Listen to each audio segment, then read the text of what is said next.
They're dead set. Well, ladies and gentlemen, last night the United States conducted a very successful military operation against Iran, hitting three of their top nuclear sites, including the fortress of Fordo, which is located underneath a mountain. The U.S. used MOBs, and I believe Hegseth has said they used a total of 12 or 14, and so that would require around 6 B-2s.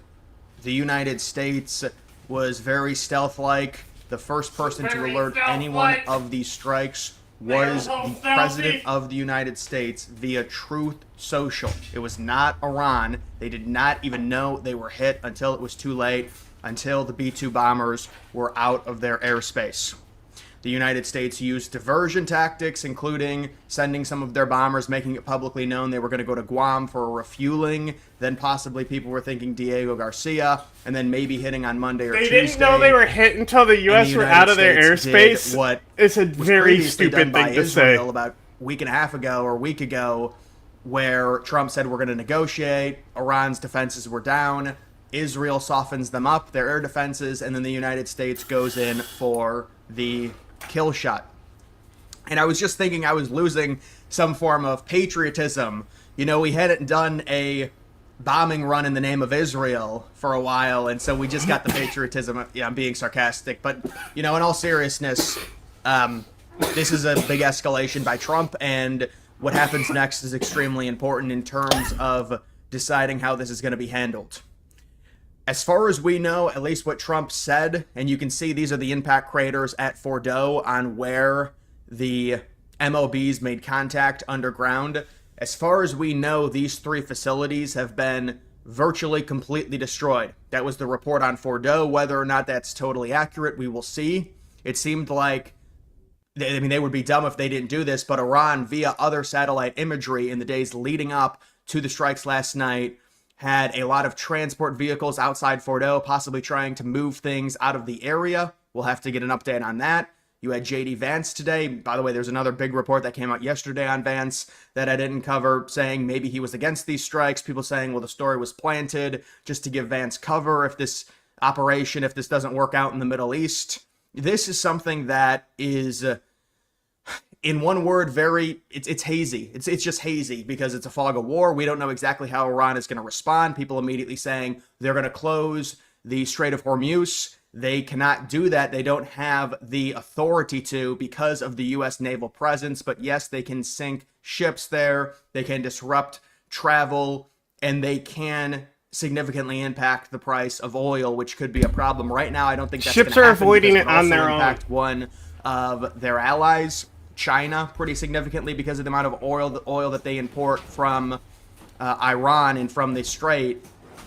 And so I don't think they will do that. They've threatened to close it 14 times in the last 40 years, and they've never actually done it. And they can't really do it. They can't just announce it's closed.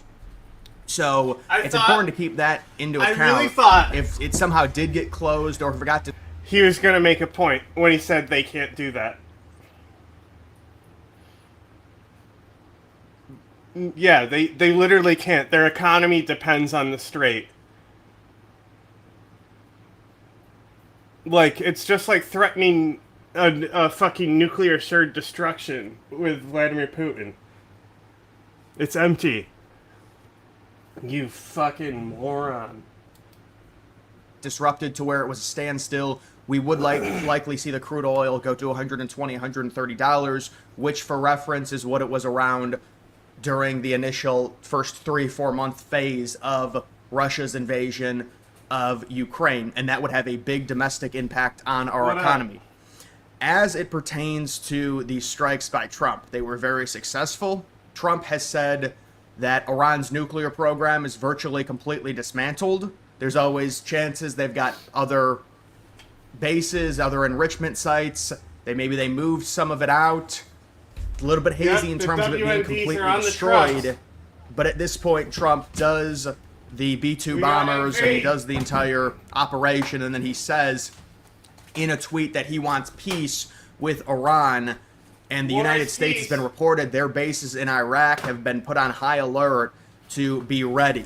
And it's also been reported that the response by Iran may be targeting the U.S. bases in Iraq in terms of retaliation. You do also have the concern of some type of sleeper cell being activated in the United States domestically, some type of domestic attack. Iran does not have the capability to come anywhere close to the United States with a missile. They cannot reach the United States.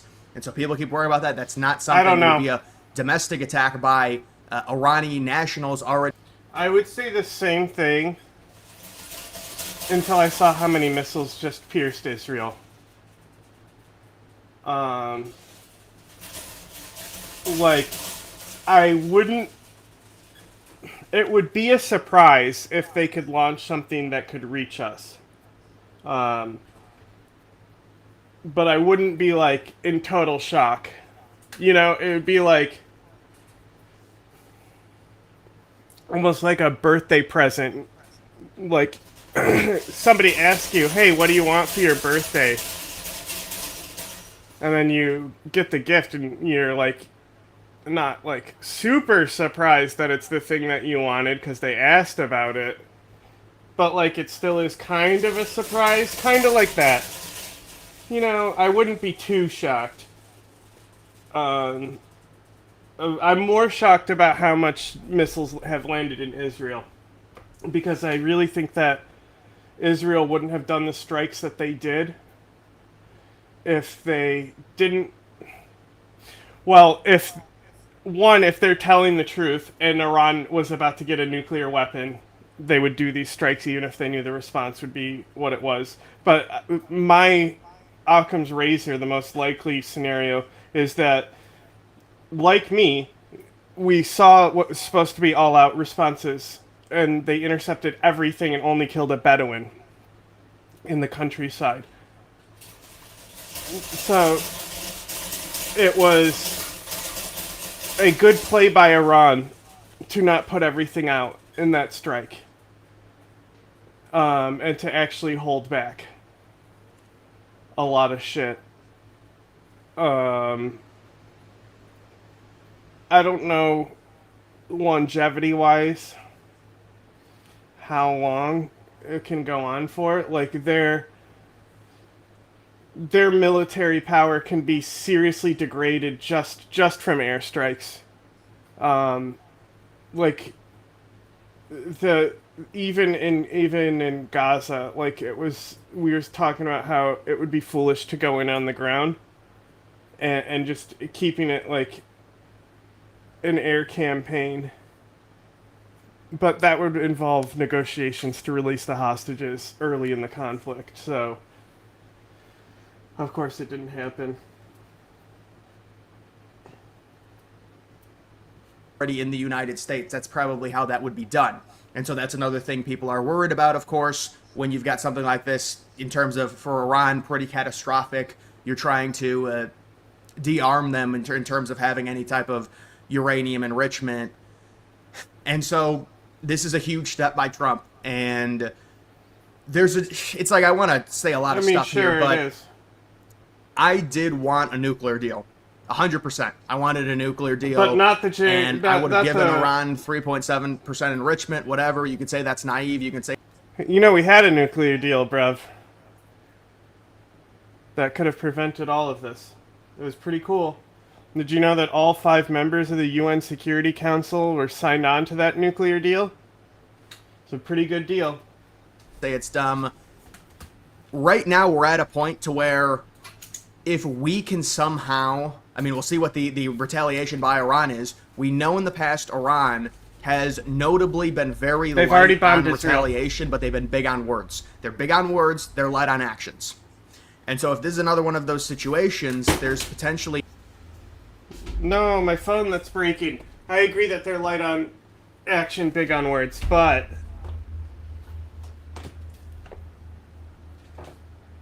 everything's just got to be reassessed after these recent hits in Israel. Like, the fact that they responded and those bombs actually landed in Tel Aviv. I'm trying to fucking... Cables keep getting wrapped up on each other.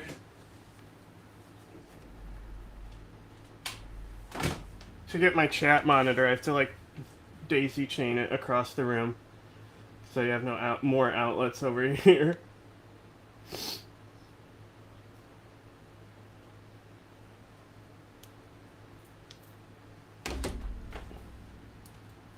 An opening to not have this as a prolonged situation. The problem is Israel.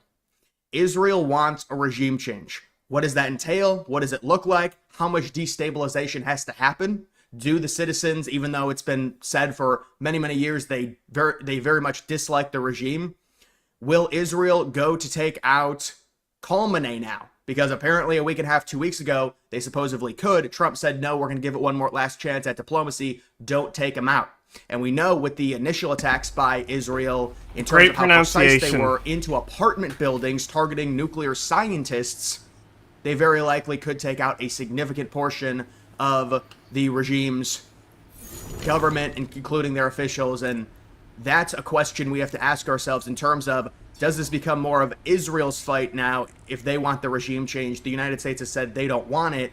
Vance said something today that was a little bit concerning about it taking maybe multiple years to fully de-arm them in terms of nuclear capability. What does that mean exactly? Well, we know, and Rubio said this earlier today, he said, and Trump has been saying this, they immediately say they want no retaliation because they know this is the administration. If a U.S. base gets hit, that was because the administration decided to do this action, and that would be the administration's fault to a degree. Now you can say, well, making Iran completely immobile in terms of nuclear capability is more important than, you know, the U.S. base is getting bombed because long term it's better for them not to have a nuclear weapon. Imagine they develop one.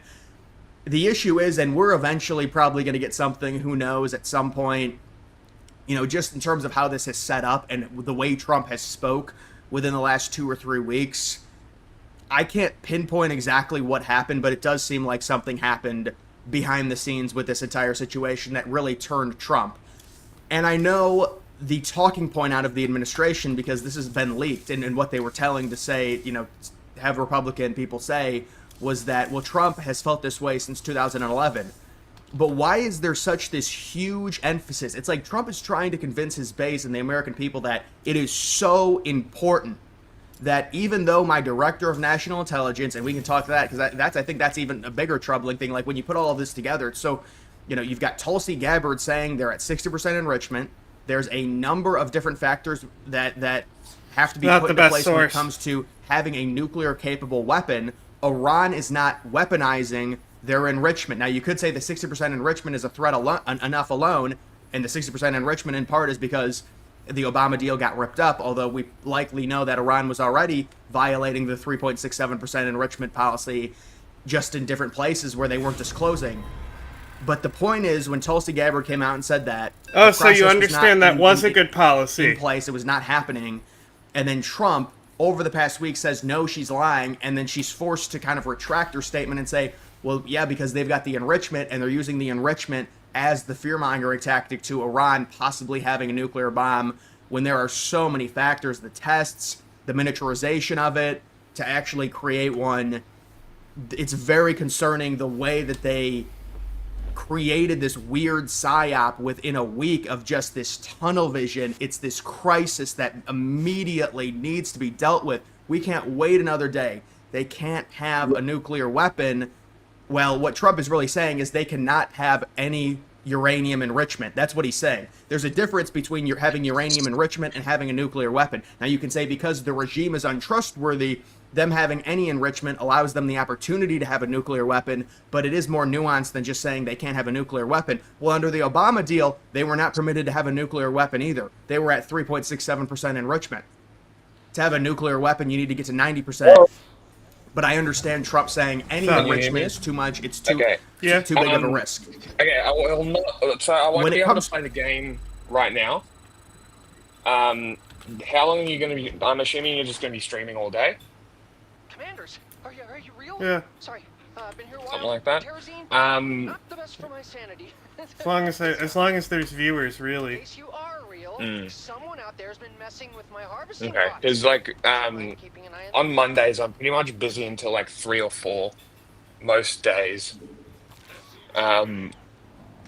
So if you're still streaming, I can come back on, or we can just restart it and do more of the gameplay Well, that's later what tonight as a I would specific do. A stream just restart. for. Yeah. So like that might work better where if we just do Death Stranding and we keep it as a Death Stranding stream, and maybe we can do that when I get Well, back. tomorrow is the big gaming day, and that's like I was hoping Monday we would hopefully be starting like the second act because you're halfway through the first one, and Okay. halfway through gameplay wise, not time wise. You know what I mean? Okay. Yep. So like the amount of steps you've taken, you're halfway through. Yeah. In the map. Okay. Yep. Okay. Well, that we should be able to smash through enough. I reckon we could probably get through to the second act today. I think that should be fine. And then on Monday is the second act. Well, it's the second and third act. Basically, the second and third act are the same map, but the third act is the Rocky Mountains. Okay. Have we seen? So like the Iranian third act is the protesting? plains of America. Okay. So it's very because you're in the Appalachian Mountains now. Yeah. Have we seen protests from people in Iran from these strikes? Oh, I mean, Iran Because is the blocking internet got internet shut down. access and stuff. Yeah. It's very difficult, you know. I forgot about that because I stepped in it. I decided to Make sure to poke a escort the PSL boxes member, harvested. and fuck me. Encountering Terran combat.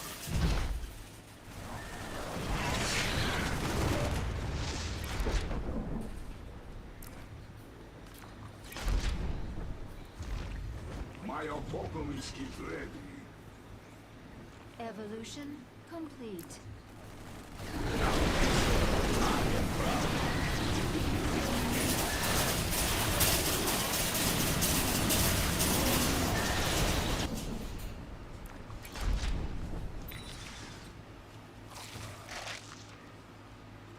Not enough, Bestie.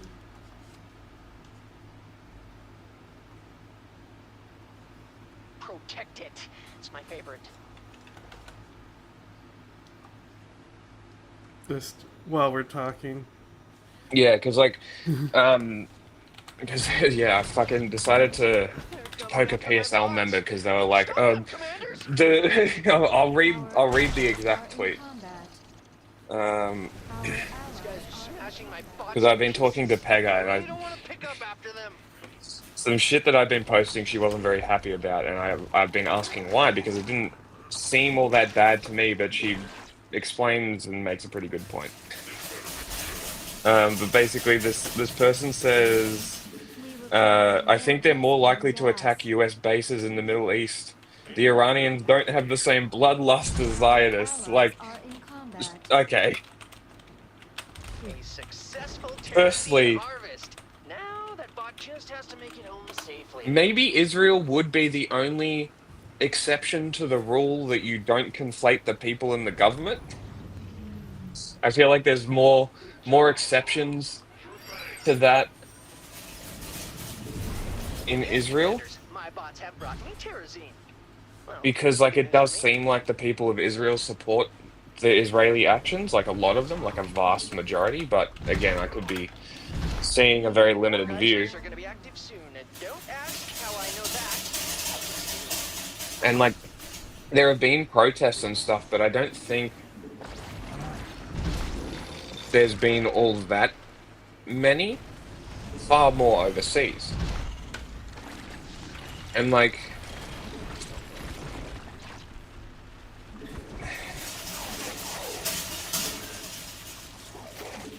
but like conflating the Iranian people and the regime is so crazy, because like what percentage of people do you think in Iran support the regime? It would have to be 10% or less, right? It's about a third. Really? It's that high? No, like if there was an invasion, that's what they could rally. Oh, okay, I see. Letting them out now. So people who are So, like nationalists but not necessarily pro-regime, they could probably rally. Majestic Bell-shear gliders. You might want to stop them if you can. poor people. Yeah. Would they be mostly Shia? They're going to attack my bots, Commander. Yes, Yeah, okay. My bots are taking they would damage. weaponize them Terrible, with. terrible damage. These are the Sunnis. This is the Al Qaeda Yeah, guys. okay. Yeah. We saw it in Kind of like Syria. they did with Syria, yeah.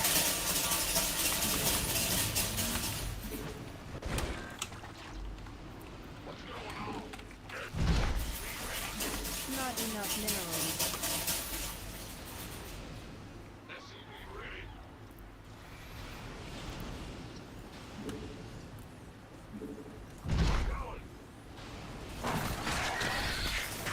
Our allies are in Defensive drone combat. initiated. Okay, the bots should be on their way back. I need that terrazine, commanders, for my experiments.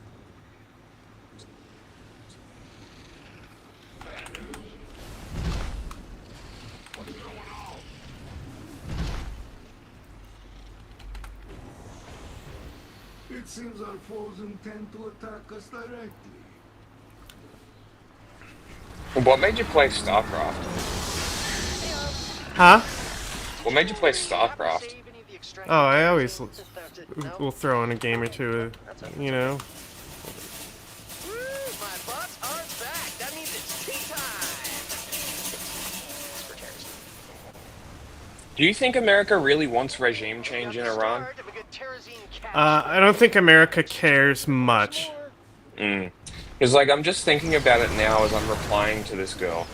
And, like, because I was about to say, I don't think America wants regime change or cares. More guys are soon. You can always count on Bell-shear to provide. Because if they did, they would have just funded and airdropped weapons into the protests.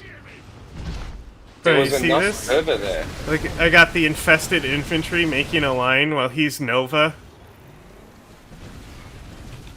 Are you playing with someone or against? Yeah, yeah. An apocalypse is ready for spawn.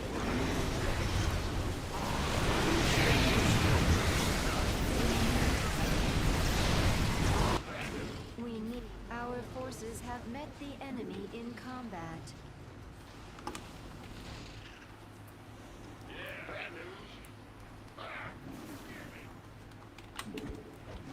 Seems like we could use a Our defensive. allies are I in built these bots combat. myself in a cave with a box of scraps. So I'd appreciate it if they came back intact.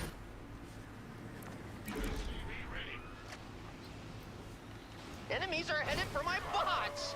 What a bunch of jerks. Our allies Time to are play in defense. combat. Our forces have met the enemy in combat. Picking up cloaking signatures. Time for some detection. I'm just gonna assume Our Nova will allies have are my in detection. combat. Assuming we'll make an ass out of you and me.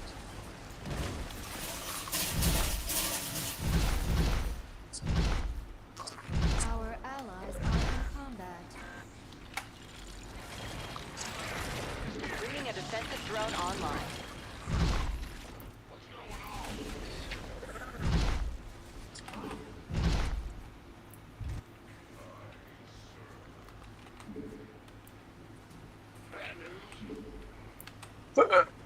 Our My allies bots are under attack. My bots are My under bots attack. are under attack.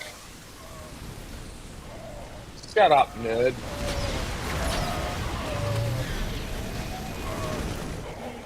The bots are returning to me now. I can always count on them to do that. Unlike some people.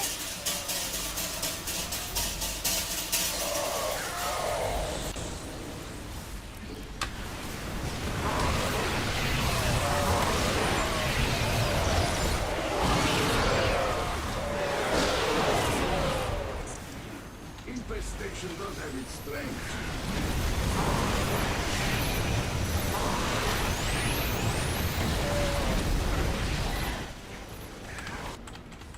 Our forces are under attack. We need more minerals.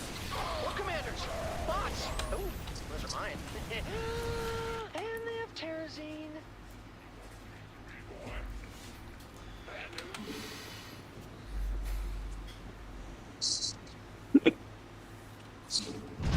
I'm so funny.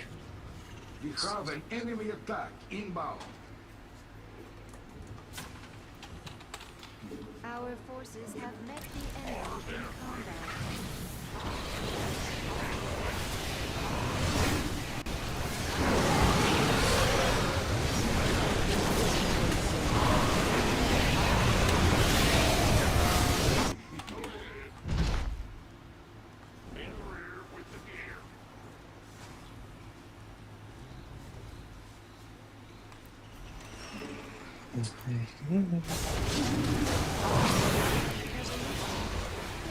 That's a little hard.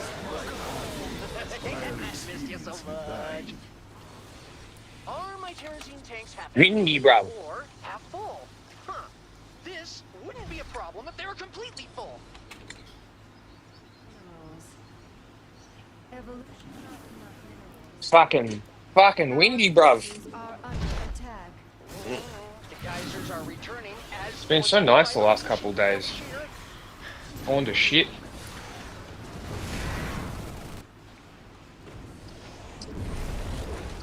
Evolution. Unacceptable command. On the hot shit. Oh, what's up?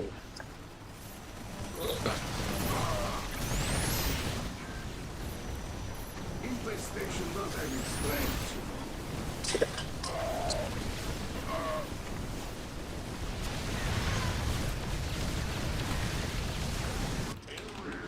Our allies are in combat. Our allies are in combat.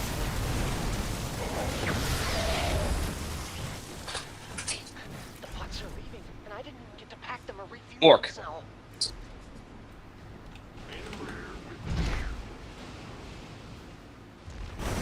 Our forces are under attack.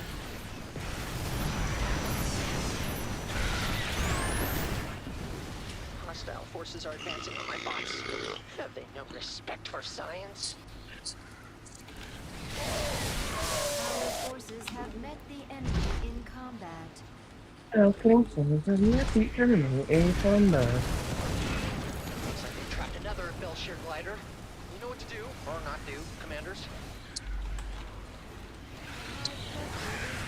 You know what's fucked?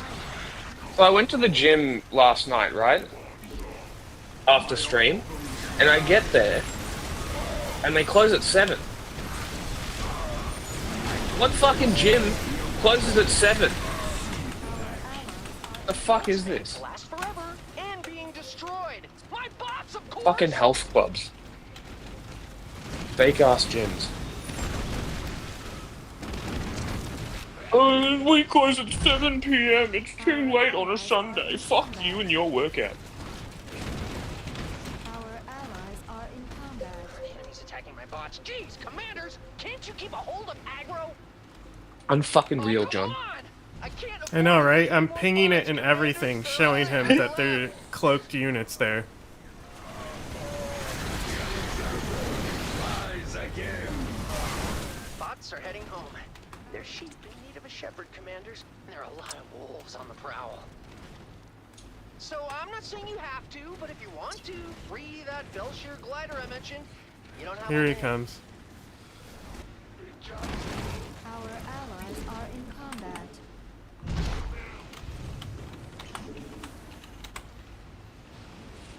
Our allies are in combat.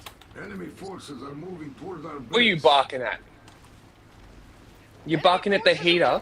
It's keeping you warm, you ungrateful Come on little in, shit. Commanders. The enemy's eating my bots for breakfast. Ah! Dog cam. It's ruined.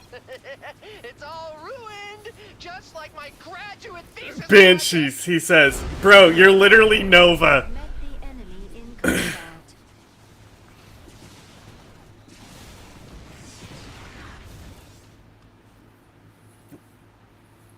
Banshees. No shit.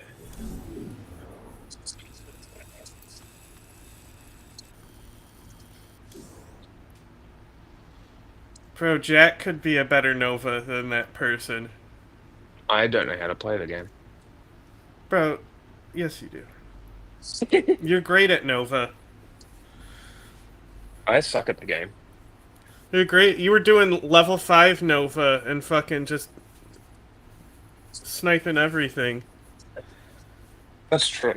Nova was interesting. I do like Kerrigan. I like Kerrigan and her playstyle, but the You got Verdict human kinda hard. human Kerrigan.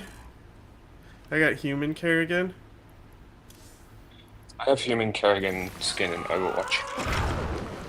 You have to play so many hours to fucking get to the human Kerrigan skin. Oh, really? It's not just a skin though. It's a. She plays completely different. Oh, interesting. Different units and all? No, but the prestige system that they introduced really added a lot of longevity to the co-op. Yeah, okay. Like, they stopped releasing characters, and then they started making prestiges instead. Yeah, okay. And so, this Kerrigan prestige is just very different than her classic playstyle. Mm. There's one that even is no worms. But it's queens instead. No worms. Rough. Love me some worms. We require more minerals. You mean I can literally store my entire army and just pop them up somewhere? That's Yep. fucking awesome. Like that's fucking cool. Yeah, because that's what I was doing. I was just using the worms. I would just buy as much shit as I could and then dump them where I wanted them, and then stick them back in the worm and do it again. The environmental stabilizer. But is that the whole story? We're facing Our enemy allies are in combat. Earlier, an unknown enemy technology destabilized Viridia's core. We require more minerals. Waves of lava. Another is on its way now. The lava is rising. Let's hope the forces down there can reach high ground safely. We could use the ratings. You know what's funny though? I think my uncle's computer here, I think he probably would have StarCraft on it.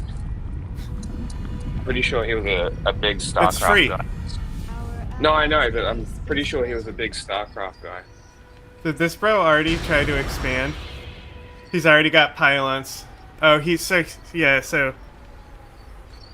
He must have construct additional pylons. So this Kerrigan, it says Leaping Strike and Psionic Shift are unavailable, which are her two main powers.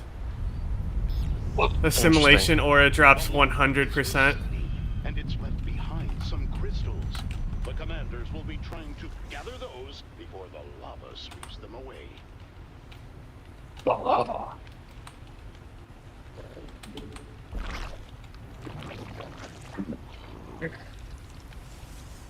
Terry, the counter shows 2 minutes left. Should we be getting out of orbit? Oh, we're fine. Okay, good.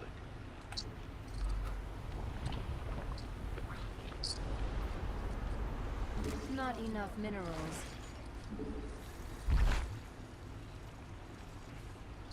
Our allies are in combat. This report from Terry, our seismologist, who says seismic activity is increasing. That means lava, and it's coming soon. Bringing a crystal to the stabilizer has bought them some time, but it will take more than time to heal this planet's wounds. Word is the lava is hitting now. Let's go live to the planetary feed. I return. Explain. I've come this far. The lava surge is ending, viewers. But stay with us. I'm sure there's a lot more excitement to come. What is it already? It's time to finish. Out of energy. Make it quick. Our allies are in combat.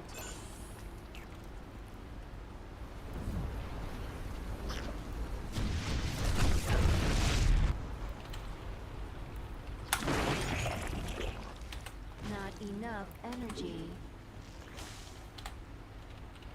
Our drones are under attack.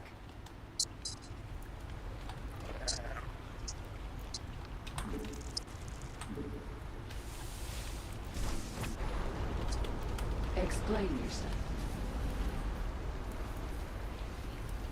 I need answers.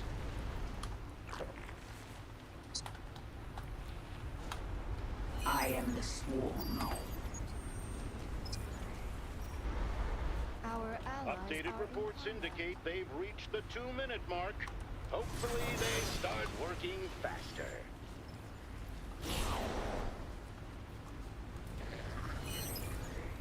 Yes, I am the swarm. I need answers. If you're just joining us, a worker has been killed. Unfortunately, the Dominion military has yet to comment on the tragedy. Another increase in seismic activity. A lava surge is coming. Will this finally be the big one? I've just gotten an update. The lava is here.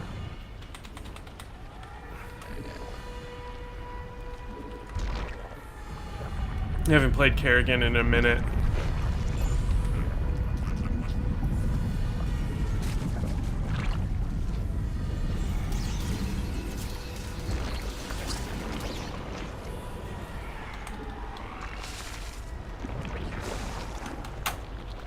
Make it quick.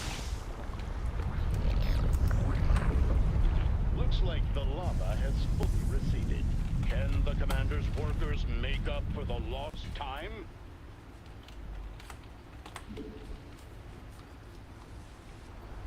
I'm getting word the enemy forces are attacking the commander's workers.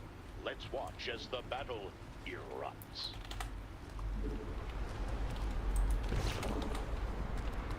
Our allies are in A worker has been slain, and their cargo has fallen. A terrible loss. Oh, and the worker will be missed as well. Go, go. Motherfuckers.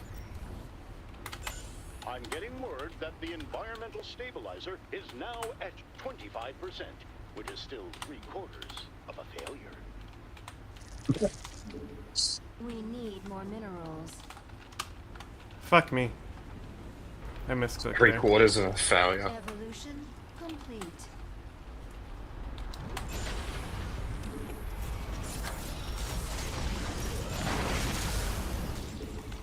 Not enough minerals. We require we need more minerals.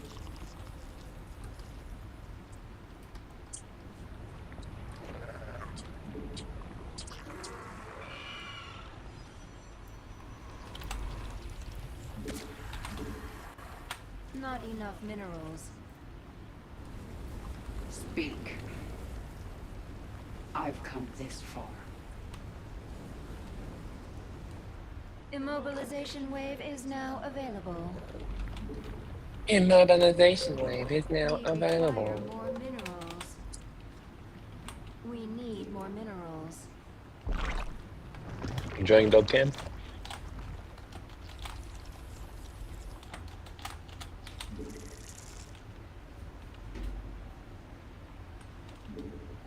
We require more minerals.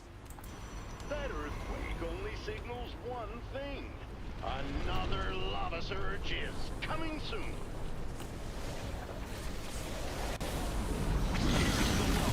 Watch the program, viewers. That's what action is. Already.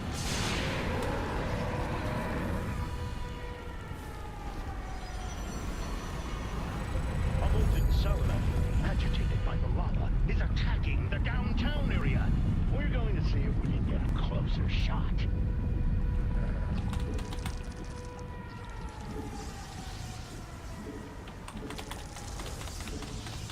The fight begins. Speak. Then shall become our resources. It looks like that surge is finally over with. Let's watch the commanders get back to work. Make it quick. I I am the swarm. The hive cluster is under attack.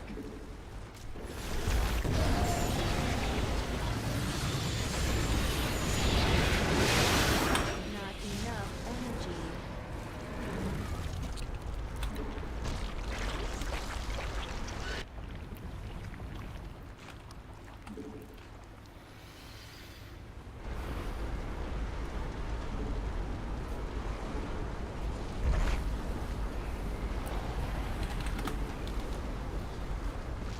Our allies are in combat.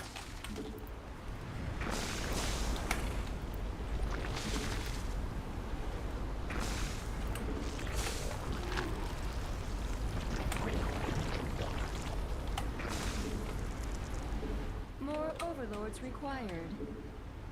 Not enough minerals. We're 4 minutes away from the planet's destruction. Keep watching UNN for constant coverage. Another lava surge. Trust Donnie Vermillion to get you the updates you need. The lava surge is back, viewers. Let's watch as the low ground is engulfed in molten rock and fire. The salamander has resurfaced. I normally don't editorialize, but that thing looks angry. Need more minerals. We require more minerals. Yes. Speak. The lava has receded once more, leaving both crystals and destruction in its wake. Our allies are in combat. This is Donnie Vermillion reporting that the stabilizer has reached 50%. Workers are moving as fast as they can.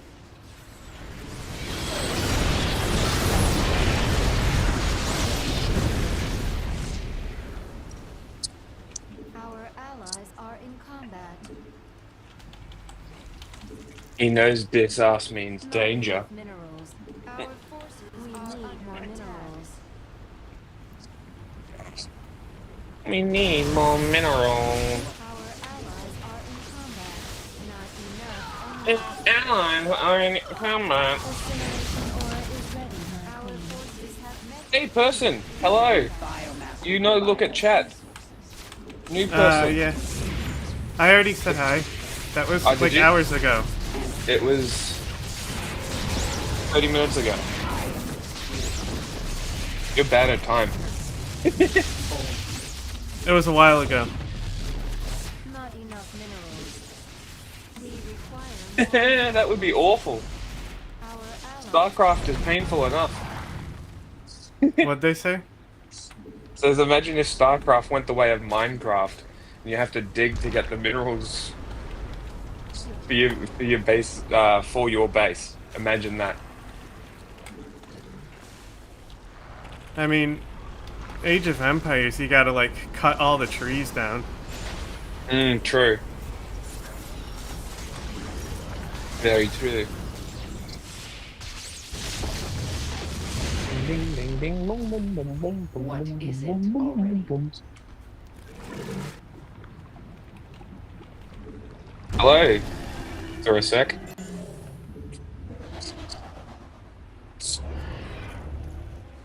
I'm not sure what John's doing really. I'm just here until I have to go. I mean, we're just hanging out talking about Iran right now. Mm. We're just an ill-ass lemony snicket motherfucker. No! You struck them before they were in the assimilation aura!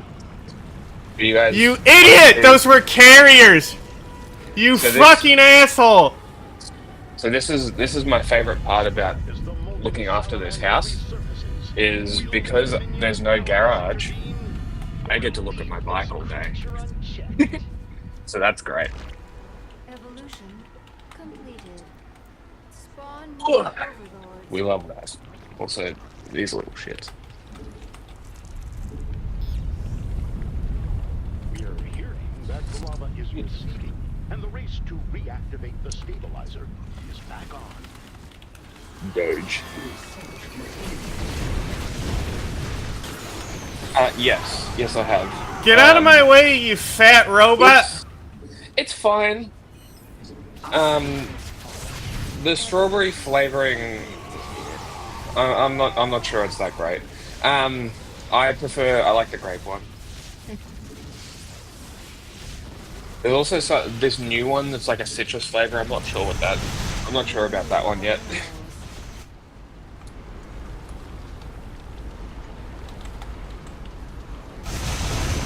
The simulation aura is now ready.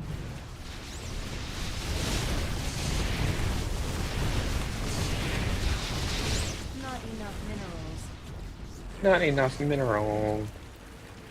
Yamaha. He figured out he can use the worm. The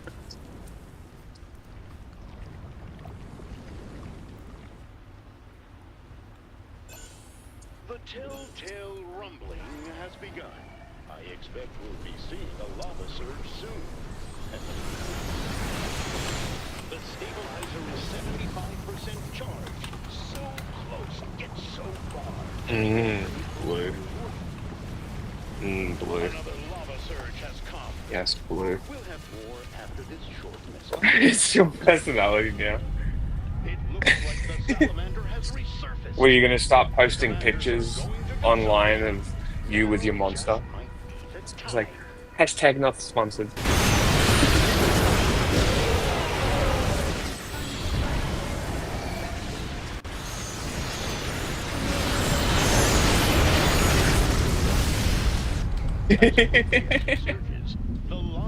Nailed it.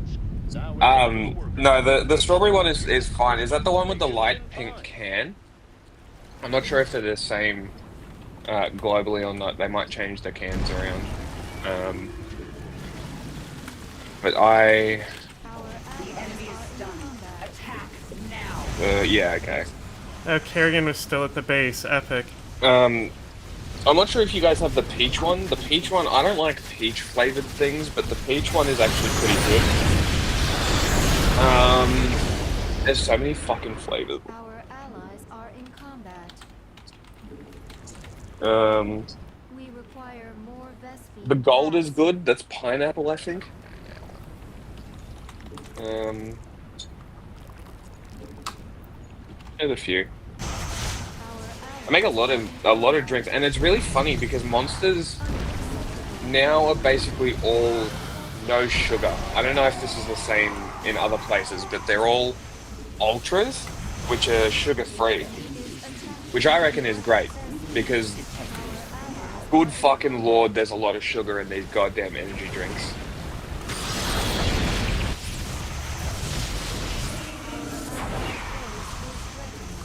Let me know if you can hear the TV, by the way. I can't. Fantastic, because I'm playing the motorbike game. Our forces have met the enemy in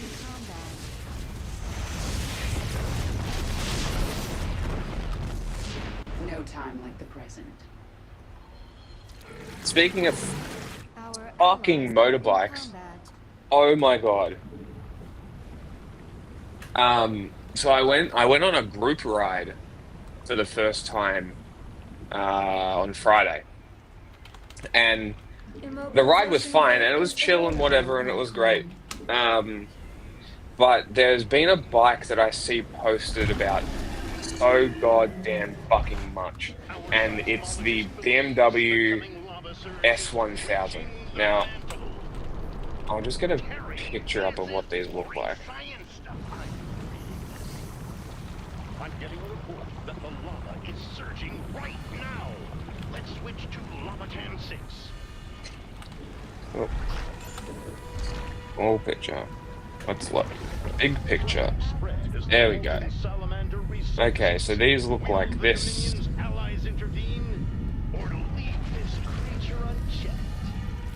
Right, so they always post about these, and I see these all over the place. Not this one specifically, but ones like this. This one specifically, I got to actually see this bike in person, and oh my god. The fucking Germans can make a fucking bike. It is, everything about it is fucking gorgeous. I don't, like, it's like $40,000 for 2 wheels. It's fucked. It makes no sense. Why am I spending 40 grand on a bike? But like, oh my god, like I can't.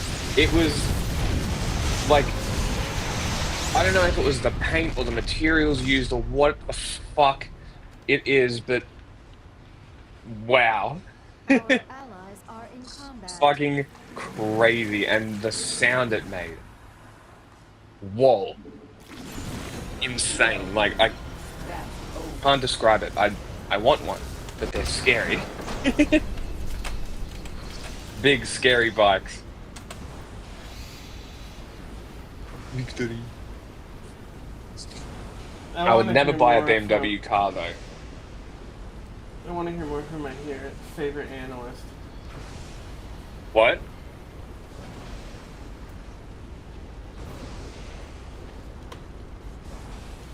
What'd you say?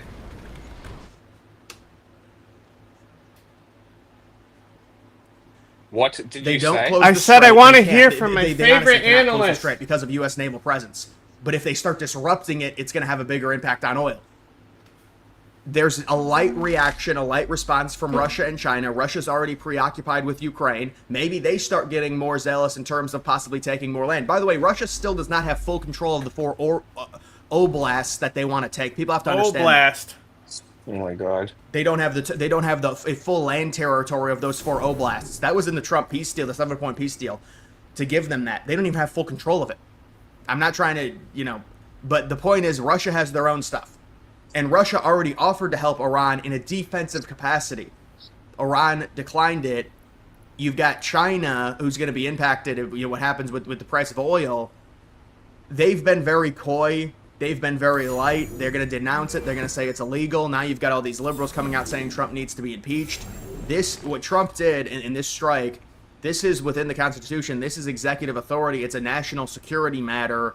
And there's authority in terms of striking. And Rubio says it's not war. These are strikes. They're targeted. And we can read into that what we want. And we can say when you do something like this and you escalate to this point, you're automatically de facto at war. The U.S. and the administration doesn't want to make it seem like that and use that verbiage because it's a major turnoff. Trump did run on no new wars. And so to have this happen 4 or 5 months into the administration, there's a concern level, and it's not even just the concern level on how long does this last. It's a domestic issue in terms of the economy situation in which we had great cooperation from energy prices that helped the United States have low inflation. We couldn't even get a rate cut out of that, believe it or not, which is just insane. It's not a BMW, but it is a Honda. Now we're looking at, something like that. A bit of fog of war. We don't know exactly what's going to happen next. This is what you want. Is there going to be a true, legitimate retaliation strike on the United States at some of their military bases? If that happens, Trump has threatened severe escalation against Iran.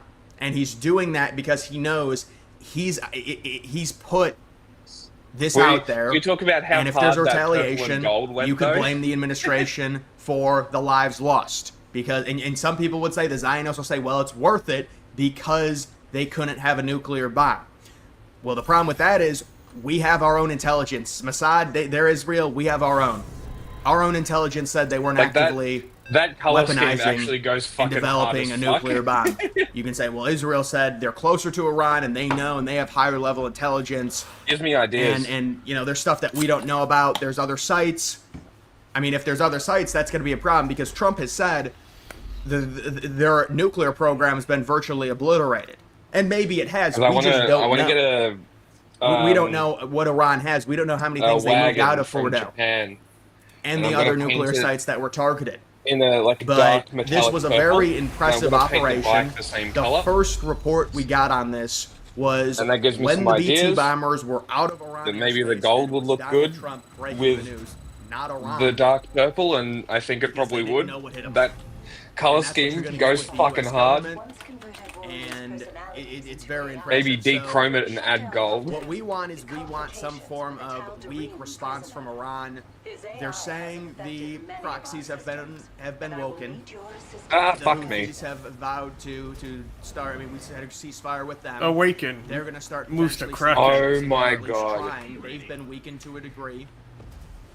You've got Hezbollah that potentially The Hezbollah. has also been weakened, and this is really why Israel knew it was the perfect time, because the proxies Oh. were weaker. Because Yeah. Iran was politically isolated to a degree, even though technically they still have Russia and China. It's not to the level I'm sure they would like. They're not going to commit, either of those countries are not going to commit to Iran in a war against Israel and the United States. It's just not going to happen. And so the hope is that there's a weak response, and people have said it, it's kind of a tagline, we're in and we're out. And so that would be the hope, and you could say, well, that's code. Well, I mean, you don't know what's going to happen. You don't know how long this is going to happen. We don't know what's going on with the regime in Iran. that's code. Do you know the exact number of missiles they That's have? You would say Ted they're running Cruz. out of missiles. No, you don't know about the In other words, country. about Israel possibly, running out of missiles in terms of their defense of the Iron Dome. This is the thing, you get conflicting reports. The point of it is we want this, and Rubio said today in a statement, this is a quick operation. It is not war. You can say, well, they're downplaying it because Trump said no new wars. I understand, but still. The point is, we don't know the response. We have to see what the response is from Iran. Dude, this is a game changer. So with Israel, they want the regime change. I watched a What does video that entail? the other day How long does talking that about take? What grip does and that brake mean for pressure the when United turning States? on a Right now, bike, Trump has said right? He does not want the regime change. So Or he said that's not what the they United basically States said goal. is, as United the States like has 100% communicated brake pressure, the goal and as it was turns, to make sure you they didn't have a apply nuclear less and program less, but you anymore. My never concern is don't brake that on a corner. we're going to enter this weird stage. And to I where just realized that the destroyed some of their PlayStation biggest has adaptive facilities, but triggers. We don't know. They might have other facilities. So I turned them on because I always turn them off because they're fucking annoying. Or destabilized. Now I turned them on, and now I can corner like a fucking champion. This is fucking wild. Like an actual real concept translating into a video game. This is what I'm here for. That's the thing, is like when things utilize the PlayStation controller, you can't beat PlayStation's controller. Normally it tends to create Yes, a power vacuum. like I that's guess you could say, well, Syria's fucking working out, but awesome. it's been, I mean, how long has it been there? Give it some more time. You're going to destabilize Iran, and when you've got a population of 90 million, you know what? I don't know. Maybe tell Ted Cruz, 90 million, but I think Tucker Carlson said it was 92 million. To be fair, so I didn't know. But no, it's just there's a lot of people. There's a lot of things at play. There's going to be a lot of animosity against the United States, even if the regime is hated for this action. And we wanted less of this Middle Eastern action. I mean, preferably in terms of something like this, if I have someone that's fucking awesome. Number one was hard to even get in with the liberals saying no, don't do it. Tulsi Gabbard saying that. Is that actually no, they're not painted or is that a developing. rap? Fear mongering by Israel. And I'm Trump. I say What? hey, It's like, give us it's- information. That's great. Ravi just You're sent me gonna have to pictures of the collaborate car. that with us. And if you want to do something, you're very close to Iran. That's your decision. We're not involved. The 'Cause, problem like, with even doing that is the old school, yeah, probably a rap. The old school pinstriping, right? That's kind of like All done by hand. Have you ever watched them do it? They basically like go across it like this. And it's insane how steady their hands are. I thought we entered it a while ago because we were helping Israel. If someone was and I know it's able like to entering a do lower that degree, on a we were car helping Israel shoot with down Iranian paint, missiles. But they had a clean I think slate that where would they be not pretty entered the pretty war. cool. Had It would sanctions also against the cost US enters so that. much money. So I thought we had already entered. But, obviously it's an escalation. It's an offensive. It's the first offensive. And I know that the administration was also saying, well, and Charlie Kirk said this. He said they do not want the United States to go offensive against Iran. And I think Kirk was mainly, to be fair to him, was mainly talking about some type of military operation Shut up. involving boots on the ground or a regime change. But the problem is With This respect to asshole. him. very likely until there's no That's fucking hilarious. There's nothing else I can really say. I don't know. So this is just how we're seeing it, and no, I don't think it's good. I think, but I'm just reporting on it. So, yeah, this is what we hope that we limited response from Iran, and hopefully because they're so politically isolated, that's what ends up happening. But I did want to go to some of this stuff. See, the thing is, I have this stuff teed up, and then I just end up just talking because I'd rather talk. But they're talking about closing. You should the not. straits. Just like you, for real, Their for real. parliament has approved a plan to close the strait. They cannot literally close the strait. They don't have that much power over it, but they can make a lot of people's lives hell in terms of disrupting the strait and the oil flow, and it's going to affect, you know, we can estimate, you can look at certain things, $120 a barrel, $110 a barrel, $130 a barrel. Been there before. If it gets anywhere close to that for any amount of prolonged time, we are going to see a domestic impact on the U.S. economy. And so, you want to talk about a real... Yeah, America's gonna be swimming in Especially cash, after baby! everything we had done the past few months, you know, to have something like this happen and just Not the this is American gonna affect people, it. Listen, but the listen, government. We may only go to $80 It's or all $90 benefit, per you barrel. see? That's my prediction. It's all for the That's my government. prediction. Because I don't think they're going to close it. They can't close it, but they can make it hard. You should get one. They can make it hard. You should learn to drift. Talking about this is a Midnight Hammer. I'll send has you obliterated Iran's some of the nuclear cars that I like, and ambitions. I'll show you. So they used 14 MOPs. Be on alert. Wow. To strike the key nuclear the key nuclear sites. Hegseth said the operation did not target troops or civilians. And you know, so we'll see how this does. There was talks about them because there were some scientists within Bordeaux that were Russian, and Putin was sure they were going to be safe. So we'll have to see. And there was a report that they evacuated right beforehand, and they had known. I mean, people say that the site had been evacuated for weeks because they knew the U.S. was going to strike it. So we think that the casualties would be very limited then, and this was just to strictly get rid of as many. I mean, the concern is that they did have, via satellite imagery, vehicles potentially moving stuff out, and you would imagine they would. I mean, it was pretty much obvious after the Israel strikes that there was going to be a secondary U.S. attack against the facilities, and everyone was talking about Bordeaux, and you know some of their biggest facilities were going to get hit, and so they're going to try and move as much as possible, and you're going to try to... I just remembered that you were German. You should just buy a really cool old BMW, or a Mercedes, would cause an escalation or an Audi, dude. Quattro, the old Quattro Audis, I don't know how much they are in Germany, but they're so fucking expensive here. What would that do? Awesome. So cool. Like, if I was in Europe, I would drive nothing but European cars. So that's really what I can say in terms of that. But if To have something domestically that would be cheaper to fix would be great, because we have no domestic cars anymore. It fucking sucks. Where are the other nuclear sites? Is Iran willing to go that far? Where is their military's health? Would their regime feel threatened enough to potentially agree to some type of deal with the United States after this escalation? We don't know. There's a lot of unknown. The likeliness is probably pretty low, but it depends where their current military's health is at this point. If they're in a desperate state, if they know Israel is obsessed with regime change, they could say, all right, we'll give in, we'll do some type of deal, and Trump has demanded unconditional surrender. And so the tactical nuke was not used, just like we thought it was the MOBs. And so I'm sure Trump is potentially threatening stuff. You know, of course, he doesn't want any retaliation against U.S. troops. That would be on him. And he knows that, and he thinks, well, the risk is willing to take because he didn't want Iran to have a nuclear weapon. But even the premise of them having a nuclear weapon seems to be drum up from Israel and a fear-mongering campaign. Similar things we saw back in 2001, 2003 to get us involved in the Middle East in a meaningful way after 9/11. And so that's really the concern, and we'll see what ends up happening with this. But we're gonna avoid a long-term campaign in the Middle East. I'll tell you that. People will say we're just hoping. Trump understands it. Another thing with Vance, you know, it came out yesterday that Vance was against these strikes. There was leaked signal messages. Doesn't back surprise in me. March. Oh, by the way, Hegseth has gotten praised for this. No leaks, nothing. You know, it's gotten so bad with Democrats and the TDS.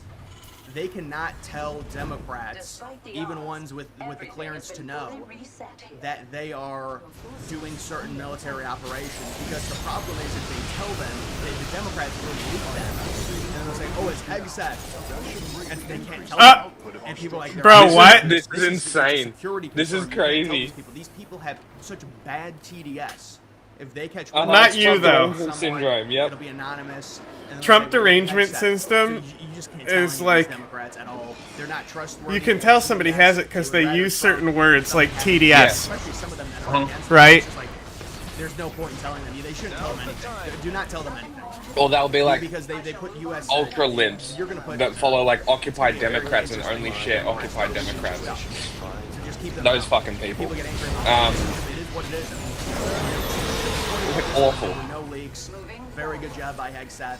There's been other reports behind the scenes talking about Hegseth and Tulsi Like Gabbard the being fact that you even need to sidelined. I don't know if those are mention true. leaks around the head of the Department of Defense And then we is a also joke. have, I mean, I'm sure Rubio played Like, a big are we part, really but the thing is with the ban, sitting here like, oh, he didn't leak anything this time? Like, even I made the joke. I'm like, where? Signal? Did you make the plan through Signal?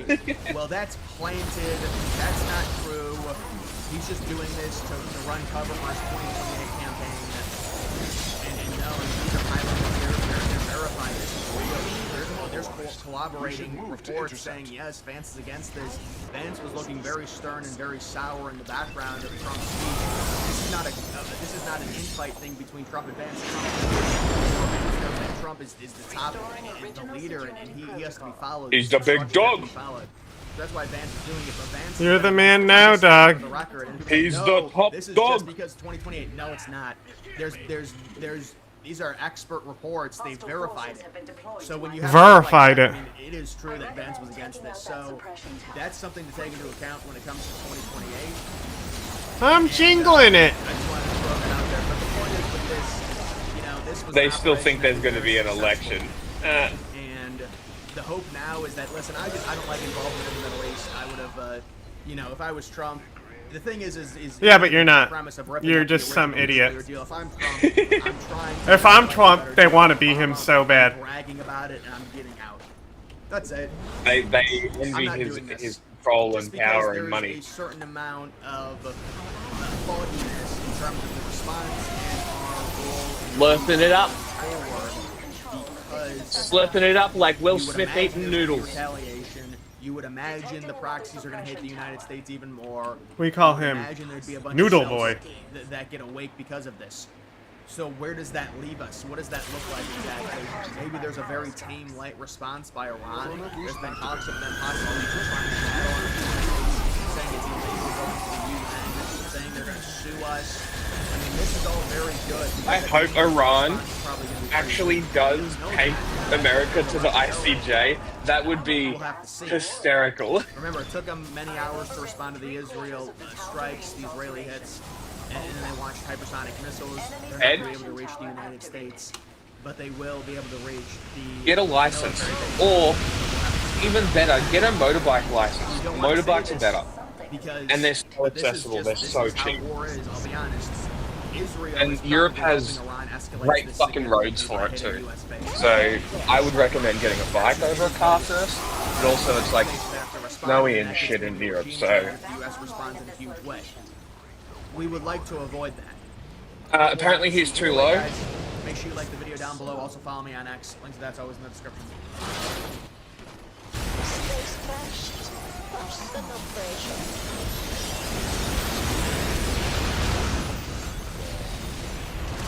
How's it going, everybody? Welcome to this emergency live stream. And on Game top audio of is that, very loud. yeah, I can't maybe do turn the anything game in audio. mission. Yeah.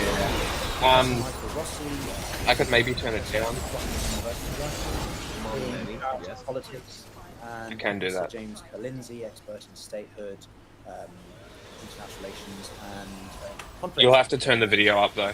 Well, I don't have a script. Normally we have a script, but Yeah, on top of that, we do. yeah. On top of that, bikes are also more maneuverable. You can park anywhere. cheaper on petrol, and also bikes look cool. And more like all the fucking the bike people that I've been interacting with online are cool as fuck. So I'm not sure whether I mentioned it on stream or not, but there was a couple Look of at people. this fleet maneuver. There was They're a couple getting of wiped people out. on Threads, I think it was, that they Pop, pop, posted pop, pop. because of the Pride Beautiful. Month shit. People were posting me and my flag, right? They posted me and my flag, but it was a Nazi flag, right?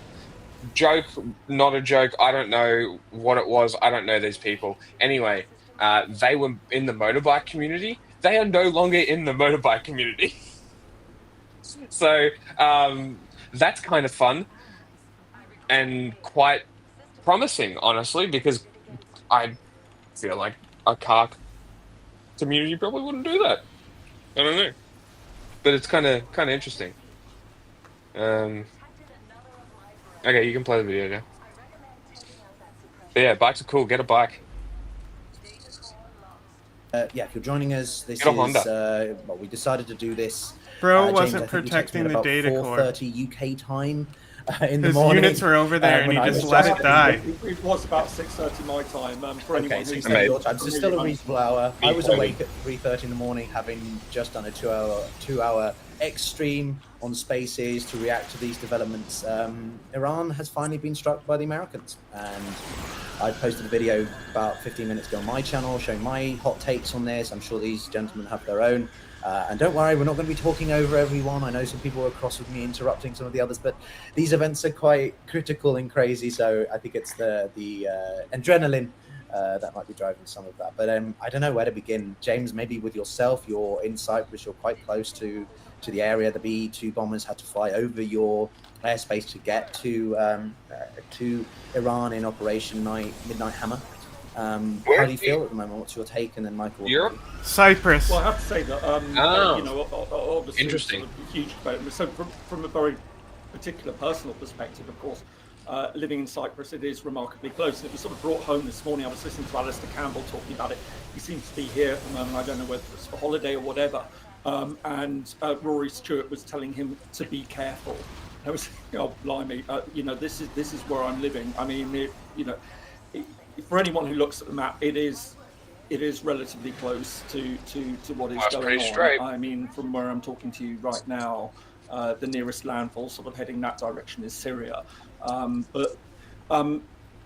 And Cyprus does feel obviously extremely close to what is going on. I mean, for anyone who has been here, I mean, although it's a member of the European Union, it's always felt very much part of the Middle East. And you know, there's lots of stories, for example, at the moment of Israelis who've been on holiday here who aren't going back to Israel. I've been hearing this.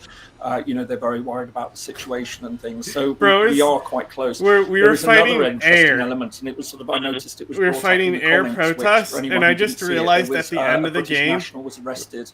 bro had yesterday, just immortals who can't shoot up. On suspicion of spying. Amazing. So Britain has a major military base. Well, in fact, it has two major military bases in Cyprus, but there has one in particular which is an air base, something called RAF Akrotiri. And so there is a lot of concern that maybe this is the type of video where I'll full screen Iran decides that Britain is sufficiently because it's involved in just this and talking wants heads to strike against the UK. Then this has been brought up as one of those potential targets. I have to stress that at the moment, as we're seeing, the UK is distancing itself from what the United States is doing. It's not saying that it disagrees with what the United States is doing, but it's very clear that its position should be that there should be de-escalation and there should be talks. So I think that's important to stress at the moment. Well, James, if I can just add to that and then maybe get your thoughts as well. One of my biggest takeaways from this so far is obviously that no one, be them allies or partners or the Democrats, even though Trump's own mega base is in disarray, let's be honest, knew about this. Now, we can speculate as much as we want how far back this was actually planned and how much they were planning this deception, misdirection, etc.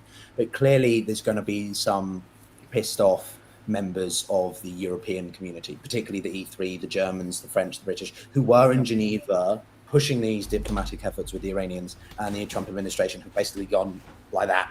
and done it anyway. Yes. Obviously, I the mean, look, British. I should just be clear. Sorry, just for the avoidance of any doubt. I mean, absolutely on this one.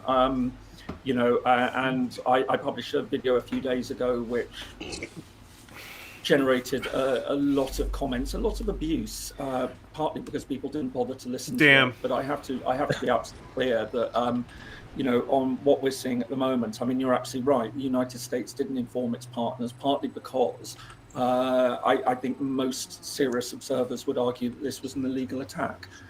It's as simple as that. However one might feel about Iran and Israel's particular relationship and whether that was justified or not is one thing. But certainly, for the United States to come in like this, is a massive escalation.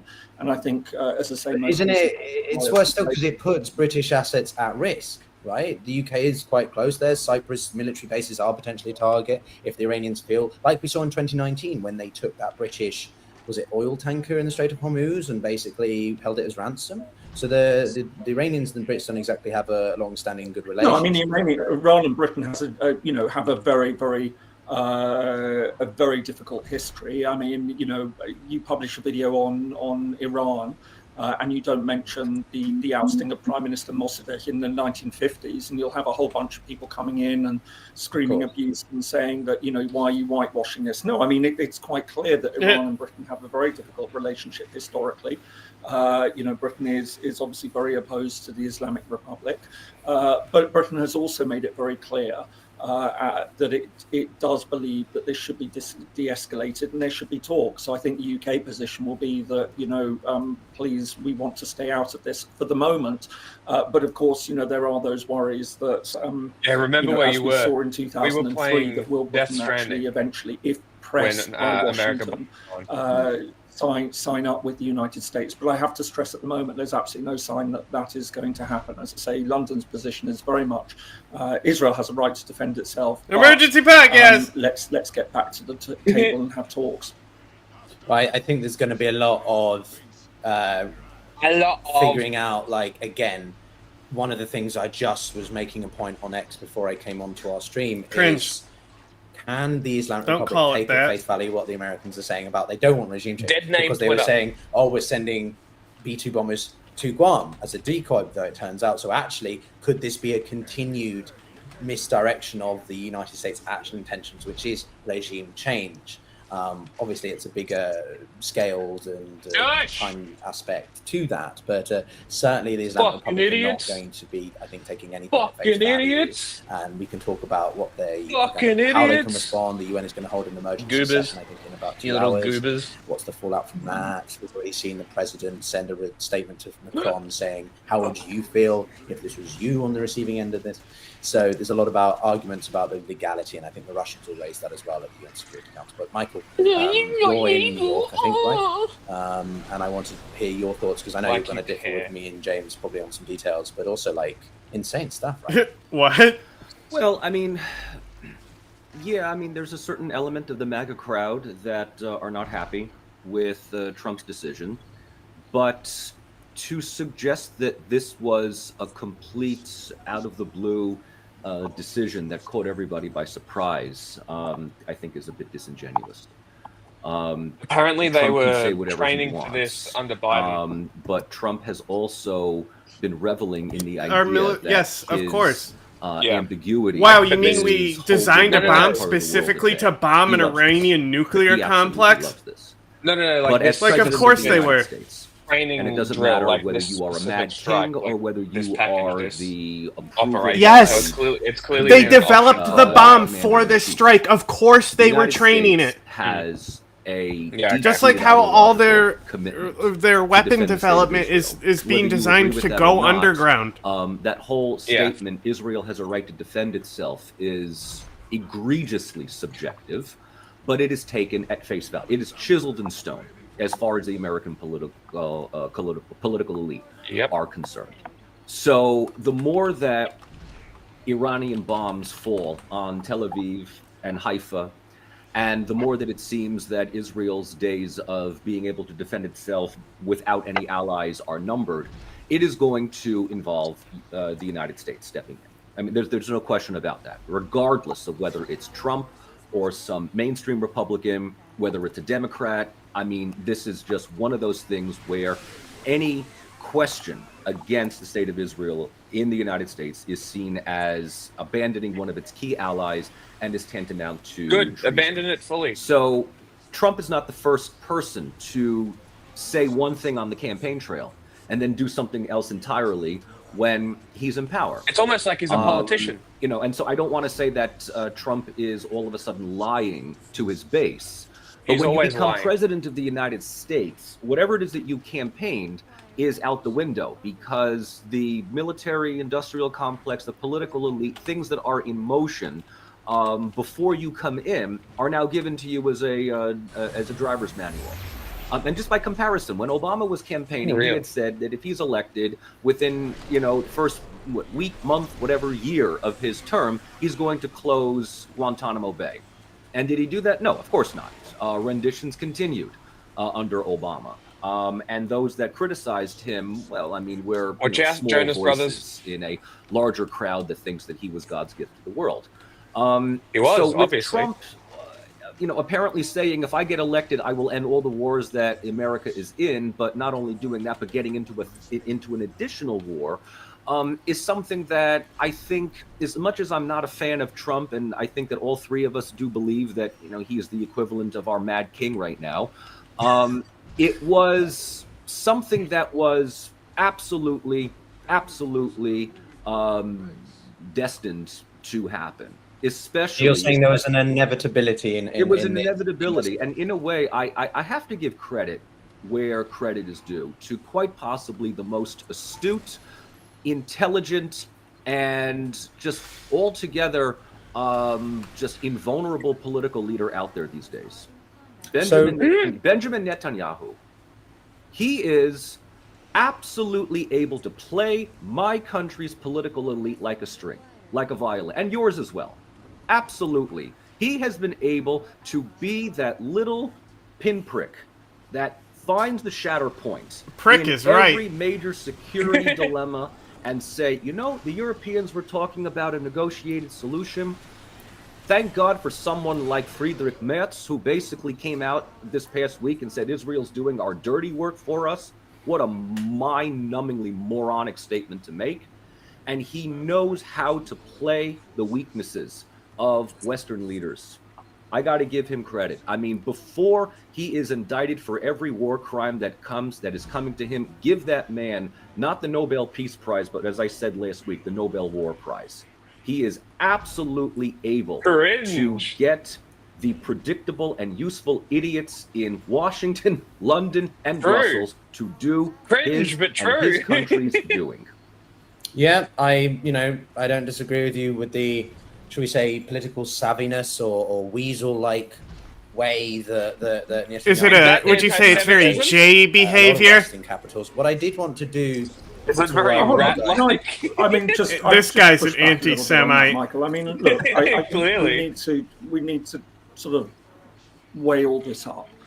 I think one of the things I'm finding most disturbing at the moment in trying to talk about international relations is the way that lots and lots of things are just conflated together. And the way that a lot of people are just saying, well, I take this side on an issue and I will just defend that side, instead of trying to break down exactly what is going on here. And that there is a lot of complexity. I agree, James. So I think there are those who do see this situation, and I think, and I would say actually rightly, that the relationship between Israel and Iran has got to be separated out from the Palestinian issue.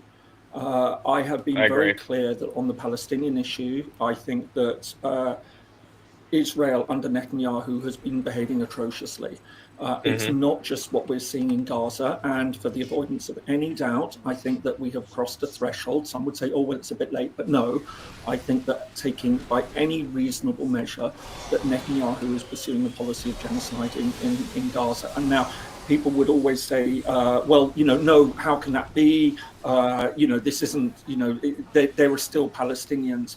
read It literally the picks Genocide 4 of the Convention, 5 it boxes. is very clear. It lays down a number of different steps. He's that you can 100% take which correct. constitute genocide, and what constitutes genocide is destruction in whole or in part. It doesn't mean the extermination of an entire group of people. We tend to think the Holocaust is the example of that. It's crazy that it's and basically nothing only else can be him saying genocide this shit. unless it's like And that, us. or unless it was like Rwanda. But no, genocide actually. Look, he leads brought the up convention Rwanda to too as the I main think lesson. We need to set that aside and say, right, that is a very, very serious issue, and that I think that European leaders are taking I need to an do extremely, more research on Rwanda. I need to know clear more stand about on it. Netanyahu with that. He cannot go to most European countries.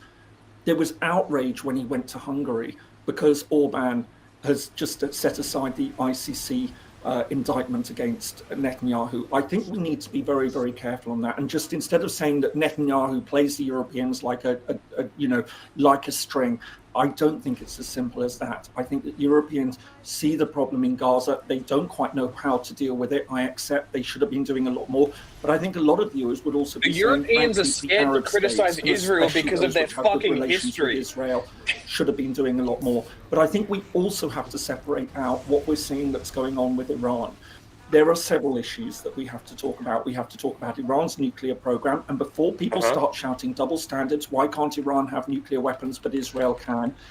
This is one of the few issues in the past 10 to 15 years where there has been international unanimity. Iran should not have nuclear weapons. There were UN Security Council resolutions against Iran on this. There was also the Joint Comprehensive Plan of Action, the JCPOA, which was signed by all 5 permanent members of the Security Council and Germany.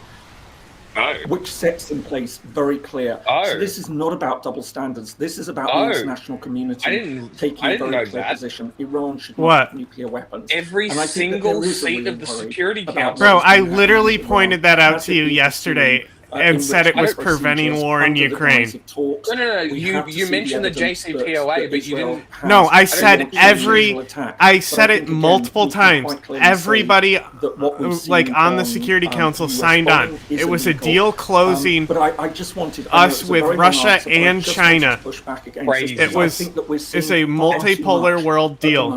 Oh my god! And fucking Trump killed it. Oh my god!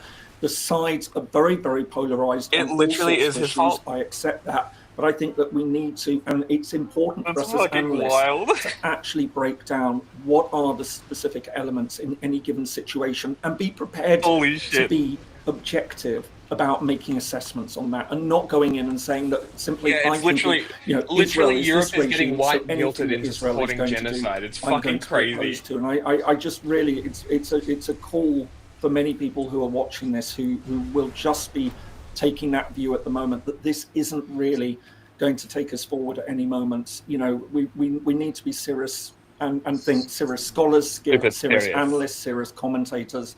We're serious. A sensible view of what's going on and separate different factors from each other. I certainly think, James, that you argue your point. He's talking about us. I personally do like to make a distinction between. We try and make it entertaining. Are we serious? Over Gaza versus Iran.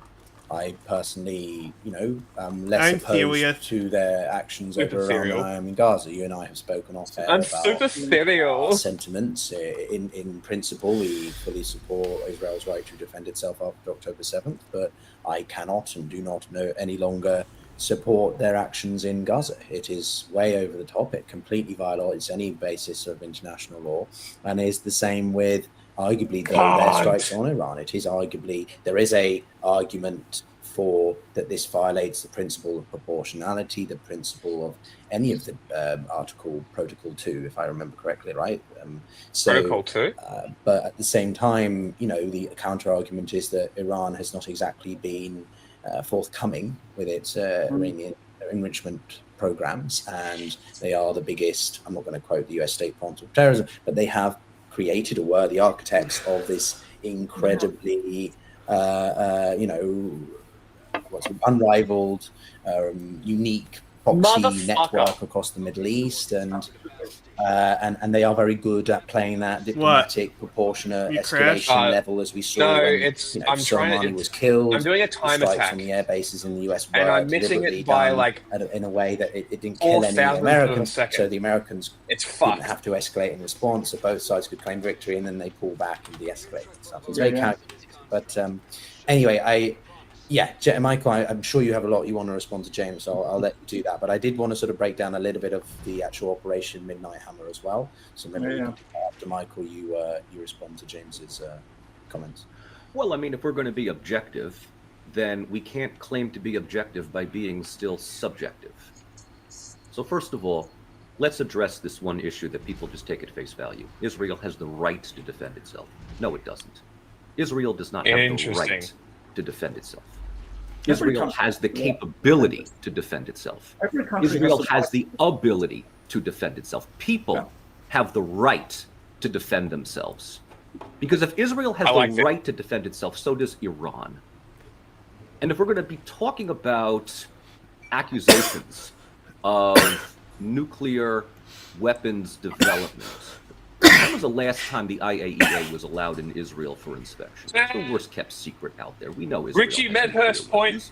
My country has given it. He is a communist. And we defend him with that. The JCPOA was something that, hang on a second. I'm not going to be the one to defend the version. James, let Michael make his. I know you're going to be itching because we're going on this assumption that Iran is either possesses nuclear weapons or is in pursuit of developing nuclear weapons. After this event in the last week, you sure as hell are going to expect them to do that. Beforehand. Look, I've seen this movie before. It came about 22 years ago with Iraq. We thought they had nuclear weapons. Oops, they didn't.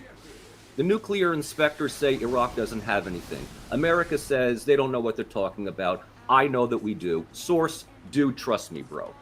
IAEA, Grossi says Iran does not have nuclear. Tulsi Gabbard, somebody who I have little not regard, the good source, even respect. Not a good source. Earlier this week says there's no evidence that Iran is producing nuclear weapons. Trump comes out and says to his own national security advisor, she's not wrong though. Her. Who cares what she says? She literally changes her narrative, almost to the point of marching in lockstep with Trump because she doesn't want to get fired. So where is the evidence, the smoking gun evidence that Iran either A, possesses nuclear weapons, or B, is absolutely in pursuit of it? Because right now, Israel is just simply saying that we think that Iran has it, or we don't trust that Iran is forthcoming with this because we don't like Iran. And let's also be perfectly honest here. The United States has had it out for Iran since 1979. It's all based on perceptions and the idea that we can't get over the fact that our dear little Shah, who was put in power by the CIA, and you want to talk about Iran, Taiwan is going to be the kickoff. Let's talk about Mossad. Let's talk about Mossad dealing with not only overthrowing the democratically elected government of Iran in the 1950s. We talked about Mohammad Mossadegh.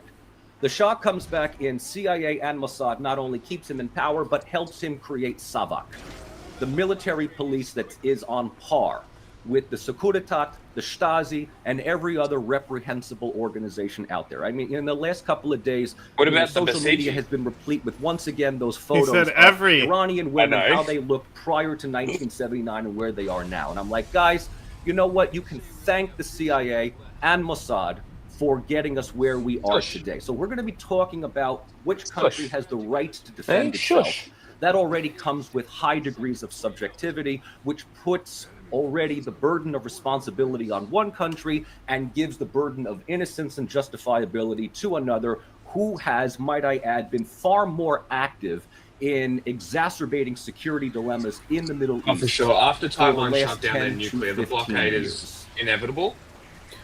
Depending on what happens. So, James, I presume you're going to want Taiwan might respond by shooting fucking ships. We'll see.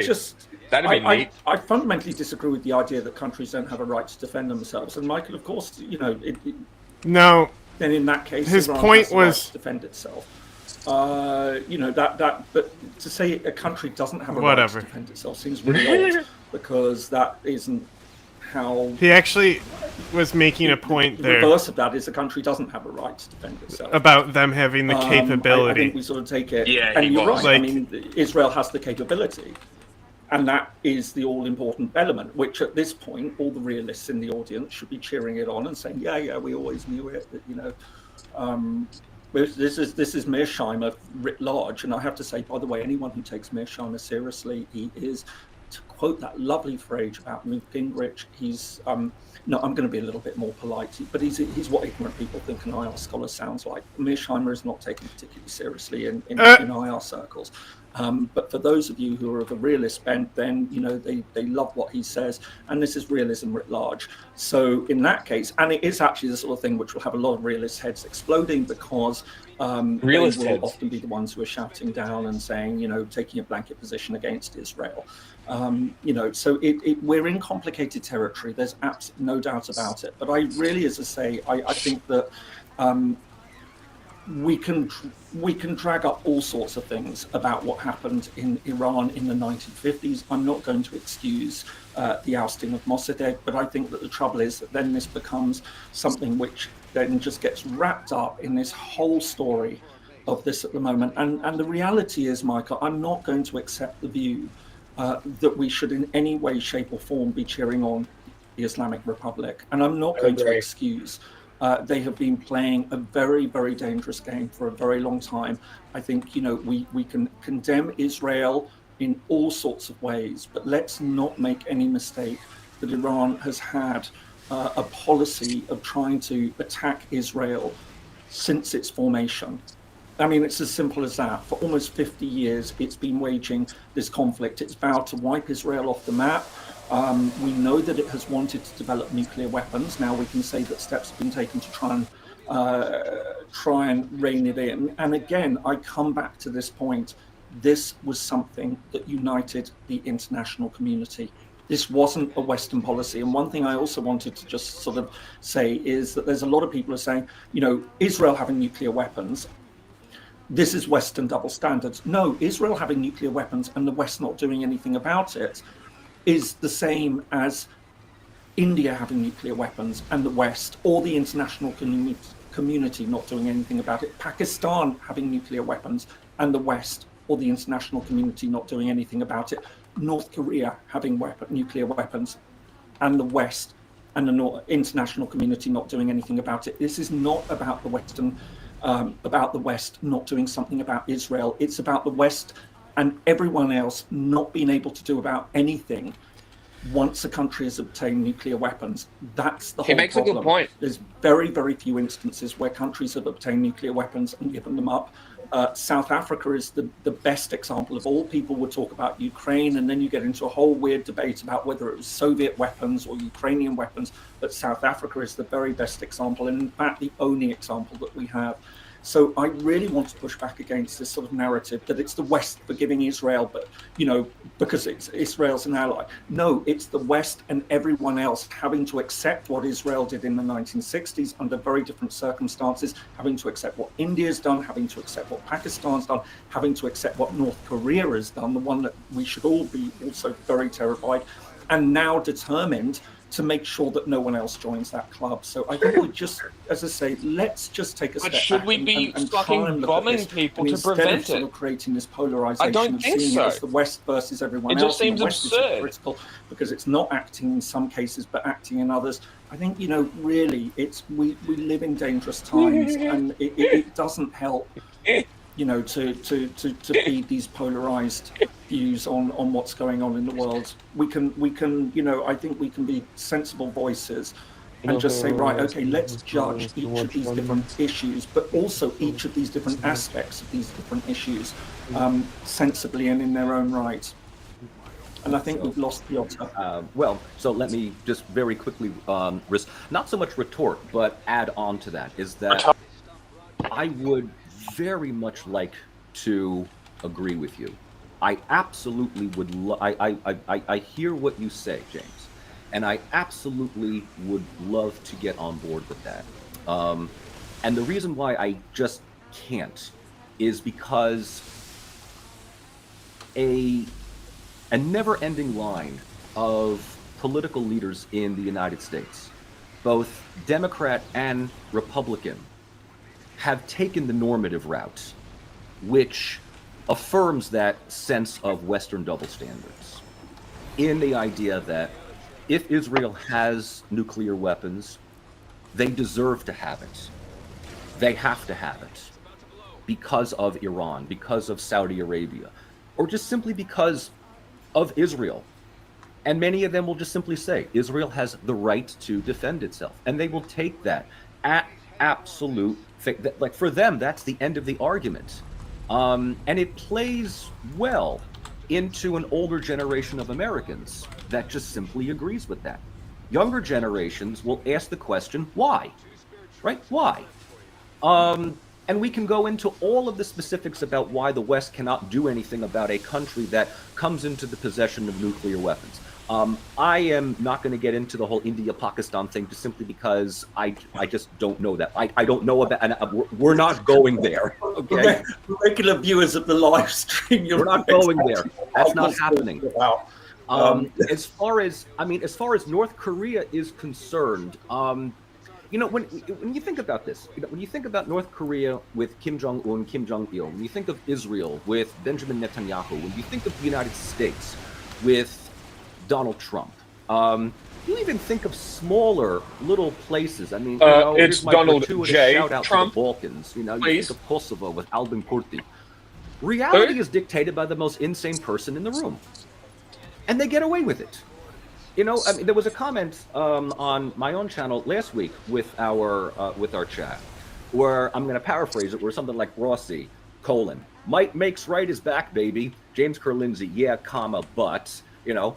But it's not like I'm happy that might makes right. I'm not saying that this is the new reality. I'm saying I'm not happy about it, but yes, it's not that might makes right. Might just makes things happen. And the same thing that we talked about last week is sort of coming in this time around as well. And that is, you know, Trump's launching of missiles against Iran is illegal. Okay, you think he cares about that? Israel's state-sponsored genocide against the Palestinians, not just in Gaza, that's where most of our attention is on, but in the West Bank as well, is illegal. Do you think they care about that? Right? Russia's annexation of territory in Ukraine is illegal. Do you think Vladimir Putin cares about that? Right? That's the whole thing. It's illegal. Okay, stop me. Go and do something. And unfortunately, the only way to stop something happening is with a like-minded response. Hence the realistic. Can I just say, I mean, all right, two things, and I completely agree. I think your perspective on this will probably be a little bit different from mine, because you're right. I mean, the United States, you're absolutely right. There's never been, just as I'm very critical of those who will blanket condemn Israel, but seem incapable of actually considering the historical context of Israel's existence and the threats that it faced, and mindlessly throwing support behind Iran. And I'm not saying you're doing this, but I think you're absolutely right. You make an excellent comment that the trouble has been that for decades, equally, there are voices in the United States which have been absolutely incapable, not just unwilling, incapable of actually conceptualizing the fact that Israel could be doing wrong. And I think, you know, we have seen, I think you're right in many ways that, you know, the world would be a very different place now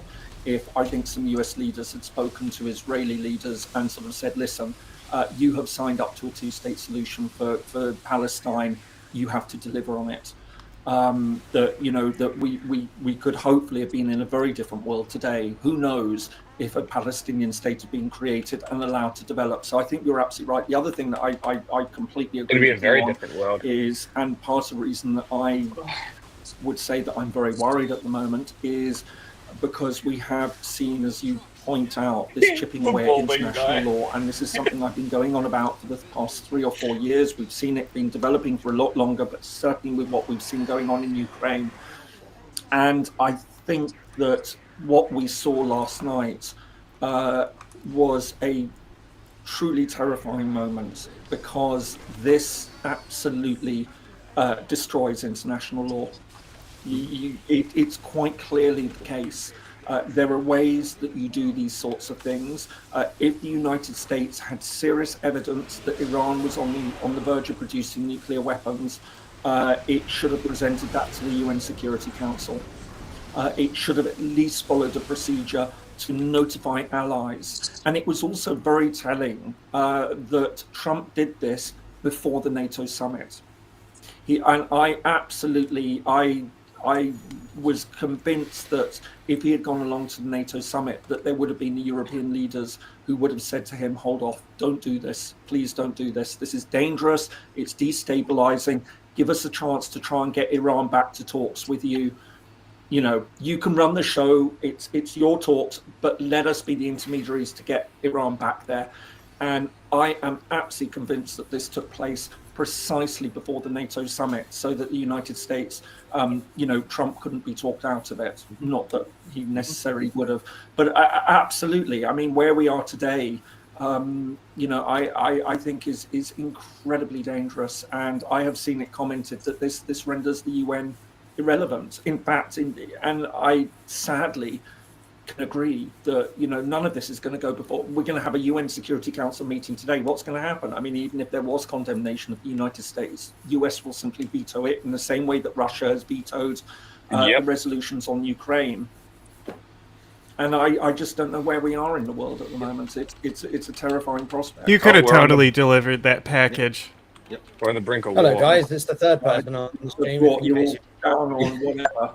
Yeah, so what do you think? Shall I just bug off and let you two talk? Apparently the audience... No, go on. You say sorry. Clearly youngsters have no opinions or knowledge on the matter. It's your world. You're inheriting it from us old guys. Yeah. But apparently because I'm not a PhD holder, I don't know anything. I've been to the best university for this. But on the United Nations front, having worked there for 5 years, I could tell you that the UN is still relevant. It has a role. It's not going to do anything, unfortunately. But when we see the Security Council and the E10 meet, keep in mind that the Iranians have called this meeting. The Russians will place face by saying it's double standards of the United States, that there is no international law that they follow, that the Russians are actually the responsible one. We've seen the statements that Moscow have shared, which are very... should we say tone deaf, considering what they did on February 24th, 3.5 years ago. The Chinese, I think, are going to be quite interesting to watch, because they really don't want the Iranians to do anything in the Strait of Hormuz, which seems to be what the Iranian parliament have voted in favor of doing something in the Strait of Hormuz. It's not clear what exactly. But that's not going to be welcomed by the Chinese, because that's going to really disrupt their interests, their economic activity. So I think the Chinese may not get too far behind what the Russians have to say in their statements. The French, I think, will differ slightly from the Americans. The Brits, I think, will be a typical poodle dog and lapdog and follow whatever the Washington statements are, to be honest with you. But as I said before, I think a lot of European capitals, whatever they say publicly on X or in statements, are going to be quite unhappy with not even the conduct itself, but the way that the Trump administration has frankly completely disregarded them in any way. I was expecting that if Trump waited for these 2 weeks, as he had suggested he would do, that he was going to go to NATO, get a sense of their feelings, and then make relative considerations on that. But then I remember that it's Donald Trump, and that's far too considerative and empathetic of other people's perspectives. So clearly not. When it comes to international law, I mean, James, you and I have had this debate in the past, which is sort of, I want to believe in the principles of international law, but clearly might is right, and this blatant disregard for it is here. It's the new normal, right? The Americans there's the debate about whether or not this is war. Well, the Americans haven't declared war, so they don't have to adhere to the basics of international humanitarian law, and neither do the Israelis, because they didn't. So, the Russians are like, well, that's what we're doing with our SMO sort of thing. It can all be applicable like that. So I do wonder where the relevance of international law is. Interestingly, when, the ICJ or ICC do attempt to indict people, it does put them off from going to play. Putin hasn't been outside of Russia. He hasn't been. I mean, that's true. It does ratify inconveniences the them ICJ, slightly with ICC, travel. treaties and such. So, interestingly, though, tacitly, people do still adhere to international law, at least on an individual basis. When you're coming to foreign policy more broadly, they don't seem to. So I think it's quite a weird sort of inconsistency there. But yeah, I do think the UN will not produce anything in terms of substance, but it will be very interesting to see what statements are said. And also keep in mind the GCC, the OPEC Plus. These guys are going to be having a field day tomorrow with oil prices and what they're going to do. The markets are already looking quite rocky. But interestingly enough, from the macro perspective, they don't seem to have reacted as badly as we expected. And maybe that's because the United States was deliberately telegraphing its moves for so long. Whether or not it actually followed through in what we expected, the point was that they were sort of alleviating people's concerns whether or not they would do anything at all. And so people knew that they would. And so the markets haven't flipped out as much as they could have done, which I think is interesting. I think it's still going to get worse. Certain commodities are looking quite messy right now. But yeah, I mean, Michael, to bring it back to you, maybe on the Russian angle, what do you think Moscow's going to do? Russia's response, and right now I am going through the transcripts of a couple of days ago. It was the St. Petersburg International Economic Forum, of which this is another opportunity for President Putin to present his understanding of the world. His opening address was largely focusing on Russia's economy, its GDP growth, and its position in the world, the new multipolar world. The more interesting aspects come with the roundtable discussions afterwards, where he and a number of other representatives of heads of state. We have somebody from China, from Bahrain, from Indonesia, and from South Africa that's there. And I'm about halfway through, and the question is focusing on Iran now. Chiefly, this took place before the strikes. So the big topic was the discussion floating around by both Trump and Netanyahu as to whether or not Grand Ayatollah Khamenei would be taken out. A number of ranking members of the Iranian government and military have already been killed in Israeli strikes. Would regime change be something that, what would Russia respond to that? Surprisingly, surprisingly, not surprisingly, Russia's response has been its boilerplate statements in that, we on one level are close partners with Iran. It is a member of BRICS, but at the same time, Russia has rather deep ties with the state of Israel.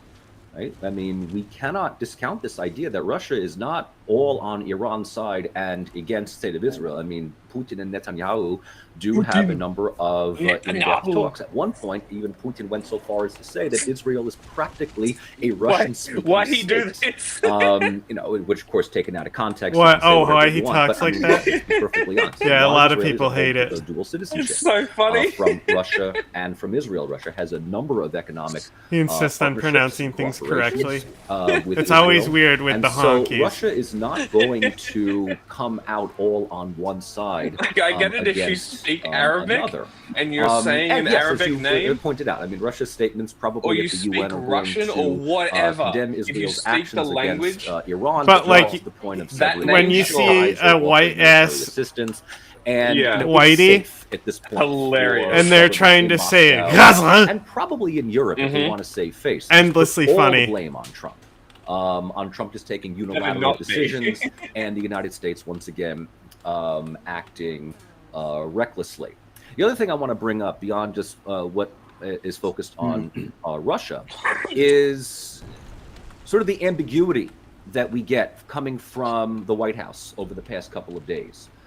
First with Trump saying that he's going to give up to 2 weeks to see what would happen, or he could strike in 2 weeks, he could strike in 2 hours, he can strike in 2 days. All right, this goes to what I was saying before about how Trump loves to play the ambiguity card because it gives him the idea that he ultimately can decide what the world will look like in the next 24 hours. I mean, it's great as far as he's concerned. Prior to this, I honestly did not think that he would give a 2 week window. I think that was calling bluff. It might have been an opportunity. Again, now we can talk about stories behind the scenes here. And here I'm going to be probably the most subjective, almost bordering on careless right now. So just, I'm letting everybody nice pop off queen. Yes, let's just go down the rabbit hole as to what is oh being boy discussed. Okay, hang on, let me get my whiskey. I've just got my there you go. Yes, pour one out. hang on, it's rum. Sorry, Go everyone. on, go on, Michael. You've been itching to do this. Go on. Drink Smoke responsibly, everybody. Smoke if you got him right now. So the give me a 2 week minute. window could have very well have been a very clear message to Iran saying, we're going to hit you at some point to make it look good for the headlines. You either got one of two things. Tell us someplace close to the nuclear facilities. It's not like the United States hasn't done this before. We shoot some missiles into some desert of a country to make it look like that we've done something. Put on the theme song be to doing Team this. America World Police. Or it just gives them an opportunity to evacuate all the heavy equipment and important stuff where we are going to hit. So, the statement from Trump is that we've knocked out Iran's nuclear capabilities. Okay? Terrorist First of all, you can't knock out what they did not already have. But what are the play to actual your home audience. I forget. We did I haven't So seen the that terrorist, movie. your day One is of their through because biggest now liabilities you in have to American answer foreign to policy, I think ever America. Fuck maybe yeah. not Gulf War I, but definitely Somalia, Rwanda. We see suffering on TV, and sort of it's a hybrid liberalists versus Wilsonian realist type of thing where we have to do something. We can't sit by and let evil do its own thing, especially when it's against our lick my butt friends and around suck the on world. my balls. So we have to do something. Yeah, so lick my butt and suck on my balls. Trump gives his little bravado statement. He's got Vance behind him, and Rubio on the other side, making it look like they're like the big decision makers. And Oh my God, the thing that I have Jesus to Christ. ask, Pause the video for a not second. the group here, but I just have to ask in general, and I think James, at the I end of the forgot day, about the second verse. The second verse is just them listing off shit. McDonald's, fuck yeah. Walmart, The Gap, baseball, NFL, rock and roll, the internet, slavery. Oh my God, it keeps going. That's so funny. Starbucks, Disney World, porno, Valium, Reeboks, fake tits, sushi. Hold on, do they say pizza? Missed opportunity. Rodeos, Bed Bath & Beyond, Liberty, Wax Lips, The Alamo, Band-Aids, Las Vegas Christmas, Immigrants, Popeye, Democrats, Republicans, Sportsmanship and Books. That's fucking hilarious. That's so funny. Fucking hell.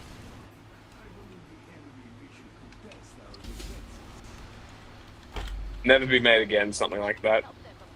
Truly a product of its time. You can play the video now. James and I, maybe we have our differences on a certain thing, but we always come back to the same point. We always agree fundamentally on the same principles, right? We just take different routes getting to it. But the question is, how much does the world really believe the Trump administration these days? How much do they really take seriously what is being said? Or like me right now, and I'm sorry, I'm the American in the room. I'm like, this is basically just a constructed narrative to make us look like we've done something and accomplished a major thing, which, again, all the useful people the Fox News crowd, the Republican MAGA crowd, the pro-hawkish MAGA crowd are going to be taking their, pre-scripted victory lap saying Trump did a great thing. For some strange reason, Facebook algorithms thought a couple of days ago that I would really like to see what Representative Pete King from Long Island thinks. And Pete King is this old, Pentagon propagandist boomer who thinks that, kick their ass and take their gas is the best way forward, right? I mean, he comes from the same voting district as Sean Hannity. If you know about Sean Hannity, Mark Levin, I mean, these are some of the most reprehensible members of the conservative talk radio crowd, in America these days. And they're rightfully thinking that they did a good thing, but what really happened? Did we really knock out any capability of Iran's nuclear nuclear energy, not necessarily nuclear weapons? And is this now, as I asked before, going to push Iran even further down the North Korea route, saying, well, we weren't thinking of doing nuclear weapons beforehand, but fuck it, we're doing it now because, another big rule of IR, it's not the most scholarly, but it's out there, is that if you have nuclear weapons, America won't fuck with you. Yeah. So I want to focus more on the here and now. Personally, if you guys want to go off and have your exchanges about stuff, that's fine. I maintain that sort of I'm balancing moderating and letting these guys talk, and I do resent some of the comments that were from the previous stream because I'm not a professor, don't know anything. So I would kindly ask that people who make those comments to not make them, or respect Yeah, I mean, it's things as well. Just because I think it's unnecessary. As a way of coming to your side, Peter. Some of the densest and most naive people I know hold PhDs. So anyway, it's not a. This isn't quite a conversation. I just think it's you know what you're talking about. I mean, it's disrespectful and it's unpleasant. And the trouble is, I mean, this is unfortunate the way that debate has gone online these days. I find it an irony, though, James. There's sort of people don't want to hear experts' opinions, and yet they then are really wanting to hear just people with a PhD in experts' opinion, which is sort of like, hang on, which is it? No.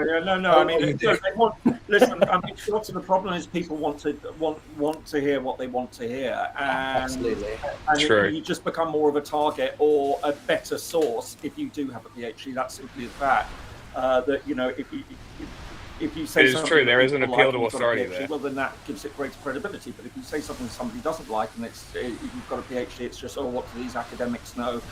They're all. So in actual fact, you just find that having a PhD. That's so true. I think it's ages, to be honest with you. Because you're young, you don't know anything, right? And I've been through it's just Mike and I don't have any excuses for not knowing anything. And that's why I'm very Stukov's tanks basically launch suicide bombers. If it's irrelevant, then why are nation states using it to express themselves? Why do the Iranians send diplomatic communicators? I'm not saying see them just melting in getting things done, but clearly it serves enough of a purpose that countries, heads of state, your government, whether you like them or not, do see it as value. So I just, it's not the League of Nations, it's way more comprehensive than that. And me saying that it is relevant isn't me defending it. I think there's an ability to acknowledge something isn't an endorsement of it, right? There's this lazy nation and stuff. So anyway, I do want to make one point quickly also about this whole Iranian-Israeli matter, because I was listening to you guys for a while, and this is never going to be resolved at this point. There are some people who are just never going to be satisfied with the fact that Israel is where it is, right? I don't support, as I made it very clear, Israel's actions over Gaza, but it's not going anywhere. Yeah, it people makes who are them sound frustrated pretty. with They're Israeli more credible, behavior and existence or whatever. And you got me sounding like a bogan saying cunt all the time. I hear you. I appreciate your perspective. But the reality is, Israel is one of the most formidable militaries in the world. And regardless of what we pretend, their ideological or idealist narratives about values and stuff, at the end of the day, there's a reason why realism is the biggest and supported school in international relations. Because it often, in times of crisis or moments like what we're seeing play in the past week and a half, it comes to the fray. That there is, people will set aside their values if it means that their strategic and self-interests are met. And in It's that true. regard, you know, Israel isn't going anywhere. You can talk about its eradication. Well, the biggest state that was about removing Israel's presence in the Middle East, the Islamic Republic, are in a terrible situation. Again, regardless of whether you support the Israelis or the Iranians or no one, the reality of the situation is the Islamic Republic does not. You could have totally delivered a that response. package, They Jack. do not have any ability to do anything other than send missile barrages at random points in Israel, at random points in the Middle East, risk the IR of the Americans even further, which puts them in an even worse situation. At the end of the day, Ayatollah Khamenei is a theologist, or not theologist, Israel has never won a theologically war but he's also on a equal grounds. pragmatist. The idea because that he has to Israel is adapt if he wants the some regime military itself to menace is survive. pushing. And therefore, they have to make pragmatic Yes, they have. calculations based on Yes, they had. materialistic Nobody things like supported them missile stockpile. in the Because first the more war. missiles that they use, the less they have. For True, deterrence in that is other true. contexts, But namely since now then, the it's been nothing but support. And so it's very questionable. Which is crazy. How the fuck did they win the first war? Like, that's No, wild. I completely disagree with that as well. That's like totally shitting on the ability of like Abdel Nasser and Anwar Sadat. The Iranian like Navy, no, what's left of it. So I think people need to do a better. Sadat was so effective against Israel that it's generally believed they were considering using a tactical nuke. Yeah. So how did they win though? Because Syria is fucking useless. Okay. Because they were united with Syria at the time, and Syria came to attack from the north. Yeah, and they fucked it up. accomplished nothing. So Israel was able to leverage the situation where So like in Egypt, the Egyptians, like especially the nationalists, they consider that they won that war. Interesting. Because they got the Sinai back, which was the goal. Yeah, okay. Like the bigger goal may have been, we're going to destroy right? Israel, but come on. So like it was like really, almost like mutually.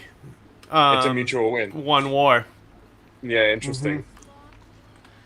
That's very interesting. All Everyone sides else got will away. tell the Egyptians that that's cope, but that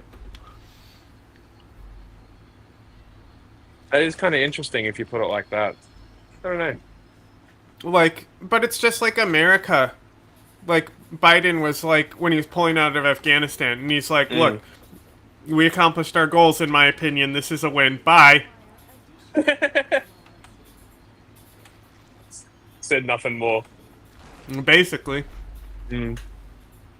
Everybody else never shut the fuck up about it, though. To your point about hearing what they want to hear, James, and also just accepting that the reality, geopolitics doesn't care about your feelings. And when someone's just trying to describe, not me necessarily, True. any of us, when we're just trying to talk about military or diplomatic True. outcomes, that doesn't mean we support that. It just means that we're acknowledging the reality of the situation and where we go. Yes. Sorry for the slight rant. I agree with this man. I've got for you, Piotr, in the comments. Oh, good. I'm sure people love it as well. Mossad got me. Yay! There we go. You can't win. I've just talked to a brick wall again.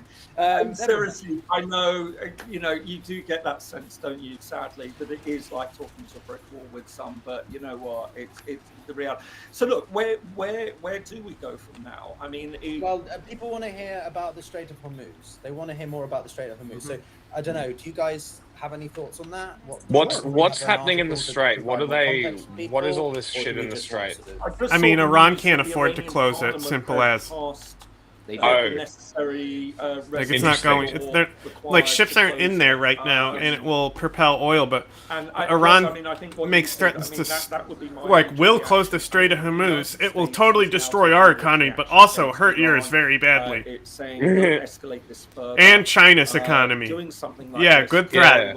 I think the point you raised. It's just one of their like mutually assured destruction type threats. Yeah, okay. Very, very unhappy at this. So whether this is something that China will then step in and say, no, you're not to do this. But I think you're very right that if it is a question Send that the Iran plan. wants to go ahead with this, I could very Send the well see plan. the United States turning around and saying, right, okay, this is an escalation. We will just make sure that you can't do it. Well, can I It's ask you a question on that, unfortunate, James? but- Send in the commies. Which is, well, Michael, obviously, I want your thoughts as well. But like, what do you think about the prospect of internal instability in Iran? Obviously, this is slightly further ahead, so for me, it's purely speculation. So we got to do this one step at a time here. Yeah, we got to do this one step at a time. let's do Strait of Hormuz, and then we'll do about the potential. I want to talk about separatist movements specifically, is what I want to get. Yes, at. very good point. So That was something I you know, think the issue. Yeah, the issue is what are the Hormuz. most likely next steps. And yes, the Iranian parliament either unanimously or almost unanimously voted to pass the law for closing the Strait of Hormuz, which, if Khamenei gives his blessing, then expect to see. And I would gas up right now, everyone. You know, go and fill your tank now before it gets ridiculously expensive. That is the most likely scenario for a number of reasons. One, it is a response to American strikes on Iranian territory, but it's the least aggressive because it's not going to, at least not now, it will not target American military bases around the region. It will not strike American naval carriers, destroyers, ships. Bitch made.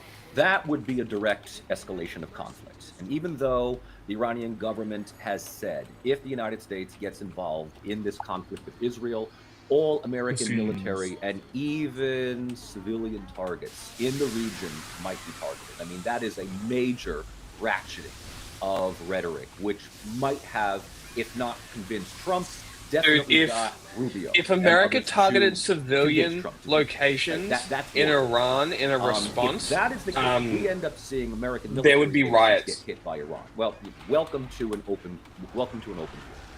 If the Strait of Hormuz, there would be literal closed, riots. That now changes it more to economic warfare, which brings in other countries, China included.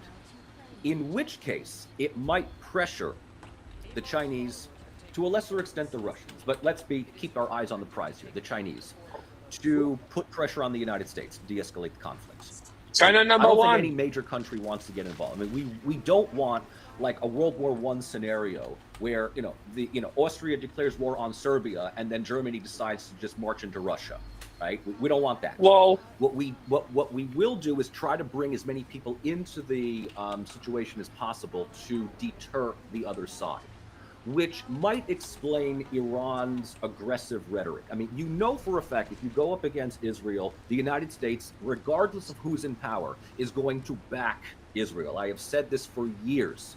The United States has two countries that we will not ever abandon, ideologically, rhetorically, whatever, the UK and Israel. Every other country has an expiration date. Israel, we will go into the apocalypse for. Largely because my country is populated by people who are paid to believe that. All right. And, say what you want about AIPAC, but they're very, very good at getting people to say the right things that they want to say about Israel. So that's how I see that. Now, when it comes to this notion of regime change. Oh, he's a British. We don't have the capacity. He's British. He's a pom. Good luck. You're going to need boots on the ground. The population of Iran is, if I'm not mistaken, what are we talking about? 90 million. Yeah. 90 million. We hate kings. All my homies hate that sausage fingered fuck. So if you're going to do regime change, you need a lot of boots on the ground. I kind of look at what has happened in Libya and to a lesser extent Syria as like regime change on Steal the that cheap, cunt's fucking which jewels is back. Destabilize the country, radicalize the ethno-political factions. It worked beautifully in the ex-Yugoslavia, and my country has a great track record of using something that worked beforehand in a new scenario. And we did talk last week about the different ethno-political communities within Iran. Some of the missiles that Israel has launched from Iran are coming from the trajectory of a country that we have not brought up, and that is Azerbaijan, which is very This closely is true. related in military. This is very and true. economic Like Richie relations. Medhurst. I haven't seen anything. No, Brain no, dead. no, they're not going to. But Azerbaijan and Israel work quite well together. Azerbaijan I was mean, using Israeli military gear to take back Karabakh. Interesting. Israel's support was integral to. There we go. So I would not. All I our would homies not, hate I would Richie absolutely not Medhurst. put it past. If not the CIA, Fuck definitely that guy. what's left of Mossad. And I don't think that Iran is just randomly lobbing missiles into Israel. I mean, they're hitting some strategic targets as well. They're not crippling the Israeli state, but they're making Israel realize the consequences, of their actions. Will this destroy the state? Oh it no! will If it's not the I consequences of absolutely my agree with you on actions. this, Peter, that in this day and age, you achieve international. Why is Tel sovereignty. Aviv being bombed? I don't remember What the did last we do time to that you? a state, was wiped off the map. I mean, a state dissolves like the Soviet Union or Yugoslavia, but other things, emerge. So there will not be the destruction of the Israeli state. There will not be the destruction of the Iranian state, but there could be very well the internal collapse, right? And we hear about this before, So if Iran just simply collapses in on itself, that's enough. Well, Michael, if I can That's just enough for be, Israel to say security guaranteed, because now Iran just becomes sort of an internal regional Pakistan, a Caucasus that can be used and abused, like we're doing with Syria, unfortunately, right now. Well, Michael, I just want to be devil's advocate on that point, because I think, we in the West have a lot of appetite for regime change, or certain Western Very cool, huh? Isn't that great? I love team sports politics. Like think of the Mahsa Amini movement in the end of 2022, when that young lady was killed by the police. And obviously a lot of... I don't like the description of them as just police. Those who support Reza Pahlavi, the Whatever. prince, becoming the... Like, it's fine, but new it's leader. more than Be that. careful how many people in Iran want, I'm coming to that, which is Shah that they- Jr. to come back. I'm coming to that, which is that I think is a little bit blown out of proportion. But the point I'm making is that how realistic is a regime change still, unless you go in there directly? You should sort of Mossad boots on the deliver not a even package. proper military invasion, but No. like I'd have to change my entire special setup. forces, It would take 20 minutes. Osama bin Laden kind of thing, Navy SEALs kind of thing, and take out Khaname. You're going to have to dismantle a properly complex system, which is the Islamic Republic. Yes, it's completely weakened, but this isn't. Yes, the Iranians can do any it. Small state. It is the No. Islamic Republic, No. so it's still a formidable entity to deal with. And I think that when we talk about regime change or collapse, we've got to keep it. It's only like 50 Now, there years are a lot old. of It's not Iranians even that that are fleeing. solidified as a I've heard state. at What do you least mean? upwards of 1 million are heading Yeah. towards the Azerbaijani border. Like, Israel there is doesn't seem to be more a sense of solidified, and it's discrimination. I only think 25 some, years further. Extremely confident people that there can be some kind of uprising amongst the people. But okay, number one, you need a coordinated movement, of which there isn't any. Two, you need... There's this video, and it was like someone telling it how it really is, and it's Okay. like the video wasn't necessarily wrong, but they're like basically trying to paint Iran as a victim, Of course. The big victim. because The great reason victim, some why would say. the Persian language is written in the Arabic alphabet is because of colonization. It's like, it's the Persian Empire, my dude. The Persian ethnicity is like extremely dominant in the world, especially in like the intellectual world. And like, are you fucking kidding me? Like, get the fuck out of here with that shit. Like, yeah, India and Pakistan also had some trouble with the British. Not everyone had constant W's like America. Yeah. And Israel.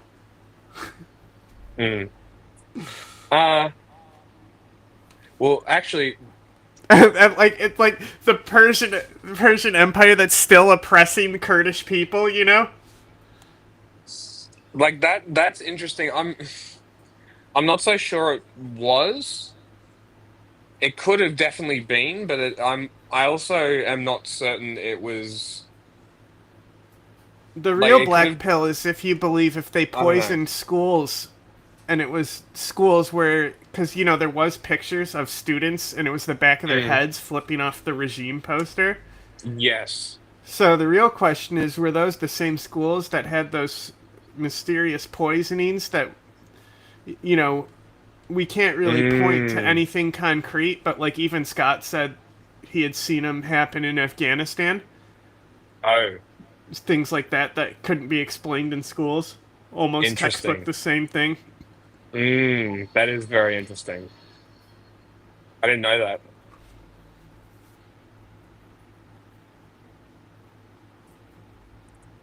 I don't think they realize Khomeini is like the Pope to the No, majority. so the hijab law isn't the issue. It's the hijab law is more of a stop and frisk policy, Yeah. The issue with America is that stop and frisk was so cops could harass anyone black just people. based on how they looked. Yeah. Right? So when you say that she was killed because she was Kurdish, you might be more on the nose there than it was about the hijab. Yeah, because I never considered the ethnic. We don't know makeup what of it. they said to her Well, before yes, they yes. smashed her head on the van. Like, we only have that. Yes.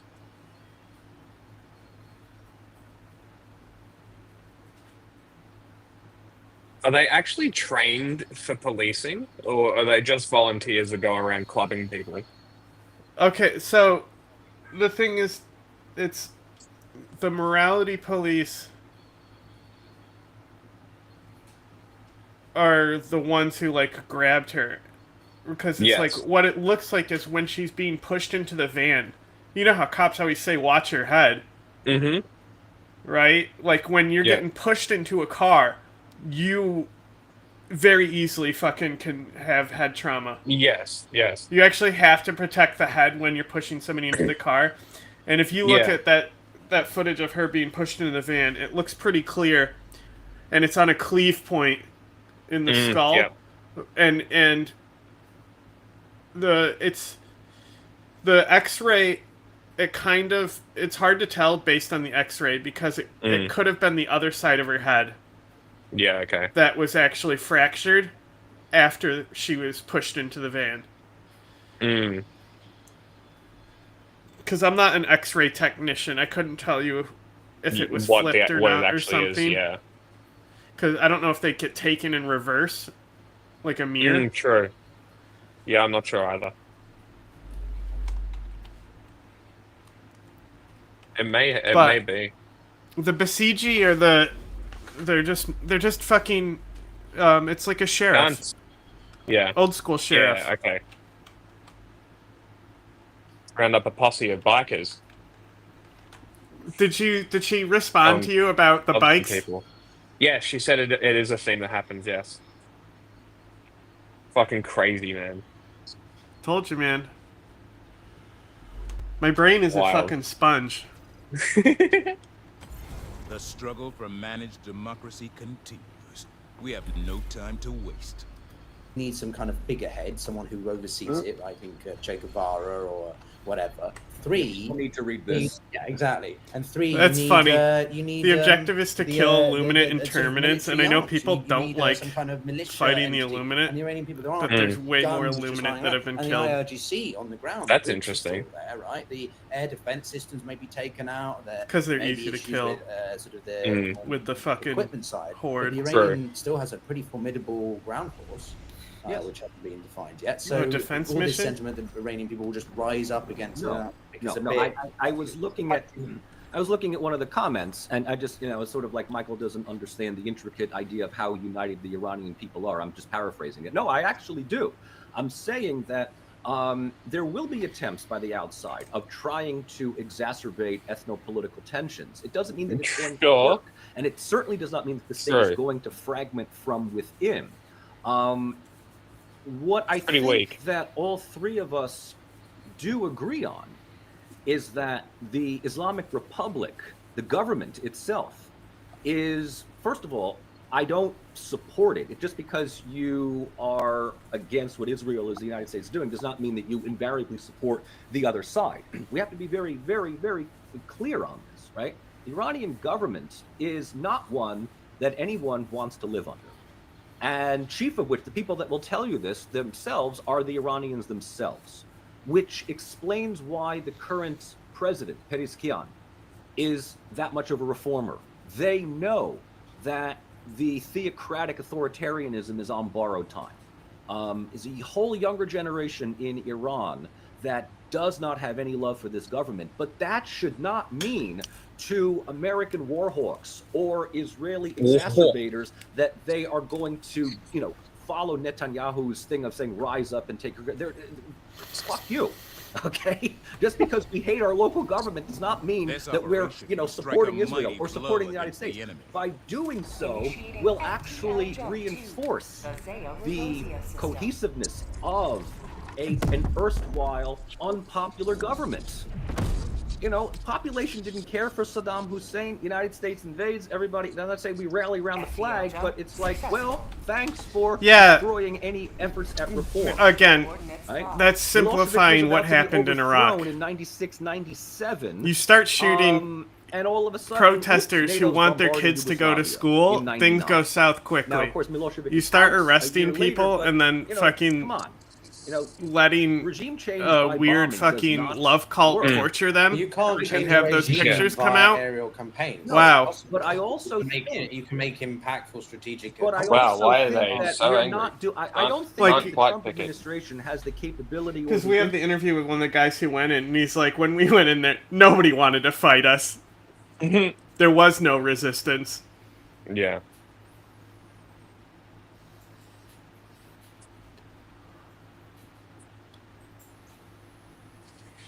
In the video. Interest in investing in full-on regime change. Just regime destabilization, on the other hand, and just kind of pick up the pieces and play with whoever you're willing to buy off.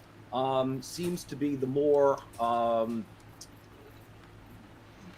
Is that a on New the York cheap accent that popping is through? going on these days? Plus, if it Maybe. destabilizes a country, it's not an immediate threat to the one that you truly care about. But this presupposes, right? This presupposes that the U.S. or Israel or any willing expat community, like I haven't used this rifle yet. That was great. Yeah, what is it? But I just got this. It's the amendment. All right. Okay. Can you change? I can't really click off the screen. Can you change it so you can see the stats on it? Yeah, give me a second. Like, let's move it to the other side.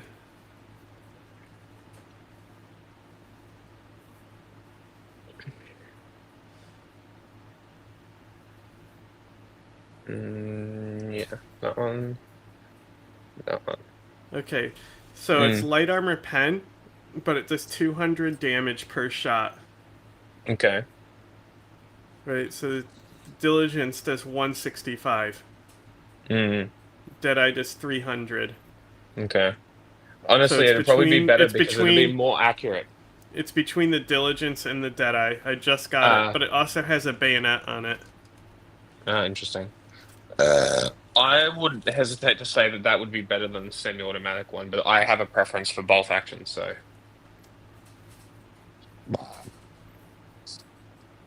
I like my bolt action.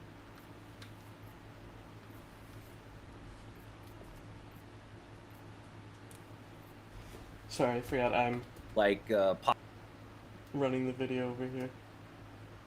Pahlavi Jr. all of a sudden has some credibility, some leverage within a country that he's been out of for almost 50 years. I mean, it's just not the case at all. How did regime change work with Iraq? How did it work with Afghanistan? How did it work with Libya?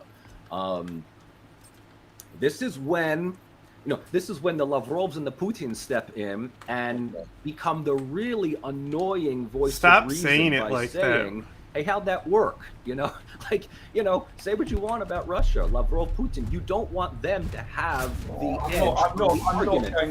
I'm not going to really take. I was waiting for James to trigger now. This isn't a gauntlet thing. I mean, it was. So I saw a snippet of an interview with Dmitry Peskov the spokesman of the Kremlin, and it was laughable that he was saying, country it would be, engaging in regime change or whatever. It's like, hold on, what was one of the rationales that Russia put forward for the invasion of Ukraine? It was quite clearly regime change. So we get free stalwarts right now. On about how countries should kick fucking ass. It was laughable. That's good. And so that was, but I think on the broader point, I mean, on regime change, you're very right. I mean, the idea that the US is going to be in any position to force it is just it can be stabilized, but there's no way it can bring it around without boots on ground, and that is just simply not going to happen. I mean, it can happen. The regime changes can happen, but the United States and Israel are not about to send troops to Iran. That much is clear. It's vivid imagination of conspiracy theorists if they think that that's going to happen. It's horrible sense that the drop is so loud. But no, on a fucking serious note, stick. it is incredibly difficult to bring it about. And my back is so photogenic. I find so quite interesting is how very often you'll hear people sort of say, the West engineered regime change left, right, and centre. It is how.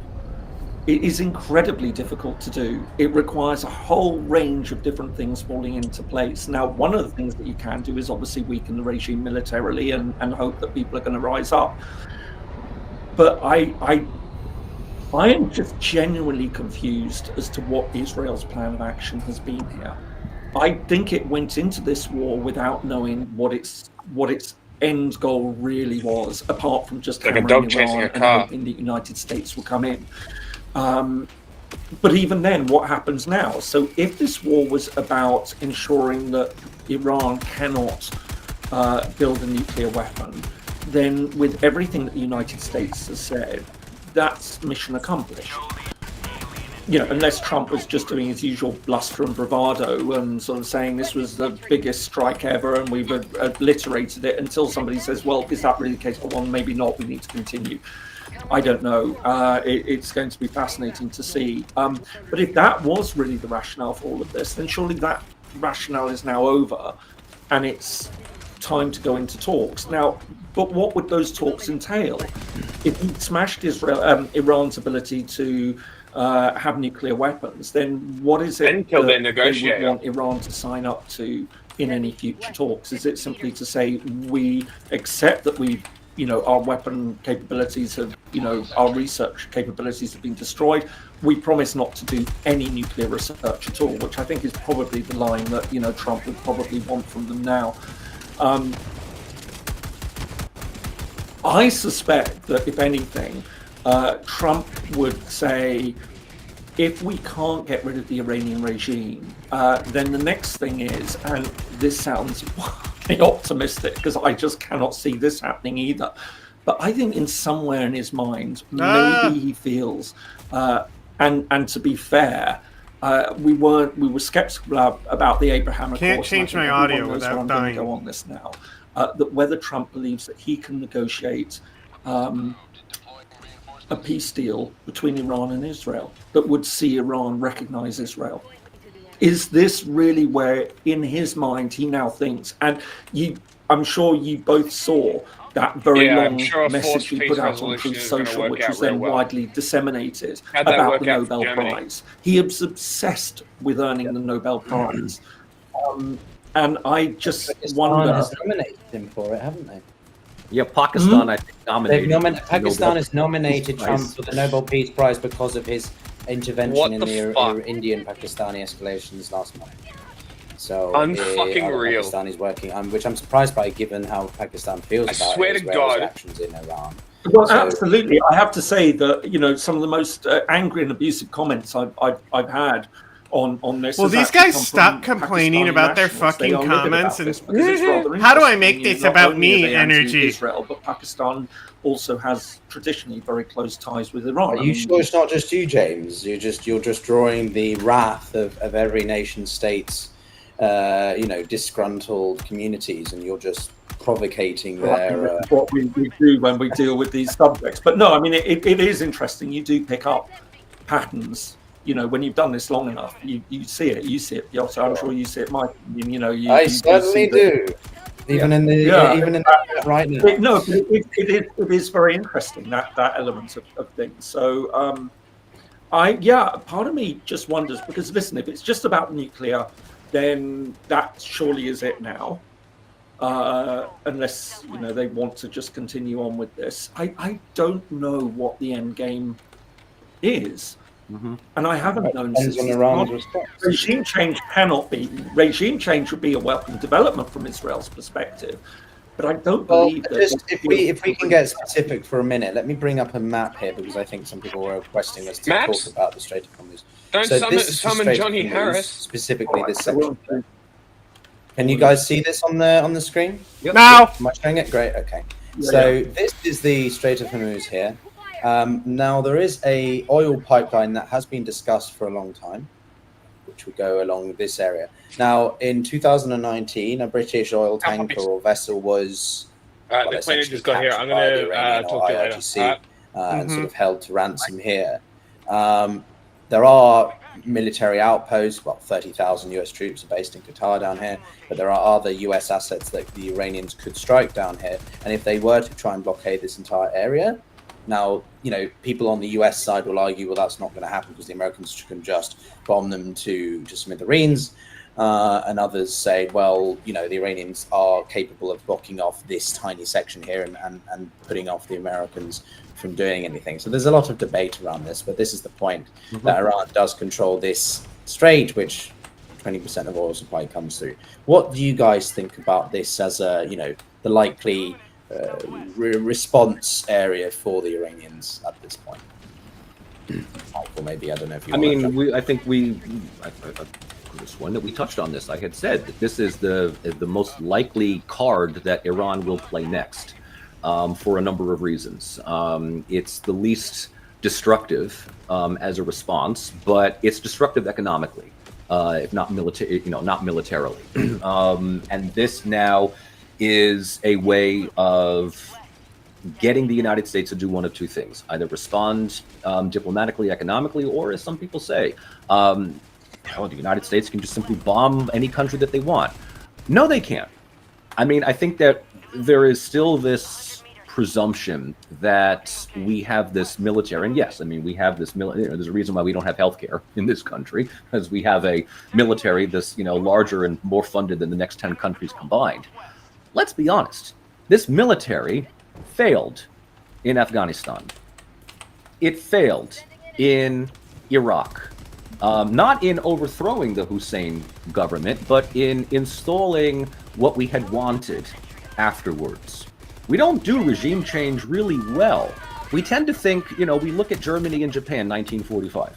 The United States has engaged in regime change ever since a sugar company got the American government to overthrow the monarchy in Hawaii in the 19th century.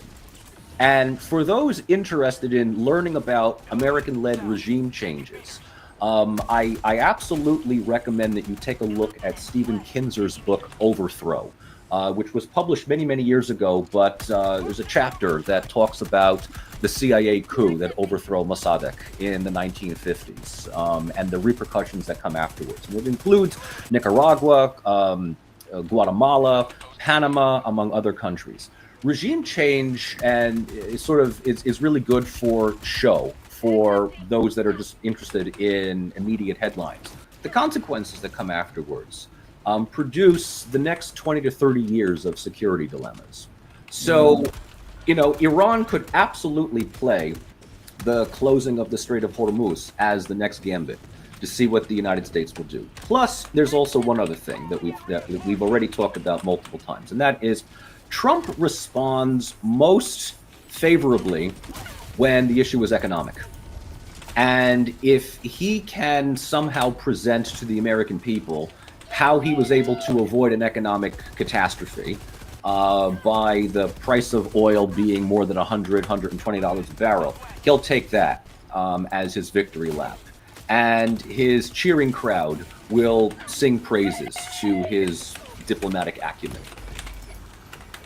All right, so I think... just wanted to, before you go, James, if you don't mind me just saying, what I'm showing on the screen at the moment is a slightly different, it's not dated to now, it's 2018, but it gives you an idea of where the shipping lanes go, the countries involved. Yeah, I can't see it terribly clearly, but Yotta, I mean, the question that, so I pulled up a map here. I mean, what's interesting is, of course, that little tip that many people would imagine is actually United Arab Emirates, as you see on that map, is actually Oman, which is really interesting. But that shows the waterway, doesn't it? And it shows the territorial waters. What I don't know is whether you've got that little bit that shipping can go through, or whether it's just simply too rocky and too dangerous. You know, I guess the question, and you know, as I will often point out, I'm not a military expert, or let alone a shipping expert, is it absolutely required for shipping to be in Iranian territorial waters to go through that? So from my understanding of being to Oman a couple of times, there's a reason why they have been often leveraged as the mediator or the go-between in the past, you know, years of yes, and remembering negotiations between the Americans and the Iranians on not just the Iranian nuclear program, but all sorts of tensions. You know, earlier this year, they were having conversations, and the Omanis were the men, and it's partially, I think, due to this territorial setup, in that the Omanis do hold one of the key, I don't know if you want to say physical jutting out bits of landmass that jut out into the Strait of Hormuz, and therefore they have a disproportionate interest in ensuring that things remain as relatively stable as possible. Equally, you know, this section of Oman is not directly attached to Oman. No, it's an enclave. It's a fascinating. Yeah. And they, by the way, can I just say, without interrupting your train of thought, just pulling up the map, I think that United Arab Emirates and Oman have one of the very, very few examples of a second-order enclave. They do, yes. International relations. So for anyone who doesn't know, an enclave is a bit of territory of one country within the territory of another. A second-order enclave is a bit of territory of one country in another, which surrounds a bit of territory of the other country with it's what are those dolls? It's a bit like that. Yeah, I'm just bringing up a map of that actually, but the Economist being the Economist, they put everything. Let me just access my Economist. For anyone who's really nerdy, there was examples of third-order enclaves. So this, between India and yes, you had a third-order enclave between India and Bangladesh until it was resolved. And that was sold. Yeah, it was. This is the Strait of Hormuz. So you have the Gulf of Oman here, but this section, so this part here is mainland Oman. Then you have to, if you want to go because you work or you have a holiday home or whatever it may be, you have to go through, and then you're in UAE. But if you're working in Madhan, you have to go through again. But if you work in Nawal, you have to go through two different borders every time. So the point I'm making from a geographic perspective more is simply that Oman has this landmass which is incredibly strategically important for managing the, maritime security and access in this area. And we can go back to the other image to show you where the shipping lanes are, and you can see, well, this is disputed territory down here, but yeah, this section here is obviously trying to keep it within Oman's territory to avoid any wrath of the Iranians. But yeah, that is the complexity that we're talking about in this tiny section of the broader, Middle East and stuff like that. So if the Iranians are going to try to leverage that in some way, it would be more complicated for the Americans or the international community or whoever it may be to deal with, because the spillover effect to other neighboring third-party neutral states would be certainly likely. I think is the point. But I did want to make one other comment from my perspective about Trump's propensity to sort of play us off one another or whatever, cloak and dagger kind of thing. I personally think that regardless of whether the United States has done its own military operations for now, Where the the hell are Israelis you are going to guys continue doing stuff. The And fuck? they may well smell that this is better than ever the opportunity to really try and take out the head of the octopus or snake or whatever analogies we like to use. And that means, regime change in some form. I'm not endorsing it. I'm just saying that clearly the Americans, well, at least publicly, are saying they're stopping short of wanting to go after the head of the snake, but tacitly they're probably not going to stop the Israelis from trying to do that. And the Israelis are going to continue to strike Iran. I don't see there being a diplomatic solution to this in the next week. I just think that we're now in this situation where the Iranians have been struck by the Americans. They don't have much response to the ongoing aerial campaigns by the Israelis. And it sort of becomes a little bit of a, as everything seems to be at this point, James, Michael, the global economy, international community just sort of absorbs it. And we become a bit desensitized to the war in Ukraine, desensitized to the events across the world, and it's just, you wake up, another headline, oh, Israel's taken out 3 infrastructure sites in Iran. But it's sort of, it becomes part of the daily news cycle. I don't know. Do you know what I mean? I forget which insane, unhinged member of the Knesset had said this a couple of weeks ago, but it was something to the effect of, and I'm paraphrasing, we are committing genocide against the Palestinians on a daily basis, and no one is saying anything about it anymore. Something to that measure. Which, if you see children burned alive and shredded by missile attacks, and you just continue scrolling, then you'll be desensitized to anything. I mean, that's ultimately what it is. I mean, I hate to be the doomer right now. But it was the equivalent to Hitler's comment on who today talks about the Armenians.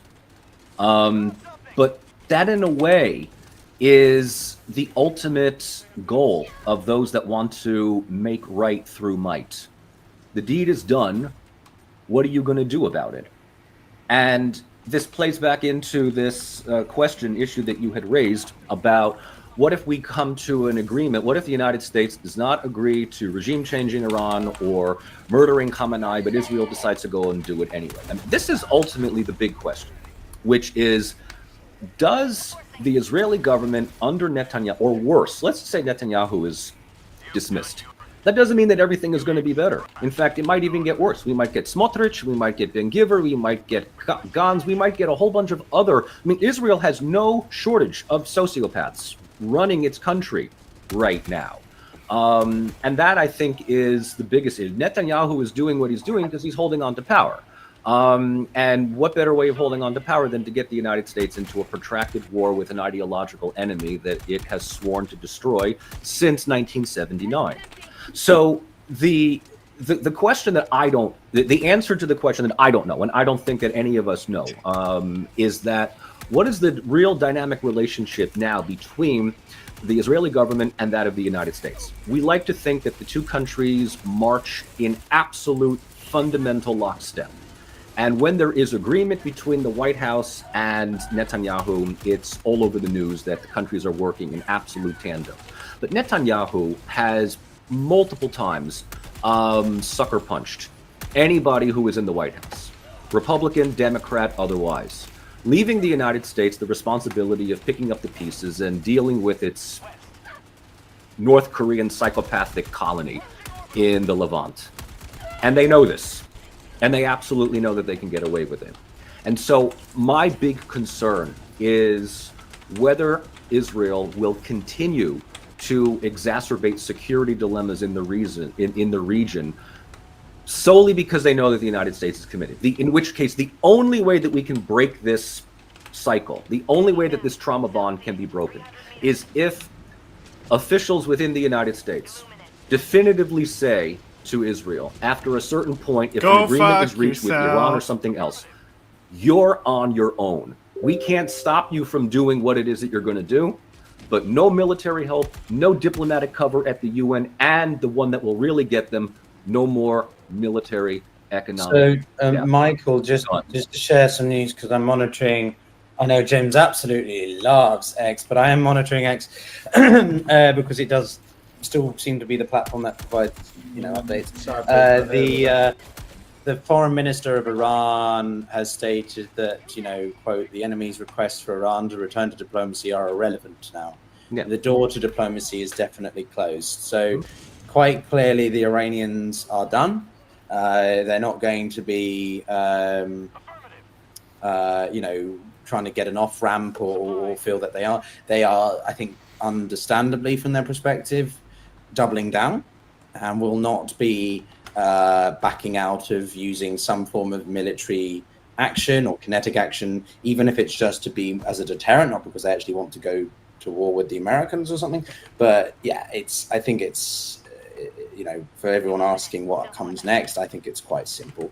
The Iranians are going to do as much as they think they can get away with. The playbook that they have used for much of the past 40, 45 years, and see where they can turn the pressure up without incurring the wrath of the US again. All the meanwhile, Israel will continue to strike. The Israelis are quite clearly invested in this to the extent that they've done this. The bigger deal is, to your point, Michael, and James, maybe if you want to comment on this, is to what extent will other countries get behind Israel's continued campaign, right? The Israelis are running low on interceptor missiles. They are, $2 to $3 million a piece, and they are more complicated to design and produce than simple ballistic missiles because they have to be capable of intercepting ballistic missiles in air defense systems. So the Israelis are definitely going to have to ensure that they can get sustained supplies from America. I don't think the Americans will be cutting them off, but I do think you're going to see a more antipathic sentiment across Europe, for sure.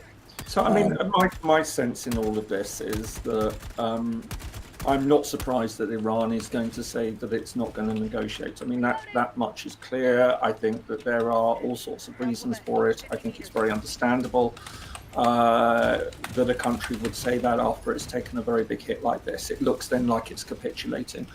I think my sense is that we will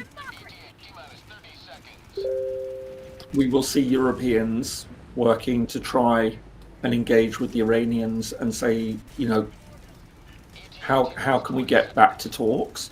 I think it'll be very interesting to see then how the United States under Trump would set the agenda for any return to talks. And remembering, it's not, when you're dealing with negotiations, and it's not just about getting one side to agree to talks and then talks suddenly start. And it's all out in the public and everything like that. There's a very elaborate dance that very often has to go on in these situations. A lot is done behind the scenes. A lot is done with go-betweens that sound out to try and say, look, if we do this, what will be your response to this? So, as I say, that very often when you see negotiations, 90% of the work has already been done. This is really, really important. So it's not the fact that Iran is saying it won't have negotiations now, which is the thing, which worries me, because I would find it very, very odd if Iran suddenly said, yeah, we're going to have negotiations, because then it looks like it's defeated, and culturally and regionally.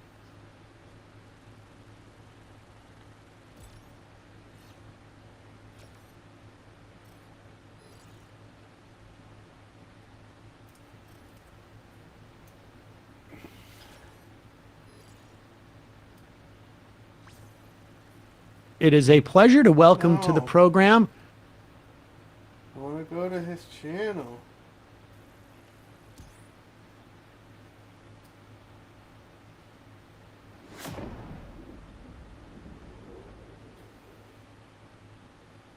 Okay.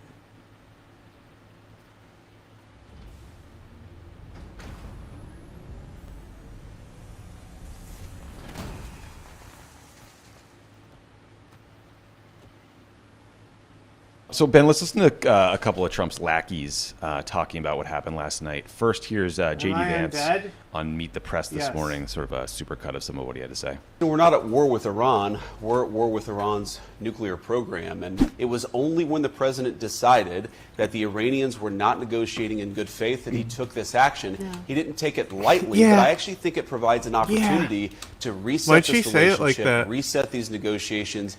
The Iranians are clearly not very good at war. Perhaps they should follow President Trump's lead and give peace a chance. If they're serious about it, I guarantee you the President of the United States is too. I certainly these idiots, they don't even know how to fight a war. Americans who are exhausted after 25 years of foreign entanglements in the Middle East. I understand the concern, but the difference is that back then we had dumb presidents, and now we have a president who actually knows how to accomplish America's national security objectives. So this is not going to be some long, drawn-out thing. We've got in, we've done the job of setting their nuclear program back. So that's just a great example of how they're not even trying to make an argument. Like, basically, like, oh no, we're going to be okay in this operation because Bush was dumb and the rest of the presidents were dumb and we're smart. And also, Ben, like, JD Vance saying we are not at war with Iran, we're at war with Iran's nuclear program is just such like unbelievable, embarrassing bullshit. Like the brave truth teller JD Vance, who is, you know, writing his little book about Meemaw and Peepaw and like kissing Ron Howard's ass, trying to get a Netflix movie made out of it. You know, like fighter for the common man, skeptic of wars of choice, would have absolutely crushed any politician who said something that's self-evidently stupid and ridiculous, because he knows what it means to bomb Iran. We're at war with their country. And by the way, Trump tweeted Iran now is the choice to end this war. So they might want to get on the same page here with their spin. Well, and first of all, we should be very clear, too, in all this bombing, because Israel's bombed them, too, and Trump said we, referring to the U.S. and Israel, Iranians have been killed. And let's not lose sight of the fact that hundreds of Iranian civilians have been killed. I'm sure hundreds more have been injured. Tehran, people have been trying to evacuate. It's chaotic. People are panicked. People are scared. Those people aren't like, oh, they're not bombing us. They're bombing the nuclear program. Those people like are part of Iran. Yeah. Now we have a smart president. Exactly right. At war with them, you're at war with a facility. You know, that's just not how this works. J.D. Vance's superpower is sounding absolutely confident and assured, and sometimes even intelligent about everything he's talking about, but he has no idea what he's talking about. This guy, 3 years ago was Mr. like Bonicelli, an author, venture capitalist running for Senate in Ohio. You have no idea what you're talking about. about starting a war over a nuclear program in the Middle East with a country of 90 million people. So their level of certainty in how they talk. Mr. Bonarelli. They talk about this the same way they talk about trans sports or ice raids, and it's reality is going to catch up to these people. There is still such a thing as objective reality, no matter how much they try to speak it out of existence. Yeah, and no matter how arrogant they sound. Here's another supercut, Ben, of some of Marco Rubio's comments from this morning. I think he went on Fox News' Sunday show and CBS earlier today. It was not an attack on Iran. It was not an attack on the Iranian people. This wasn't a regime change move. This was designed to degrade and/or destroy 3 nuclear sites related to their nuclear weaponization ambitions. Are you saying there that the United States did not see intelligence that the Supreme Leader had ordered weaponization? That's irrelevant. I see that question being asked in the media. That's an irrelevant question. No, they have that is everything the they key need to build point a weapon. in U.S. intelligence assessments. You know that. No, it's not. Yes, it was. No, it's that not. The political decision had not been I know that better made. than you know that, and I know that that's not the case. What happens next is up to the regime. I know more than Okay, you! We're ready for peace. Phineas S. response. Iran is committed to becoming a nuclear weapons power. I do think it puts the regime at risk. I really do. I think it would be the end of the regime if they tried to do that. So, I mean, this is just a great example of how they're just not even trying to make a case. Like, your argument is that the U.S. intelligence assessment about whether Iran has decided to get a nuclear weapon is irrelevant? What? And there's total internal inconsistency in what he said, because he described them as 3 nuclear weaponization sites. And then he said that it is irrelevant because they're not. They're 3 nuclear sites. It's different, right? Whether they've decided to weaponize is whether or not this is an imminent threat. And so in the same appearance, he's all over the map. It's a weaponization site, then there's not a weaponization decision, then it doesn't matter. And then if they do decide to weaponize, we'll end the regime, like in just oozing arrogance. Again, I can't help. I hope for the best here. I really do. I don't have a lot of confidence in watching and listening to these guys. No, not at all. So let's just talk about the Democratic Party and the Democratic reaction. I want to just make the case to Democrats that I feel like in moments like this, there is a tendency to kind of shrink from the debate and to worry that taking military action looks strong and decisive while talking about facts and nuance and restraint or diplomacy looks weak. I mean, like, what was this operation called? Midnight Hammer? It's like, let's just call it war gives Trump a boner.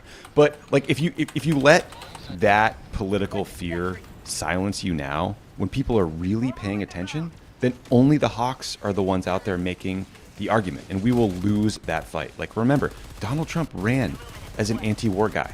He stole that mantle from the Democrats in 2016.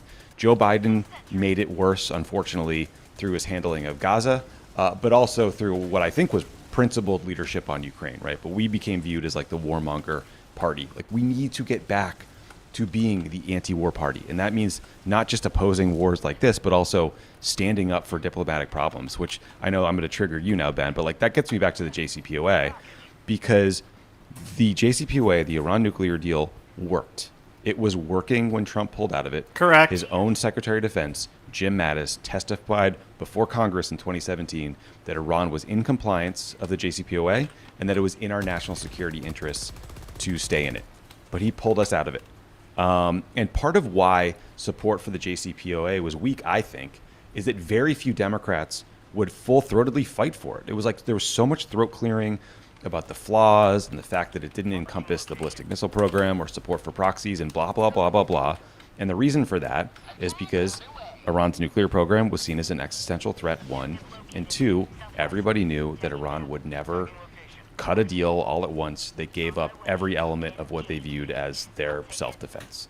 But instead of just fighting for the thing, we looked weak. And like, there is a direct line between Trump pulling out of the JCPOA and where we are today. And unfortunately, it runs through 4 years of Joe Biden not re-engaging on all of these matters and not getting back into the JCPOA. But like, I just think we gotta have some confidence and some courage in these moments. Look, it should not be this complicated. The JCPOA point is the obvious one. You had a deal, it was working, Iran was complying. You didn't have a nuclear Iran or a war to worry about when that deal was in place. Trump tore it up, and that was a direct line to what just happened.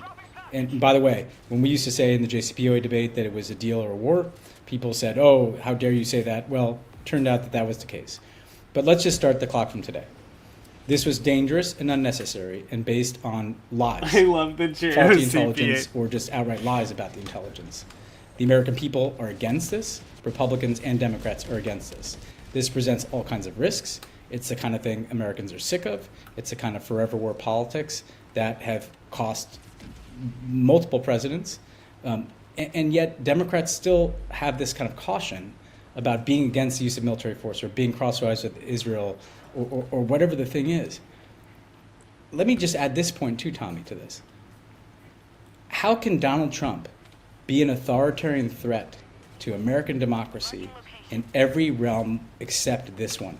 How can you say that this guy is like a fascist who's like militarizing ICE, who's deploying the National Guard to our streets, and not be concerned about him launching a new war only several months into his presidency? The last I checked, it's not good when fascistic leaders launch foreign wars.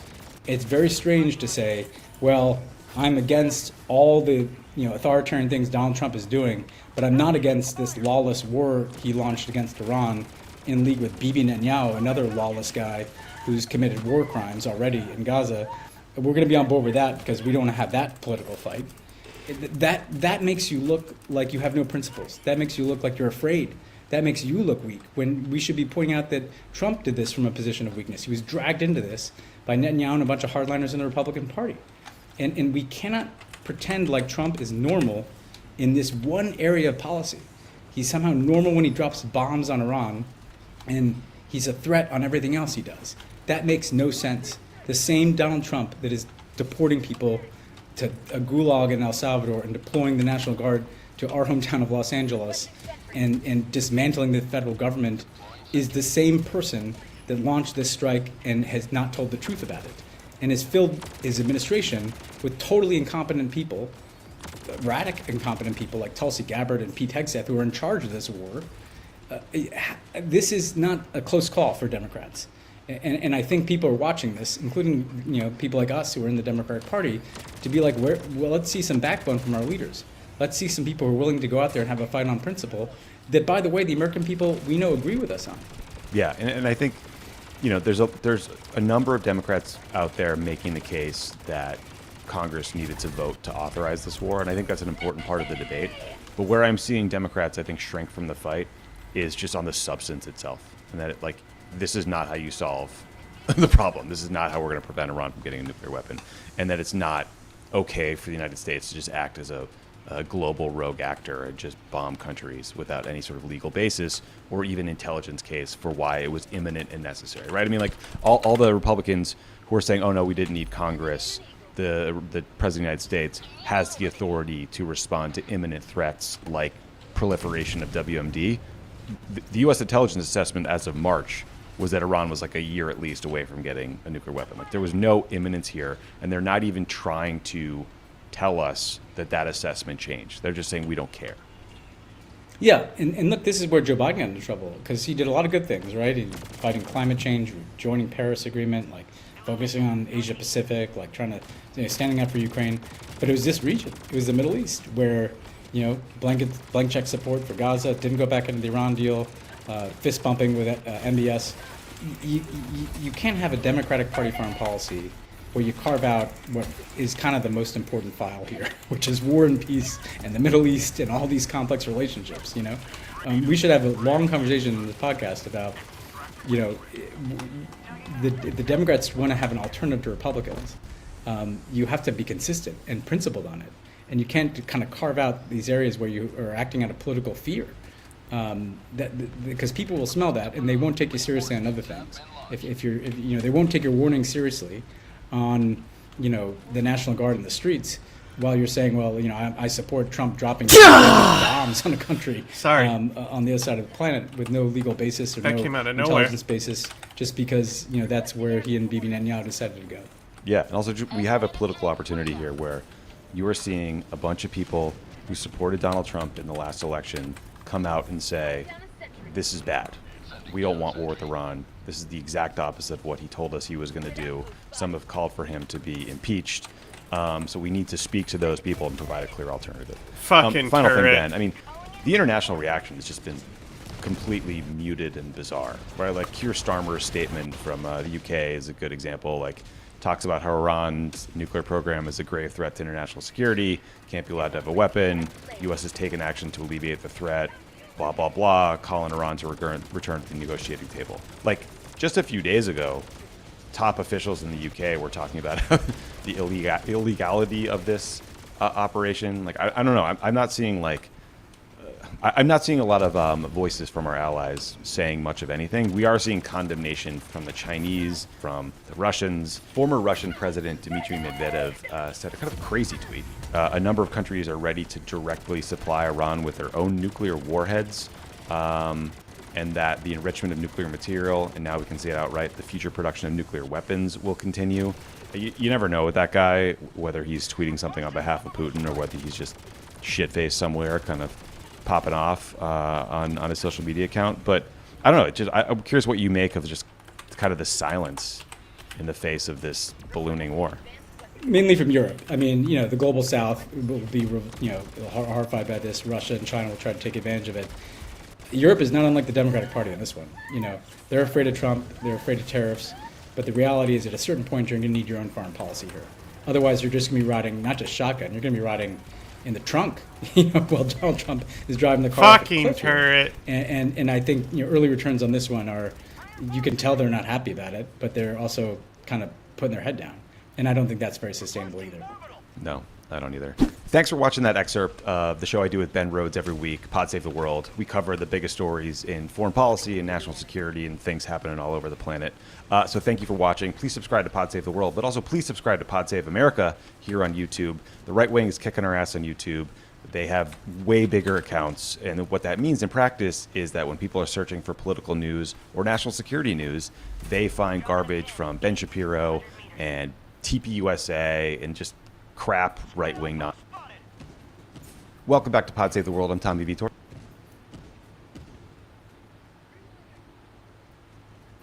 He was like, Ben Shapiro, and I was like, yeah, you're right. I should be listening to Ben.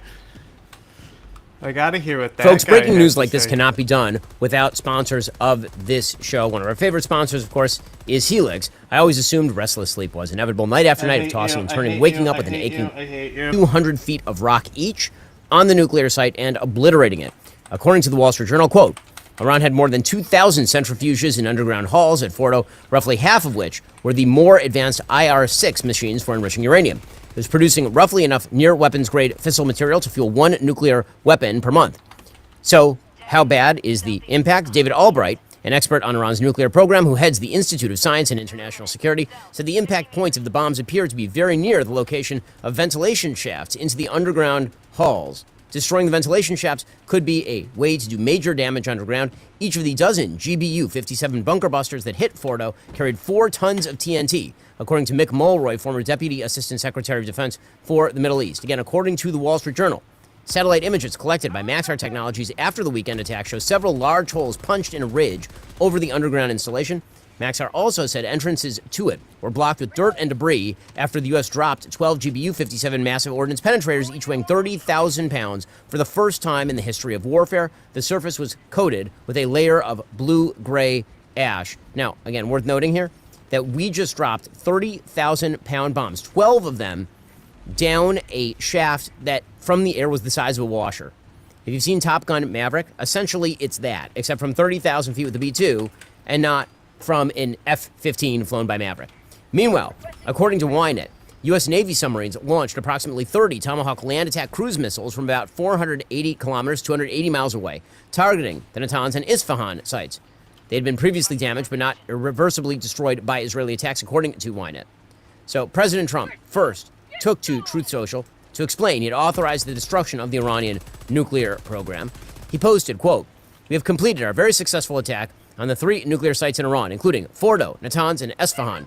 All planes are now outside of Iran airspace. A full payload of bombs was dropped on the primary site, Fordo. All planes are safely on their way home. Congratulations to our great American warriors. There is not another military in the world that could have done this. Now is the time for peace. Thank you for your attention to this matter," which is becoming one of my favorite Trumpisms. Thank you for your attention to this matter, because he certainly has everybody's attention. He then explained that Fordo was gone, and he added that this was, of course, a historic moment. He posted, "I will be giving an address to the nation at 10 p.m. at the White House regarding our very successful military operation in Iran. This is an historic moment for the United States of America, Israel, and the world. Iran must now agree to end this war. Thank you." Correct. So, then, 10 p.m., President Trump appeared and explained precisely what had transpired in a historic statement. He was flanked by the Vice President, Secretary of State Marco Rubio, and Secretary of Defense Pete Hegseth. Here's what the President had to say in its entirety. Thank you very much. A short time ago, the U.S. military carried out massive precision strikes on the 3 key nuclear facilities in the Iranian regime: Fordo, Natanz, and Esfahan. Everybody heard those names for years as they built this horribly destructive enterprise. Our objective was the destruction of Iran's nuclear enrichment capacity and a stop to the nuclear threat posed by the world's #1 state sponsor of terror. Tonight, I can report to the world that the strikes were a spectacular military success. Iran's key nuclear enrichment facilities have been completely and totally obliterated. Iran, the bully of the Middle East, must now make peace. If they do not, future attacks will be far greater and a lot easier. For 40 years, Iran has been saying death to America, death to Israel. They have been killing our people, blowing off their arms, blowing off their legs with roadside bombs. That was their specialty. We lost over 1,000 people, and hundreds of thousands throughout the Middle East and around the world have died as a direct result of their hate, in particular So many were killed by their general, Qasem Soleimani. I decided a long time ago that I would not let this happen. All of the brilliancy took place just a little while ago. And into the Pacific as a decoy. A deception effort known only to an extremely small number of planners and key leaders here in Washington and in Tampa. The main strike package, comprised of 7 V-2 Spirit bombers, each with 2 crew members, proceeded quietly to the east with minimal communications. Throughout the 18-hour flight into the target area, the aircraft completed multiple in-flight refuelings. Once over land, the B-2s linked up with escort and support aircraft in a complex, tightly timed maneuver requiring exact synchronization across multiple platforms in a narrow piece of airspace, all done with minimal communications. At approximately 6:40 p.m. Eastern Standard Time, 2:10 a.m. Iran time, the lead B-2 dropped 2 GBU-57 massive ordnance penetrator weapons on the first of several aim points at Fordo. As the president stated last night, the remaining bombers then hit their targets as well, with a total of 14 MOPs dropped against 2 nuclear target areas. All 3 Iranian nuclear infrastructure targets were struck between 6:40 p.m. and 7:05 p.m. Eastern Time. Again, that's about 2:10 in the morning local time in Iran, with the Tomahawk missiles being the last to strike at Esfahan to ensure we retain the element of surprise. An astonishing operation by the United States military. Also on Sunday morning, Secretary of Defense Pete Hegseth sounded off as well. Tehran is certainly calculating the reality that planes flew from the middle of America and Missouri overnight, completely undetected over 3 of their most highly sensitive sites, and we were able to destroy nuclear capabilities. And our boys in those bombers are on their way home right now. We believe that'll have a clear psychological impact on how they view the future, and we certainly hope they take the path of negotiated peace. But I could not be more proud. Now, let me be 100% clear. President Trump has more spine, more intestinal fortitude, more cojones than any president of my lifetime. By far, it's not close. This, of course, is a historically courageous man. If that was not clear from the moment he stood up during the last campaign, shaking his fist and yelling, "Fight, fight, fight," after being shot in the ear, President Trump is a man who has courage. He said for decades Iran would not have a nuclear weapon, and then he kept his word. And keeping your word is unbelievably rare. Bill Clinton, 1995, quote, "We are determined to prevent Iran from acquiring nuclear weapons." George W. Bush, 2006, "Iran must not be allowed to develop nuclear weapons, period." Barack Obama, 2015, "I have stated that Iran will never be allowed to obtain a nuclear weapon." Joe Biden, 2022, "We will not allow Iran to acquire a nuclear weapon." Donald J. Trump, "Iran's key nuclear enrichment facilities have been completely and totally obliterated." 2025, this is a man of courage who keeps his word with spine, with true, unbelievable, heroic spine.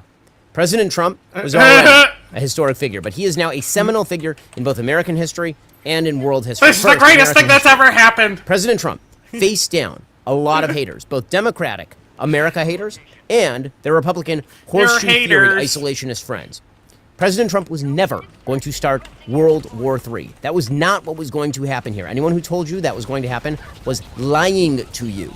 Because President Trump lives in the world. He lives in the world of reality. And he played this absolutely perfectly. It is not possible for a president to have played this better.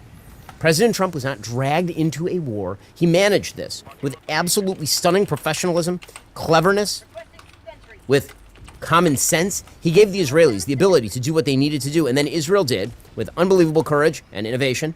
Israel cleared the skies. Israel killed Iran's top generals. Israel devastated their nuclear scientists. And President Trump waited.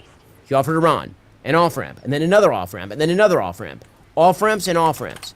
And then, when they didn't take it, he acted brilliantly with our unparalleled American military, the greatest military in the history of planet Earth, bar none, no second competitors.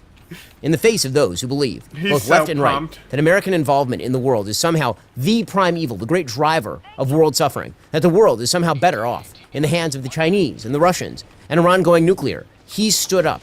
He stood up to the morons like AOC on the left who proclaim that Trump himself is a Hitlerian threat to the world by standing up to a true Hitlerian threat to the world. And he stood up to the dolts on the right who thought that they could somehow claim the movement Donald Trump built, the Make America Great Again movement, for themselves, painting Howard Zinn America-hating turd with a coating of MAGA language and then trying to pass it off as filet mignon. He stood up to all of them, and he proved that America is great again, which brings us to world history. America must be strong in the world. We are the indispensable power. We always were. We must be. And President Trump always understood that to make America great again, America would actually have to be great, which meant reestablishing a central principle. Do not with the United States of America on our core interests. Do not do it. Joe Biden destroyed that credibility. He did so in Afghanistan. He said don't, and then every single person who could did. Not anymore. President Trump has reestablished American deterrence. He has reestablished American strength. He always said peace through strength, and he always meant it. This is because President Trump understands the most important things. American power matters. American credibility matters. American honor matters. And then there's the future of the world, because everything just changed. The Middle East is now a very different place. Israel, our closest ally in the Middle East, maybe in the world, is a regional power with the support of the United States. The Abraham Accords are in the offing for Saudi Arabia and the rest of the Sunni world. The United States is working closely with the Saudis, with the UAE, with Bahrain, with powers in the northern African sphere to join the Abraham Accords, and with Iran on its heels, rocked, their nuclear program destroyed. That is a possibility that would not have been thinkable just a couple of years ago.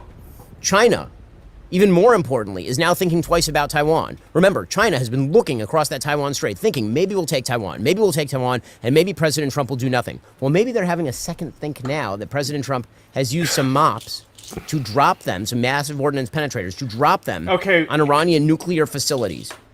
Russia, which may have been casting When are we its going to eyes get Trump at going? Northern We Europe mopped them and up. Eastern Europe, has to be thinking a little bit about what future expansionism would mean because of President Trump. He is truly an all-time historic figure. He proved it again over the course of the last few weeks. There has never been anyone quite like him. There probably won't be again. Oh my God. He thinks differently. He acts differently.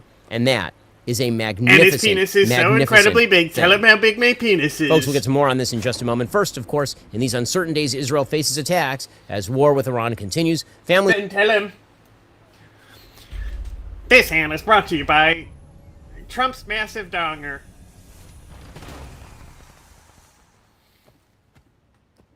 That would be Iran's supreme leader, Khamenei. He acted like an idiot and refused any proposal from the United States. That is absolutely true, obviously.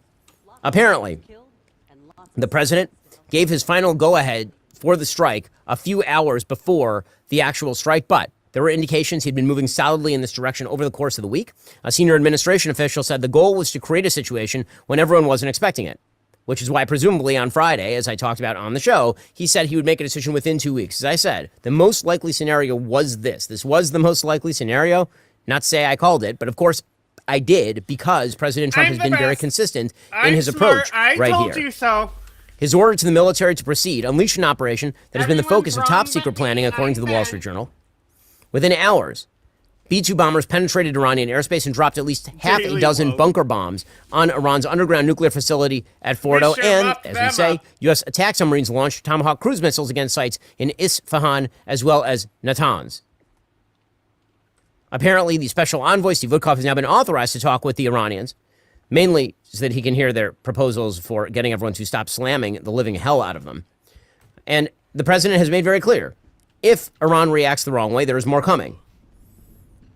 If Iran decides that they want to react by attacking the United States, if they wish to respond by closing the Straits of Hormuz, there are a wide variety of things that are bad that Iran can do. And if they do certain things that are bad, much worse things are going to happen. Again, for all of those who are claiming that this was all about regime change, that the United States was going to launch hundreds of thousands of troops into Iran the same way that we did in Iraq, that was always sheer absolute crap. But strategically speaking, The reason that Ayatollah Khamenei is alive, beyond the fact that the United States doesn't feel like rebuilding the place, and wouldn't even if Ayatollah Khamenei were killed, because it would be up to the Iranian people to actually do that.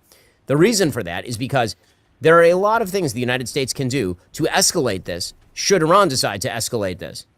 Meanwhile, Prime Minister Netanyahu spoke quickly after the president issued the airstrike, and here's what he had to say. Congratulations, President Trump. Your bold decision to target Iran's nuclear facilities with the awesome and righteous might of the United States will change history. In Operation Rising Lion, Israel has done truly amazing things. But in tonight's action against Iran's nuclear facilities, America has been truly unsurpassed. It has done what no other country on earth could do. History will record that President Trump acted to deny the world's most dangerous regime the world's most dangerous weapons. His leadership today has created a pivot of history that can help lead the Middle East and beyond to a future of prosperity and peace. President Trump and I often say, peace through strength. First comes strength, then comes peace. War is peace. And tonight, President Trump and the United States acted with a lot of strength. President Trump, I thank you. The people of Israel thank you. The forces of civilization thank you. God bless America. God bless Israel. And may God bless our unshakable alliance, our unbreakable faith. Now, meanwhile, the Iranians are doing what they always do. They're threatening fire and fury. Now, to be clear, the reason that I'm making fun of that a little bit is because literally every night of this war so far, they've issued some public statement about how this will be a historic night that will be remembered for the rest of time. And then they shoot off like 10 missiles at Israel. So this idea that they are going to take on the #1 military power on planet Earth after having their air defenses completely destroyed, their top general staff killed, all of their nuclear scientists dead, and their main nuclear facilities reduced to ash, I don't know, man. I don't think that that's what's in the cards here. Now, that doesn't mean that Iran can't do anything. Iran could theoretically launch some terror attacks. They could try to kill Westerners in small numbers elsewhere as a sort of symbolic gesture of how much they hate the West. But the idea that they are a widespread threat at this point in time, after the defenestration of so much of their city, again, that is highly unlikely, shall we say. So Iran has been issuing all sorts of empty threats. The Iranians have said that the United States will somehow pay. They aired a map of U.S. military bases in the Middle East, and they declared, Mr. Trump, you started, we will end it. That was on Iranian state TV. If by end it you mean your own regime, then good luck to you, and I hope that you enjoy what comes next. President Trump made that very clear as well on Truth Social. Quote, any retaliation by Iran against the United States of America will be met with force far greater than what was witnessed tonight. Thank you, Donald J. Trump, President of the United States. Again, I enjoy his sign-offs so much. They really are enjoyable. Like people don't know who he is at this point. He has to sign off with President of the United States. Meanwhile, Senator Tom Cotton of Arkansas, he made clear as well. He says, listen, if you retaliate, you just won't be in power anymore. If they want to target Americans in the region or around the world, there are many more targets inside of Iran. So I cannot stress enough what President Trump has said, that they should not retaliate against our troops or American citizens anywhere if they want to continue in power. We'll get to more on this in a moment. First, you know when you're getting ready for bed, going around locking doors, turning off lights. You just want that peace of mind and knowing everything is secure. That's exactly what you get with Simply Safe. It really makes all the difference when it comes to home security. Most security systems only kick in after somebody's already broken into your home. By then, it's too late. Simply Safe's new Active Guard outdoor protection actually helps stop break-ins before they even happen. Here's how it works. AI-powered cameras work with live monitoring agents to spot suspicious activity around your property. If someone's lurking around, the agents can talk to them in real time, turn on spotlights, call the police if necessary. It stops crime before it starts. What I really love, there are no contracts, no hidden fees, plus Simply Safe has serious credibility. CNET just named them Best Home Security System of 2025. Over 4 million Americans trust them. They're also ranked #1 in customer service by Newsweek and USA Today. We have a Simply Safe system at our studios in South Florida. It's great. It means that when we lock up every night, we know everything's going to be there when we come back in the morning. Monitoring plans start around $1 a day. They offer a 60-day money-back guarantee, so you can try it risk-free. Visit simplysafe.com/Shapiro. Claim 50% off a new system with a professional monitoring plan. Get your first month for free. That's simplysafe.com/Shapiro. There's no safe like Simply Safe.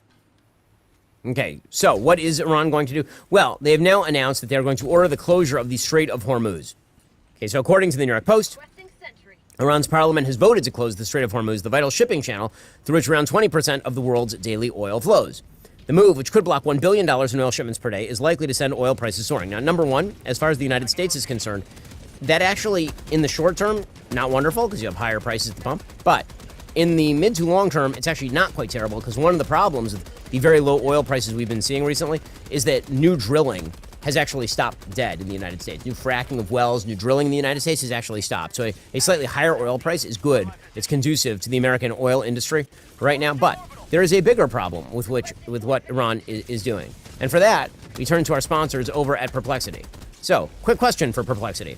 How much of China's of highly targeted rockets aimed at Israeli skyscrapers, and then Israel completely wiped them out in October of 2024. There's the Beeper operation of 2024. There was the killing of Hassan Nasrallah. There was the destruction of all of their stockpiles of weaponry. There was the driving of them completely out of southern Lebanon. Hezbollah getting hit so hard that they couldn't even stand up for the Assad regime when HTS, backed by Turkey, took over Syria. So, Hezbollah has been asked by Iran, can you guys help, like, a little? And Hezbollah's like, have fun, guys. I hope you do great. Yeah. According to the Times of Israel, Hezbollah will not attack either Israel or the United States after a spokesperson for the Iran-backed terror group told Newsweek, quote, Iran is a strong country capable of defending itself. Logic dictates it can confront America and Israel. Have fun. You guys are doing great. I hope that you know what? You can handle this all by your lonesomes. That is because Hezbollah understands that if it were to get involved at this point, Israel would just go in and clock the living hell out of them. Israel would finish them. That would be the end of Hezbollah, and the Lebanese government has essentially said as much. Meanwhile, how about the Russians? Well, the Russians are talking a lot. So the Russians are suggesting that somebody might move a nuclear warhead into Iran, like from abroad. Apparently, the Iranian Foreign Minister Abbas Araghchi announced on Sunday he will travel to Moscow for high-level talks with Russian President Vladimir Putin, which may very well mean that he's going to travel to Moscow and just kind of sort of stay there, because that's what Bashar al-Assad did, as you recall. Araghchi said, Russia is a friend of Iran. We always consult with each other. I'm going to Moscow this afternoon for serious consultations with the Russian president tomorrow morning. And Dmitry Medvedev, ex-Russia president and deputy chairman of the Russian Security Council, Not a good source. said Trump, who came in as a peacemaker president, has started a new war for the U.S. Yeah, I want to hear about peacemaking from the country that invaded Ukraine, killing tens of thousands of people and hundreds of thousands of its own citizens. He then suggested the enrichment of nuclear material, and now we can say it outright, the future production of nuclear weapons will continue. And, quote, a number of countries are ready to directly supply Iran with their own nuclear warheads. No, you're not. Stop it. Russia. If Russia wanted to supply Iran with a nuclear warhead, they would have done so long ago. They don't want Iran to have a nuclear warhead. In fact, Vladimir Putin was asked directly about the situation. He said, well, actually, it turns out like a lot of Israeli citizens are Russian in origin and speak Russian. And so we actually don't want to endanger those people. So again, lots of empty threats coming from a lot of quite terrible people. What does all of it amount to? We'll have to wait and see. However, let us just say that Iran is in the weakest position it has been since the Iranian Revolution of 1979. And were they to lash out in too dramatic a fashion at Israel, the United States, any of the U.S.'s allies, things would get a whole hell of a lot worse. The president made that quite clear. Joining us on the line is Amit Segal. He's the chief political analyst for Israel's leading news outlet, Channel 12 News, and author of the daily newsletter, It's Noon in Israel. Amit, thanks so much for taking the time. Really appreciate it. Thanks, Ben. Good night from Israel. So let's talk about what this means to Israel that President Trump authorized the strike on Iran's Fordo facility, the nuclear facility buried under 90 meters of rock, using some of the most sophisticated planes and weaponry known to man, stuff that is only available to the United States. First of all, what does it mean to Israel? What does it mean to the world? What does it mean for the United States that President Trump took what I think is one of the bravest actions I've ever seen a president take? I think it's the first time the United States of America has adopted the Begin doctrine. Begin was is the late Prime Minister of Israel, who in 1981 set the rule that there won't be a nuclear weapon in the Middle East. And when Iraq tried to obtain a nuclear weapon, so he bombed it. Ronald Reagan, the then president, condemned Begin and even declared a temporary arms embargo. So it's very, very good to see that President Trump did not follow Reagan's steps in that matter, and actually joined the Begin doctrine, thus bombing Iran's nuclear facilities.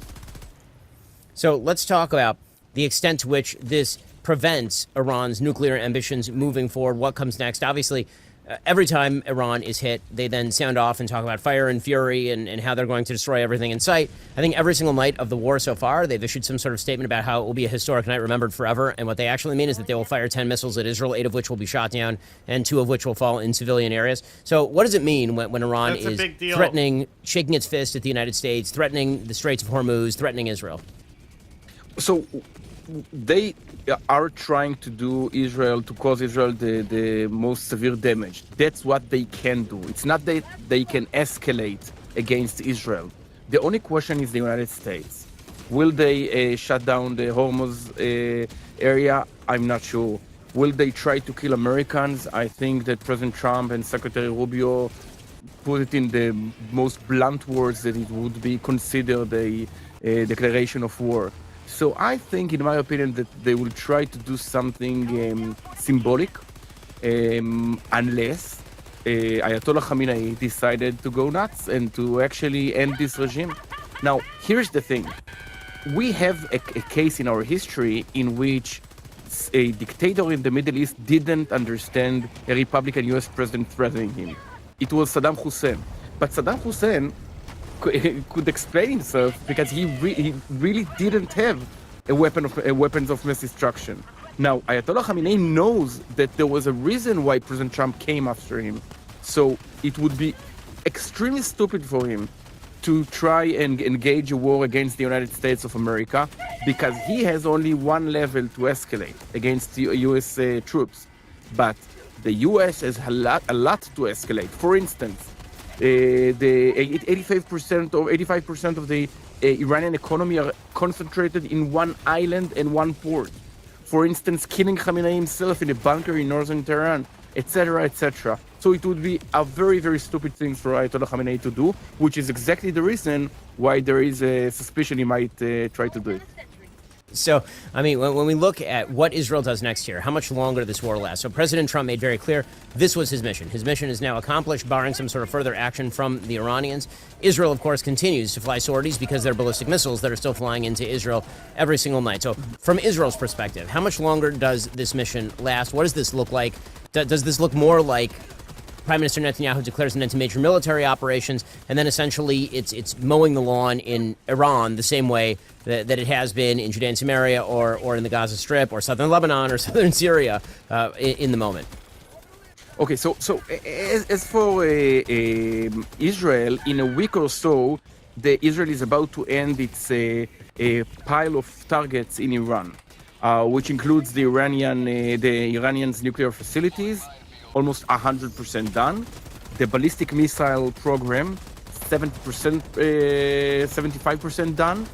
Israel eliminated 2/3 of the launchers and give or take 1/4 of the ballistic missiles. So once Israel eliminates 30, 40, 50 more launchers, it necessarily means that we can actually back to give or take normal routine in Israel. So Prime Minister Netanyahu tonight said, give or take, that silence will be met with silence. This is a notorious, an infamous, policy that Israel has taken over the last decades against Hamas and Hezbollah, which said you can actually build your arsenal and you recruit new terrorists and build tunnels, but as long as you don't attack us, we won't attack you. Now, it's the same policy, but different, because it's the same policy applied after Israel will have already eliminated their launchers and ballistic missiles and their nuclear program. So it emanates from the fact that Israel is under the impression that Iran would not be able to sign a deal. They have been humiliated too much. They are too proud. They will not be able to sign a deal. Only sort of an undeclared ceasefire. So, when we look at how this shapes the future for Israel, obviously the answer is in enormous ways. Israel has completely reshuffled the deck in the Middle East. If you had said to most people after October 7th and the devastation of October 7th, 2023, that fast forward a year and a half and Israel would have essentially wiped out Hezbollah to the point where Hezbollah can't even get involved in this conflict, that they hit Hezbollah so hard that Assad fell in Syria clearing the skies for Israeli highway, like an air highway, from Tel Aviv, essentially, to Tehran, that Israel would have devastated Hamas, that Israel would be flying clear sorties over Iranian skies in the middle of the day for weeks on end, people would have thought you're nuts. I mean, what this appears to have done is set Israel up as an extraordinary regional power for the foreseeable future. What does that mean for the Abraham Accords? And also, what does that mean for the Gaza Strip, where Israel is still attempting to finish off Hamas, restore its hostages? Israel obviously has been using the Gaza Humanitarian Foundation to disintermediate the United Nations and anyone else who's working for Hamas. What does this mean for the immediate and midterm future for the state of Israel? So first of all, it's an opportunity to reframe this war. The horrific events of October 7, 2023 were not the beginning of the Israel-Hamas war in Gaza, but the Pearl Harbor in the regional war of Israel against Iran. And this gives an explanation. Yahya Sinwar, the leader of Hamas, is not a state leader, but a division commander that actually rebelled his leadership in Tehran, thus invading Israel without notifying Tehran and Beirut. And that's why Israel could overcome Pearl Harbor exactly the way Roosevelt overcame Pearl Harbor. And that's the reason, in my opinion, why defeating Iran following the defeat of Hezbollah and Syria would lead to a sort of new solutions in Gaza. I'll give you one example, for instance. And I know that Hamas leaders are horrified by the event. It's as if an Israeli prime minister would wake up in the morning only to find out that China occupied Washington. Now, here's the thing. It can open a window for a total collapse of Hamas, or for a total surrender of parts of Hamas, or for something of an interim agreement in which Israel can actually save the perimeter and Philadelphia corridor, and to have the free access to Gaza if terrorist activities coming back. And that will actually wrap up the war with a peace agreement with Saudi Arabia, because Saudi Arabia would get the end of the Gaza war, and in exchange, it would give peace agreement with Israel. That's, in my opinion, one of the scenarios that are feasible. So, I mean, obviously, this is not just a triumph for Prime Minister Netanyahu and for Israel. It's also a triumph for President Trump, who managed this as well as any world leader has managed a conflict. He gave Prime Minister Netanyahu the green light, either before or after the actual strikes went forward. He obviously had provided material support. He never wavered in his support for Israel along this entire line. He said that Israel needed to do what it had to do. And then he said, okay, when it appears clear that the Israelis need some help finishing off Fordo, at least to not take whatever the risky option be, he then went and he did the thing. It's an extraordinary act of spine by the President of the United States. He changed the world. He changed the Middle East in one stroke. And honestly, I can't give too much credit for the President of the United States for making this move for both America and for civilization more broadly. What's the feeling in Israel about President Trump right now? Well, I used to say that Israel could have been the reddest state in the United States had it joined the United States as the 51st state.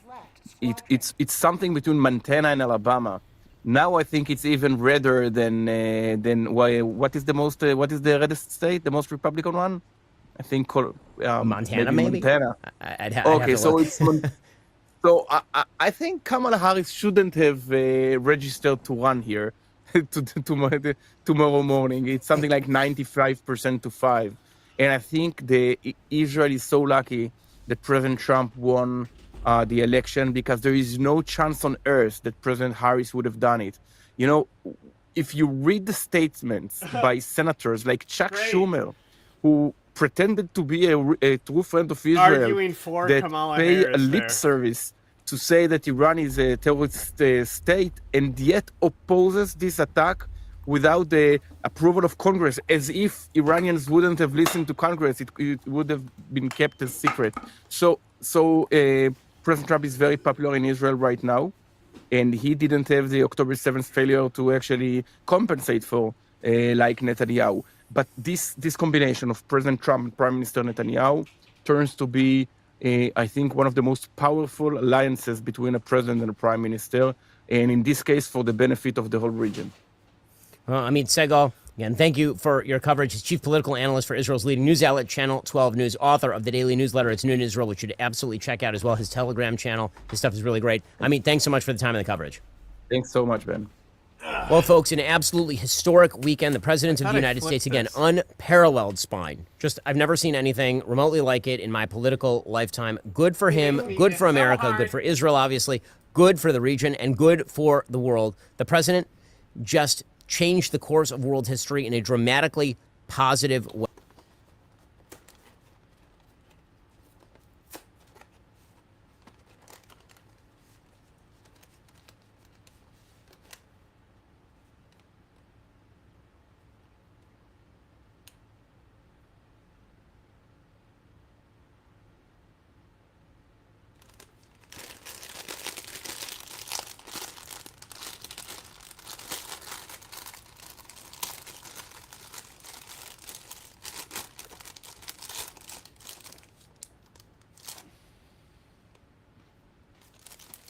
Obviously, Iran's pissed. I bet they are, bro. I bet they remount. Yeah, this is the Pentagon briefing. Okay, here we go. Great. I'm so sorry. Iran's nuclear program. This is the worst audio I've ever seen in my entire life. Last night on President Trump's orders, U.S. Central Command conducted a precision strike in the middle of the night against 3 nuclear facilities in Iran, Fordow, Natanz, and Esfahan, in order to destroy or severely degrade Iran's nuclear program. And as the chairman of the Joint Chiefs will demonstrate, it was an incredible and overwhelming success. The order we received from our commander-in-chief was focused, it was powerful, and it was clear. We devastated the Iranian nuclear program. But it's worth noting the operation did not target Iranian troops or the Iranian people. For the entirety of... Yeah, they're trying to leave the door open. Like, they don't want to have a war with Iran. They just don't want them to have nukes. That's about it. Which, I mean, I'm in favor of this. I mean, I don't want to have a war with Iran. Absolutely not. But, I mean, you can't let them have nuclear bombs. It's very important. Yeah, because the thing is that if we start bombing their military and we start bombing their people, of course, that is going to... Like, all talks of, like, you know, like, that's basically what we tried doing that for 20 years, right? It didn't work. And so that's it. Hell yeah, man. Bombs of peace. Yeah, I don't think we should do that at all. There's no reason to do that. It's a bad decision. And also, I think that, again, you know, even bombing their government and their regime, you know, that's something that I think that there's been a lot of restraint with as well. And even though they've killed a lot of them, they probably could have killed all of them, to be honest with you. And the reason why, I think, is because they want to... you know, they don't want to do that yet. So mostly peaceful. Yes, it was a mostly peaceful bombing. His time in office, President Trump has consistently stated for over 10 years that Iran must not get a nuclear weapon. Full stop. Thanks to President Trump's bold and visionary leadership and his commitment to peace through strength, We have the support of the Iranian people, their citizens, and it'll make us in Israel look bad if we bomb their citizens. I'm sure that a lot of Iranians that are living there probably are viewing the U.S. as the aggressor, and they're probably upset about this. But at the end of the day, I feel like this is a you know, a small price to pay, and I think that frustration and that anger would have been 1,000 times worse if we had bombed their actual military or if we had bombed a civilian area. So yeah, I mean, I feel like any level of hostility that we have incurred because of doing this would have been 100 times worse if we had done it in a different way. It's not going to stop, bro. Well, I mean, you're wrong. Wait, so you think bombing the civilians would have made them as equally upset as bombing their nuclear enrichment sites? You really think that? Like, were you retarded? Nuclear ambitions have been obliterated. Yep. Many presidents have dreamed of delivering the final blow to Iran's nuclear program. Yeah. And none could. Obviously. Until President Trump. They're all kind of... The operation President Trump planned was bold, and it was brilliant, showing the world that American deterrence is the size back. of my penis. When this president speaks, the world should listen. And the U.S. Isn't bombing their nuclear facilities the same as a call to war? It could be. Yeah, it could be. Maybe, maybe not. Hopefully not. Hopefully they realize what's going to happen if they keep going, and they cut their losses and they move past it. U.S. military, we can back it up. The most powerful military the world has ever known. No other country on planet Earth could have conducted the operation that the chairman is going to outline this morning. Not even close.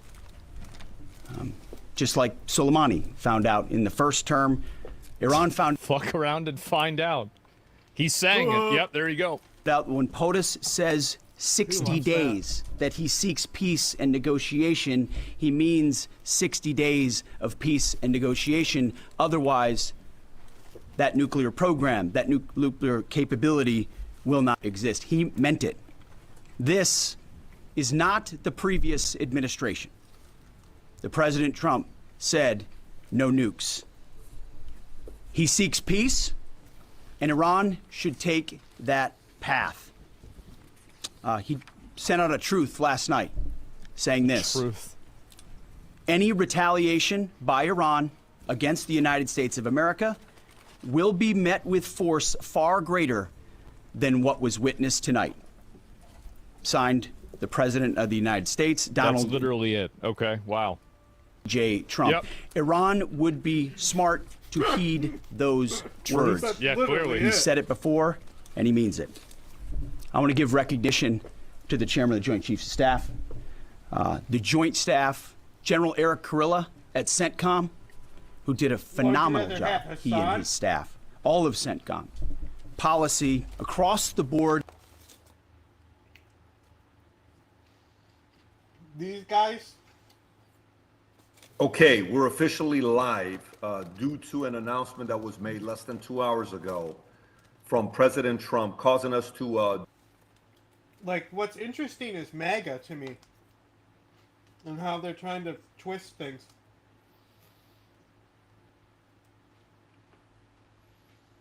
How to make this anti-war.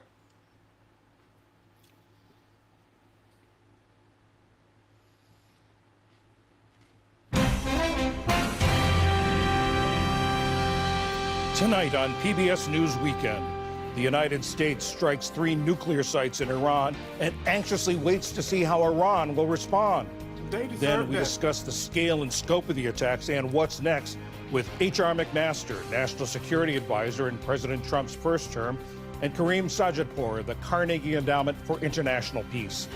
And we get a first-hand account of the mounting desperation inside Gaza as Palestinians, including children, are killed while trying to get food aid.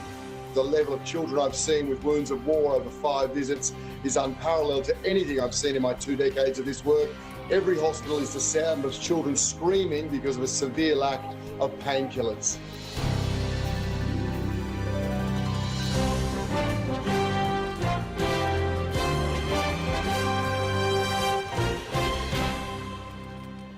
Major funding for PBS News Weekend has been provided by...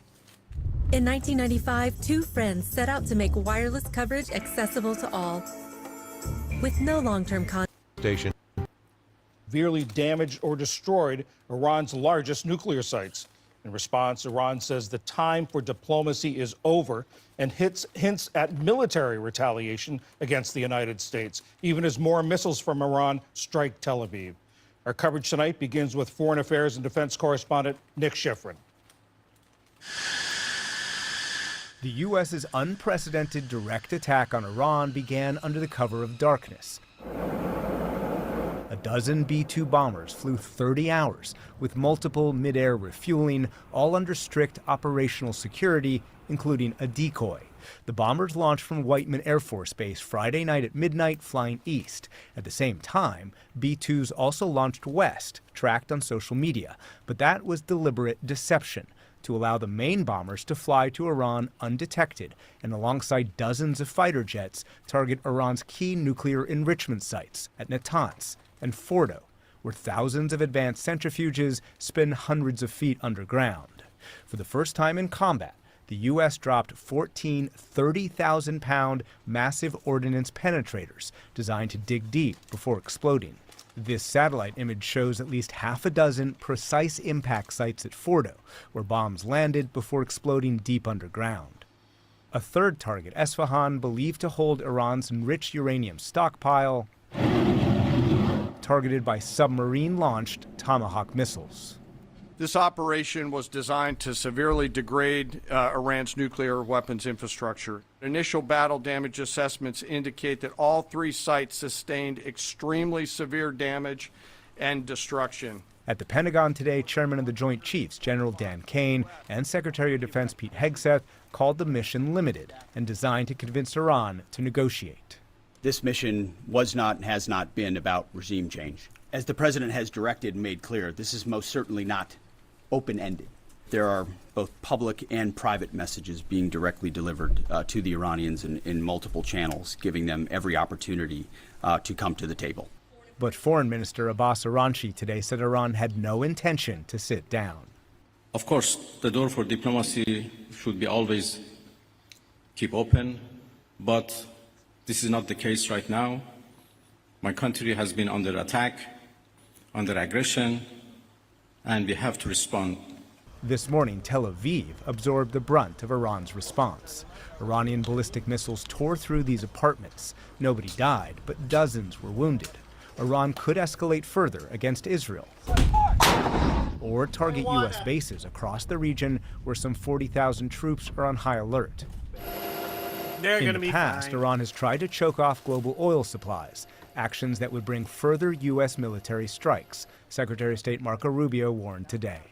There are no planned military operations right now against Iran unless they mess around and they attack American or American interests. Then they're going to have a problem.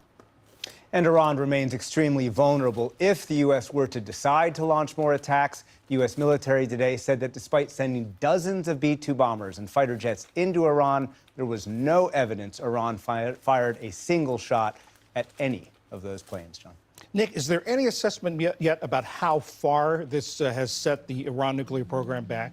Last night we heard from President Trump that the sites were, quote, totally obliterated. You heard a more calibrated description today in our piece from the chairman of the Joint Chiefs, Dan Kane, saying that there was, quote, severe damage. Military officials tell me simply it's too early to have a proper battle damage assessment. But we do know one thing. Vice President Vance said today something interesting. He acknowledged the U.S. did not target Iran's highly enriched uranium stockpile. That is held at least partially in Isfahan. You see some file video from Isfahan right there. That's essentially the fuel that Iran could use to build a bomb if it decided to do so. Experts told me the Tomahawks that struck that facility were not capable of actually getting underground enough to destroy that stockpile underneath. So we know for sure at least part of the stockpile survives. Some experts believe, John, that this will convince Iran that once and for all it does need to go after weaponization of a nuclear for a nuclear bomb. But today, Rubio said if Iran made that decision, regime change would be back on the table. Nick Schifrin, thank you very much. Thank you. And now for analysis of all this, we turn to retired Lieutenant General H.R. McMaster. He's a Hoover Institution Senior Fellow. He served as National Security Advisor during the first Trump administration, and he's got a new book out, At War with Ourselves, My Tour of Duty in the Trump White House. General McMaster, what's your assessment, initial assessment of this operation? General McMaster, the master of milking. Well, John, it was extraordinarily successful. You know, it was, of course, put together for a limited purpose, which is kind of the definition of a raid, which is a military operation with limited purpose, short duration, and planned withdrawal. And those 3 sites were struck successfully without, you know, as the chairman said today, us not even be able to identify one shot against us. It indicates, you know, an extremely high degree of training and professionalism across all of our services to be able to do something like this, you know, halfway around the world. As you heard Secretary Rubio say, there's no plans for anything more, but the Iranians get a vote in this too. What range of possible retaliation or response do you expect? Well, John, Nick covered some of those, but we know because they've done all of this to us in the past, right? We know they have a worldwide terrorist network that they could activate. Remember in 92 and 94 and the attacks in Argentina, for example, assassinations around the world, including in Europe, assassination attempts in the United States. So it could activate that terrorist network. They could try to strike U.S. bases, U.S. personnel. I think they would really pay an extremely high price if they do that. They may try to do it again, of course, through their proxies, the Hashtag militias, for example, in Iraq, or maybe the Houthis could launch missiles, maybe at U.S. Locations or something like that. They have a range of shorter range missiles available to them. So they could strike U.S. bases using those missiles and maybe some drones, or, as Nick mentioned, they could go after, as they did previously as well, Saudi Arabian and other energy and oil and gas infrastructure in the region. They could try to conduct cyber attacks. They did that against us, right, in 2007. So I think that they will try to lash out in many of these ways, because of the ideology of the regime and its permanent hostility, right, to the great Satan, us and Israel, who they are determined to wipe off the map, which is why you couldn't allow that regime to have the most destructive weapons on earth. You mentioned short-range missiles. There are a number of bases that are nearby, close to Iran, closer than Israel. Is there any security concerns about the U.S. Facilities and the U.S. Troops? Yeah, there are, and I'm sure that those defensive measures are being taken. I think what we have to realize is that these are our servicemen and women are not waiting there to be victims, and they are part of an integrated joint force, like you saw on display with this raid. You might recall when U.S. forces have been attacked in Syria, for example, when the Russian mercenaries attacked those forces in 2018, and they got a heck of a lot more than they bargained for, because you're not just attacking a little base, you're attacking all of those joint capabilities, aircraft, long-range precision fires capabilities that are land-based, that can be brought to bear in defense of our troops in those situations. General, you're familiar with the president's decision-making process. What do you make of the fact that he said he could take as much as 2 weeks to make a decision, and then it became sort of 2 days? Well, President Trump is not capricious with the use of force. Like, he doesn't want to do it. He always wants to get a deal, and so I think it was just an 11th hour attempt for him to try to convince the Iranians to take the deal, which is no enrichment, dismantlement of their program. And then what he did, I'm sure what happened is he faced Iranian intransigence. Remember, as the Iranian foreign minister was meeting with counterparts, European counterparts, and the bellicose nature of the messaging associated with that. And so I think this has, again, a lot to do with the ideology of this regime, which has as one of its features a permanent hostility to not only us and Israel, but also their Arab neighbors and really the rest of the world. I mean, this is a regime that is full of hatred and vitriol. And I think President Trump knew that the negotiations weren't going to get anywhere until he used force against this nuclear program. You heard Nick say that some analysts are saying this is proof to the Iranians that they need a nuclear deterrence. Is this something the United States might have to do in several years in the future? No, well, it's possible, but I think it is an enduring objective. Well, now it has been an enduring objective of multiple administrations to block Iran's path to a nuclear weapon. But previous administrations didn't do enough about it, and many of them deluded themselves. I mean, a lot of people are going back to the Iran nuclear deal, which was a fundamentally flawed agreement, John, because it just didn't have, you had all the sunset clauses. It didn't have an adequate inspection and verification regime. And of course, what it did is it gave Iran sanctions relief. They filled up their coffers. They strengthened their ring of fire around Israel, which they activated on October 7th, 2023. And they could continue their nuclear program in a clandestine manner. That Fordo site, there's a reason why it's 300 feet underground, and they try to keep it secret, is because they were continuing the nuclear program. And of course, no country needs uranium enriched to 60%, right? Anything over 20% is for other than civilian purposes. And there are 23 countries around the world who have peaceful nuclear programs and who don't enrich uranium. So it's clear what the Iranians were doing. I don't think you need, a sophisticated, intelligence analytical approach to realize what Iran was doing. General H.R. McMaster, thank you very much. General Bozo. Thanks, John. And now for more on how Iran could respond, Kareem Sajidpour, a senior fellow at the Carnegie Endowment for International Peace. Kareem, Iran's foreign minister said a big red line has been crossed and they have to respond. What do you think the range of responses they're considering is? as General McMaster said, they have numerous options. They can go after U.S. embassies and military outposts in the Middle East. They can try to go after oil installations throughout the Persian Gulf, block major trade routes like the Strait of Hormuz. They could try to rain down more missiles on top of Israel. The problem they have is that many of these options are like the tactical equivalent of a suicide bombing. They can do a lot of damage to their adversaries, but they may not survive that blowback. Is returning to the negotiating table a possibility, or is that just something they're not even considering? Well, eventually, I think they will get back to the negotiating table. The problem Iran has right now is they're in dire straits. It's a regime fighting for its life. It doesn't control its own airspace. It's led by an 86-year-old supreme leader, limited cognitive and physical bandwidth. He's in a bunker. All of his top military commanders have been assassinated over the last 2 weeks. So the regime is in survival mode right now. You mentioned the top military commanders assassinated in the Israeli attacks. How is that affecting the decision-making or planning about a response? Well, you can only imagine how the chain of command has been disrupted. These men who were surrounding the leader for the last 3 decades, suddenly he woke up one day and most of them were eliminated. And then he doesn't know that those around him, who could potentially be compromised, be, on the Israeli or the American payroll. So he's one of the loneliest men in the world right now. Do you think he's in survival mode, or is he in defiance mode? Well, in some ways it's both, because he is one of the longest serving dictators in the world. He's been ruling since 1989.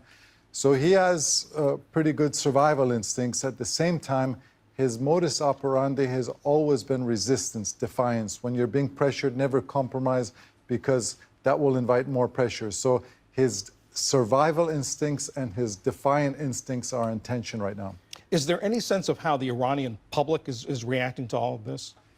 I think the Iranian public... All right, let's see if I got this soundbite lined up right.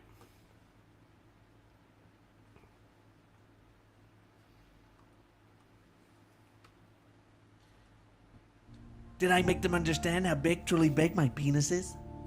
And you...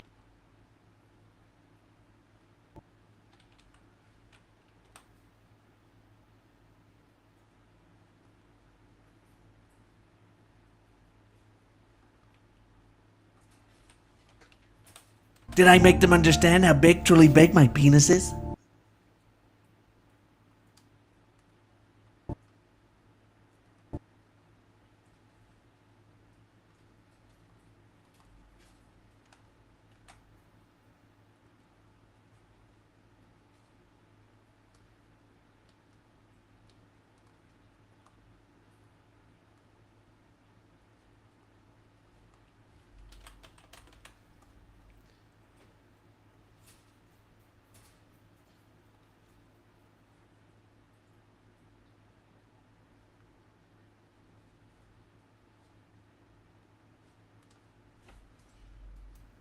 Public in many ways is torn because they're a very patriotic population. They love their nation, but many Iranians also hate their regime, and they blame the regime for consistently putting their ideological objectives ahead of the well-being of people. But what tends to happen is that people's existing views are accentuated. So government supporters, who are probably around 20% of society, have more fodder to dislike America and Israel. And as I said, regime critics have even more reason to dislike the regime. Over the past year or so, we've seen tremendous changes in the region with all the Iran's proxies sort of being dismantled. What's the current dynamic in the region now? How does Iran stand? Where does Israel stand? Where does the U.S. stand?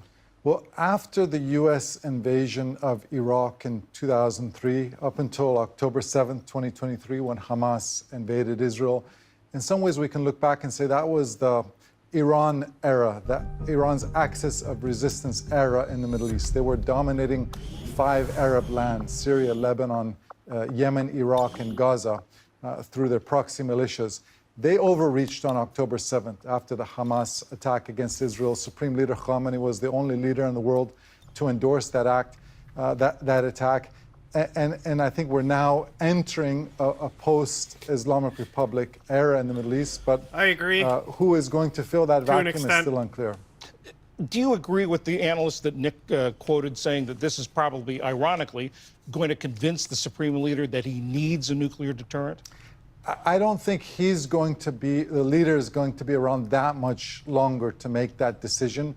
But I do think that whoever succeeds him as Iran's powerful leader will likely conclude that the country does need a nuclear weapon. You look at governments that have given up their nuclear program, Saddam Hussein, Gaddafi's Libya, Ukraine, they all made themselves vulnerable to external intervention. Who has a cloak of immunity? The North Koreans. Karim Sajidpour, thank you very much. Thank you, John.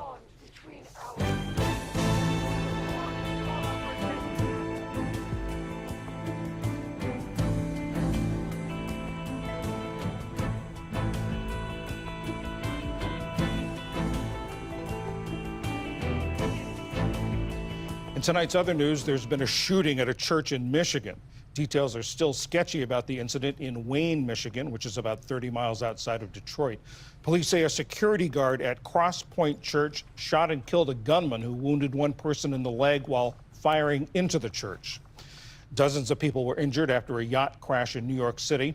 About 400 people were aboard the party yacht Saturday when it hit a Hudson River dock in Upper Manhattan. Witnesses said some passengers slammed onto the deck at the moment of impact. 35 people were injured, many of them taken to the hospital. It's unclear what caused the crash. All public schools in Texas will soon be required to post the 10 Commandments in classrooms. Oh, my God. That's under a law that Governor Greg Abbott signed Saturday after it easily passed both chambers of the Republican-controlled Texas legislature. No Supporters of the way. bill said it doesn't interfere with the separation of church and state because the 10 Commandments are part of the foundation of the United States. Critics argue displaying the 10 Commandments infringes on the religious rights of religious freedoms of others. On Friday, a federal appeals court struck down a similar law in Louisiana as unconstitutional. Fred Smith, the founder of FedEx, has died. Smith started the company that helped revolutionize how mail is delivered in 1973. Back then, it only handled small packages and documents, but its popularity grew, especially in the business world. Today, FedEx ships an average of 17 million items each business day. Before launching FedEx, Smith served in the Marines, and while he also went to Yale Business School, he said the military taught him all he needed to know to make the company successful. Fred Smith was 80 years old. And if you've been outside in the eastern half of the country, this won't be much news. The National Weather Service says the United States is experiencing an extremely dangerous heat wave. Sweltering temperatures will spread from the Midwest to the East Coast, with record highs predicted every day. Meteorologists are particularly concerned about the feels-like temperatures, which will hit triple digits beginning tomorrow. Still to come on PBS News Weekend, a first-hand account of how the devastating food crisis in Gaza is affecting children. This is PBS News Weekend from the David M. Rubenstein studio at WETA in Washington, home of the PBS News Hour, weeknights on PBS. While the world's attention is focused on Iran, Israel's war in Gaza continues. Gaza health officials say Israeli strikes over the past 24 hours killed 51 Palestinians and wounded 104. In addition, Israel says it recovered the bodies of 3 hostages Hamas captured in the October 7th attacks. And as the fighting goes on, so does the humanitarian crisis. James Elder is global spokesman for UNICEF. James Elder, I know you're just back from having spent a little more than a week in Gaza. I'm curious, how did conditions compare with previous visits? John, somehow the situation for Palestinians in Gaza has never been worse. Just this relentless bombardment, so people have been pushed to the very brink. On top of that, the only way that water can be produced, distributed, treated is through fuel. There's been a 100-day blockade of any fuel whatsoever coming into Gaza. Within 2 weeks, we're going to see a complete lack of any drinking water. They cannot live without water. So that struck me heavily. Malnutrition rates, 100 children a day over the course of 2025. And I think, John, the level of children I've seen with wounds of war over 5 visits is unparalleled to anything I've seen in my 2 decades of this work. I don't just see those injuries now, you hear them. Every hospital is the sound of children screaming because of a severe lack of painkillers. Any one of those children stand out in your memory? All of them, maybe two particularly. One little boy who I met on the very first day. He sticks out, John, because he'd been given money to go and get bread by his father. He saw people moving to one of these new aid distribution points in the south, the limited ones, the militarized ones, and he thought this was his moment to bring back a box of food. Chaos ensued, quadcopters shooting. He was struck by tank shrapnel in his stomach. This boy connected with me because his family wanted a video because they were desperately trying to get him the healthcare he needed, medical evacuation. He sat up through the pain to speak. On my final day there, he succumbed to those injuries and he died. He died trying to get food for his family who are starving. This is happening more and more. People being shot, wounded, killed while trying to get aid, especially at sites being run by the Gaza Humanitarian Foundation, which is backed by the Israelis and the U.S. Why is this happening, and what can be done to prevent it? The only thing that can be done to prevent it is to return to what the world has known in crisis zones and war zones since World War II. It's humanitarian aid. Humanitarian aid is based on some simple principles, but they are work out what the needs are and go to where people are. These points are militarized. There's a handful of them, 3 or 4, only. Only the strongest people get anything there. So this setup, as it stands, is making things much more desperate for civilians, not only because we've seen so many mass casualty events, but because it's trying to replace a tried and tested humanitarian system that, as I say, has worked since World War II. And most significantly, 2 months ago, during a ceasefire, hostages go home, aid goes across the Gaza Strip. We've got a little bit of sound I want to play for you. It's a Palestinian mother whose son was injured while trying to get aid. Do we send our children to death? No, we don't send them to their death. We send them to bring us food so that we do not die. No one is seeing us. The whole world is focused on Iran and left us. We have been suffering since October 7th. Is that a concern for you that all this attention, a lot of attention is shifting to the fighting between Israel and Iran?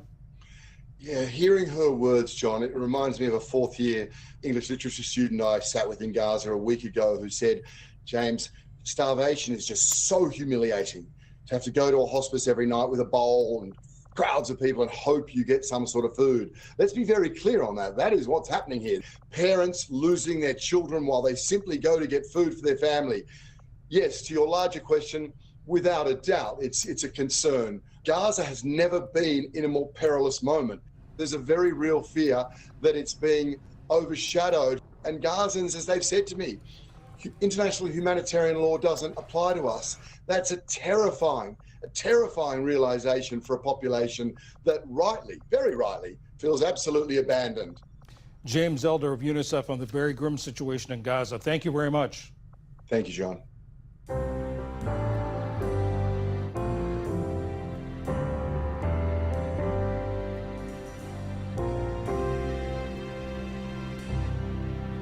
Now online, experts tell PBS News 4 steps new graduates can take to make their job searches less painful and more rewarding.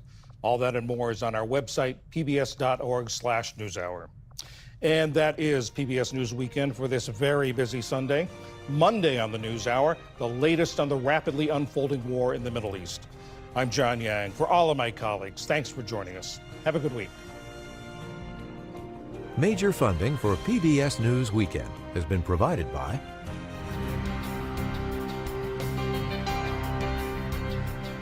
the ongoing support of these individuals and institutions. We want to bring in now our Fox News senior strategic analyst, retired 4-star General Jack Keane, joining us now here in the studio. General, that remarkable press conference, the tactics used, the deception, and the fact that we got in flawlessly, struck our targets, as according to Secretary Haig said, it appears we hit every intended target objective, and yet got out without a single shot being fired at us. Yeah. Well, first of all, we got a congratulations to our troops in that execution, and the complexity of that operation is obvious. And also, let's commend the President of the United States. He showed enormous strategic patience in trying to work this with the Iranians so that they would dismantle their nuclear enterprise. But at the end of the day, we had to help the Israelis dismantle it. That's the facts on the ground. I think the operation had 4 major characteristics of it to help it be successful. One was the operational security of the operation. And that is really tough to maintain in our open, democratic society that we have. And we know that things do have a tendency to leak out. Everything leaks in Washington. And then everybody, listen, for the last week or two has been focused on this operation, and yet it didn't leak. The deception helped considerably in that, in terms of the missile, the planes flying initially west, but the actual planes flew east to the target. I think the president contributed to the deception operation as well when he said, well, I'm going to make a decision in a couple of weeks. The truth of the matter was the decision was already made or made very close to that statement he made. And everybody was thinking there was time here. And then characteristic of military operations, when we're going after something that we have to destroy, to ensure that we use overwhelming force. And you saw that most everyone was saying 2 to 3 of these MOPs were going to be used, 14. Yeah. Multiple aircraft to deliver all of those, and then the additional missiles, and taking down 3 targets that the Israelis wanted help on, not just 1. And then the thing that was emphasized is the flawless execution.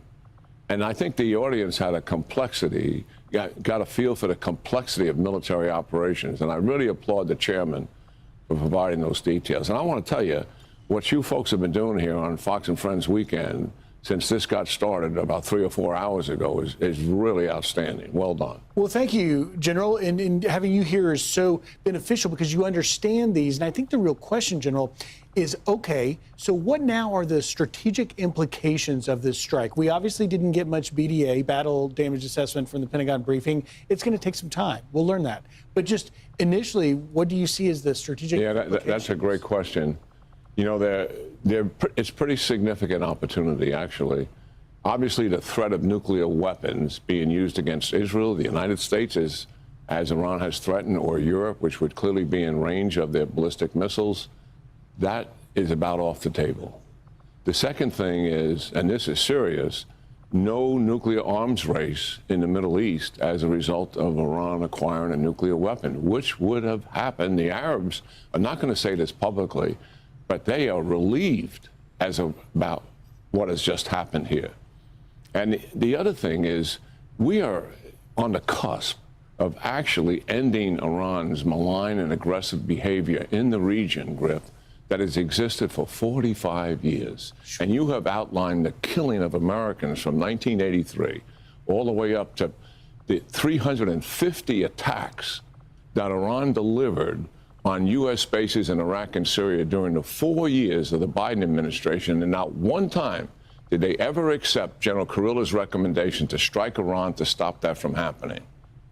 And so the implications here are very serious in terms of the opportunities for peace and stability. Iran is isolated in a way that we've never seen in the 45 years. The proxies have not supported them at all. Think of that. Iran is on its heels. Their very survival is in question as a regime and as a military organization, as the IRGC controlling the proxies and supporting the region. All of that is on the table.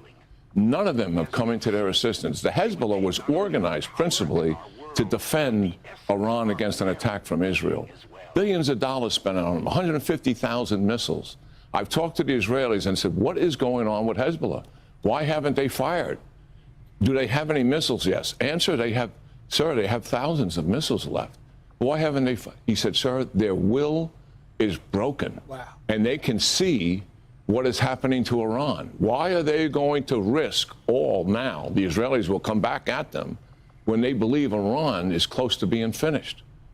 This is and then the isolation. Where is Russia and China, Griff? Yeah. This axis has been formed. Those 4 nations, China, Russia, Iran, North Korea. Wow, you mean where are they? They haven't provided nations no that military also assistance to Iran participated whatsoever. in the nuclear deal Huge that wanted opportunity Iran here to not have a weapon and take advantage of it. I in terms can't of believe peace and it. stability Where are in they? the region. Well, you mentioned Russia I and China. thought they were on Iran's the side. Wall Street Journal has an editorial early this morning. Mr. Trump meets the moment. And it's really talking about American deterrence being back. And, you saw the greatest military the world's ever seen on display flawlessly in the last 24 hours. What message does that send? Is America once again a global leader in terms of deterrence? Yeah, absolutely. When President Trump came back into office, the major geopolitical change that he was coping with, and it is China, Russia, Iran, and North Korea forming an alliance together to cooperate because they saw opportunity. They believed that American leadership under the former president was weak, and they could take advantage of that weakness. It's not isolated that Putin went into Ukraine. It's not isolated that Iran operationalizes all of its proxies to once and for all go after Israel and bring that country down. And President Xi is preparing for war, and he keeps threatening war. And during those previous 4 years, the intimidation and coercion on his part in the Pacific has accelerated dramatically. This operation by itself, even though it's limited in terms of what we are doing and certainly limited in terms of what our geopolitical objectives here, we're not going to invade Iran, we're not going to occupy it, we're certainly not going to do any nation building. We just want them to stop. And I think we'll achieve that. What a message this sends to our allies and partners around the world, certainly the Arabs in the region, but also Taiwan, the Europeans, etc., watching this. What really are they seeing? They're seeing the President of the United States come to the assistance of a partner and ally who needs our help and who is being challenged in their very existence. And the United States has their back and has stepped up and used force. That is what is being seen. Our adversaries see, and you said it, the return of American global leadership in a way that they can no longer take advantage of like they have been doing for the past 4 years. And they've been getting away with it, and we all have seen it. So this is a step in the right direction. I mean, it's not a fait accompli in that sense, but they will change their assessments as a result. I believe when President Trump got elected, they had to rethink what's going to happen here in terms of what we have on the table and what are our objectives. Now they have to make another assessment back based on the fact that President Trump has used force to eliminate a nuclear threat to Israel, to the region, to the world writ large. And they are on notice as a result of it. On notice. General, let me ask you really now, as we wait to see if Iran will strike, will they hit one of our bases, al-Assad in Iraq? Will they go after Bahrain? What do you anticipate will be the response? We don't know. So it's their choice to make. But I'm confident the message that has been delivered to Iran that we are conducting a limited one-off airstrike in support of Israel's operation. We are not going to war with you. If you retaliate against us and hurt people at our bases or our capabilities at those bases, then you're going to have to deal with massive consequences as a result of that action. I believe based on where Iran is, and they're so much back on their heels, their military leadership has been decapitated, their civilian leadership is in hiding, buried under the ground, and the psychological and emotional impact that would have on that person in terms of what is happening to them and what they're used to having in their normal everyday life will take its toll. I think they will recognize that they cannot afford to do what people are suggesting, a massive strike on the United States, which would result in our significant, overwhelming response. And that would put their regime's survival at risk, not in terms of us bringing down the regime, but in terms of them being so politically weakened as a result of everything they care about being destroyed, that people will look for opportunities to take that regime over. Well, and obviously we saw Iran responded after we took out Soleimani. So we can expect maybe something will come. But, you know, I'll tell you, General, I spent weeks, months over the last 4 years out in places like the San Diego sector. I encountered English-speaking Iranians, Syrians. My colleague Bill Malusian and I did too. I now am talking to some DHS sources worrying about, is there a threat of a cell or someone being activated, or even a smaller individualized, It was dumber than I thought they were going to do. I thought they were going to say the Iranian people want us to bomb them. That's what I was The waiting FBI for. has some concerns about that, and obviously Senator Cotton, who's the head of the Senate Intelligence Committee, has mentioned that. So I'm assuming that that threat is real. But I also have a lot of confidence in our counterintelligence capability. One, the fact that they're recognizing that threat does exist means that they're onto something. And the fact that they revealed it to the American people was interesting in of itself. So I have confidence in that system. And hopefully that they'll be able to prevent anything like that from happening. I think the more realistic thing that would happen is some kind of missile retaliation by the Iranians. Yeah, and we probably can expect that. I want to bring you back to that just a little bit because, General, there's so much of discussion in this about, well, there is legitimate questions and concerns of being drawn into something else. And remember of what happened to Iraq and in Afghanistan. But it seems to me that the intelligence this time is clear, and it's against an enemy. You're dealing with an enemy who is the undisputed this time we #1 definitely know. Global, This time we definitely terrorist have on the the globe. intel. And so they've been chanting, as we've pointed out, for 4.5 decades, death to America and killing Americans. But now we have the IAEA intelligence. It came out in this May 31 report where, for the first time in 20 years, inspectors still in Iran under the non-nuclear proliferation treaty. Remember, JCPOA went away, but the inspectors did say, on their limited knowledge, they say that we had literally enrichment happening up to, well, here's what they say. They say the fact that Iran is the only non-nuclear weapon state in the world that is producing and accumulating uranium enriched to 60% remains a serious concern. For our viewers, 20% is what you need perhaps for energy. 60% is a short distance from the 90% weapons grade. And they end the report this way, General. Unless and until Iran assists the agency in resolving the outstanding issues, the agency will not be in a position to provide assurance that Iran's nuclear program is exclusively peaceful. It seems that that's going to be a part of what woke us up about it. Well, I think that, and Israel's intelligence as well. I think some of the statements that came out of our intelligence services about they haven't made a decision is absolutely ludicrous. Based on the fact that they also would make that they're 2 weeks from being able to assemble the enough enriched uranium to weaponize it and make it into a weapon. Well, haven't they already made a decision to do that? And so I totally discount the conclusion that a decision hasn't been made, because if they made the decision today, 2 weeks from now, they would have what they wanted. And we wouldn't even notice it. It would be the same thing that happened in North Korea when they did it. Going back to the escalation thing, and I know some of your colleagues are concerned about this. When a president is considering what he did here today, and he knows that the enemy has a vote, and that they can come back and escalate as a result of it, and then our leaders walk the president through the options that we have based on size, scale, and impact of the enemy's escalation. And we have options. And we walk him through all of that. And obviously, there can be a walk up the escalation ladder, which is the concern that people have.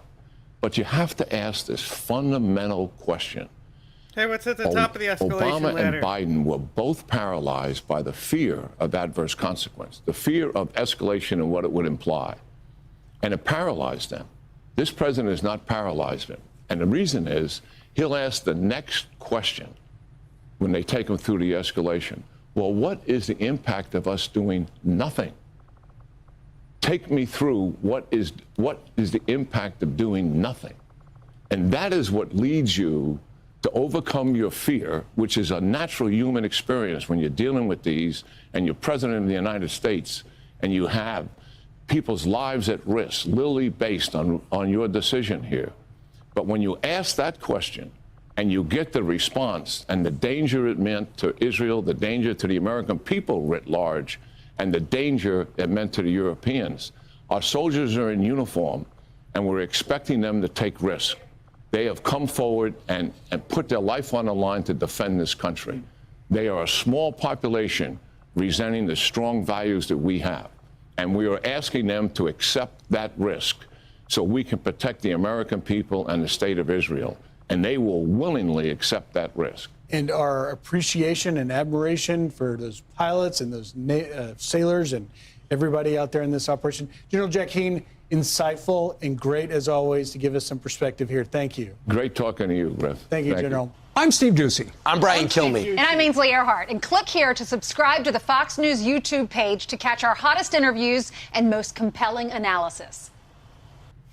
Okay, let's see. This has under 500 views. This is Christopher John Björkness. It is June 22nd, 2025. Hi, Christopher. As I've been predicting for decades, several nations are now lining up and offering to provide Iran with thermonuclear warheads No, they're not. to affix to their missiles to be used to attack Israel and the United States, This is primarily incorrect. as a deterrent.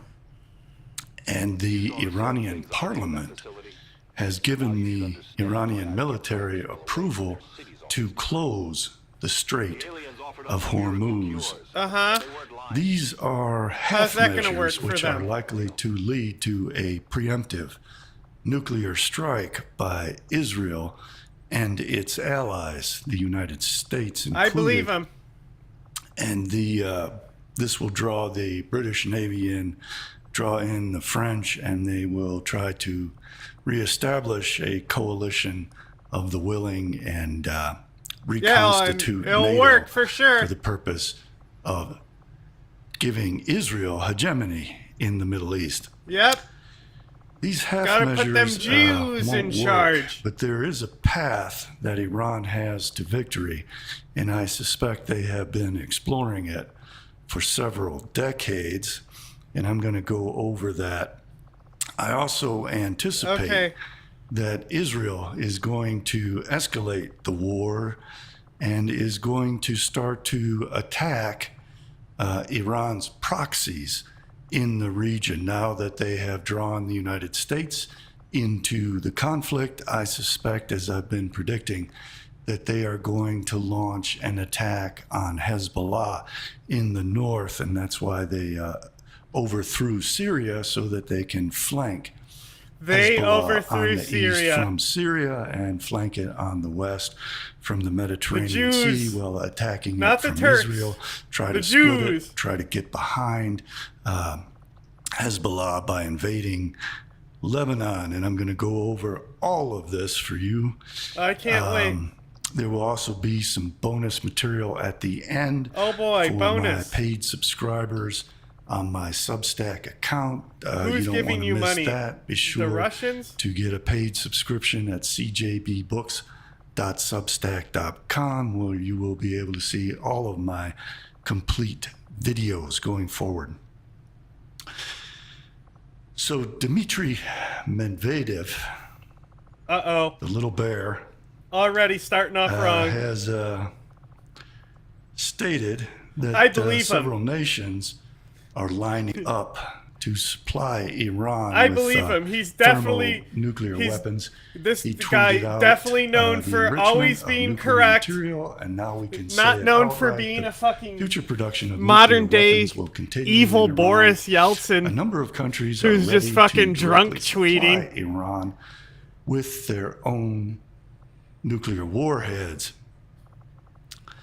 I believe him. Iranians have to be very careful with the Russians because the Russians stand to We're gain, going to do another from Cuban this Missile Crisis, he conflict says, between Iran, with Donald Trump in Israel, office. and the West. The Russians are certainly allies with Israel. Russia is a Bolshevik regime. The Bolshevik regime and Stalin were the okay. ones who got Israel through the United Nations and founded He's not country. wrong on And some there of are that. millions of Russian Jews and Russians who are not Jewish and people from the former Soviet republics working in Israel. And Russia stands to gain because the U.S., led by Chabadnik Donald Trump, redirected the missile defenses and weaponry that was slated to be used in Ukraine to defend it from Russian aggression and redirected it very treacherously to Israel. And Russia also stands to gain from escalated oil prices. So this is a conflict that benefits Russia on many levels, but it ultimately wants to see Israel win. It will only help Iran to garner intelligence that the Israelis can utilize against Iran, and Israel and Russia will try to prolong the conflict so that they can do as much damage to the Iranians as possible with the help of the United States. This is the Chabad Troika of Chabad, Lubavitch, Trump, Putin, and Netanyahu working in collusion to attack Persia. This plan has been in the works from the book of Ezekiel chapters 38 and What 39, the fuck is happening? What is happening now? Oh my God! Rabbi Shimon Bar Yochai and the Zohar. As I've explained, you can find some of my older videos on my YouTube channel. You can find links to that. Not ready. At, I was not ready for that hard left turn. Links at the bottom to all my social media, and there are also links where you can donate to keep me going. I want to thank all of my contributors for donating to keep me going. To stop the Jews. Putin has revealed the fact that he stands firmly behind Israel. Israel is almost a Russian-speaking country. 2 million from Russia live there. We can't ignore that. The Yiddish speakers are directly from Russia or from Russia, the Russian Empire, really, via New York City. So the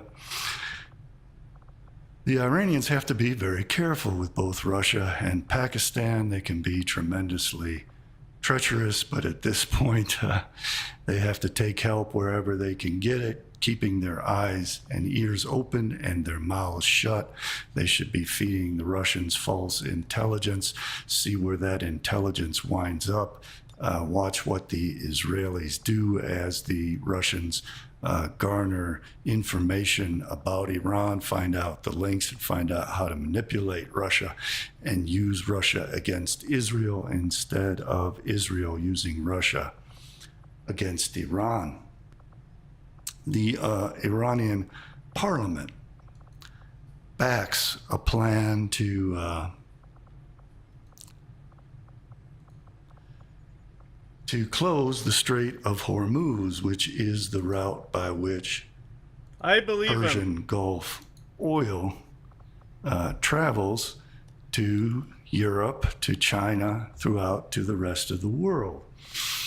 And I'm sure that the Iranians have had plans for a very, very long time to not only take over this Strait of Hormuz, which you can see here. This is the Persian Gulf. This is Iran, United Arab Emirates, Oman. But I suspect they're also planning to take over Oman. This is just a little chunk of the Musandam Peninsula that belongs to Oman, and we'll get into another map of Oman.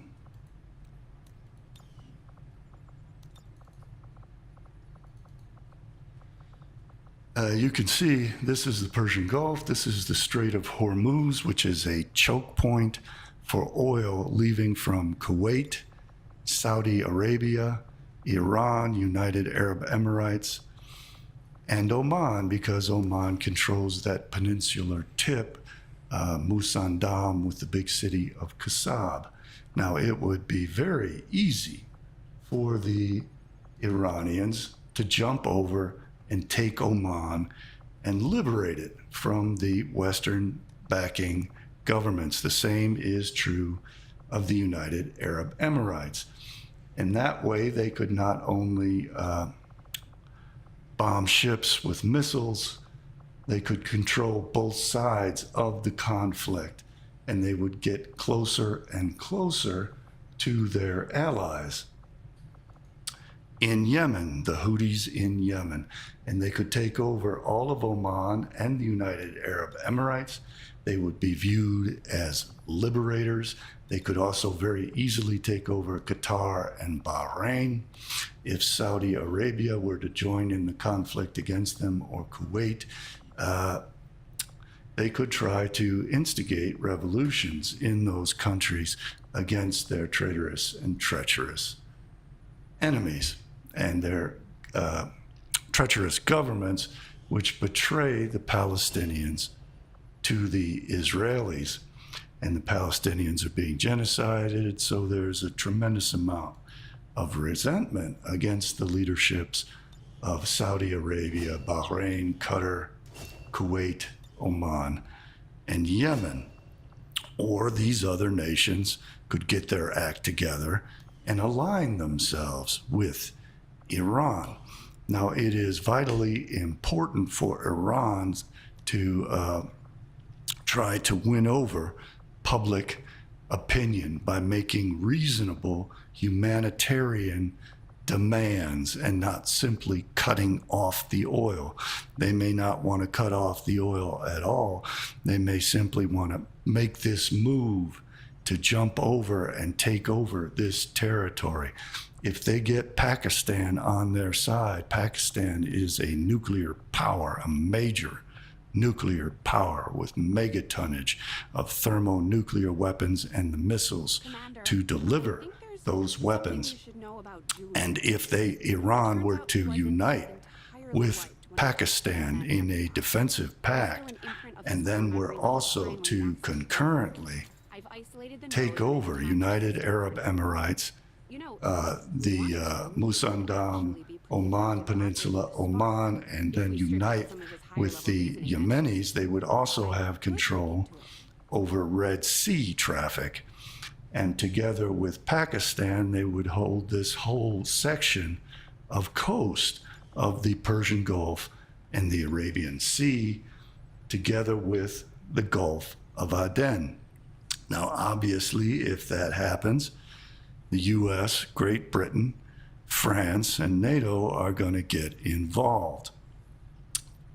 So that is why Donald Trump has been trying to deport anyone who speaks against Israel and stands up for Islam and stands up for the Palestinian people, because they knew they were planning all the while to attack Iran in precisely the way that they have.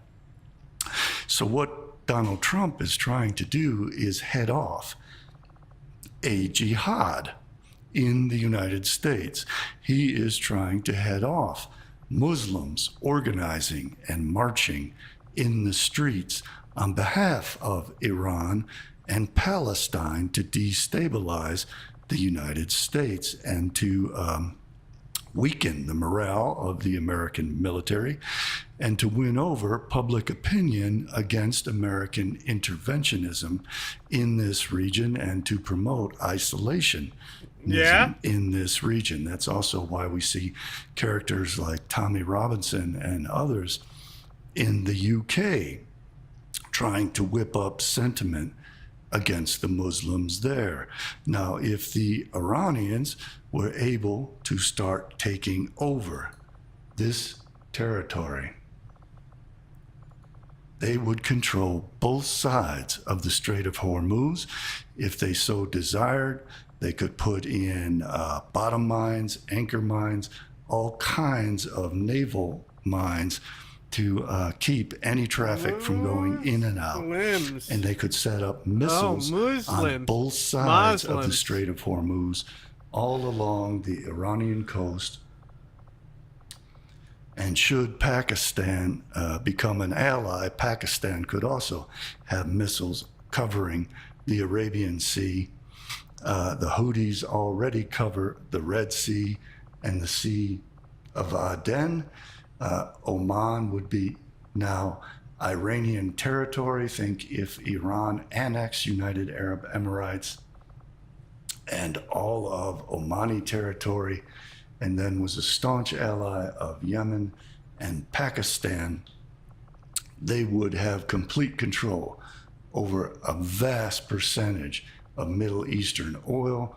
If there were revolutions or the governments were to flip their positions in Kuwait and Saudi Arabia, they would have control over a vast percentage of the oil available to Europe and to the rest of the world.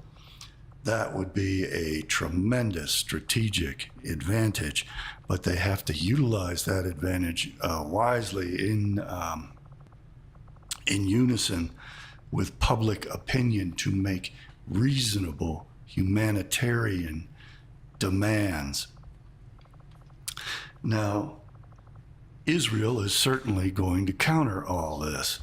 And now that Israel has Iran tied up by the United States, it wants to move against the Hezbollah in Lebanon, as I've been anticipating for a very long time. And that's why they utilize Turkey to help them take over Syria, so that Israel can swing around and flank Hezbollah on its eastern front and flank it on the west from the Mediterranean Sea and move against it and try to go up into Lebanon, probably with the help of the Turks and the co-opted Syrians, and crush Hezbollah from all four sides and try to split it down the middle and then shrink both groups and take it over. They anticipate that Hezbollah is going to start launching missile attacks. And this is probably one of the reasons why Iran has been concentrating its attacks on Tel Aviv and Haifa, to make it more difficult for Israel to attack Hezbollah. So Iran has to utilize its forces, is probably planning to utilize its forces of Hezbollah soon, to draw Israel away from Iran, but Israel now has the support of the United States. And Donald Trump did all he could to control public opinion in the United States, and that's probably the primary reason why he wanted to expel all those students. It wasn't just so that they couldn't speak out against Israel. That's kind of a good, so that they could not. That's not a terrible point Iran to make. And generate social unrest. But I don't think there was that much planning in this planned war that they had coming up, and that's probably why the Zionist operatives in England and the UK were doing the same. Think, though, if they were unsuccessful. Think if the Muslims got their act together, unlike during the election when the Arabs stupidly helped to get Donald Trump elected. I warned them about what they were doing and how stupid it was. These dumb Arabs should have listened to me. But if they get their act together, they could have significant influence on this conflict and try to draw America out of it. Because he's been in office a long time, against Americans. But Joe Biden has received more AIPAC money than anyone else. Eastern conflict fought for Israel. Israel, as I've been saying for 20 years, the primary motive for drawing America into these conflicts is not to destroy the Middle Eastern Muslim nations. They much prefer the behemoth of the Muslims to the Leviathan of America and the West. It is to utilize America as Amalek, he's doing too much Christian shit now. Protective shell for Behemoth Israel, and so Leviathan. that these nations eventually, through attrition, destroy America and overwhelm America. So they're trying to bring down America by having America defend Israel ultimately. If the Muslims in Great Britain and the Pakistanis in Great Britain, who have a very large number of people and control the city of London and have mayor in control of the city of London, if they were to rise up against this, if Pakistan becomes an ally of Iran in this conflict and supplies Iran with thermonuclear warheads, initially as a deterrence, this is ultimately going to go nuclear. Either Israel is going to preventively strike Iran, perhaps with the United States. I love how there's the Perhaps big United white hand States on will do it Israel behind him. independently. Independently is the wrong word. Perhaps it'll be primarily an attack from the United States, so United States takes the blame his branding as the perfect, scapegoat so I of can Israel. slot myself in here, and he can still advertise. Launches a preventative nuclear strike against Tehran and takes out 10, 12 million people, blows up all their other major cities. It's headed in that direction, either that or Iran, North Korea, Pakistan, perhaps China. There's no way Russia's going to help Iran. Launches a attack on Israel. It's going to go nuclear one way or the other, and it's simply a matter of who makes the nuclear first strike is going to win this conflict. If Iran does it, it will win. If Israel does it or America does it, then they obviously will win. And that is where this is ultimately headed. So let me go over it all again briefly. If Iran wants strategic advantage, it is probably planning to take over the Masandam Peninsula and the city of Qasab, so that it controls both sides of the Strait of Hormuz, and it will probably also take over United Arab Emirates and Oman, hook up with the Houthis, form an alliance with the Pakistanis to control the Arabian Sea, the Gulf of Aden, and the Red Sea. The Israelis will move on Hezbollah in Lebanon to take out the proxy forces of Iran, as they have done in Gaza to the Palestinians. They will flank them from Syria, probably obtain the help of the Syrians and the Turks to do it. They will get behind them in Lebanon. They will attack from the Mediterranean Sea and thereby flank and completely surround Hezbollah on every front. Probably try to split them in the middle and then collapse in on those two circles and annihilate them. Iran has to act very quickly. If it obtains thermonuclear warheads from Pakistan, North Korea, or China, it can do that. It can offer up deterrence, or it can make a preventive, not a preventive, but a preeminent strike on Israel. The same name. I don't think it would take more than 20, 25 warheads to completely eliminate Israel if that's what Iran chooses to do. Likewise, the Israelis or the Americans could do the same to the Iranians with a greater probability of total success. This is where this is going to go. And it's just a matter of who pulls the trigger first, if Iran can actually get that support. If missiles, or not missiles, but warheads, thermonuclear warheads are provided to Iran, they will have to test a random sample, pick out one or two of the warheads at random, test the triggers that are provided for those. They will probably utilize them as airbursts, whereas the U.S. and Israel may launch ground bombs. But I'm already plugged into all the info channels and stuff. Like if video came out about it and it's been verified, like I immediately get that. I'm attached to the wire of everything. So I don't need to go to Telegram and shit.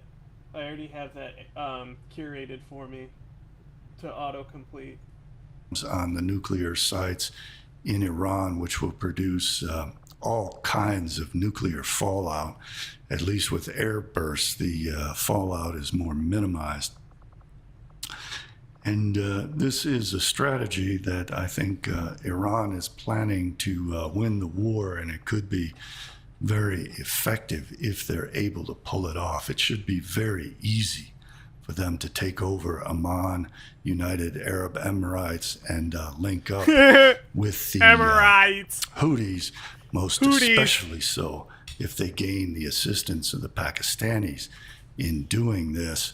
But they have to do it in a way that can win over public opinion in Europe and America. And I suspect they are also planning to try to stir up trouble in America and Europe by motivating the Muslims there to stand up for Iran and Pakistan. And I suspect they will also try to stir up revolutions in Saudi Arabia, Iraq, Kuwait, Qatar, etc., if those nations don't get on board with defending humanity from Israel. More importantly than all of this is the fact that Americans have to stand up against what Trump is doing. They have to insist that Congress shut Trump down. We have to expose the fact that the media is completely subverted and controlled by Israel, as are our politicians, that this war is not in our interest. When it comes to like watch people die and that type of stuff, on our Patreon, we have 3 different like outlooks covering the Iraq War and different things like that. But one of the, we like break down things that you can't like show on like YouTube and stuff. So like we have like the Dagestan massacre, and we look at that and we talk about the background behind that massacre and stuff. And then we like also watch documentaries, and one of the documentaries that we watch and go through is actually produced by the Iraqi Mujahideen in Fallujah.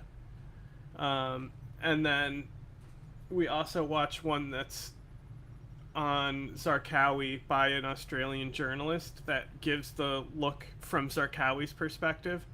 So we have these 3 like really in-depth graphic documentaries that we like break down and talk and give in-depth stuff about Iraq. If you're like more interested in like scene heavy stuff, it's on the Patreon. It's the only thing we've paywalled really, because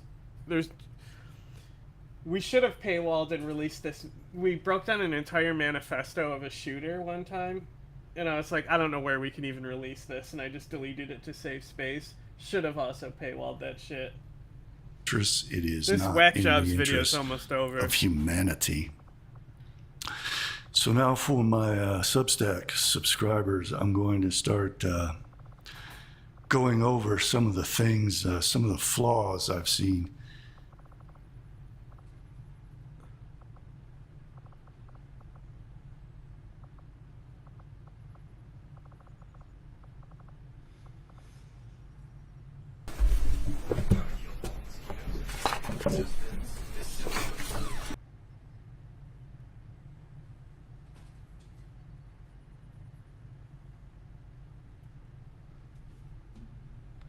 Vice President Vance, welcome back to Meet the Press. Thank you, Kristen. Great to be with you.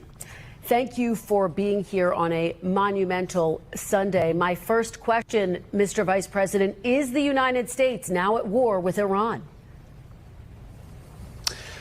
No, Kristen, we're not at war with Iran. We're at war with Iran's nuclear program. And let me just say, Kristen, that we're incredibly grateful and proud of the American Air Force pilots who did an incredible job. Which, by the way, I want to say that this is exactly what I said we should do. So, like, from my perspective, this is like the cleanest 100% dub that could possibly happen.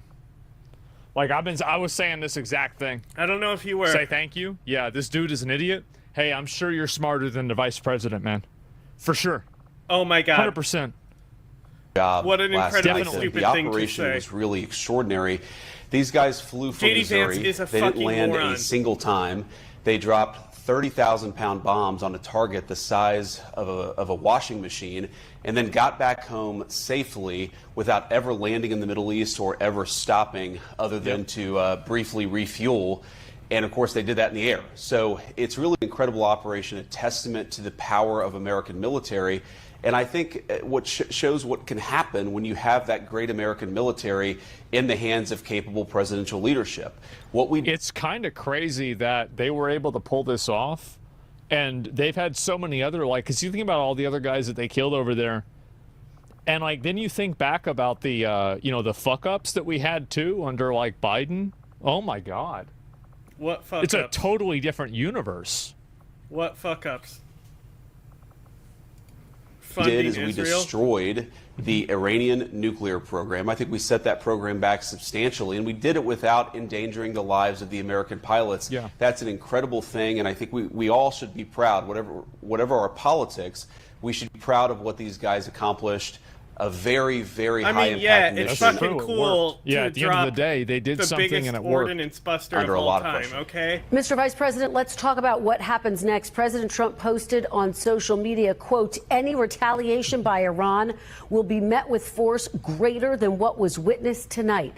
If Iran retaliates against the U.S., as it is threatening, what will the United States response be? You can't even destroy Israel. Like, are you dumb? They're so dumb. Well, Chris, that's ultimately going to be the president's decision. But what we've said to the Iranians is we do not people want... going against us legit anti-Semitic. There's a lot of people who are caught in the idea that support against Iran is support for Israel. But Iran is an independent existential threat that, even if Israel didn't exist, would still need to be dealt with the same way. War with Iran, we actually want peace, but we want peace in the context of them not having a nuclear weapons program, and that's exactly what the president accomplished last night.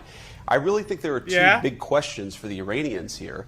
Are they going to attack American troops, or are they going to continue with their nuclear weapons program? And if they leave American troops out of it and they decide to give up their nuclear weapons program once and for all, then I think the president has been very clear. We can have a good relationship with the Iranians. We can have a peaceful situation in that region of the world.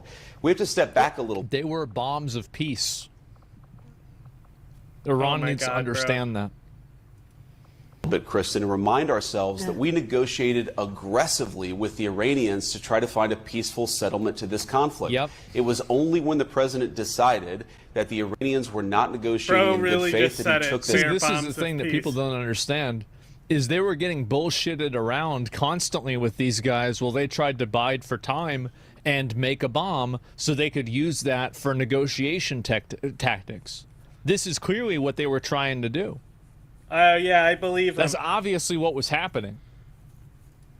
Action. He didn't take it lightly, but I actually think it provides an opportunity to reset this relationship, reset these negotiations, you got it right, bro. and get us in a place where Iran can decide not to be a threat to its neighbors, were set to not stun, to be a threat to the United States. And if they're willing to do that, the United States is all ears. Well, let's talk about the possibility of negotiations. I mean, the Iranian foreign minister responded to the strikes this morning, saying Israel and the U.S. have, quote, blown up diplomacy.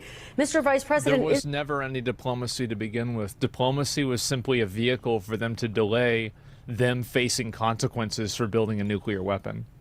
They never went into this with a goal of diplomacy.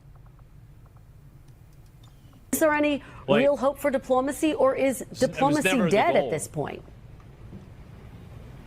Well, I think the foreign minister is exactly wrong. We didn't blow up diplomacy. We only took this action, Kristen, when it was clear, as the president said, that the Iranians were tapping us along. I think it's important for the American people to appreciate here that if you go back to March of this year, we had the entire administration engaged in this diplomatic effort. And frankly, in March of this year, we had some optimism. How do we get from you tried to work with them, they didn't want to do it, there to now? And the answer is we felt very strongly that the Iranians were stonewalling us. They weren't taking this seriously. They were trying to draw this process out as long as possible so that they could rebuild their nuclear weapons program without the threat of American action. We had a limited... I love the way he answers questions. Somebody said in chat, I think this guy is great. I'm a very big fan of J.D. Vance. He answers the questions completely. He answers exactly what they're asking, and he does it in a way that seems at least thoughtful. window in which we could take out this Fordo nuclear facility in particular. The president decided to take it, but we didn't blow up the diplomacy. The diplomacy never was given a real chance by the Iranians. And our hope, Kristen, as the president this is, I think, this is the messaging confusion that right now is I think it's a missing piece for a lot of people's understanding of this conflict, is that they thought that there was ever a potential that you could negotiate with these people in the first place. But the reality is that they had never wanted to negotiate. And a negotiation technique was simply used as a diversion from them achieving their goals. Said repeatedly is that this maybe can reset here. The Iranians have a choice. They can go down the path of peace, or they can go down the path of this ridiculous brinksmanship, of funding terrorism, of trying to build a nuclear weapon, and that's just not something the United States can accept. I want to say something, Kristen, just to the Iranian leadership. Look, they have tried to build a nuclear weapons program. That program is now destroyed. They tried to build a... Well, they've been trying to do it for 30 years, and you just keep blowing it up. Like, at a certain point, they're not going to stop. Like, this isn't going to be the end of it. Everybody knows this isn't going to be the end of the nuclear program. It just delays it by a really good amount, right? Which is like all you really have to do. And so why did Iran ever voice their hate for America? They'd have been better off pretending to be friendly. They should have. Yeah. Yeah, look at Hungary and missile Turkey. program to attack neighbors in the region. That missile program has shown to be a failure. They have funded terrorism aggressively in the region, and now most of their terrorism proxies are destroyed. The Iranians are clearly not very good at war. Perhaps they're dog shit. And this is, it's like, oh, yeah, no, the Iranians planned for all this. They knew all of this stuff was going to happen. No, they moved all the uranium out. No, the soldiers weren't, the scientists weren't there. Meanwhile, they're getting killed every day.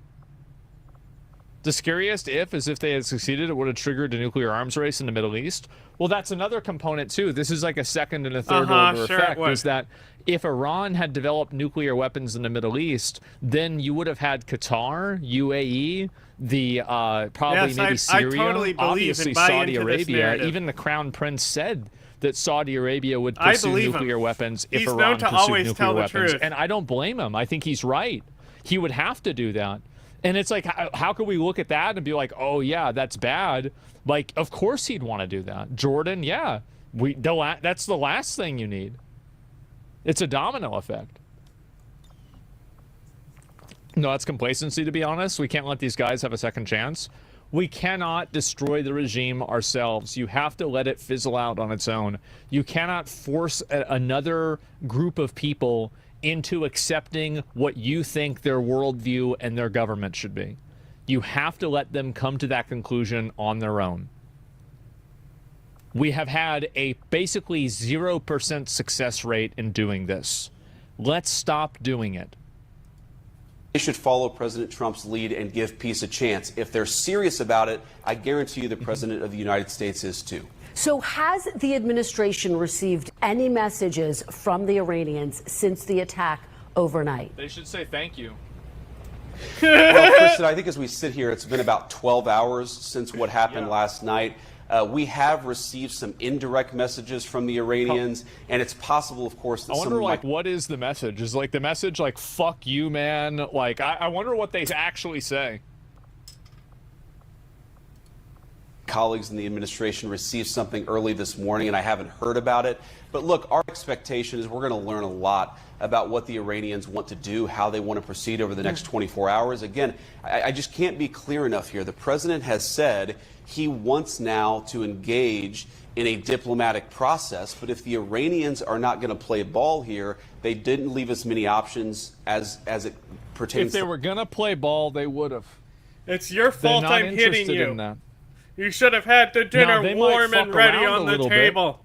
And maybe give you throw you a bone, but their goal is not to be friendly. Last night, and they won't leave us many options in the future. If Iran disrupts shipping in the Strait of Hormuz, which of course handles about a quarter of the world's oil trade, would that be a red line for the United States, Mr. Vice President? Well, Kristen, I think our biggest red line is the Iranian nuclear weapons program. That is really what the president has said Good we dodge. need to get rid of. But what about the Strait of Hormuz? Wow, he just answers questions. He doesn't dodge anything, huh, Asmongold? Kristen, for the Iranians themselves. I mean, their entire economy runs through the Strait of Hormuz. If they want to destroy their own economy and cause disruptions in the world, I think that would be their decision. But why would they do that?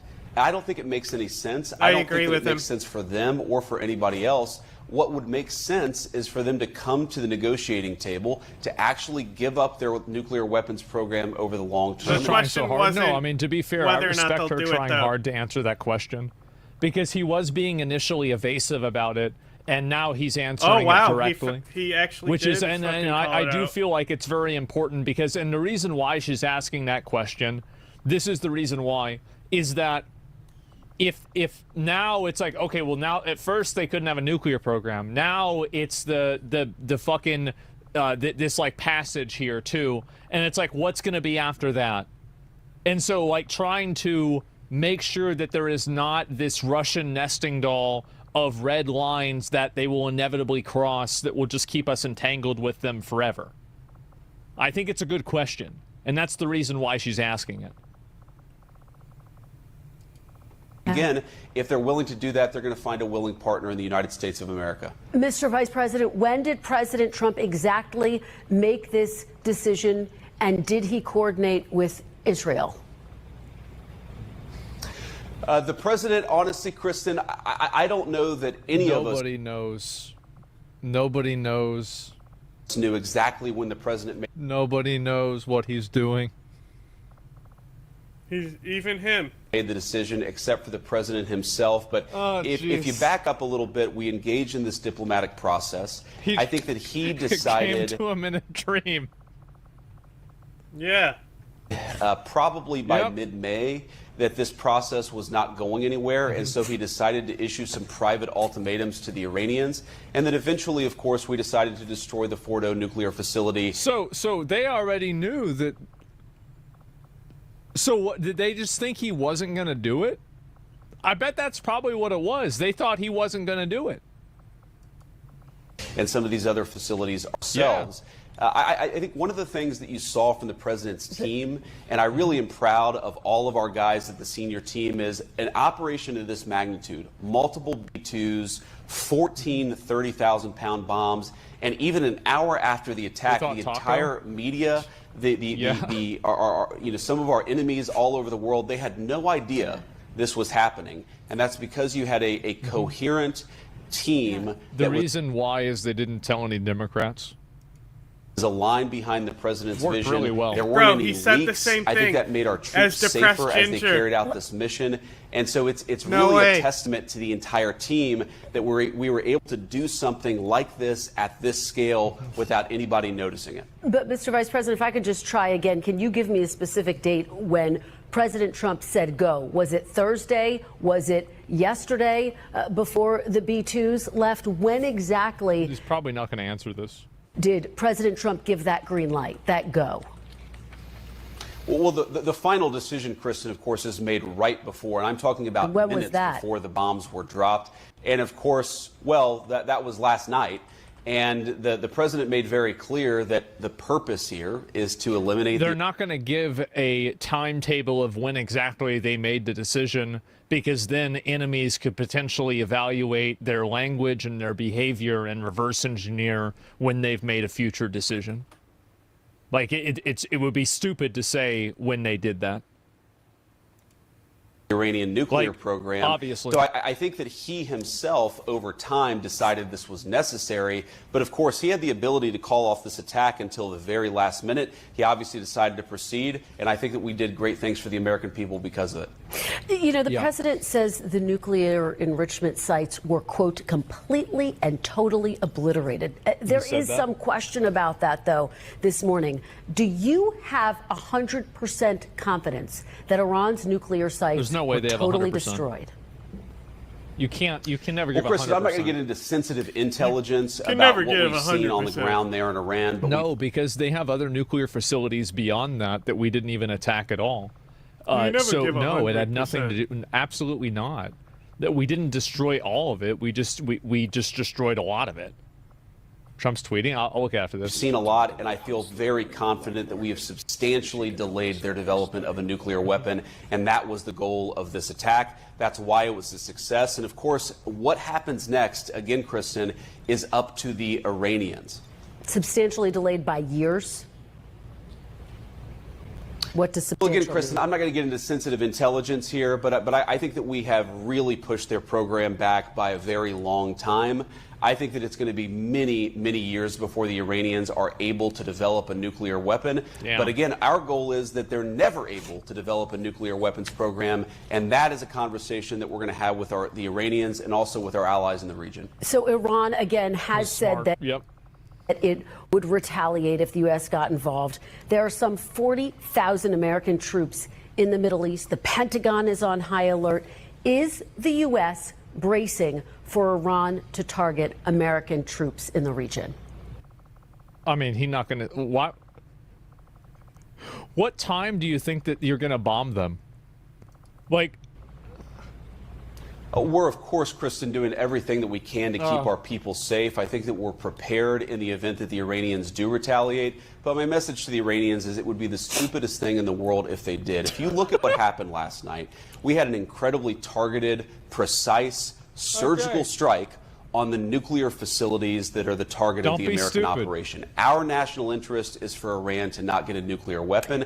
Our strikes last night facilitated that national objective. If the Iranians want to enlarge this by attacking American troops, I think that would be a catastrophic mistake. And as the president said last night, the Iranians would be met with then overwhelming force beyond that. So this is a very delicate moment, Kristen. I don't want to pretend that it's not. But I think the Iranians, if they're smart, they're going to have to look in the mirror and say, hey, maybe we're not so good at this war thing. Let's give peace a chance. Let's drop. Iranians are a religious dictatorship. Don't be stupid, be rational. You'd really be surprised how rational crazy people become when they're faced with certain death. What? It's crazy. It's like a switch flips in their head and they just stop being crazy. Yeah, it's wow. What a shock. Up our nuclear weapons program and start to make some smarter decisions. We're, of course, hoping that's exactly what the Iranians do. And I have a number more questions, so I want to keep moving. How concerned is the administration that Iran or Iranian proxies could carry out a terrorist attack inside the United States? Well, unfortunately, Kristen, we know that a lot of people who we don't have full accounting of were let in over the last 4 years under the Biden administration. We know that some of those people were on terrorism watch lists. We feel very confident in our FBI and law enforcement that we're on top of this situation. But yeah, we're looking at this very closely. We're doing everything that we can to keep our people safe. And this is one of the reasons why border security is national security, is if you let a bunch of crazy people into your country, those crazy people can eventually take action. We're going to do everything that we can to make sure that doesn't happen and to keep Americans safe. Mr. Vice President, can you rule out that getting involved in this conflict won't eventually lead to U.S. boots on the ground?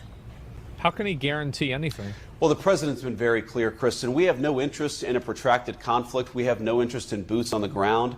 The president has actually been one of the fiercest critics of 25 years of failed foreign policy in the Middle East, which is why he did what he did. A very precise, a very surgical strike tailored to an American national interest. And that national interest is Iran cannot have a nuclear weapon. It would be a disaster for us and for our allies in the region. So I don't fear that this is going to become a protracted conflict, because I think that we have a president who knows what's in America's interests and is willing to do the things necessary to accomplish. I'm going to be honest. I think the fact that we were in the Middle East for that long was completely by design. I think that we just dragged it out because we had a bunch of people that needed to make money in the defense industry. I don't think that it takes 20 years in order to do this. I don't. I think it's ridiculous. Like, it's just the entire like, how is it that Desert Storm 1 took 3 days and the second one took 20 years? Why did this happen? Well, it's because it was supposed to happen that way. I wonder if there's a difference between the two. So the entire, like, the worry of us being entangled in a conflict in the long term is predicated on that long-term conflict being necessary in order to get the resolution that we wanted. I don't think it was. I think we were just wasting time, wasting money, wasting lives so people could get paid. War is money? Yeah, like literal military-industrial complex. Who do you support in this, and what outcome would you like to see happen? I mean, ideally, I mean, the best outcome to me would be if the Iranian people overthrow their tyrannical government and they're able to decide their own future that, you know, is up to them. The majority of them don't support their government. Nice? And whatever that future is, I can't see it being worse than what it is now. And so, yeah, I think that's the best case scenario. Because the Iranian people aren't the problem. It's their crazy government that's the problem. And the Iranian people agree with that. They don't like their government.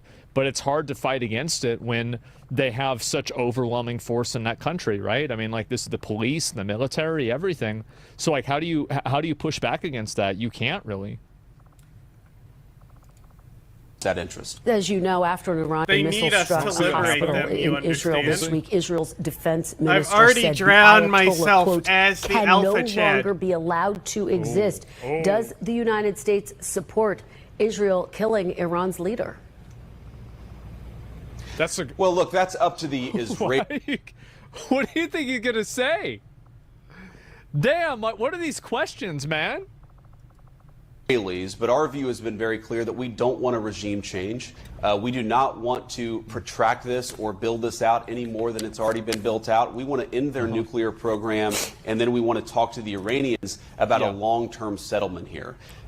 We believe very strongly that there are two pathways. There's a pathway where Iran continues to fund terrorism, continues to try to build a nuclear program, attacks American troops. That's the bad pathway for Iran, and it will be met with overwhelming force. That's the There's bad another part. pathway on the table sure. here. There's a pathway where Iran integrates itself into the international community, stops funding terrorism, and stops trying to pursue a nuclear weapon. It's crazy that, like, we don't even want them to do anything. We just want them to stop doing things. Just stop funding terrorists. Stop trying to build nuclear bombs. That's it. I don't think this is unreasonable. This is it's such an easy W for them. Why are they fucking this up? This is a reset. This is an opportunity for the Iranians to take the smart path. We certainly hope that they will. Couple more questions, and we're almost out of time. Director of National Intelligence Tulsi Gabbard said in March that, quote, Iran is not building a nuclear weapon. Democratic Senator Mark Warner, the vice chair of the Intelligence Committee, said he was briefed on Monday that, quote, the intelligence hasn't changed. So why launch this strike now? Has the intelligence changed, Mr. Vice President? Well, a couple of things about that, Kristen. So what Tulsi said back in March is that Iran was producing highly enriched uranium that was only consistent with them wanting to build a nuclear weapon. There's, of course... So unless you're putting the pieces of the nuclear weapon together to make the nuclear weapon, you're not making a nuclear weapon. But if you're making the pieces, like, for example, like if you're making bullets, well, that doesn't mean that you want to use a gun.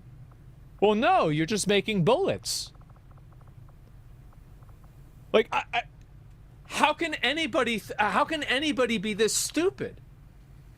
No, it would be like if you're open question about whether they were weeks away, whether they were months away, that they were way too close to a nuclear weapon for the comfort of the President of the United States, which is why he took this action. Now, there's another element here, too, Kristen, which is that we had a narrow window of opportunity. And here's another component, is that if Iran is fucking and dicking around with... They don't want to negotiate with Trump for any form of nuclear, I don't know, like, what's the word for it? Like a nuclear restraint.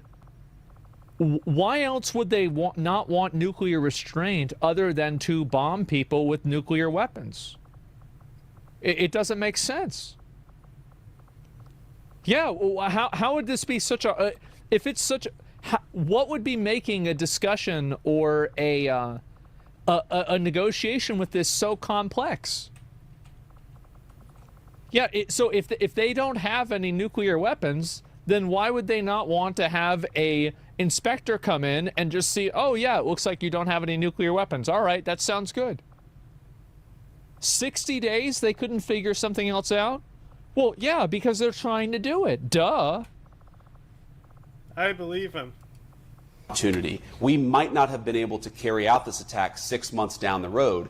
And so when you recognize, on the one hand, the Iranians are trying to get a nuclear weapon, and on the other hand, we have a narrow window in which we can set that program back a very long time, it would have been irresponsible, I think, for the president not to take the action that he did, which is why Fordo was destroyed last night. And just to be very clear, did the president say go based on U.S. intelligence or Israeli intelligence? Both, obviously. Right, I mean, it's obviously going to be both. Well, of course, we share intelligence with a lot of agencies, British, Israeli, and so forth, but it was our intelligence that motivated us to act. And I think on the intelligence, Kristen, the thing that I would really emphasize is the way in... Somebody says, in your opinion, why can the U.S. say what other countries may or may not have while the U.S. has nuclear weapons and forbids other having them? Well, you answered your own question. It's because we have nuclear weapons and they don't. That makes us the decision maker. See, I've already drawn myself as the alpha to be stonewalling us. That was not, by the way, our consensus back in March of this year. We saw the Iranians making some concessions. We thought the conversations were actually productive. By mid-May, everybody in our intelligence community and the president's senior team looked at ourselves and said, the Iranians are not being serious. They're no longer making concessions. They're no longer actually responding to some of the offers that we're making. If you... What kind of people are complaining about that reasoning? Yeah, welcome to the real world. It's not a Reddit discussion. It's not a Reddit debate. It's not a Reddit debate. It's not a, oh, but that's not fair. The goal isn't to be fair. The goal is to win. You believe, as we did, that the Iranians are rushing towards a nuclear weapons program while simultaneously refusing to negotiate. How could we do anything but take serious action against this program? Do you and President Trump trust the U.S. intelligence community and its assessments? Oh, of course we trust our intelligence community, but we also trust our instincts, and most importantly, we trust what the intelligence was telling us about the Iranians stonewalling the negotiation. I think that is really the hidden story here. Well, this is the thing is that, I mean, I've always said, I mean, Trump quotes a lot of mob bosses. He talks about Al Capone. I mean, again, like he basically uses mafia techniques constantly. I mean, he's a New York real estate agent. Like, what do you think the probability is that Trump has dealt with the mafia? Yes, a lot. Tell him right? how and like one of the things that is. Whenever you're dealing with any group of people, and you, for whatever reason, can't have a governing body enforce the outcome of what's being discussed, you have to go based off of whether somebody is operating above the board or not. And the moment that you feel like somebody is not operating above the board and they are acting in bad faith, you can't deal with them at all anymore, because there's no way for you to remedy that situation should you be right and they take advantage of it. That's the issue, right? Way above. What do you mean above the board? Well, if somebody is acting in a way that is disingenuous, if somebody is lying, if somebody is misrepresenting things, if anything like that happens, like, for example, you know, you're going to buy or sell something and you say, you know, show up alone, and then they show up with 3 friends, like, that's immediately, it's off, right? It's off. Like, this is drugs? It. Because, again, you have violated the nature of the agreement. Even though something might not go wrong, the fact that you're willing to not completely work inside of the confines of what was agreed upon, the level of trust that you need to operate off of there has to be at 100%. And the moment that you get to, like, at least below 90%, you might as well just not trust them at all. Like, really. Like, you can't trust them at that point, because at that point, there's always, and this is the thing, there's two, this is concept, right? There's known unknowns and unknown unknowns. There are things that you know that you don't know, and there are things that you don't know that you don't even know, right? The completely mystery things. So my perspective is that if your known unknowns are below a certain ratio, you should expect the things that you don't know anything about to be at an even lower ratio below that. And so that's really it. Yeah, exactly. And this is, again, it's common sense Boondocks moment. I don't think it's from the Boondocks. I think it's an older quote from, like, I don't know, like It's like a military general or something like that. I don't remember exactly who said it, but it's not from Boondocks.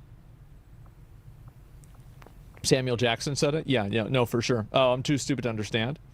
No, and so do you guys see kind of where I'm coming from with all this? You guys see what I'm saying? What if that's the same logic that they're following to hate the West? Sounds good. Okay, fine. Go ahead. I don't care what their logic is. Whatever they think is the right thing is that's their own prerogative. It's not like we don't need to beat them in the argument. All we need to do is make sure that they don't cause a problem for us. This isn't a debate. Push them down. We're not arguing about this on equal ground. There isn't like well, we're going to argue about this and then whoever has the better argument wins. That's not how the world works. Thing the media has got to report a little bit more here is that the Iranians stopped negotiating in good faith. That was the real catalyst, I think, to what the president ultimately decided to do. If we were having a productive negotiation... Yeah, they were getting fucked around and lied to. And at the end of the day, if somebody is fucking you around and lying to you, okay, well then discussions are off. It's that simple. Makes sense. I think that this could have gone in a much different pathway. No. Unfortunately, the Iranians decided to stonewall us, and we saw the consequences of that last night. Mr. Vice President, very quickly, as you know, this is dividing lawmakers on Capitol Hill. Many Republicans supportive, but Congressman Thomas Massey saying this was unconstitutional. Congresswoman Alexandria Ocasio-Cortez saying it's grounds for impeachment, saying the president should have gotten congressional approval first. What do you say to members of Congress who say it was unconstitutional for the president to act unilaterally? That's crazy. Wow. Well, I'd say two things, Kristen, and this is very important. First of all, the president has clear authority to act to prevent the proliferation of weapons of mass destruction, and the worst weapon of mass destruction of them all is nuclear. The idea that this was outside of presidential authority, I think any real serious legal person would tell you that's not true.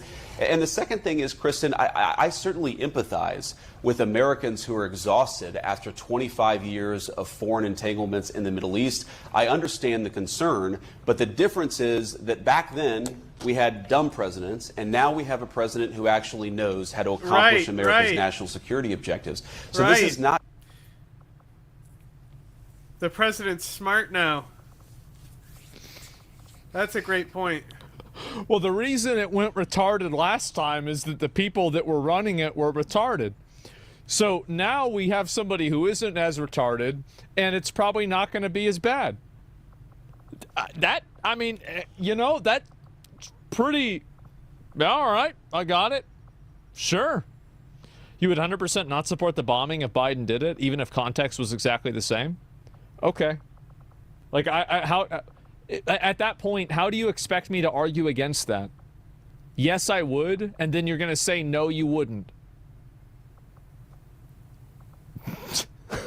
Why would I waste my time trying to explain that to you?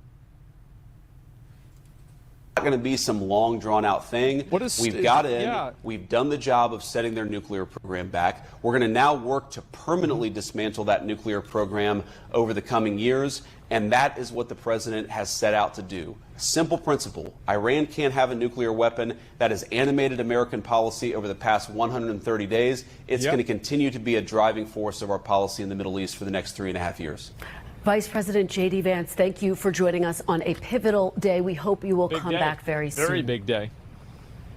What a big Thanks, day. Kristen. Good morning. Huge day. We thank you for... Let me link you guys a video. And, yeah, I got you guys. Yeah, you guys were against American intervention in Iran, if I was not mistaken.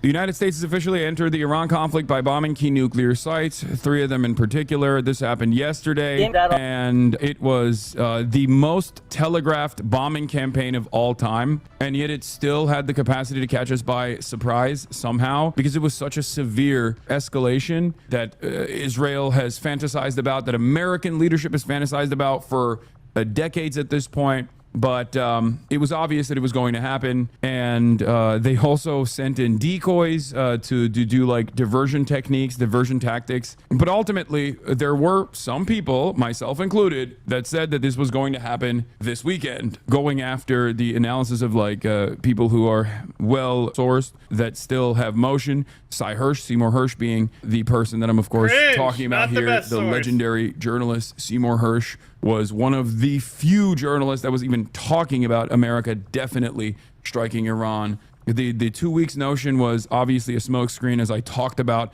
extensively, and it should not come as a surprise to you. When he said 2 weeks, what did we say here? I said over and over again, it's not going to be 2 weeks, it's going to be this weekend, because he's just saying 2 weeks, because everything he says is just a misdirection. Everything he says is a misdirection, and that it was inevitable that it was going to happen this weekend, and it did.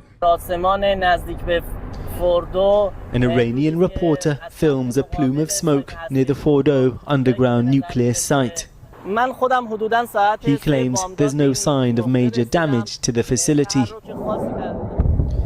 But last night, the US struck Iran's 3 uranium enrichment plants using missiles and huge bunker-buster bombs. This was their main and most challenging target, the Fordo nuclear site, built deep underneath a mountain near the holy city of Qom. Satellite images from today show signs of possible damage. President Trump's decision to attack is one of the most consequential of his political career. By the way, remember what I said yesterday when we were talking about servile nations? Remember when I said the Gulf is bad, right? The Gulf leadership is bad. They're dogs to America, Turkey included. You know, all these NATO countries like Turkey, they speak a big game against Israel, but they still absolutely follow the American line, right? Tooth and nail. But then I said there are, however, a group of countries that consider themselves to be sovereign. They consider themselves to be a sovereign nation, and that group of countries is not sovereign whatsoever. They are servile, and that is the European Union, okay? European countries on the European continent have demonstrated once again how little dignity and how little autonomy they truly have. Canada also came out as well. Only a couple weeks ago, they were talking extensively about how they wanted to decouple from America, at least on the optics front, against Israel, stating that what Israel was doing was untenable, unmanageable. When European leaders act as though they are a group of sovereign states, they are lying to their citizens. When they act as though they are bastions of liberal democracy, they are the upholders of liberal democracy, they are lying to their citizens. They are trying to keep up appearances, and that mask is slipping. They are all but vassals for Western empire and its interests, and that much is clear. Once again, I told you. And that is precisely the reason why you heard every single Western leader come out and go, Israel has a right to defend itself. Iran cannot have nukes, as though they are part of the, Republican Party in the United States of America, as though they're Trump loyalists here. When America says jump, every other country says how high. Maybe they agree with the U.S. If they agree with the U.S., why were they at least trying to acknowledge and wash away the broad discontent that their countries' populations have towards America and Israel?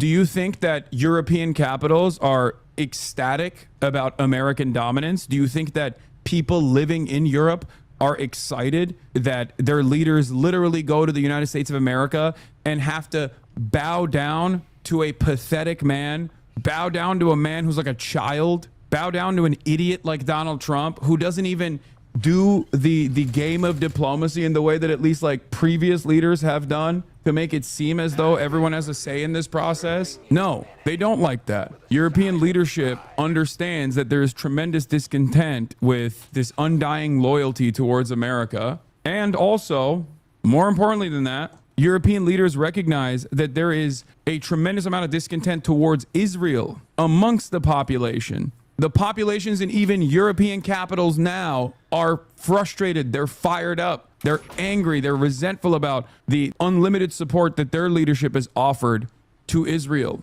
a foreign nation. So when that kind of public distaste is happening endlessly over and over again in order to maintain the notion of democracy, the idea that there is some sort of like liberal democracy happening. European leaders have to respond. And in that response, they try to make it seem as though they are kind of trying to separate from America. They're punishing Israel, right? They're critical of Israel, but they're not. They're not critical of Israel. And this kind of action from America and Israel basically hits the reset for all of our politicians and your politicians in Europe as well, and politicians all around the world. It is shocking to me that there was such little anti-war statements in the buildup to this highly telegraphed bombing campaign. Like, I thought at least there would be some people that hit partisan notes and say things like, oh, why are we bombing Iran? Why is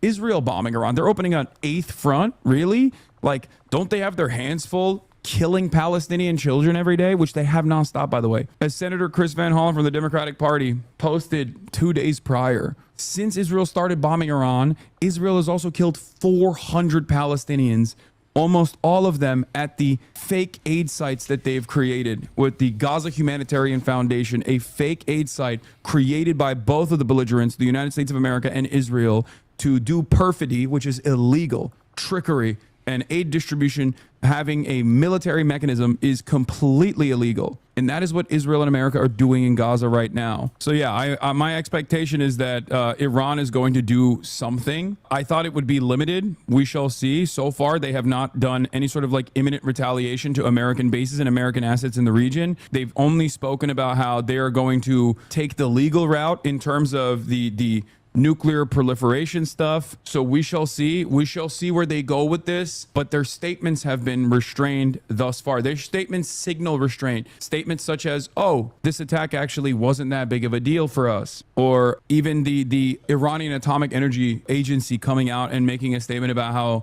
they will pursue legal options. The most militant statement that I have read so far from that side, from the Iranian, not like the Iranian side, but like necessarily the Iranian allegiance, has been from Russia. Well, although this right here is interesting. Russia, China, Pakistan proposed draft UN security. These are the only allies that Iran has in the region, right? Aside from the axis of resistance. They propose a draft at the UN Security Council resolution calling for an immediate unconditional ceasefire in the Middle East. I wonder if this package will include Israel. I suspect that Iran is interested in blocking the Strait of Hormuz, and US now wants China to join in on the fray and get involved, and only to prevent Iran from closing the Strait of Hormuz and disrupting global oil flows. But yeah, this is what I was going to say. This has been the most consequential statement from Dmitry Medvedev, deputy chair of the Security Council of the Russian Federation. This is the most militant thing I've heard. What have the Americans accomplished with their nighttime strikes on 3 nuclear sites in Iran?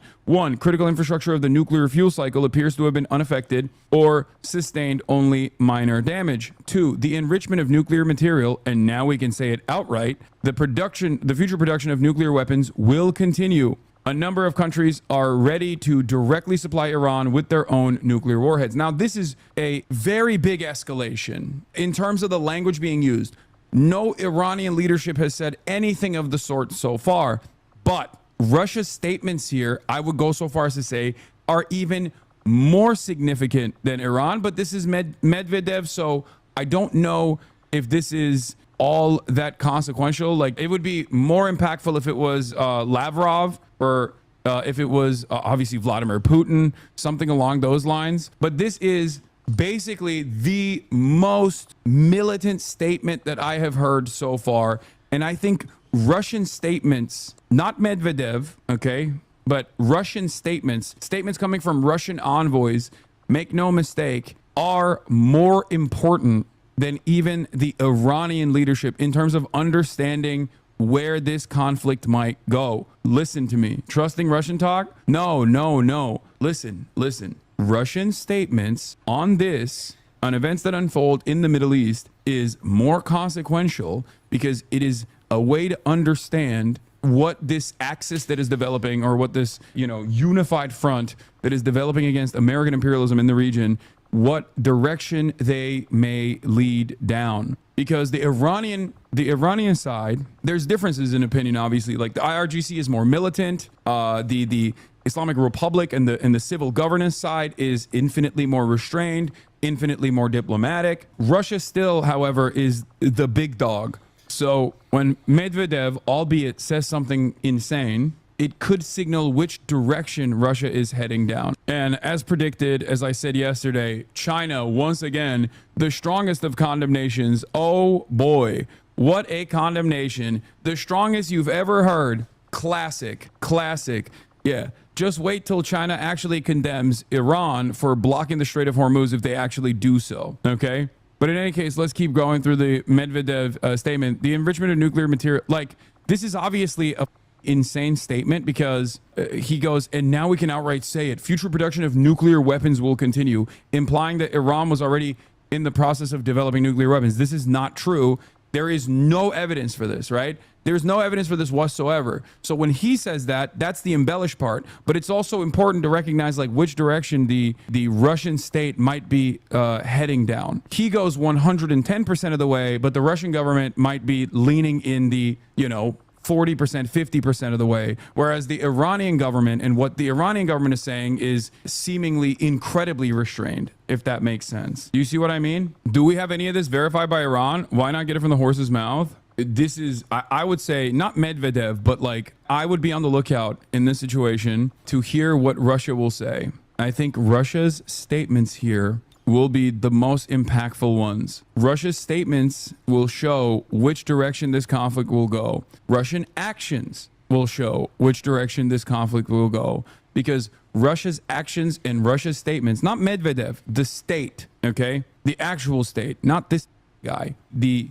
state itself and which direction they head here will either broaden this conflict in a way that turns into like a Iraq-style situation, or we're basically exhaust Israel to a degree where they won't be able to continue doing all of this nonsense, all of this madness, and will create an environment where there will be a managed negotiation to stamp out further Israeli aggression in the region, or potentially get America fully invested in implementing its grand design in the region and try to destabilize the Iranian regime. Because that is the goal here.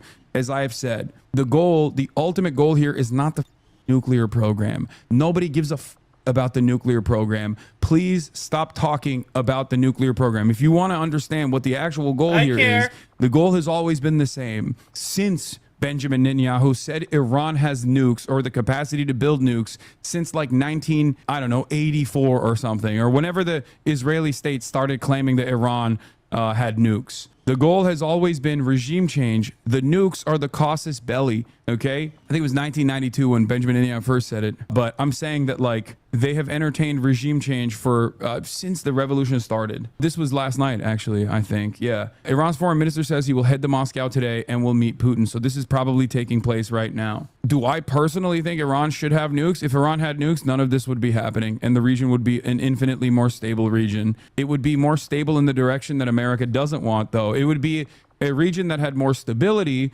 because the countries in the region would have more power and more influence and more sovereignty over their own affairs. The only way to basically scale back Israeli aggression in this region is for there to be sovereign states, and there is no sovereignty unless you are outside of the banner of American influence. You do not have any sort of sovereignty whatsoever unless you have nukes. I'm sure that many of you have figured it out by now, but there is perhaps a reason why nobody does this to North Korea. You know what I mean? But they do this, and have done this successfully, the countries that they've said have nukes or WMDs, like Iraq, like Libya. Pakistan probably looks at everything that's going on right now and goes, oh my God, what an amazing thing we did. Okay? Thank Christ for that guy who came from the Netherlands and built this goddamn thing in a cave like Iron Man. Dr. Abdul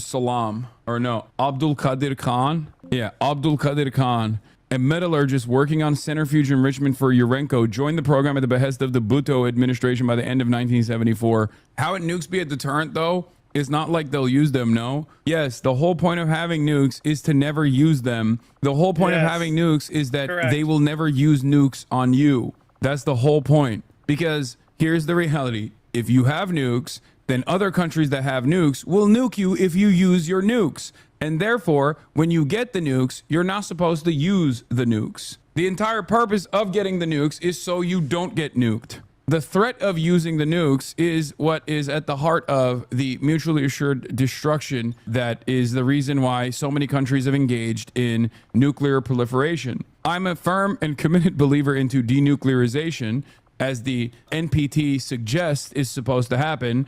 But I think we all know it's not happening anytime soon. Here is Mossad's very own, IDF's very own Barak Ravid, Netanyahu at a press conference, who Trump personally called and said, your Israel is safe now.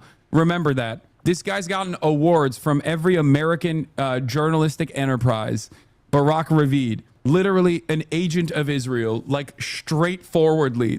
I mean, he is. I'm sorry. I know he works at Axios, but Donald Trump called him last night after bombing Iran and said directly to him, your Israel is safe. Anyway, Netanyahu at a press conference says, we will not be dragged into a war of attrition. When we achieve our goals, the fighting will stop. Okay, well, as I said, when Netanyahu says something like that, just assume the opposite if you want to be right 90% of the time, as opposed to, being right 10% of the time. When Netanyahu says something, it means the exact opposite. So he wants to do a war of attrition. Netanyahu said, oh, this will last 2 weeks. That's how you know it was going to be longer than that. Donald Trump says, oh, we want diplomacy. That's how you know it's not going to be diplomacy. He said that on October 8th about Gaza, too.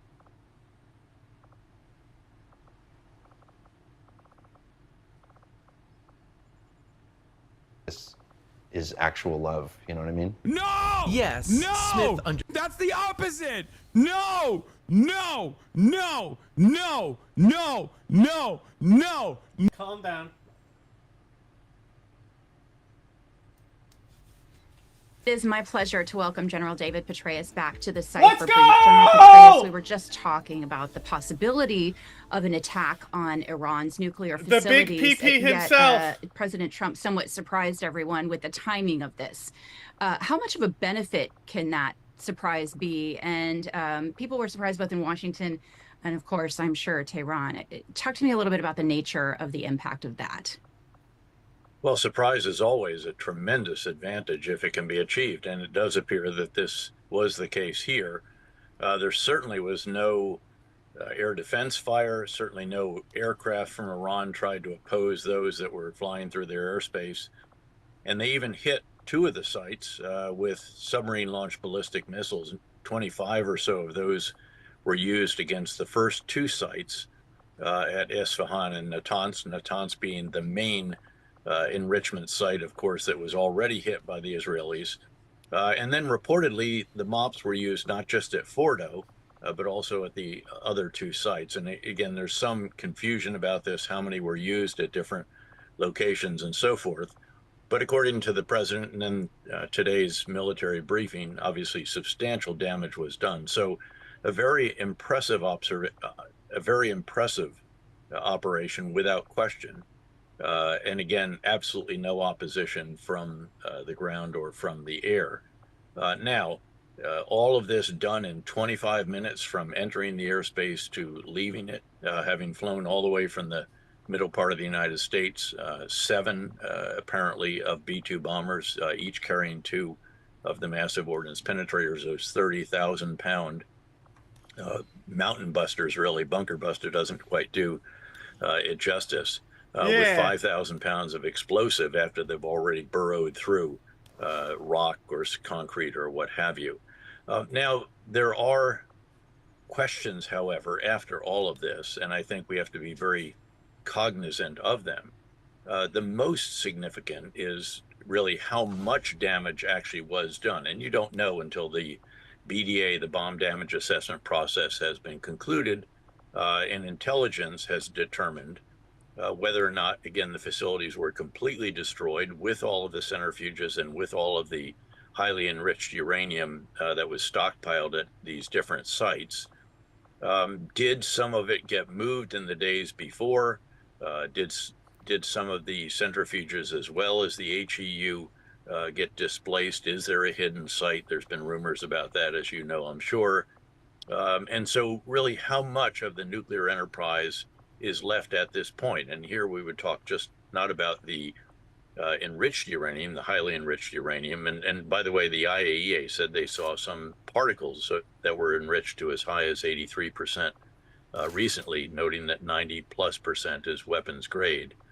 How many centrifuges are left? Are they operational? Could they enrich the HEU further to weapons grade? And is there the expertise left to do all of this? Noting that I think it's approaching 24 of the leading nuclear scientists have been killed along the way by Israel as well. So that's among the very significant questions, I think, that remain to be answered at this point in time.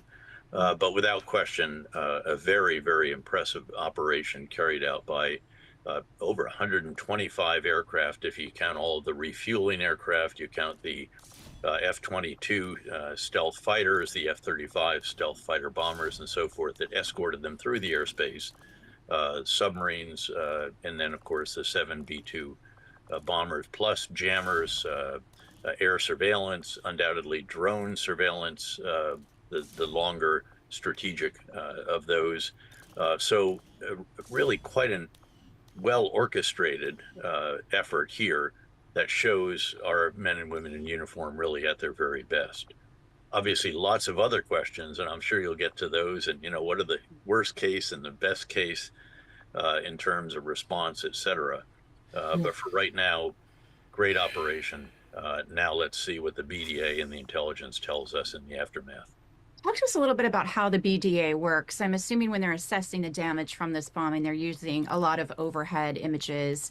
I would imagine, I mean, you were former director of the CIA, that there would be some human intelligence from any sources that may or may not be on the ground that would be woven into that. But what are the components of the damage assessment? How does that work? Well, every element of intelligence will be employed in this case. Of course, it will be various forms of imagery intelligence.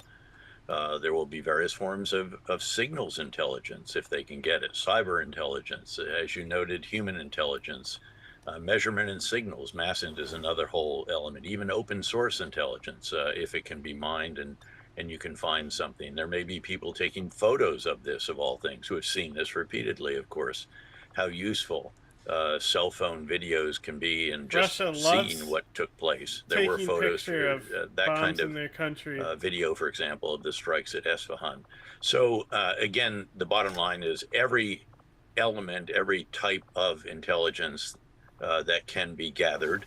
And then the art, of course, that's the science. The art is the fusion of all of this.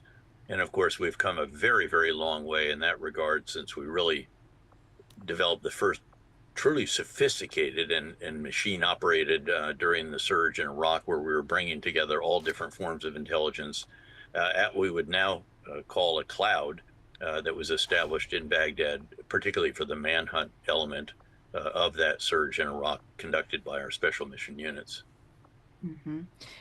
You actually oversaw, when you were still in the military, you oversaw exercises around this very scenario. I'm wondering if you can talk us through some of the challenges that the U.S. military would have ran into. And you already mentioned some of the ways that they may have been alleviated because of the surprise factor.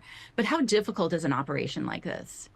An operation like this is just difficult even without an enemy. 125 aircraft again engaged in this. It's a real minuet. Everything is timed out. Again, the fact that it flew from the middle part of the United States all the way across the ocean, across many of the Gulf states and so forth from the Mediterranean to get to Iran. Then the link up with the F-22s and the F-35s that were presumably already in bases around the region. Again, final tanking of all of this.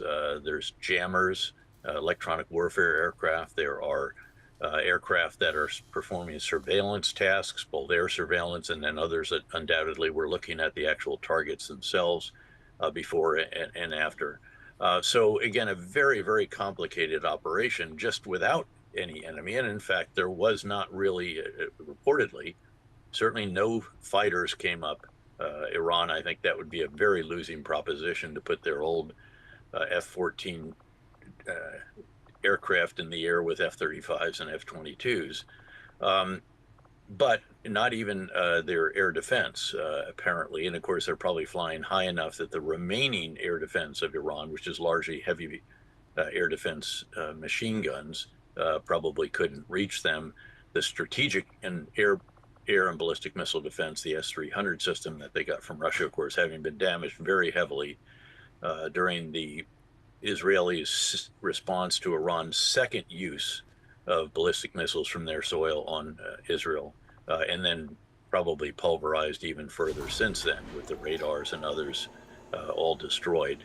We did actually do a rehearsal of a plan to destroy the entire nuclear program. This was just 3 sites, of course. And it was not. It Trump was getting away with the formulated classified after documents. The September 2009 release of information by the International Atomic Energy Agency that Fordo existed. Now, this was known in intelligence circles prior to that, and probably resulted from sharing of intelligence agencies with the IAEA. But that was a catalyst for the development of a plan, again, to destroy the entire program and You know the he means for only got retaliation sidelined and, of 'cause course, he the was air and the ballistic missile Obama defenses and admin. all the rest of this. Like, dude is a So that was an Republican. enormous plan, even bigger than what was carried out last night. And we did rehearse that one time in the continental United States. This is all publicly known.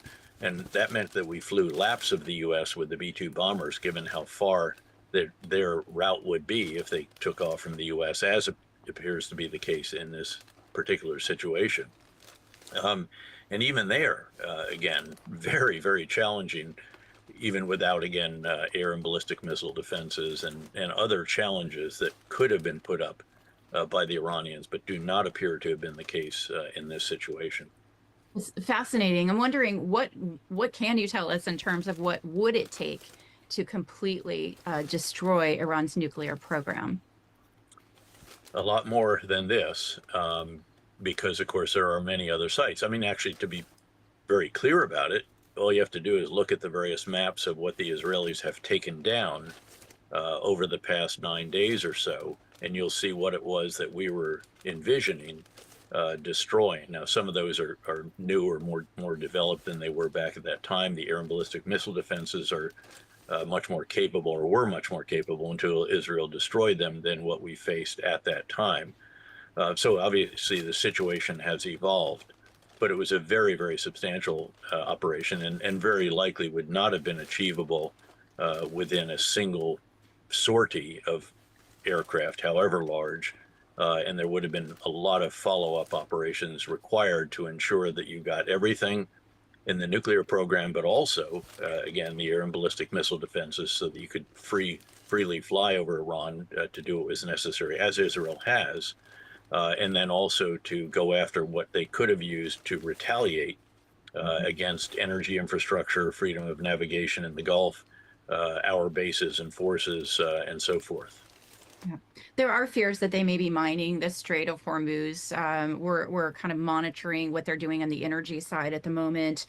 I think you have a really unique perspective, both from military and from the intelligence world, that a lot of folks just don't have, General Petraeus. And I'm wondering, once the military operation is over, you mentioned that there are rumors that there may be a hidden site, that the intelligence component to this goes into overdrive now. What can you tell us about what is likely happening on the intelligence side, the information that the United States really needs to have today?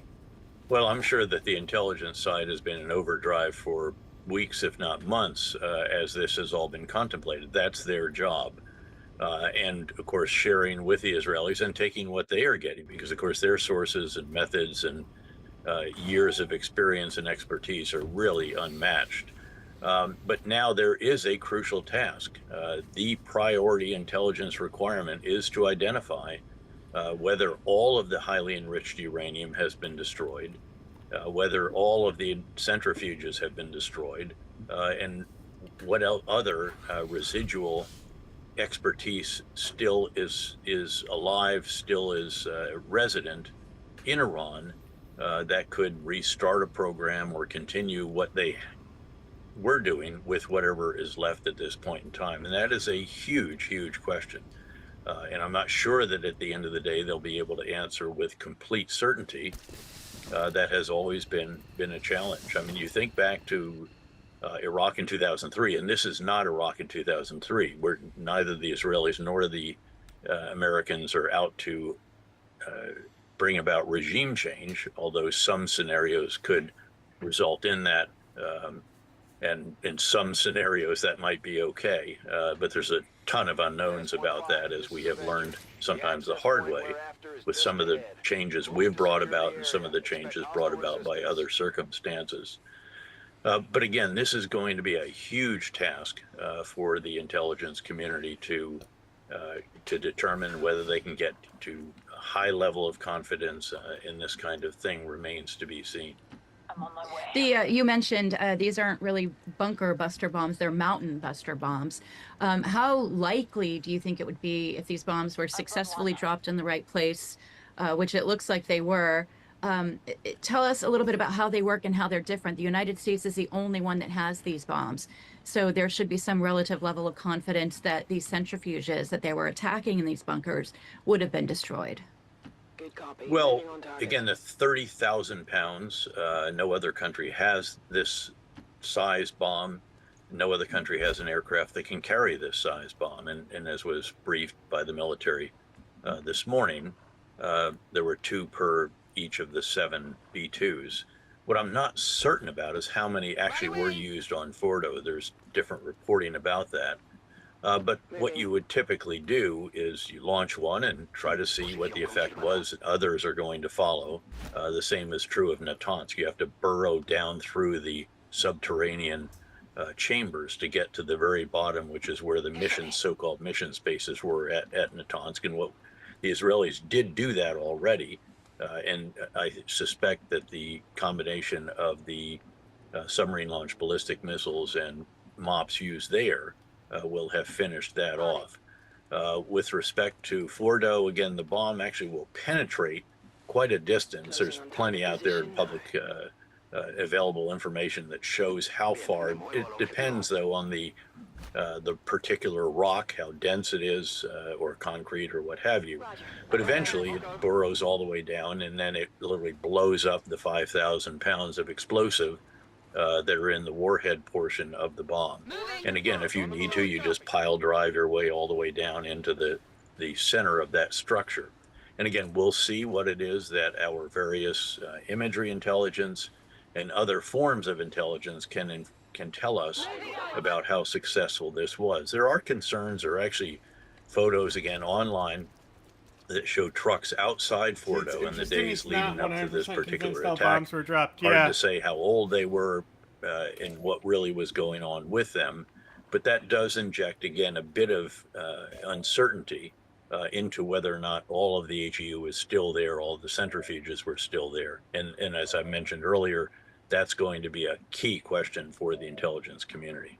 Yeah, absolutely. What will you be watching for next over the next few days? Well, I think a big question is, how will Iran respond? I think they probably do have to respond. This is a regime built on fear, after all. And if that component of their rule is undermined, you could imagine possibilities of the regime collapsing, coming apart, people challenging it. Keep in mind that this is another one of those Middle East countries that has a number of ethnic and sectarian fault lines that run through it. And the Iranian Kurds, who were, of course, in the north, somewhat adjacent to the Kurdish regional government area of Iraq, could very well seek some kind of separation, autonomy, independence, who knows. The Baluchis, who are to the east part of Iran, of course, contiguous to the Baluchistan province of Pakistan, they could seek, again, autonomy, joining with the Baluchistan province or what have you. There's Sunni Arabs in some of these areas. So there's a lot of possibilities here if the regime were to collapse. I mean, there's even, I guess, the possibility this would be the happiest outcome, is that some Jeffersonian Democrat on a white horse rides out of the bowels of the regime and says, we want to take the country in a new positive era. We seek peace with our neighbors and with Israel, and we just want to provide our people better lives, exploiting to the fullest extent possible the vast oil and gas reserves that we have, and so forth.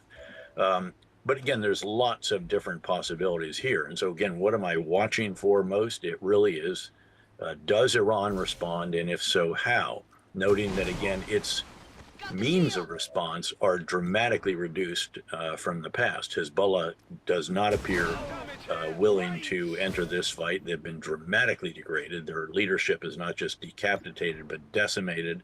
Their capabilities have been dramatically reduced. Hamas is obviously not going to be able to do much, not saying that that is a resolved situation by any means. It's not. But they're not going to have any material means, I don't think, to do much in the response.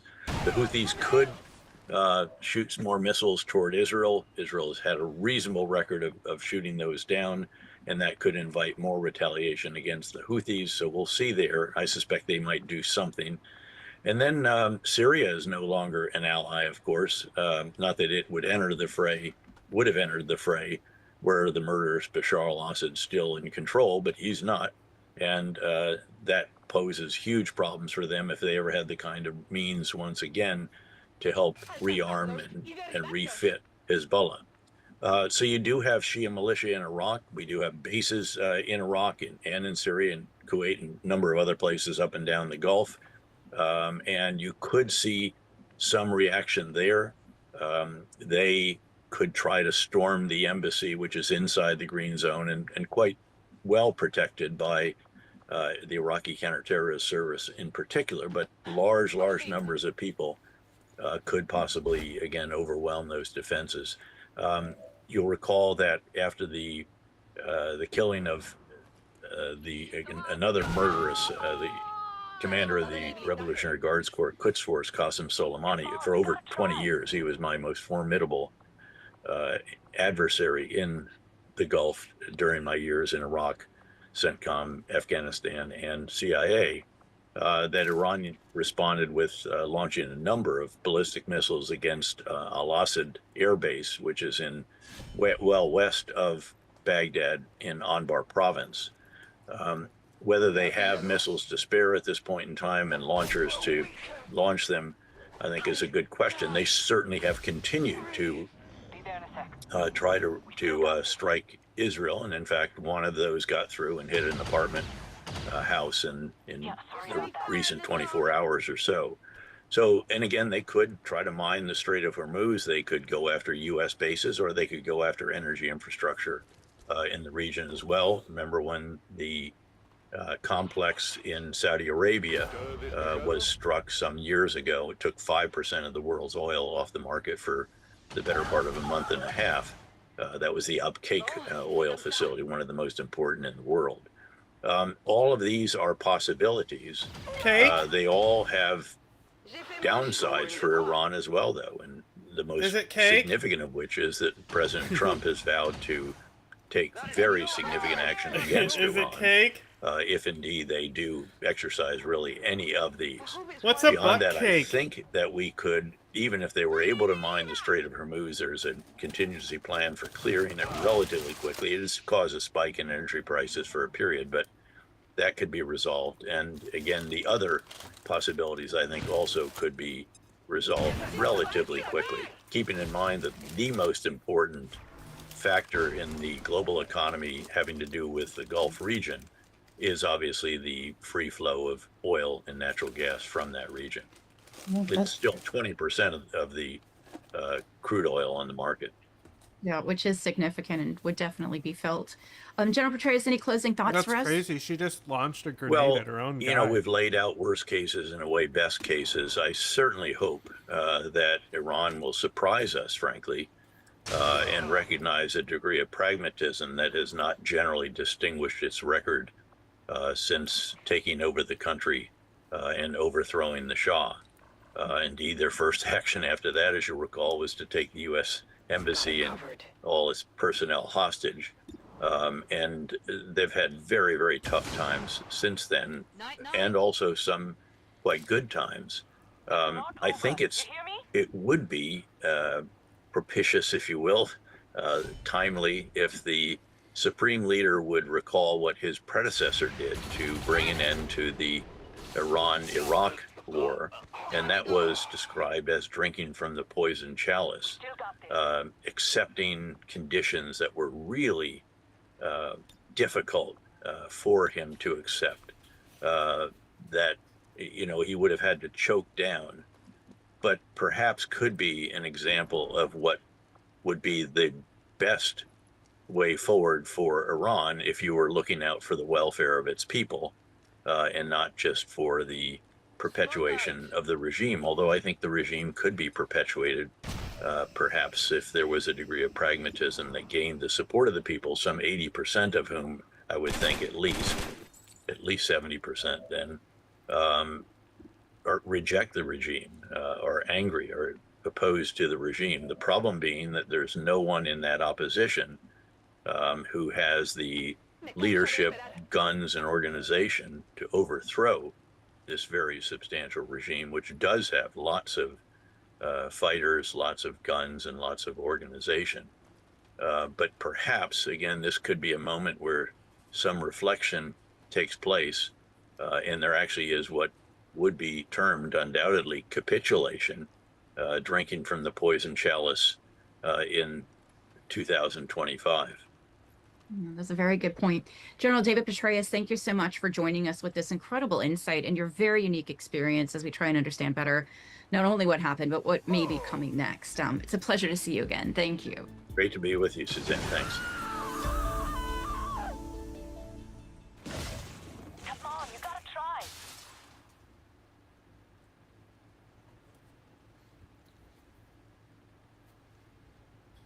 Hello and welcome back to Unheard. The bombing last night of nuclear facilities in Iran by the US military at Fordo, Natanz and Esfahan was a momentous departure in US foreign policy. That mission, direct action on Iranian nuclear facilities, has been considered and debated for years, if not decades, and has not been attempted. Internally, within the MAGA movement, it marks something very significant.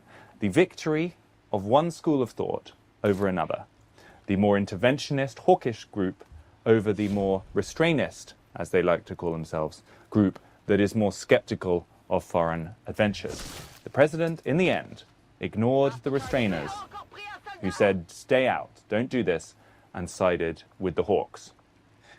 To explain both the security situation as well as the internal ideological battle within Donald Trump's group and administration, we're joined today by Dan Caldwell.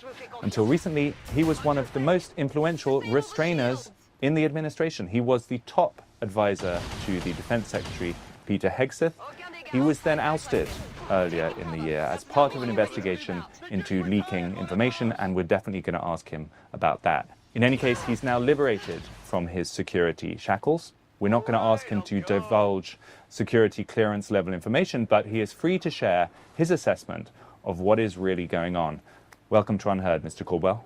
Well, thank you for having me. So let's just start by kind of introducing you to our audience. You're a former Marine Corps soldier. You served in Iraq. It's not and you Long War became the a Chosen, security but expert, Middle very East heavily expert, and you modded. were a senior advisor to Pete Hegseth, the Secretary of Defense, until earlier this year, where you left the administration. That is correct. I also spent some time in the American Congress, the House of Representatives, and in my time in the Marine Corps, I also deployed to Iraq as well. And just so we acknowledge this, there was some controversy over the circumstances of your departure from the administration. It was somehow connected to an investigation into leaks. It was after the Signal Gate episode. You haven't been accused formally, I don't believe, of leaking. That would have been a crime. What's the story? With Long War, there's like a lot of stuff that's specifically only for that. So like, I tend not to use it because like I mix and match a lot of stuff and it can conflict very easily with Long War. But I'll still have like a lot of the mechanics ported from Long War into the regular game. Yes, from your perspective. As I sit here today, I have not been charged with any crime. I have not been subpoenaed in any way. And all these allegations against me, most of which I would say have been anonymous, are completely and utterly false. And the biggest thing that I hope for is a chance for myself and the other two individuals, Colin Carroll and Darren Selnick, who are unfortunately looped up in this with me, that we have a chance to get our good names restored. It's been a very unfortunate experience. It's been, in a lot of ways, a devastating experience. You know, in some ways, if there was more of a formal investigation and a formal process, I would have a clear you're being path ousted by the intelligence but community? it's all very nebulous right now, and I think that most people have realized is that there's no truth behind these allegations, but the fact that there hasn't been a formal process or really a clear way for us to get formally exonerated has been disappointing. But at the end of the day, look, like, despite all that happening, I still have a lot of friends within the Department of Defense. There's a lot of good people there, and a lot of them are working their butts off right now to serve the country. And regardless of what happened with me, and I know Colin and Darren feel the same way, I want them to be successful. And I really am thinking a lot about them today and praying for them. I think it would be really helpful, without you spilling kind of specific details, to just frame for our audience what the kind of this central argument within the administration has been. Because I think it is fair to say there are certain individuals that are much more keen on what they would call restraint in foreign policy, and part of that MAGA coalition has been about emphasizing the president's pledge to avoid foreign adventures, I don't know forever what's going on, wars, but it sounds like you did a crime, America bruv. first, etc. And there are other individuals and groups that are more keen to kind of remain involved in these. Is that how we should understand it, that there are these two forces within the administration, and that perhaps in the last couple of days with the attacks in Iran, the less restrainist force has won out? First and foremost, within the administration, and this is one reason why I really truly did like working with the Department of Defense, is that there are a lot of people across the different agencies, whether we're talking Department of Defense, State Department, the NSC, the Vice President's Office, ODNI, of people who were friends, who largely had some of the same ideas about American foreign policy. Nobody was identical, and honestly, you don't want that, but we all had a broader shared belief that American foreign policy in the post-Cold War era had largely failed to make the United States safer or more prosperous.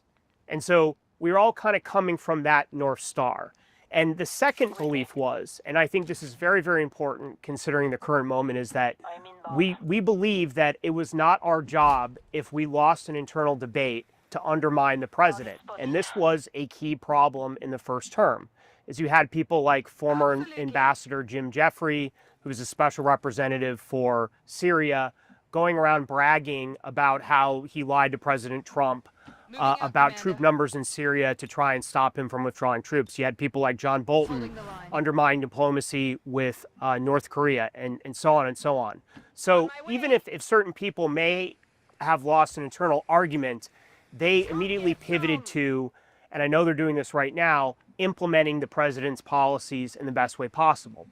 But I think there is a larger fight that has been ongoing for a long time about the future of American foreign policy. And that is definitely playing out here in Washington, D.C., primarily within the media and the American academic and think tank space. And you have a group of individuals that really represent the pre-2016 Republican foreign policy consensus. And that is of interventionism, primacy, neoconservatism, whatever term you want to apply to that, but basically people who believe that America needs to be the dominant power in the world, essentially needs to be the policeman of the world to impose our values in different parts of the world. And they believe that that is necessary for not just keeping the United States safe and prosperous, but for the broader flourishing of liberalism overall. Who are the kind of figureheads of that group? I mean, you hear about General Michael Kurilla, sometimes called Kurilla the Gorilla. He's definitely on the kind of more hawkish side. John Ratcliffe, the CIA director. I mean, who are the standard bearers for the more interventionist side? Well, within the administration, I will say I do think it is fair. He's been open about this in congressional testimony that General Kurilla favored a more aggressive approach in the Middle East. And in a lot of ways, that's what happens when you're commander of CENTCOM, is that your incentives are to pull in as many assets as possible and to make your combatant command the most important in the world. And that's why it's important that you have the Joint Staff and the Chairman of Joint Chiefs of Staff, Secretary of Defense to manage all of that. But I would say, in regards to Director Ratcliffe, one thing I would say is I would just be I would just be very cautious of reporting, trying to put him in a certain camp or not. And I have heard two sides of the story, that he was very aggressively pushing for this, and others who said that's not accurate. Some people that I know and I trust have said very good things about John Ratcliffe, so I don't want to impugn him or try and speak for him I'm the without one really guy in the knowing for Trump sure where admin he's who at. definitely I didn't can't do a say crime. I'm innocent. confidently about what General Carrillo believes because he's been public about it. I've heard him say it, but Director Ratcliffe not so much. I would say again, outside though, I think it's fair to say is that you have prominent media voices at places like Fox News, and then you have institutions like the Foundation for Defense of Democracies, who are very out front and have been for a long time, pushing a more aggressive posture in the Middle East, specifically against Iran. Right. And those groups have actually become less influential within the Republican Party, but you can't deny is that in a lot of ways they won at least the early part of this debate. Meanwhile, on the other side, on the more restrainist side, as they like to call themselves, obviously there was yourself, but you're no longer in the administration. Elbridge Colby, who we've had on this show a number of times, is restrainist as regards the Middle East and Ukraine, less so as regards China. Rumor has it that he is less in favor with the president. Apparently his nickname is Bridge to Nowhere from the president. Mike Domino is another name that's mentioned. He's the Deputy Assistant Secretary of Defense for the Middle East, also favors a more restrained approach. And of course, the Vice President, J.D. Vance, is known to be on that side of the argument. Do you think that's a fair, rough summary of the key individuals? Well, I would say that Bridge would not call himself a restrainer. I think the term he would use, and again, I don't want to speak for him, as a prioritizer, believing that, like restrainers, that the United States has limited resources, and as a result, we need to prioritize that in places where we have vital national interests at stake, mainly in the Pacific. And in regards to Mike Domino, I worked with Mike prior to joining the administration. I know him fairly well, and you can put him in that camp. But again, I just want to go back.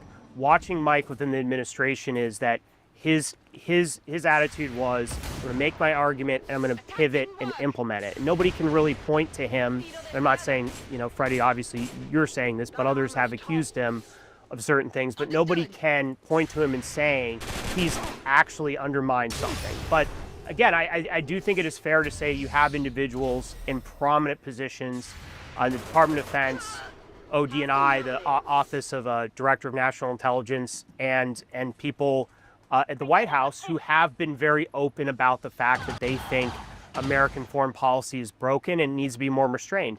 And at times that has included the president himself. And I suppose, just to put it bluntly, what happened this past weekend, what happened on Saturday, was the objective of the more interventionist group. I mean, war with Iran or direct engagement in Iran has been the kind of test of which of these two groups would win out. And right now, you've been evicted from the administration. You're talking to us here, but it feels like the Hawks have won. I can't deny that the interventionist arguments ultimately were the ones that won out. However, I would say initially is that this is the beginning of what could be a longer military engagement. I hope that's not the case. But if the president ultimately does what he says he wants to do, and he's done this in the past with the Soleimani strike, with what happened to the Houthis, if he keeps it very narrowly focused on what is an American interest, and that is preventing Iran from getting a nuclear bomb, what I've said is not a vital national interest, and the risks of military action are high. If he keeps that focused and not get sucked into a larger regime change war, which is what a lot of the neoconservatives and more interventionists actually want. I truly believe that for a lot of people, this isn't actually about a nuclear bomb. It is about creating the conditions for a regime change or regime collapse in Iran. Because at the end of the day, what has posed the most threat to certain parts of the region has not been a currently non-existent Iranian nuclear bomb, and they could, as a result of this, start really sprinting towards one, but it's been the missiles and the proxies and the nature of the regime itself. So ultimately, there's going to be a lot of pressure on the president, the vice president, secretary of defense, and others to expand America's scope of operations to join a broader regime change operation in conjunction with the Israelis and Iranian dissidents and others, which is fundamentally different than what the president wants. And you're already kind of starting to see that bubble up this morning. Arguments that saying, hey, to truly verify the damage to these facilities is we need people to go in and look at them. We need people to grab the nuclear material. Who are those people going to be? They're not going to be Red Cross volunteers. They're going to be American and likely Israeli commandos. And if you do that, now you've crossed the threshold into a ground war. Right. So do you see that as the most likely vector towards expansion? Some kind of attempt to verify whether the facilities are still operational? I think that is one place you're going to see a push on. On that, we've seen a lot of satellite images in the last 24 hours that people have shared on social media as if they were somehow conclusive. To me, I've had a look at them. I'm no expert in obviously analyzing these things, but it's kind of hard to tell really much. They look like mountains before and mountains afterwards. Do you have any insight into whether these strikes were successful in actually destroying the main Fordo facility? I noticed that when J.D. Vance was on ABC News earlier, he was asked repeatedly, you know, did the strike destroy the facility? And he kept using a different formulation. He kept saying it has set back Iran's nuclear program. It's definitely set it back, but it hasn't necessarily destroyed it. Is there anything you know or have observed about whether it actually worked? There's a lot of very smart people right now in a number of different government agencies at the Pentagon and outside that are trying to do the analysis with the data they have. And it's difficult as we sit here today to make a definitive conclusion. What I will say is this, is that the United States has very robust long-range strike and airstrike capabilities. We saw that last night with the B-2 bombers essentially doing a, I believe, 34-hour round-trip bombing run from Missouri. And then you had about 30 Tomahawk missiles fired from the Persian Gulf. However, what we saw in the Houthi campaign, what we have seen in places like Yugoslavia, we often find that initially beliefs that we were successful in an airstrike and that our overwhelming air superiority allowed us to significantly degrade a certain capability of an adversary, that our initial assessments are often overstated. Again, it doesn't mean that's the case here. And it's not like they didn't have any warning, it should be said. I mean, there's been images of them assembling trucks at the Fordo facility in recent days. I mean, they've had plenty of time to evacuate it, to get key equipment out or whatever it would be. Correct. This wasn't exactly a surprise attack. Correct. And this gets into the broader point here, and just to sum it up, is air power is not a silver bullet. It is not a button that you can push to solve every problem. I express skepticism of this strike. I hope it was successful, that we did accomplish our objectives, and there's not a reason to escalate. And I also, too, hope that some of the dire predictions that I've made about potential second and third order consequences are wrong, because that would mean a lot of problems for the region. But the key thing going forward for the Trump administration is going to be the management of escalation with Iran and making an honest assessment of, is the potential risks of more military action worth the potential or likely degradation of the Iranian nuclear program? Is it worth it? The risks of potentially more American lives lost in the Middle East versus rolling back the Iranian nuclear program maybe another 6 months or a year if we continue to escalate and continue to strike. Those are what they're going to have to balance. And then, of course, is there still an opportunity for diplomacy? And I think there's pretty good evidence that there is some back channeling, some signaling going on between the Iranians and the United States and other parties that hopefully provides us a path where we get off the escalation ladder and start getting back into serious diplomacy. It's going to be hard, don't get me wrong, but that in a lot of ways is the best outcome. Just to zoom out for a moment, had you been inside the administration, you would have been arguing not to do this. That's fair, is it? That you would have said, do not do this strike. I was very open with my skepticism about a direct military intervention in Iran in the administration. And I'm sorry if this sounds like a cop-out, though, but I wasn't seeing what others were seeing. And I don't have as a complete picture as they do right now. But I think it is fair to say, look, I've been open outside the administration. I was in the administration, wary about a direct intervention, and even before that. And what was your main reason? What was your anxiety? Is it that if you begin with a strike like this, it kind of rolls the US into some wider conflict and they find themselves being dragged into a new long engagement that we don't want to see? That sums it up, is it? Is that what your anxiety is? I think that is a fair way to put it. I was worried about the United States getting embroiled in another major conflict in the Middle East at a time where I think we need to be pivoting militarily out of the Middle East.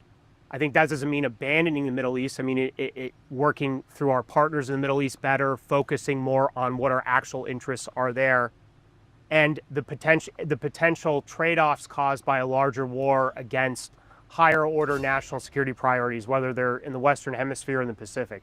But I got to be honest with you, is that one major source of anxiety is what would happen to our troops in the region. And, you know, I served on a base called Al-Assad in Western Iraq, where there are still American troops, and actually the vice president served there. A lot of actually veterans administration went through there. And in 2020, after the Soleimani assassination, that was the airbase, the main airbase targeted by the Iranian Revolutionary Guards for retaliation. And thankfully, that was telegraphed. We were able to prepare for it. But we still had over 100 troops that suffered some type of injury, including traumatic brain injury. Thinking through what is the individual impact going to be on some of these troops. And I know that some say to be a good advisor and analyst, you need to detach yourself from that. But I just have to be honest, is that was a huge source of anxiety to me, is that another generation of Americans like me 20 years ago would once again be in these wars, and many of them would suffer injury and unfortunately in some cases maybe death. And that created a lot of anxiety. Do you think that is now likely in the next few days or weeks, that Iran, as part of its retaliation, seeks out US bases in the region? Because it's not exactly likely to attack the US mainland. That's something they can actually do. God, I hope not. And I really, this is where diplomacy, back-channel communication, and having good regional partners really comes into play. And, you know, thankfully we have people like Steve Witkoff who've developed some of these relationships. I left the administration with a lot of respect for Secretary Rubio, Vice President Vance, others who really understood the importance of this.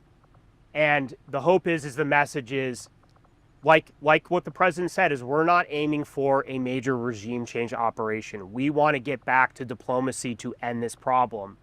And that message is well received by the Iranians, and that causes them either not to retaliate directly against American forces, or they do some type of telegraphed symbolic response against an American base that is largely abandoned. That is in some ways the best or least worst outcome, but there's no guarantee that's going to happen. If we're looking out in coming days and weeks for the signs of how this is playing out, in a way, a kind of good news story would be if there's some retaliation that actually doesn't cause any fatalities, that is almost a sort of internal public relations for the Iranian regime, that is a way of showing that they're doing something, but which isn't likely to escalate. That you think would be almost the best case? Aside from the Iranians not retaliating at all, because they really, really see that the United States isn't going to do a regime change operation.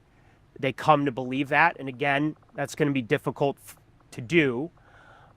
And they choose not to retaliate. The scenario you laid out is I think second to that, the least worst or best outcome. But here's the problem though, is that that doesn't necessarily tell the longer term story. Is that there's a lot of questions, unknowns right now that are going to play out in the next weeks, months, and years. One, does Iran walk away from the non-proliferation treaty? Does the supreme leader revoke his fatwa against developing a nuclear bomb, and therefore the Iranians are now truly sprinting towards a nuclear bomb, and despite best military efforts, they are able to achieve some type of nuclear capability? Does the regime collapse and Iran devolve into civil war where you have bad actors that are able to get their hands on nuclear material? Does Iran over-retaliate? Do they strike our Gulf Arab partners who Iran has developed somewhat of detente with? And does that cause a spike in global energy prices that impacts the global economy in a very negative way? Those things are not going to play out over the next 2 hours or 2 days or even 2 months. Some of those things are going to play out over the next 6 months to a year to 2 years. I mean, I guess there is another option, which is some really more direct retaliation. There could be ships, diplomatic facilities. There are a lot of potential targets if Iran wants to retaliate. And at that point, the question would be, would the US have to retaliate once again? And is that going to lead to an escalation? I mean, how likely is that kind of thing, do you think? And is that something you're worried about? That is what you described as the worst case scenario. And that's where these higher projections of casualties come from. That's where you could get into the tens of thousands, unfortunately. How likely is it? Again, I'm sorry this is a cop-out, but that's really unknown right now. If there is a retaliation and it does inflict American casualties, then you could see another American response that is larger, and then you could see another Iranian response which is larger, and then from there, the Iranians could expand their target sets. The Iranians could come to conclude that the Gulf Arab states are actually helping us, and then they start to strike American bases and diplomatic facilities in places like Qatar or Saudi Arabia or the Emirates. And that's where it gets really, really dangerous. And again, I hope we're not heading down that path. It does seem, I mean, look, we are very, as you say, in very early day, in fact, but it has been quite striking how quiet the Iranian response has been, not only to the last 24 hours, but also to the Israeli strikes over the previous week. The impression that a lot of people have just accepted is that the Iranian regime is very weak and their abilities have been reduced. And that, in fact, your argument, the argument of the restrainers, is kind of predicated on Iran being strong. And it seems like they're weak at the moment. So maybe this was a good moment to strike. That perception that Iran is truly weak and that doesn't possess significant offensive capabilities, that is where if that perception starts driving our strategy, that's where things can get really dangerous. I would note this, is that... Do you think it's wrong? Do you think they're not weak? They have taken some blows, particularly over since October 7th. They've lost some of their key proxies. But I just note this, is that within, I believe, about 30 minutes to an hour after the American strike, is that the Iranians launched a ballistic missile barrage at Israel. And if you look at, the Israelis are heavily censoring their social media and their media and their television and media outlets, which, you know, is natural in war. You did have a not insignificant number of missiles from that barrage sneak through, and it caused damage to Tel Aviv and Haifa, and likely wounded dozens and potentially killed, unfortunately, some Israelis. So I bring that up because really what the war right now is, even, you know, about 12 to 16 hours after the American strike, is it's a race. It's a race between Israel and Iran to see who can destroy more of the other side's critical military equipment and exhaust their munitions. And this is where it is a key point, is that Israel, and I'm not revealing anything classified, this has been publicly reported by the Wall Street Journal and a whole host of other outlets, Israel is running out of ballistic missile interceptors. And when they run very low or exhaust them, even if Iran has a limited missile launch capability, they can inflict significant damage, not just on the Israelis, but other Americans in the region. So the point is that even with the... Hey, let's get some more dipshits. Honestly, I don't think they could tell the difference between Iraq, Iran, Syria, Libya, or Afghanistan. Public opinion, by the way, in the United States is dead set against the war. But should U.S. installations be hit, here he goes, should Mr. U.S. Blinky. service members be killed, then I think that could change instantly. How bad can things get? Can we get to the point where maybe there'll be even militias attempting to enter Israel? The people who prosecute these wars are historically, culturally, and linguistically illiterate. In terms of the resilience, for lack of a better word, that the Pentagon has in terms of trying to just consistently go back into the Middle East and create more disruption. The message that the genocide in Gaza imparts, in particular to the global south. You who are watching this, he's been a very strong and prominent voice for decades, actually, with calling out American power and how it's exercised in many parts of the world, specifically the Middle East. But I mean, he's gained even more prominence since Israel's begun its retaliatory attacks and been sort of devastating and carrying out a genocide in Gaza. Chris, you joined me at a time when, you know, there may be World War III on the brink, right? In hindsight, how inevitable was the fact that Netanyahu and Israel were going to launch a retaliatory strike on Iran, or a strike on Iran, post-October 7th? Well, Israel has been planning for a strike on Iran for years, if not decades. It has invested significant resources, probably billions of dollars, in terms of planning. They have come to the brink of attacking Iran before, but they've always been pulled back from that, usually by the United States. The Trump administration apparently decided to greenlight it.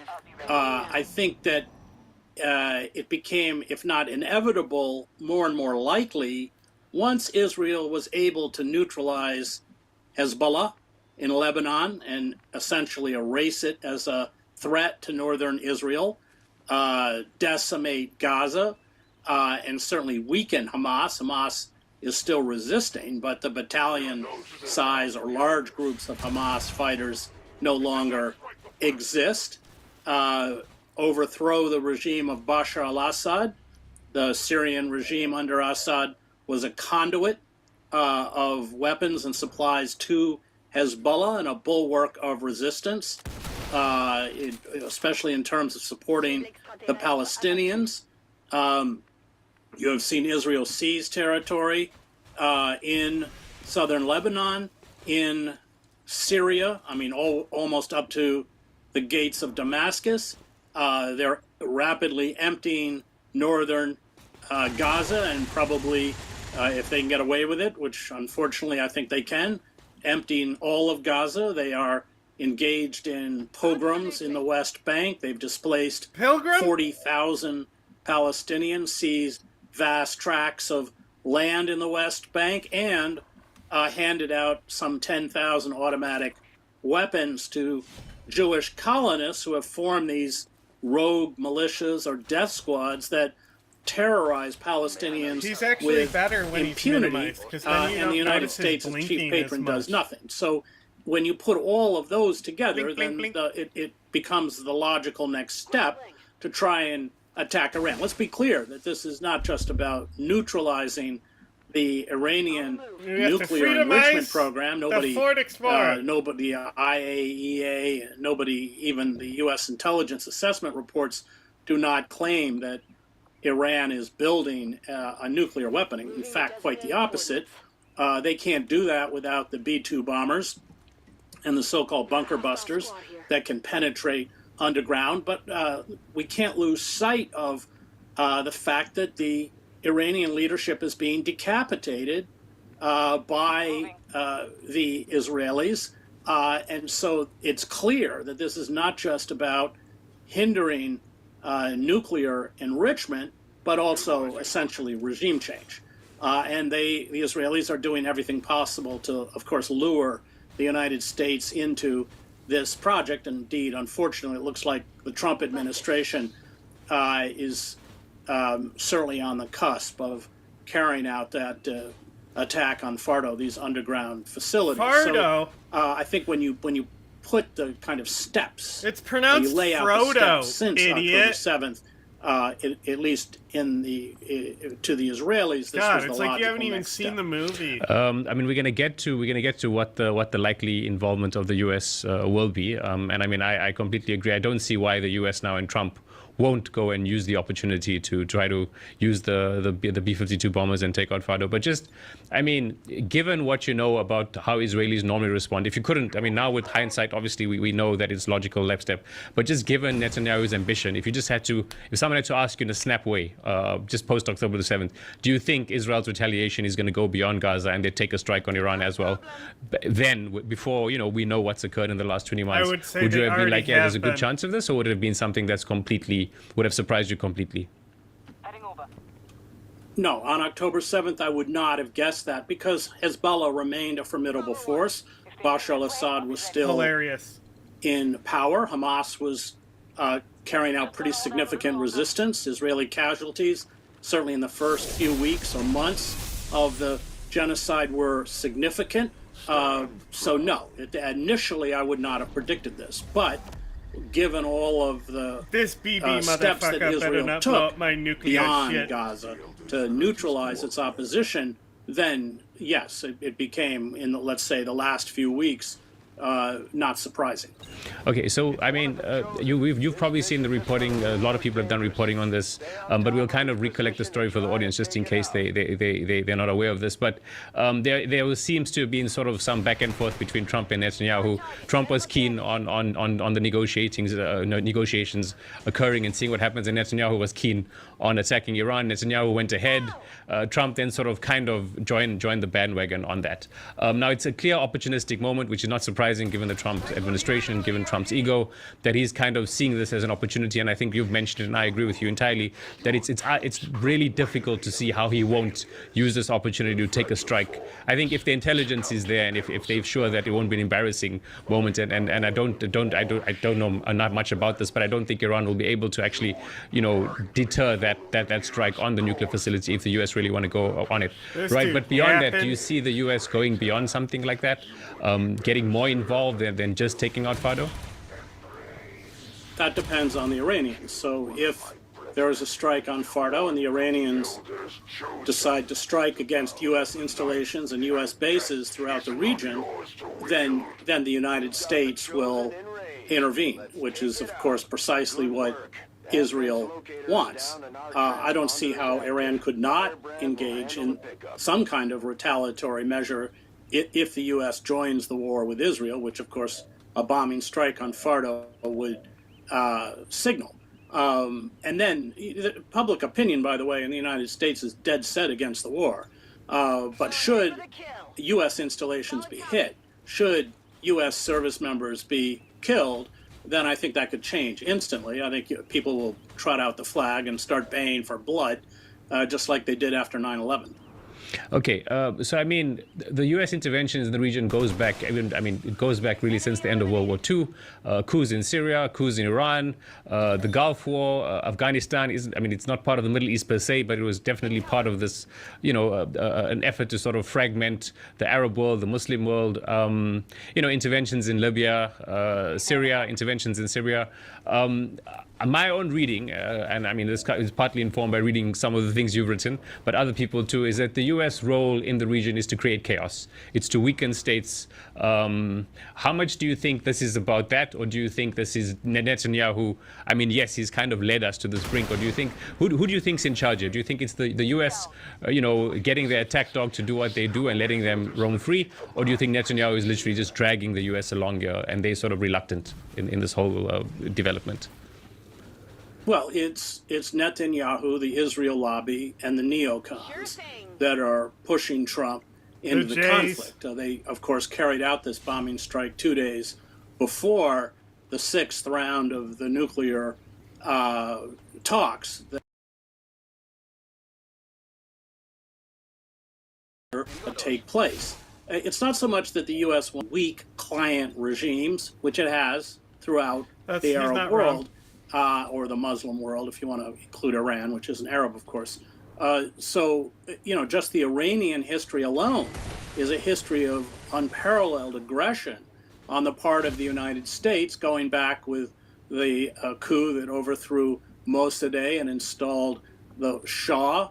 The Israelis and the Americans were prime supporters. They trained and equipped the Savak, this savage secret police network under the Shah, and the Shah's regime made war against all sorts of democracy activists. Remember the passenger jet, the U.S. Vincennes, shot down in 1988 as a commercial airliner filled with Iranian civilians. 290 were killed, including 66 children. The U.S. for years has supported, along with Israel, state terrorism, acts of terrorism within Iran that's included suicide bombings, kidnappings, beheadings, sabotage, targeted assassinations of government officials, and of course scientists. We've seen Israel do this now, and Iranian leaders. So there's been a kind of almost de facto war carried out against the Iranian people since the 50s and against the Iranian regime since the overthrow of the Shah in 1979. This now, of course, raises it to another level, and we didn't even mention the sanctions. But that aggressive posture towards Iran is not new. Okay, so Israel's kind of quickly moved the goalpost from taking out their defense facilities to taking out their nuclear facilities, to killing various leaders and military and civilian in the Iranian sort of infrastructure and leadership, and also now for regime change, right?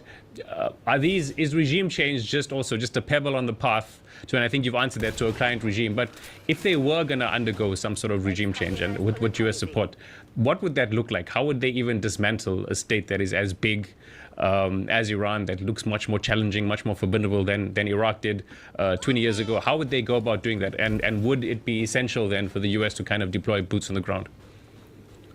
Well, it won't work. I mean, if there's any lesson from all of these failed military debacles that have been carried out in the last 20 years, is that they don't work.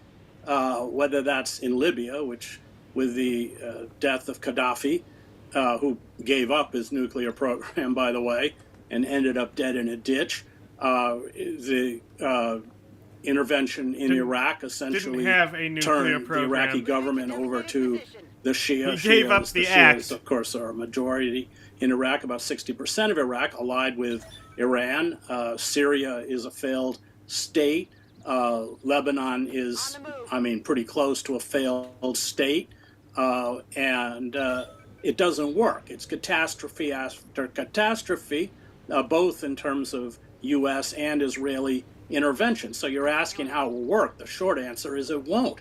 It will create all sorts of untold problems and chaos. Remember, including, of course, our intervention spawned the rise of these radical extremist groups like ISIS. And there were moments in that period when we were arming groups like that.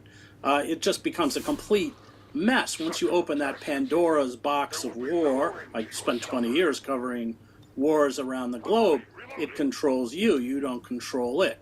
And I think that attempt, I think there is a very clear attempt at regime change, is going to spell disaster for Iran, disaster for Israel, disaster for the United States, and disaster for the region.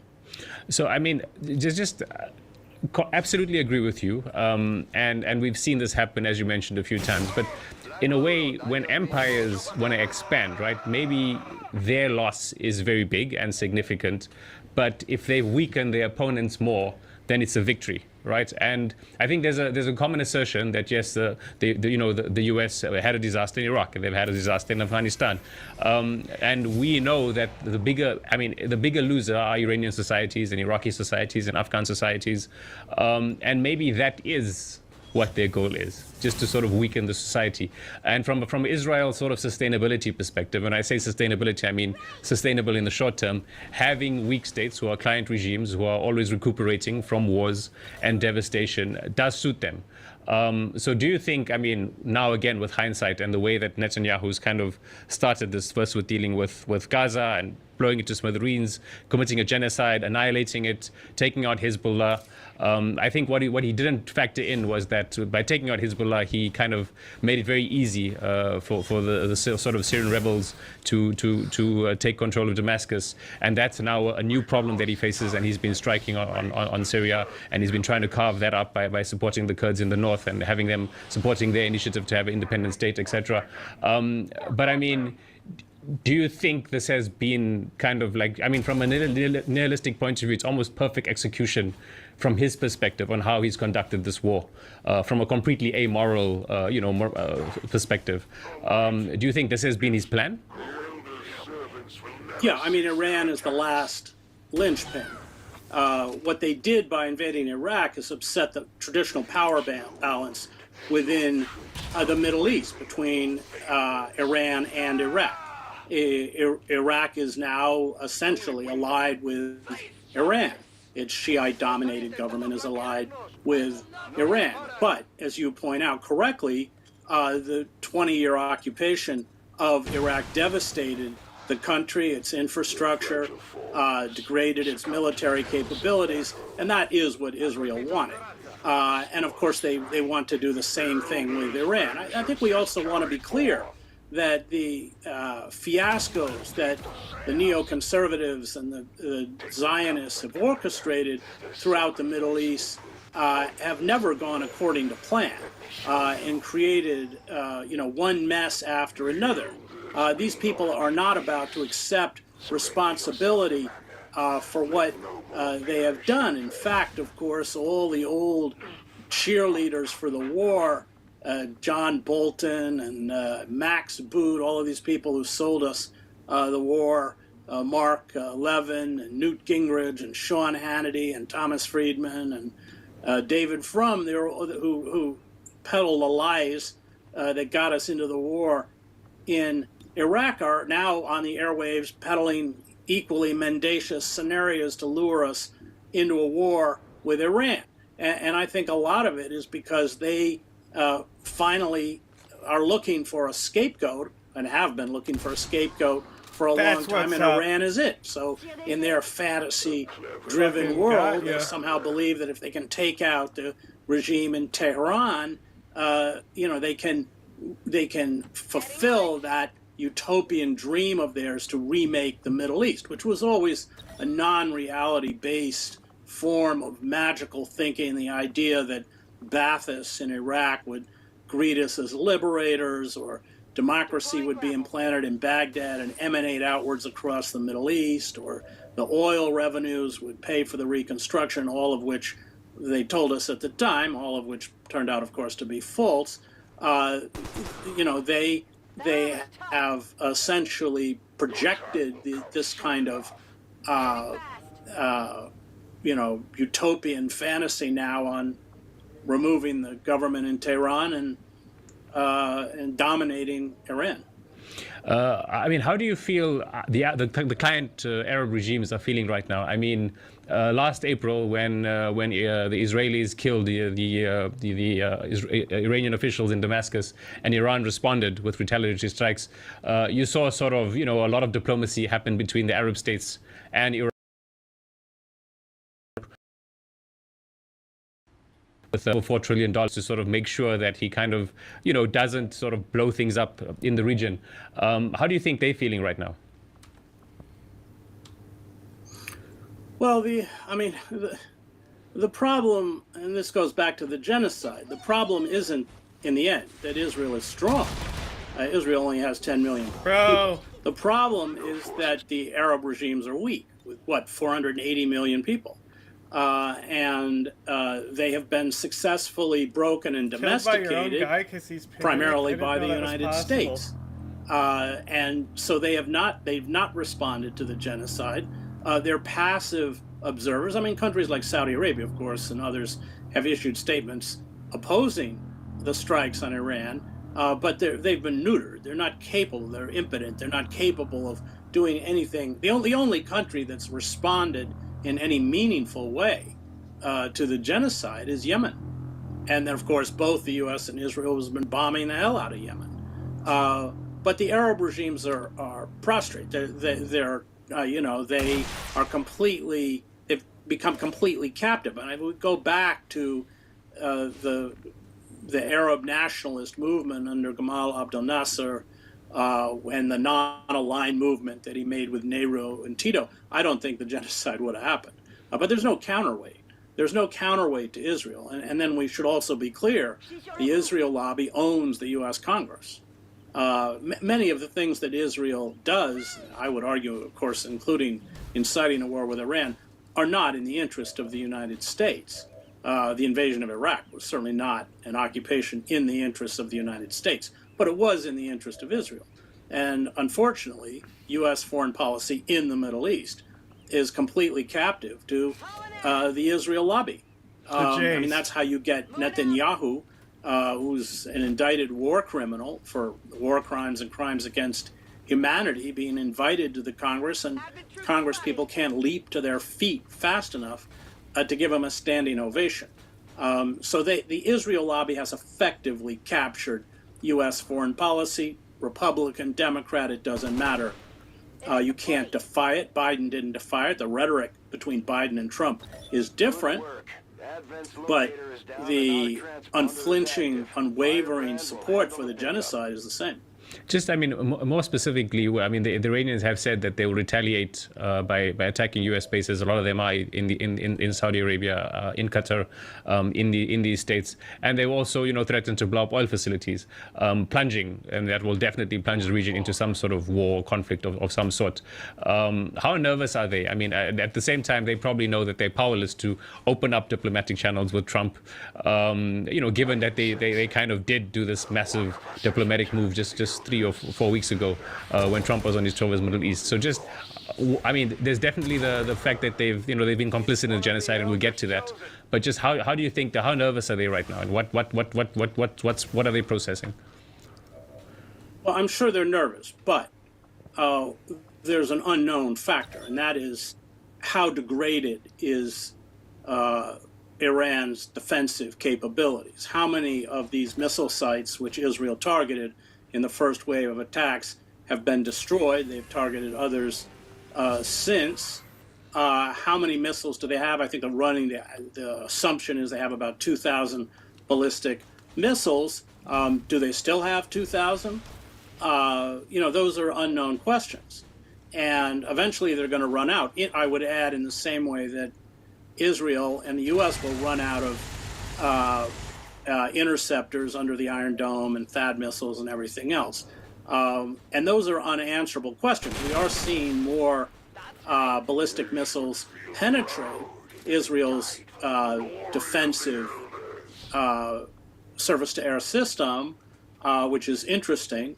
But we don't know how much is left in their arsenal. It does seem that Israel, and then we talk about air defenses, because Iran never had much of an air force. I mean, some of its warplanes date back to the Shah. I mean, but they were always assumed to have fairly decent air defense systems, largely Russian, some Chinese.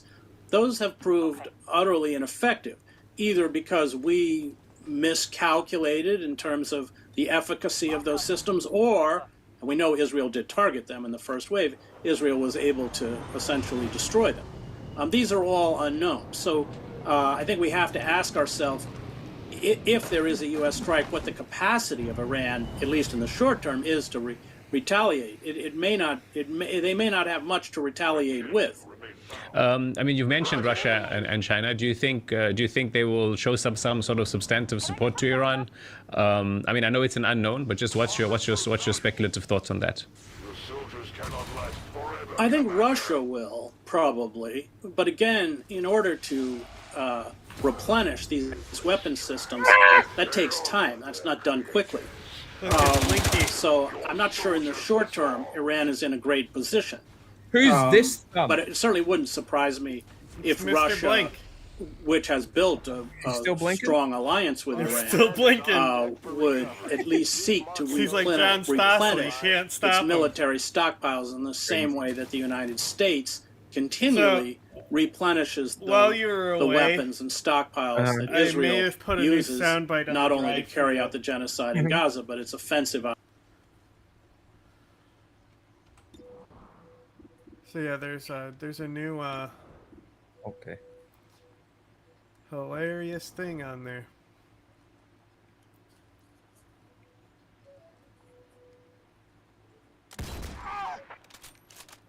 Oh, that sounded like it hurt. Huh. I don't know. I sound very. Everything seems very quiet. I don't know why. Yeah, it's because the video is kind of loud. Will only strengthen my resolve. Hold on.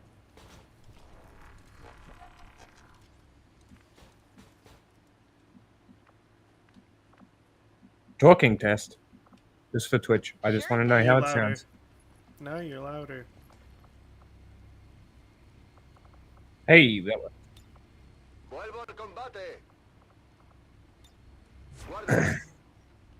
Sounds good. Oh, oh, oh, oh, oh. Oh, oh, oh. This is the angle. This is what we're dealing with.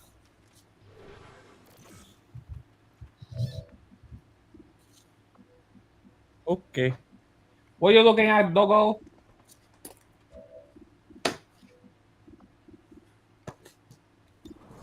Yeah, he knows what's up. Oh, dog. They give zero fucks about wires. Maybe pulling shit off the table. Everything.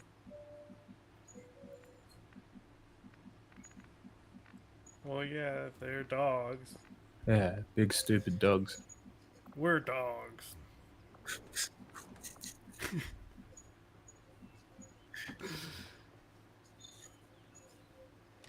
Leave me alone. Don't shoot me. Don't shoot me. I'm innocent. Curious outcome. Oh, okay. If you insist. I'm reloading. Yes, dog.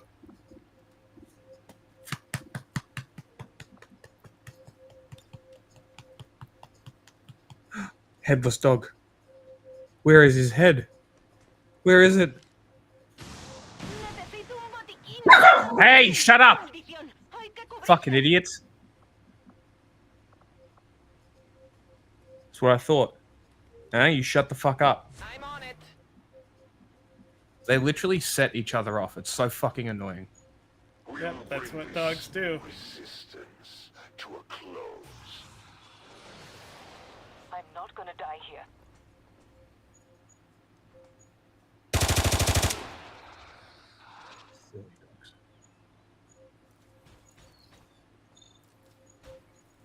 Bro, this mech hasn't joined the fight yet.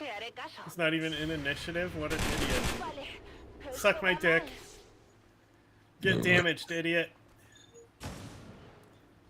Haha. Do you feel their pain, Commander? Do you share their agony? No. No, I don't. Actually.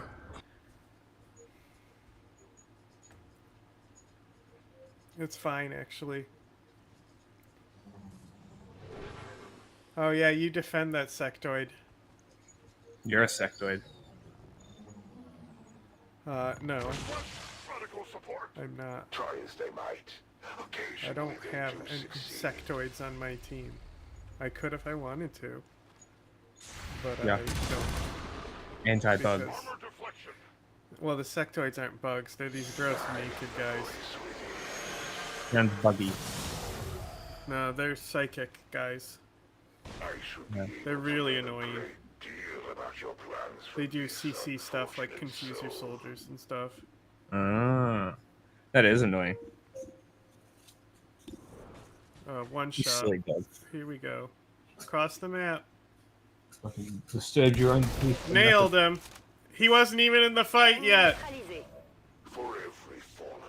Ooh, so many Bro options. didn't even get a chance for initiative. They suck. No. Beaucoup trop large. I'm empowered.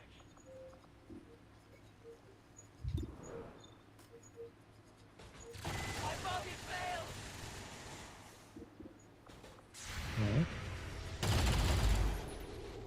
It struck their armor. These minions serve their purposes occasionally, just as yours do, Commander. Occasionally.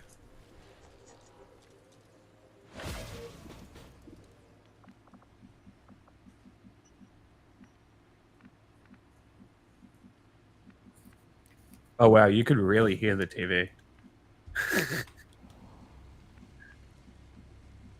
Heading out. Damn.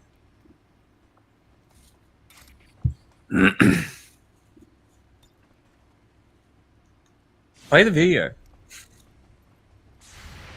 I mean, we're gonna switch to the game after this anyway, isn't that the plan? Not good. I mean, I didn't know how long you wanted to. I mean, this mission will be over in like maybe this turn, maybe another. This is great. Hello, Long Commander, Mr. Streamer. Do you interact? I literally responded to them. That's funny as. I don't know if they were around when I responded.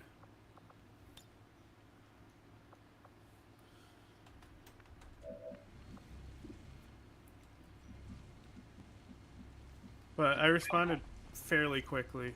Mm. Damn it! Find some cover. And if you're playing the turn-based stuff, you can interact a little bit. That's why I play it.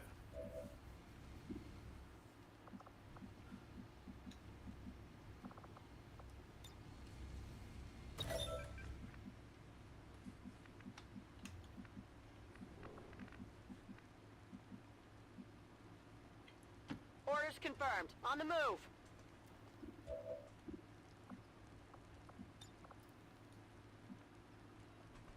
Play the video anyway. Losing grip. Losing grip. Oh, there we go. We all would. I got nothing. You are predictably inept.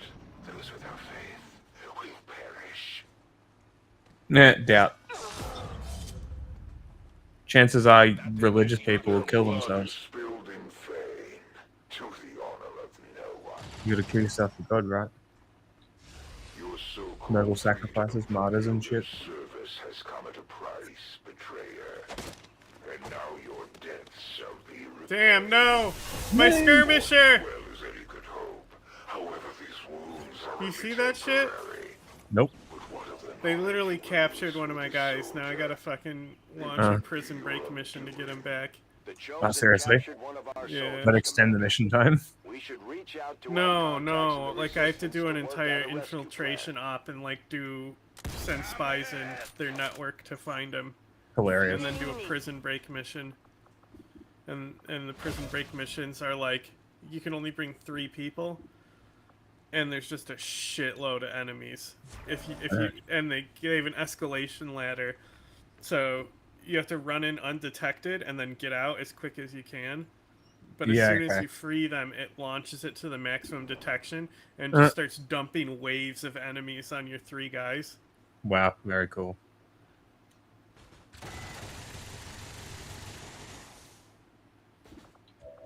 Ooh, that was close.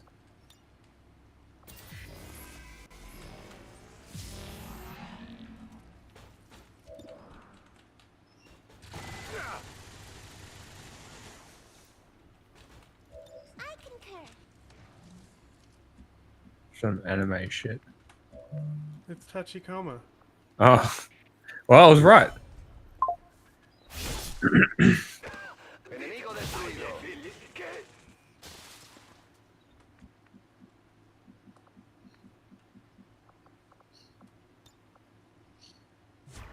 Moving to Overwatch.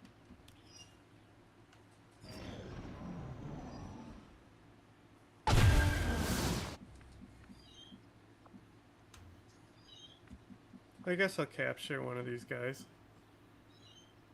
I'll be there in a sec.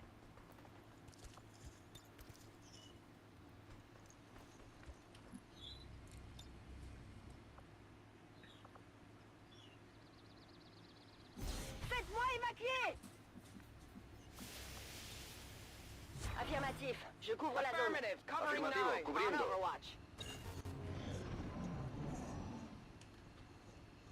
I think they are gonna bleed out anyway.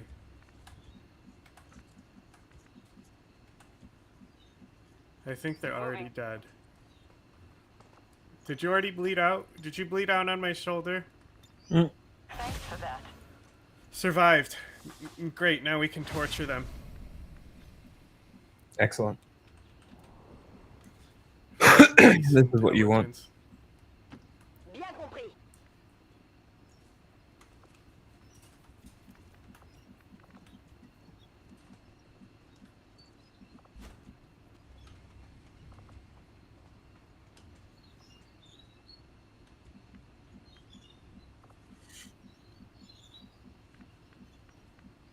Absolutely. Eso haré.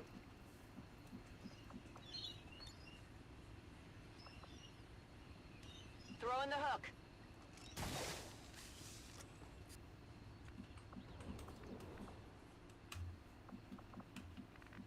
Let's go.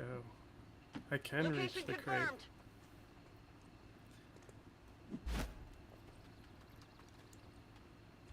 I may have gotten my skirmisher captured, but hey, we got a lot of supplies.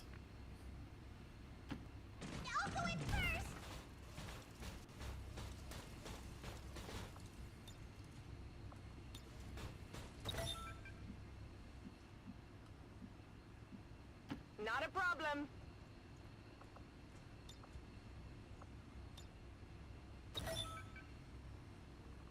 Wait. No! I didn't touch that crate? Are you picking that up or dropping people off? They're grabbing a crate, aren't they? I thought I grabbed the crate that was marked. I could have totally touched that. Fast if we want to get the rest. One of our own has been taken prisoner by the Chosen, and will likely give up more intel on our operations. We should check with the...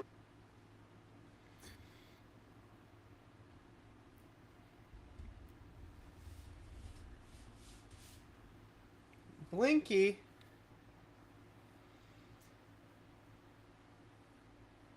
Look at you two. They're standing like an anime intro right now. Like they're standing in the exact same spot, but they're facing completely opposite directions. And like obviously like one is like gray with a white belly and the other one's like jet black. You know? You can just see it like the anime intro. Yeah. You have no idea. You weren't listening to a thing I said. I heard the last bit. Oh, really? Black anime intro something. Wow, great. Wow. My thing is not connecting to the app, which is very annoying.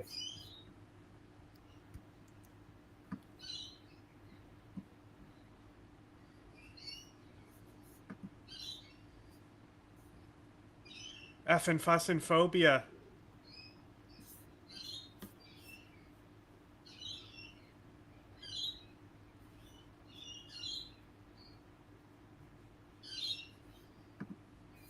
But everything's working, so I don't think I need the app.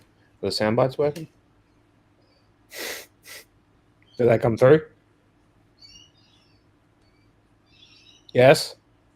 No. What? No? I didn't hear anything, no. No sound bites?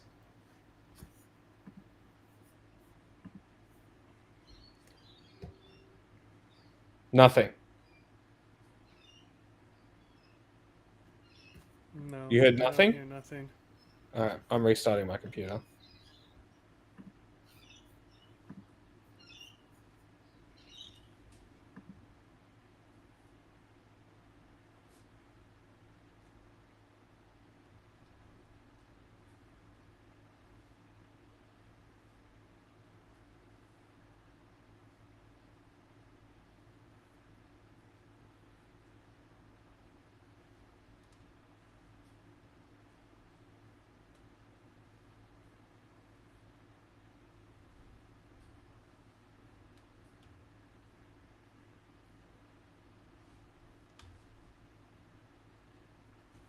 Okay, blinky. Operations in Lebanon, Syria, and Iran.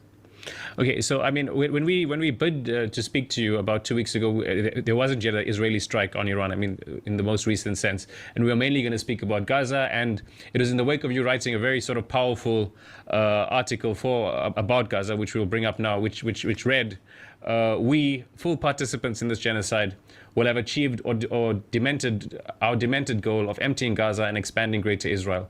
We will bring down the curtain of the Livestream genocide. We will have mocked the ubiquitous university programs of Holocaust studies designed, it turned out, not to equip us to end genocide, but deify Israel as an eternal victim, licensed to carry out mass slaughter. The mantra of never ever, never again is a joke." How do you... I mean, there's many other powerful things you wrote in that article. Just what's your thoughts on how so many parties have been able to sort of collaborate with each other to be complicit in this genocide? Right, you're quoting from this article called "The Last Days of Gaza," which is on my Substack, chrishedges.substack.com. Well, I mean, this isn't something that's easy for me to write. I spent significant time in Gaza, 7 years in the Middle East, of course. Much of that time in Gaza. I mean, I was based and lived in Gaza. I've not only lost friends and colleagues, but is more common, and I think that's true for many people who have relationships with people in Gaza, they've just disappeared. We heard from them sporadically every few weeks, and then we just don't hear from them at all. Since March 2nd, Israel has orchestrated mass starvation, along with everything else. And unless there is a lifting of that siege and food is allowed in, and let's be clear, they're very cynically named Gaza Humanitarian Foundation is just a ruse. It doesn't pretend to offer anywhere near enough food or aid hubs to cater to the over 2 million people, at least 500,000 of whom are now on the brink of starvation. It's a way to lure them into southern Gaza. Every day there are riots, which is fine with Israel, and upwards of 1, 2, 3 dozen people are wounded and killed in the attempt to get these meager food packages. Very cynical. It's all built along, of course, the border, the 9-mile border near Rafah, the 9-mile border with Egypt, and it's designed to lure people down to the south and contain them in they deserved it.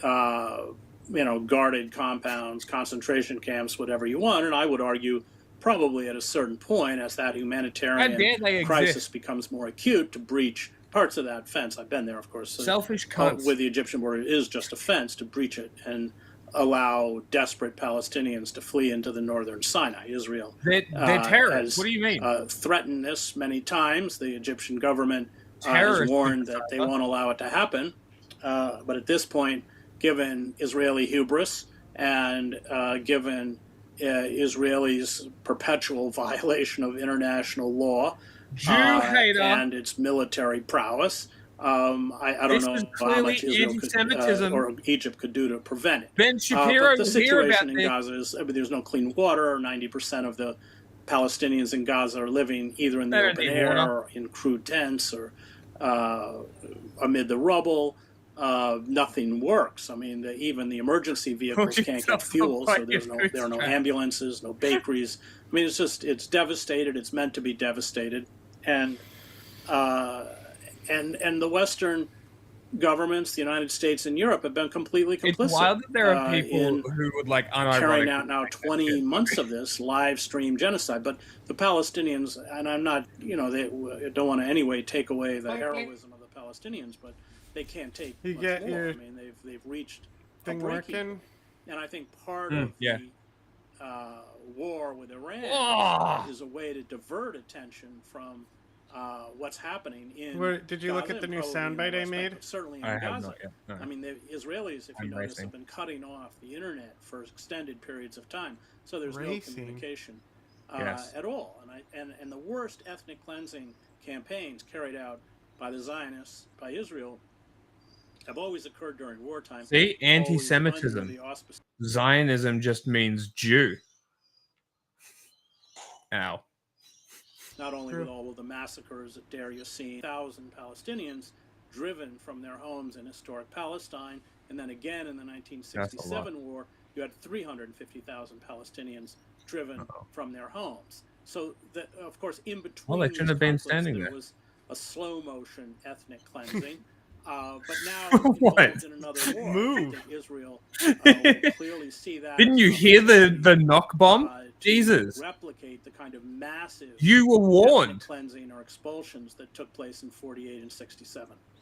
You've kind of spoken about what I wanted to speak to about again, about how they're going to use this war as I don't know to ramp up. The people watching if it's possible to ramp up need the this ethnic to be cleansing said, and but I'm genocide in clearly Gaza. joking. But I mean, it's honestly, if the U.S. and Israel get embroiled in a war in Iran that lasts any amount of time of substance, I find it difficult to even imagine that the West Bank will kind of remain.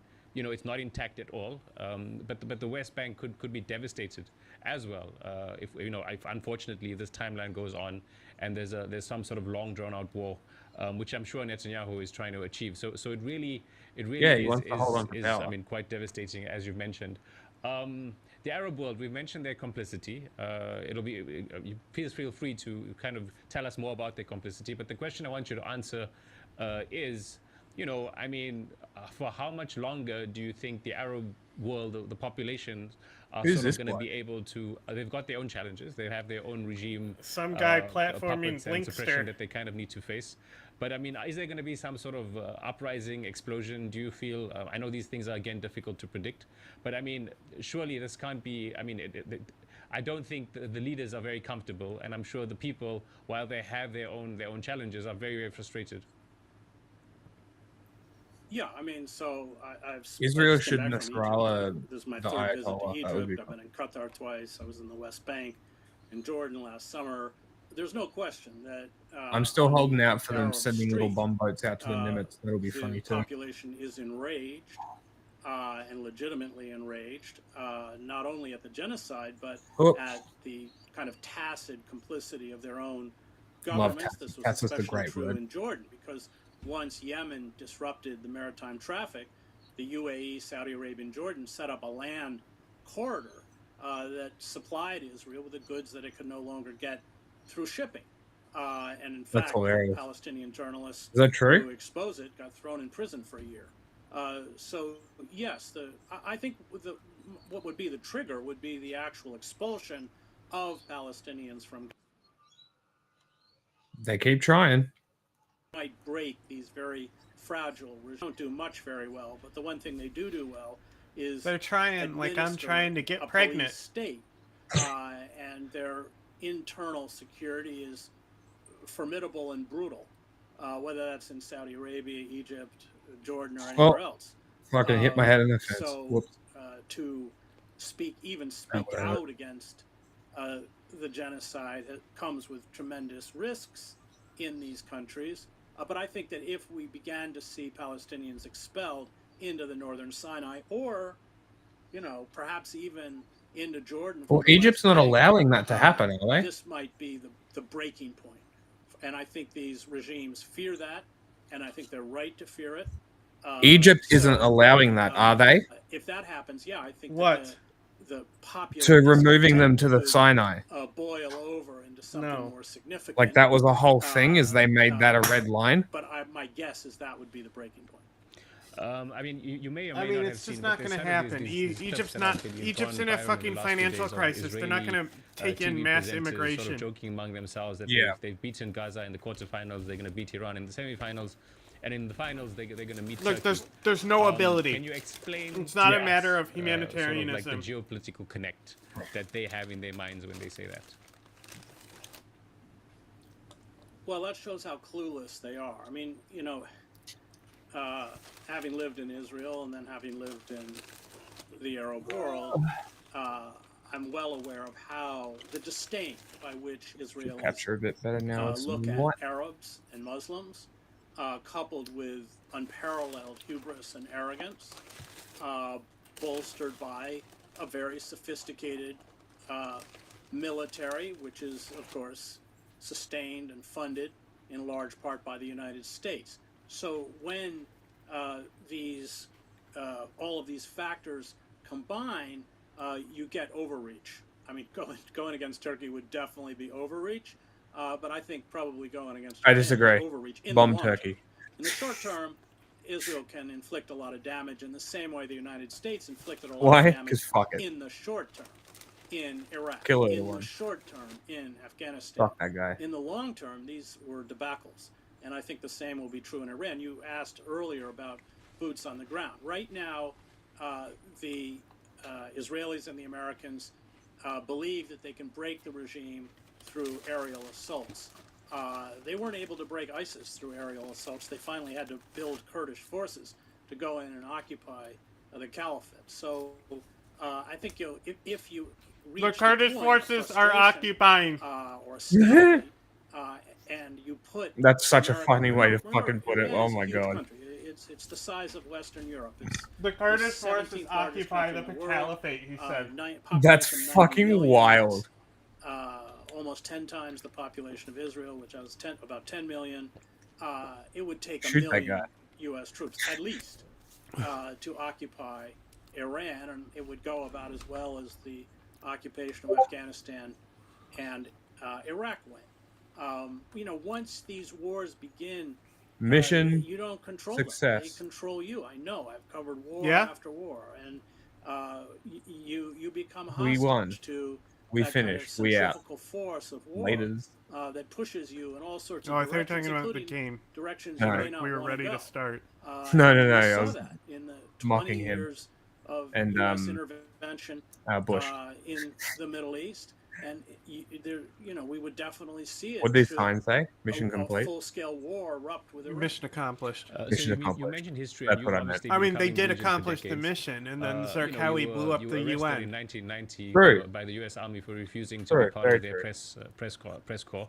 Shortly after the war, the New York Times appointed you their bureau chief in the region. You've also covered Like the they- context a around bunch that. of other wars. It's You've covered like Yugoslavia, the whole splitting mission into Bosnia. accomplished thing. It's like, ha ha ha, how ignorant of Bush. He didn't know he was going to be in a war for much longer. But people don't understand what the context around. Yeah. Like, why was he claiming that? Well, He okay. said because It was Saddam. major combat operations were coming to an end, and they're transitioning to the UN government. Okay. So Libya, for example, is a UN government state. UN protectorate or whatever they call it. Yeah. Well, I mean, the government is supported by the UN. The Yeah, UN okay. props up the Libyan government, Yeah. Not that it does but anything. not the Haftar side, of course. But Yeah. But they also do that with Yemen and stuff. Like the UN does Mhm. have a role in the world with certain governments. Oh, it like the would've- non-Houthi Yemen. Yeah, like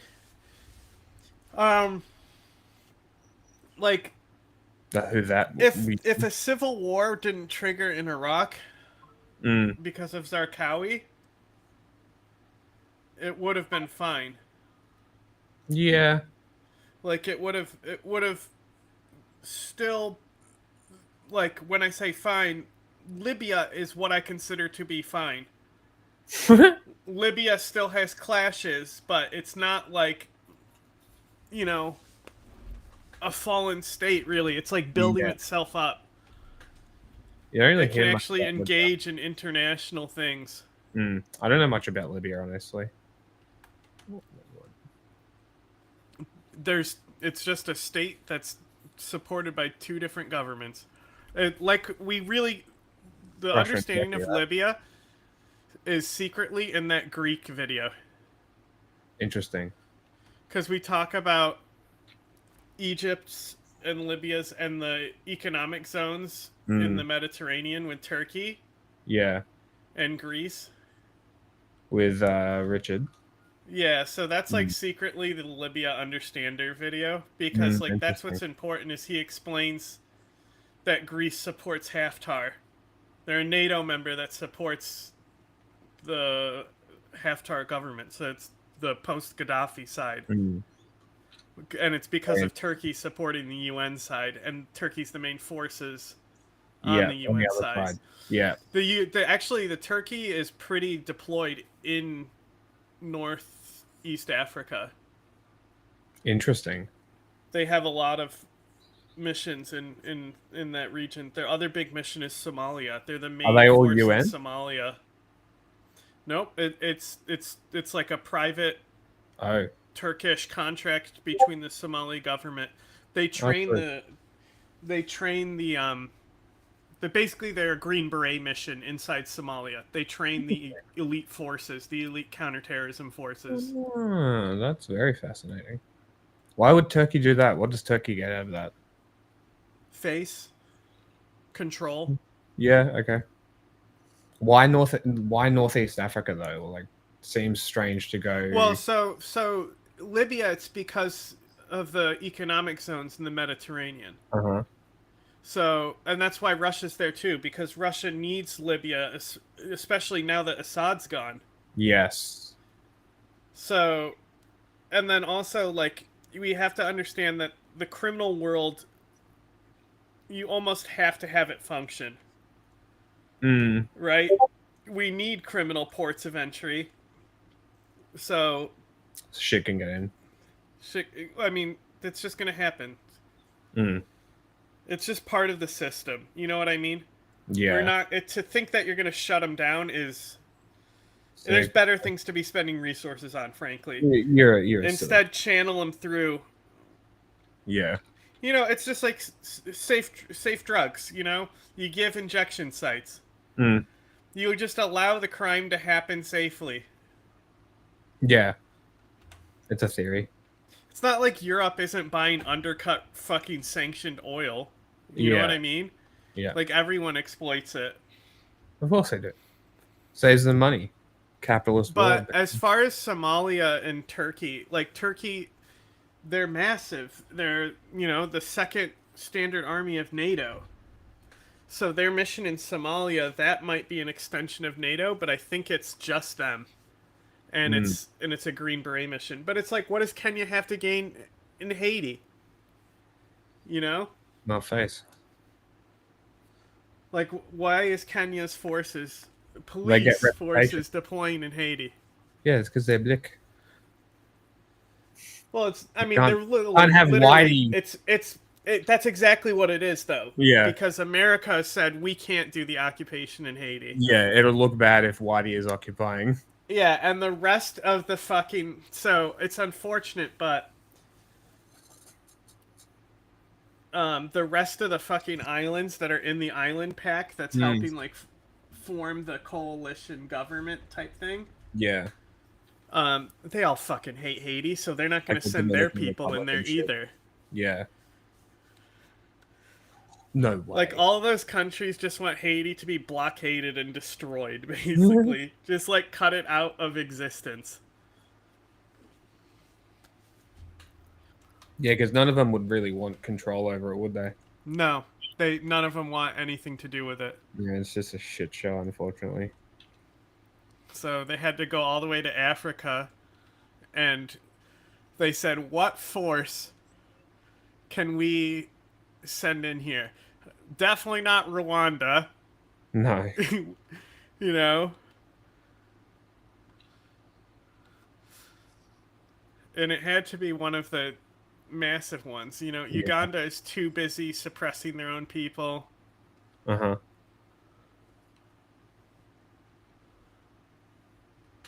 Who else is there?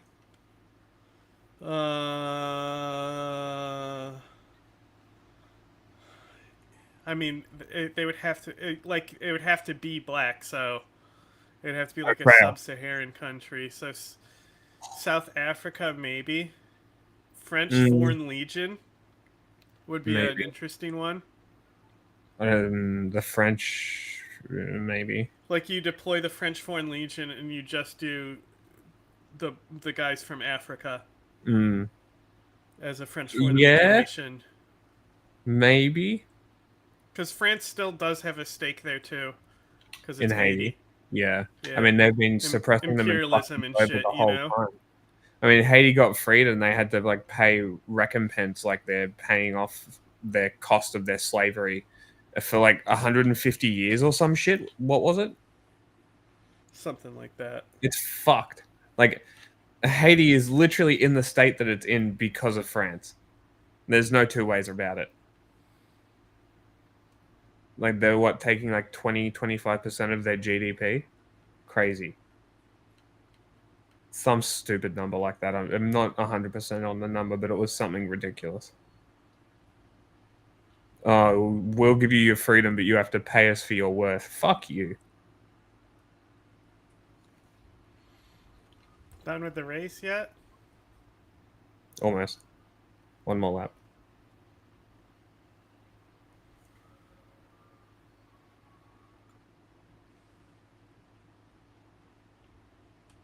Fuck.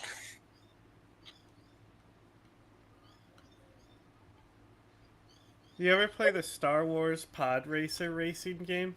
I think I did, actually. From what I remember, it was really good. Oh, it's phenomenal, but they have an alternate control scheme. A few Nintendo 64 games did this, but this one was really innovative. So you would hold two controllers with just the stick. Oh, like you're actually in a pod racer? Yeah, and the That's sticks would great. control the pod. Oh, that's awesome. So you would accelerate by pushing the sticks forward on it. That's great. But you have to like hold it kind of like claw-like. Ah. Naturally, I guess. Because in the arcade, they actually had like the steering was like on the Yeah. I remember whole, like, controller. in the arcade, yeah. Play the video. And Your game Serbia is and the wars that occurred because of that. Yeah, because can you just sort of give us some anecdotes from that time, from that period, which are kind of informative to us in terms of how this is playing out, and again, you know, the illusions of grandeur that these Western powers, specifically the US and Israel, also have about how they can change things, but also sort of on in terms of the resilience, for lack of a better word, that the Pentagon has in terms of trying to just consistently go back into the Middle East and imagine create more if disruption, Iran more loss for them and the even regime greater loss actually for falls, the people like, in the region. It would be pretty big. What are these people gonna do with their lives? I don't know. Assad and then Iran, like they would probably just kill themselves. Honestly, I don't think they would all have to go work for Russia and China. Iran, Yeah, Syria, basically, and it would be Libya, or funny watching them switch. And they China and had a Russia would be plan, more than happy to take them as well. We saw that with the chaos that erupted in Iraq. They fired all the Baathists and demobilized the military. Nothing better than a and useful what they idiot. did was spawn a very virulent insurgency. And let's be Insurgery. clear, in order to beat back the Sunni insurgency, they brought in Iranian militias on Iraqi soil that tacitly worked as an ally with the United States. I mean, it's interesting that Iran and the United States have common enemies, including the Taliban, including Al-Qaeda. You see the same with Iran.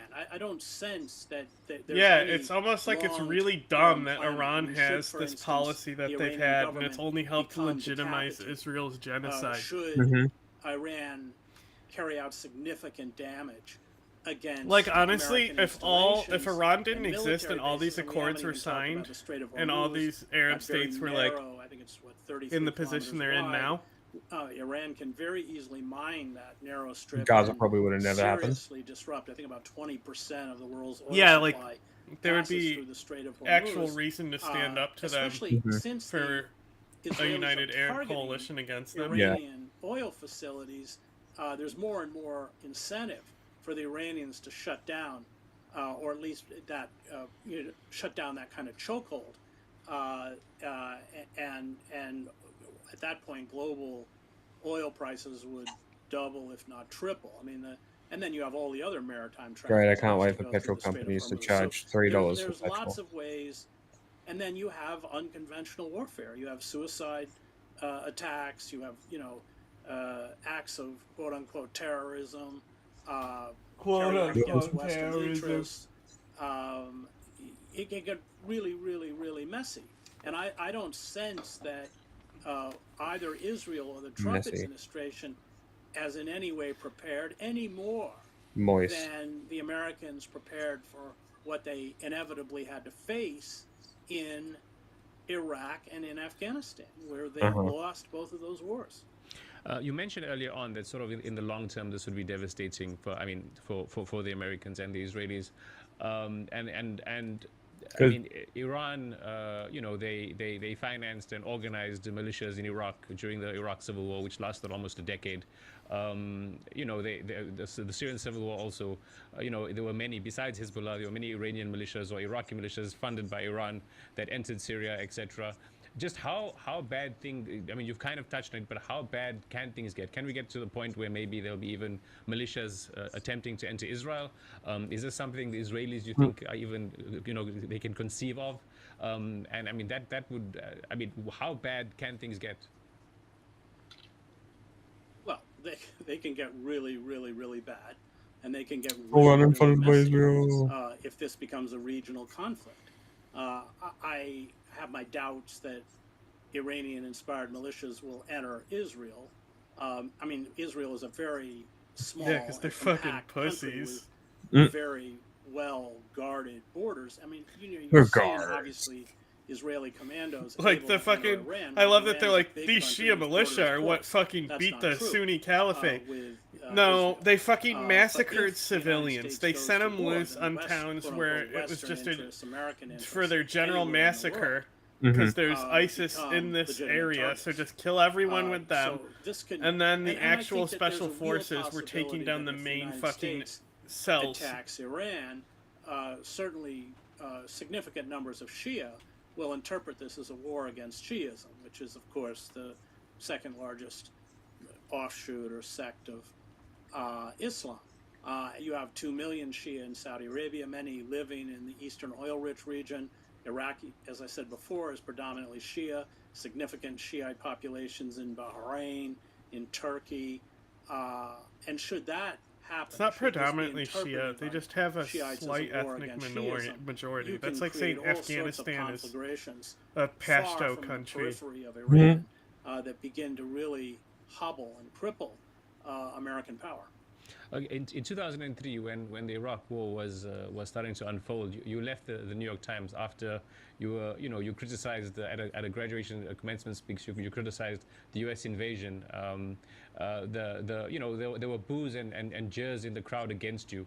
We've seen in the last 20 months lots of graduation speeches where students are speaking out against the genocide. They're saying free Palestine, and they're being applauded. I mean, not always. I'm sure they're being jeered as well. But how has the atmosphere changed, do you think, in terms of people power and people resistance and people consciousness in 2003 compared to now? Well, the genocide has no popular support. At best, people are passive, but it's a tiny minority of fanatical Zionists who support it. That's the difference. After 9/11, the United States drank, that very dark elixir of nationalism and, that lust for retribution and revenge. So to speak out against the call to invade Iraq was fighting against the tide of popular opinion. Indeed, when I would come back to my office at the New York Times, my phone bank was filled with death threats, and the only reason I didn't get more is because the capacity of the phone bank to record messages ran out. That is a big difference. And I think we should also note that there's no popular support for a war with Iran, either in the UK or the US, but that doesn't matter. I think that if there is a retaliatory strike, if US service members are killed, then that will instantly, like the flick of a switch, see everybody, bring out the flag and bay for blood. But right now, there's almost no support. I mean, I forget the latest polls, but I think it's upwards of 70%. People do not want to go to war with Iran, and a significant percentage of those people are Trump supporters in his MAGA base. How do you think this war? I mean, if there is a war and it is extended, how do you think it's going to split American politics? Let's talk about Trump and the MAGA base, but also, I mean, the Democrats and sort of the liberal establishment has been left, decrepit. There's no one really representing them. They don't really have a voice. So how is it going to impact all of these movements, including the progressive movement, which now, includes people outside sort of the two parties, but even people like Mahmoud Mamdani, who's been very sort of eloquent and articulate about speaking unapologetically almost about what's happening in the region. How do you think it's going to sort of splinter American politics? it would splinter American politics. The Democratic Party is largely the war party. There's been more opposition to our military adventurism and involvement in foreign wars in the Republican Party than, in fact, in the Democratic Party. So the Democratic Party leadership anyway, is solidly behind Israel. Schumer and these figures have always been fervent supporters of the Zionist project. But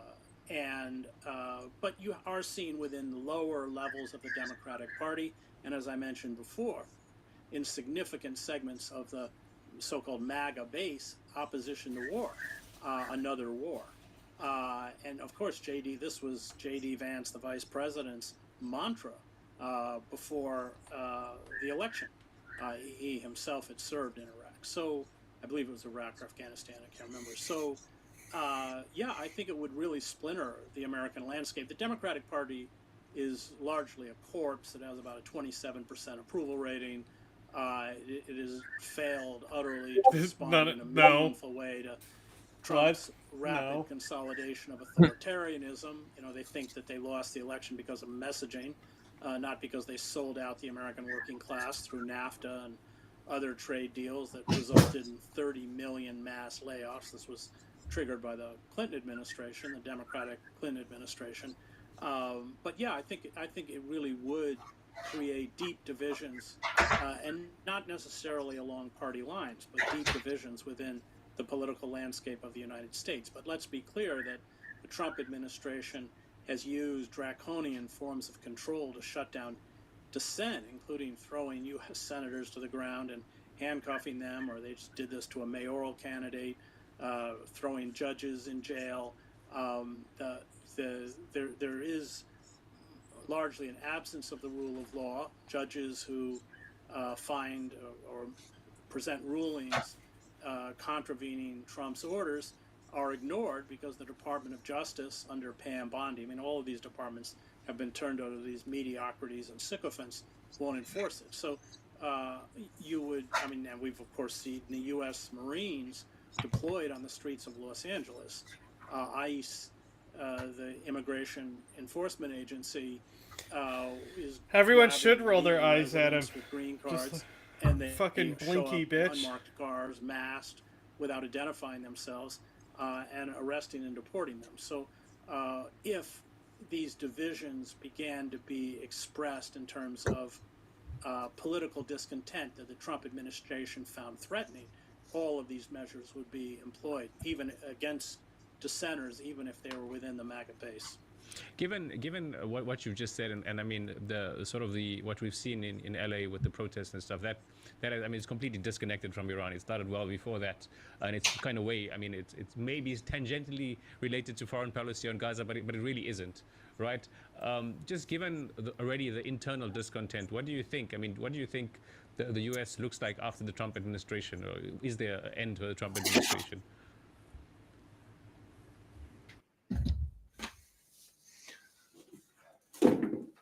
I think this is the end. The kind of police state began long before Trump. The capture of democratic institutions by corporations and the billionaire class began long before Trump. The reconfiguration of the machinery of government to essentially funnel money upwards into the hand of the billionaire class began long before Trump. The evisceration of civil liberties, due process, the right to privacy began long before Trump. So all of the mechanisms were there, essentially allowing Trump with ease to create a police state. I think the United States is not going back from this. Who will be the public face of it after Trump, I don't know. But American democracy, which was in deep decay, is now on life support, and that's probably being generous. Do you think AIPAC will, into the future, will have as much influence as they've had, or how do you see that playing out? Yeah, because it's all about money. So our political system is one of legalized bribery. Politicians dance to the tune of the highest donor or highest bidder, whether that is corporate America or the war industry or the or the Israel lobby. So given that, as long as you have money, and the Israel lobby has a lot of money, that they will not only use to support people who do Israel's bidding, but of course defeat people like Jamal Bowman. I think they put $11 million in his House campaign to see him defeated, to go after people who stand up for Palestinian rights or decry Israel's capture, at least in terms of foreign policy, of American political power. I mean, we've seen it on the universities. The demonization of students, I'm guessing 20–30% of whom are Jewish, as Hamas supporters and anti-Semites, is absurd. I spent time at these encampments in Columbia and Princeton and other places. It was a complete misrepresentation of those who were protesting. No way, the government the lying? genocide, but these universities became completely complicit in giving credence or giving I can't even. credibility to a problem that didn't exist. I've had it. I've taught at Columbia, I've taught at Princeton, I've taught at New York University, I did my graduate work at Harvard. The idea that these places are bastions of anti-Semitism is ridiculous and absurd. But in bending over backwards to cater to the Zionist lobby, these institutions gave credibility to that narrative, and it's now been turned against them. So in essence, they kind of handed the bullets to their own executioners. In their failure was that they didn't grovel enough. You saw it with the college presidents who went down before Congress. They didn't get up and speak a truth, which is that Israel is committing genocide and Israel is an apartheid state.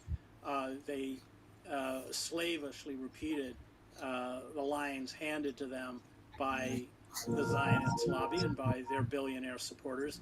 They just didn't do it obsequiously enough, and so they were gotten rid of. I mean, Columbia has given the Trump administration, or conceded every demand that the Trump administration imposed upon Columbia in the name of fighting anti-Semitism, and including putting Middle Eastern departments in receivership and purging students and professors, including figures like Catherine Franke at the law school, for speaking out against the suppression of students.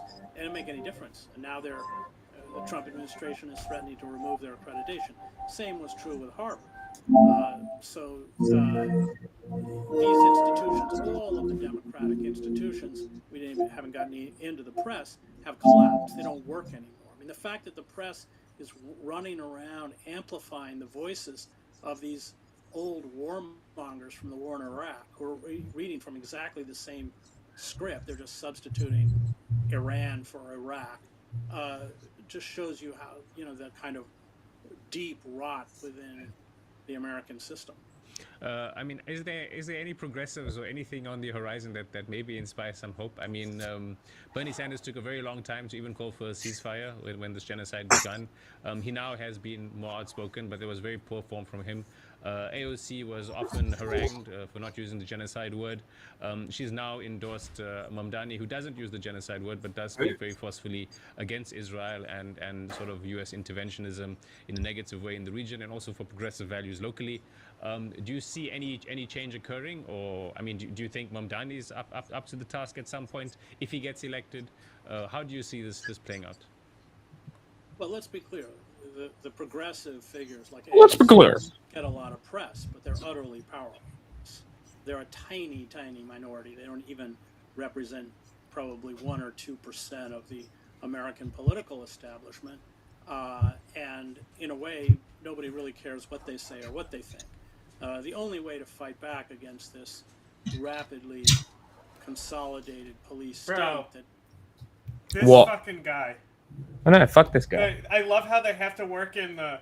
AOC doesn't think it's a genocide thing. Like, I don't understand. It's like, is it because the DSA got her in and not PSL? Like, I don't understand. Maybe.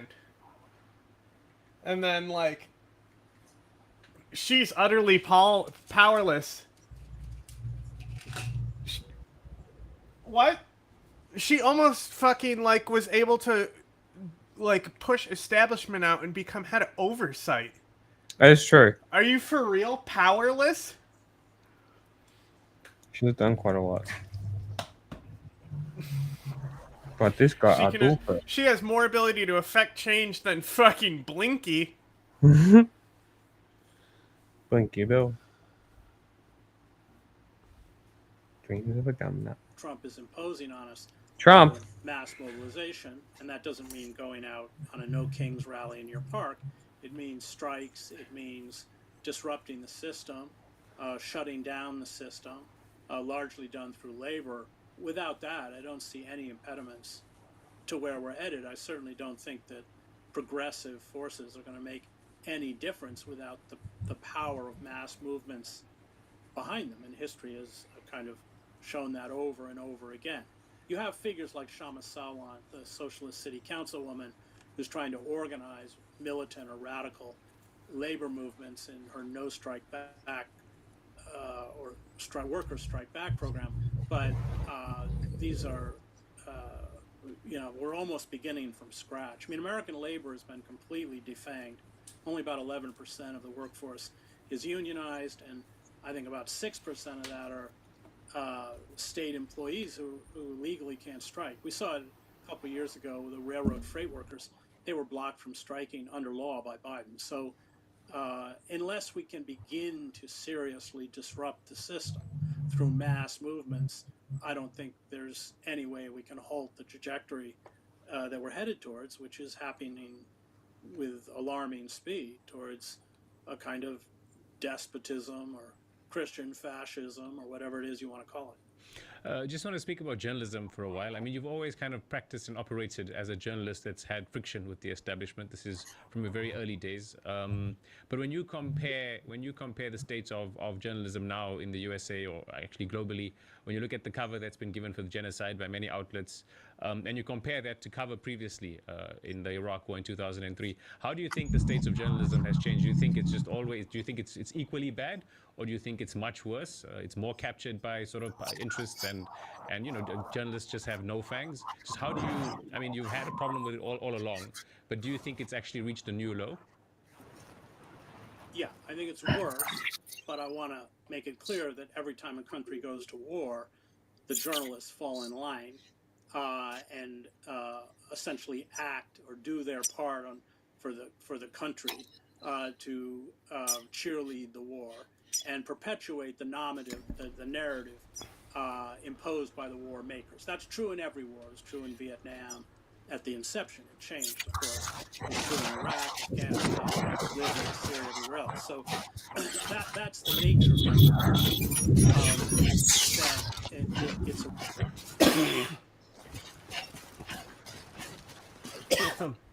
it. Before we restart the stream for this, there we go.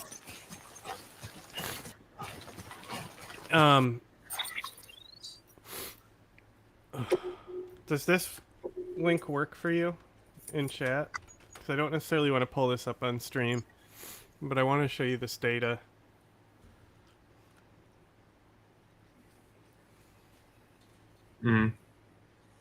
So it's the last period, because we did a changeover maybe 2 weeks ago where we started fucking, where I said, okay, we need to redo a lot of shit and lock in on stuff, right? So like we got the same amount of followers, but the fucking subscriptions, right? Like we're actually getting subscriptions now. Weird. Right? Okay, we need but to it's set up also like double the time streamed because I started buckling down and doing the fucking like endless stream and like streaming as much as possible, and that's I think what's helped. Like I said before, I think it's just like helps pull so much in, especially with our new tag system. I think we've pulled a lot of people in with the new tag system we've been doing. Yeah, I mean that's always good because this if we get a good base, we can alter what we do and try and set up a more like if the monthly revenue stays at this rate, that pays for StreamYard or Restream on its own right there. Yeah, which is great. Then, we haven't had it. Once that's paid for, then we have even more channels and we can exploit more niches True.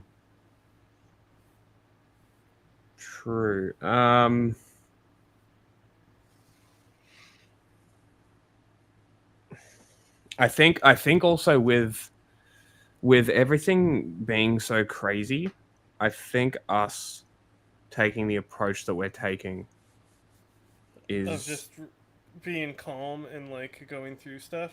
Yeah, and just not sensationalizing it and like really talking about it, and even having like every time that I have these fucking sort of what would you call them? Streams of thought, if you would. Trump might be better for your channel. No, that's the thing. Is like Trump was still hurting us with what we were doing. We had to redo a lot of back end stuff. Mm. And that's transition into just chatting and shit. Yeah, because politics is dead. Kagan fucking responded finally. I was asking him about streaming and what he's been doing with YouTube and stuff. And it was like just been grinding YouTube for a bit.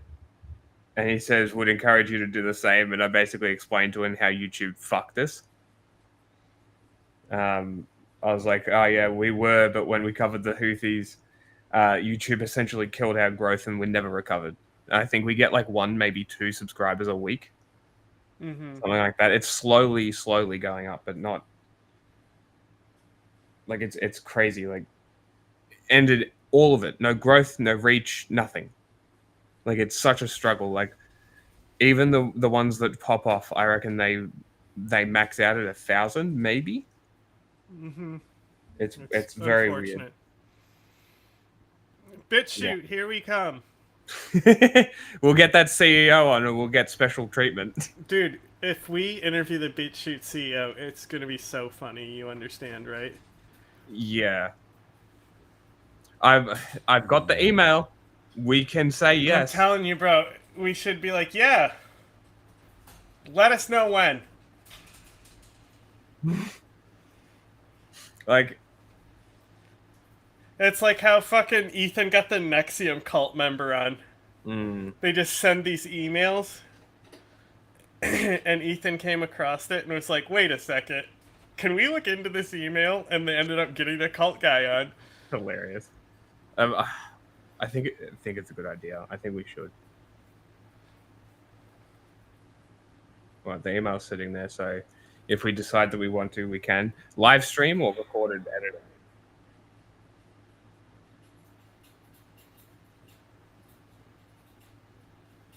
Oh, I mean live, because then he can't, if it's recorded, then he can't, he can potentially, like, threaten to kill it or something, you know?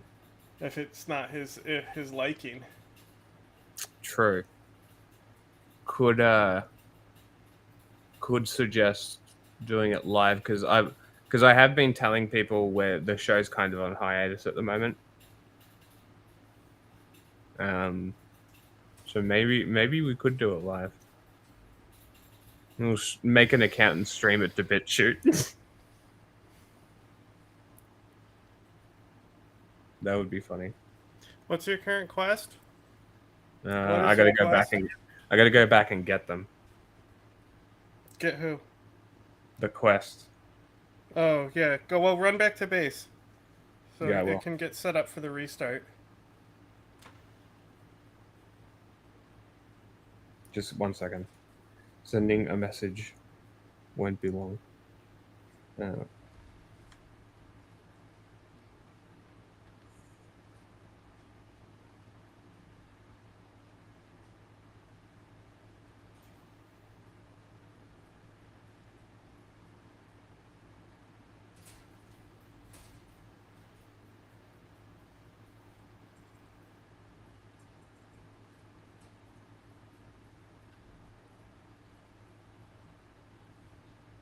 Ta-da. Waiting for you.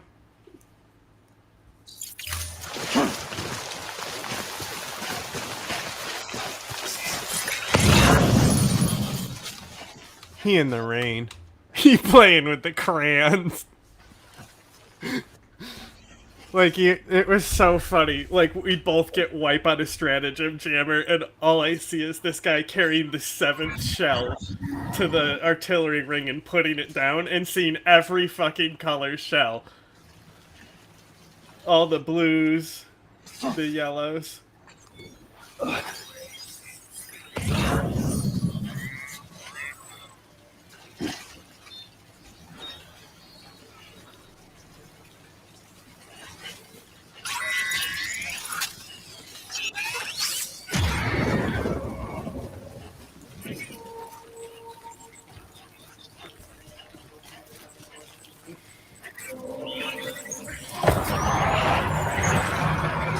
Run. Run. Yeah. Run. Run. Don't stop. I'm telling you, they are not a threat to you. See? Fuck ghosts. Ghosts aren't real. Dude, no, they're huge pussies.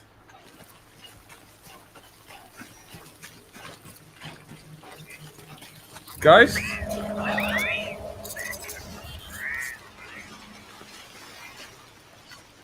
Thanks, buddy. He said, ghosts be here. We're ghosts. Did you listen to the new soundbite I made? I haven't. No. Bring it up.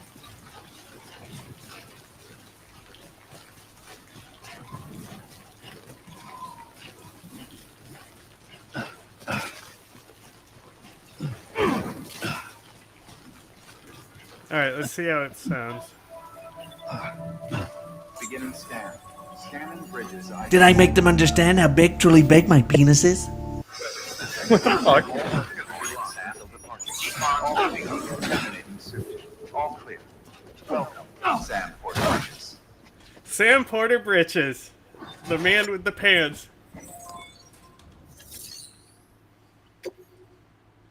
You want weather station. Fuck anything but weather station. None of that has that. No, that top one. Right there, that's weather station. The orange one. You already have it. I don't. Power supply, wind farm. Sorry. Weather station is the different one. Add a bridge schematic to your PCC. The first, plenty of, take a stroll, give it a try. So, yeah. Oh, it's cost 800 materials there. I think those are resin.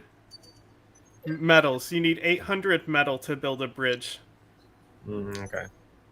So you got to bring that metal with you. Also, you should go take a shit and piss and shower and then bring all those lures with you. Go make poop grenades.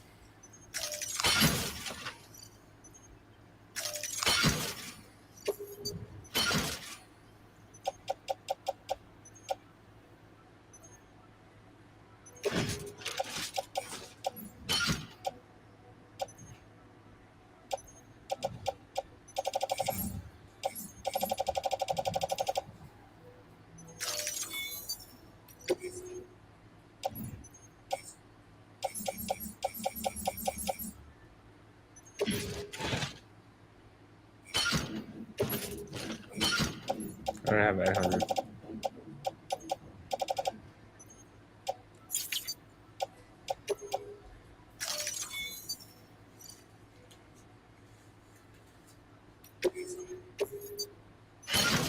Better. Heavy. Yeah, I mean... Order assigned. You could take off a lot of the stuff that you have on you.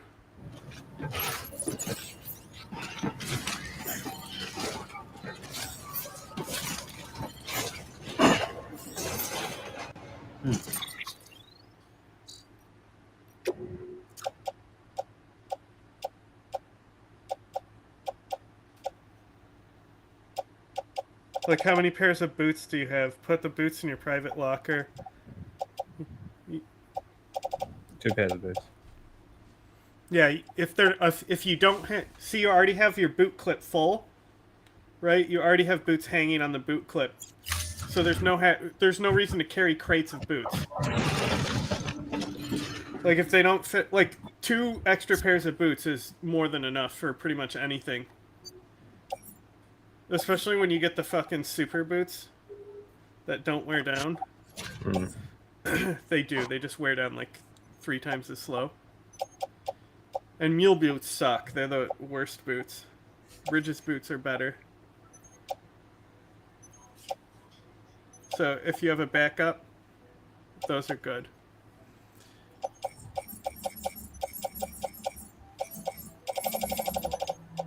You only need, let's see, you have 1 climbing anchor, 1 ladder. Sure. Container repair spray has multiple charges, so you could put 1 of those away.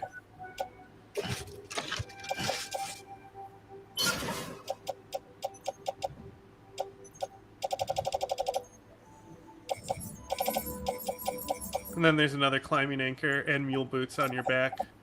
You don't need those. Carried on back.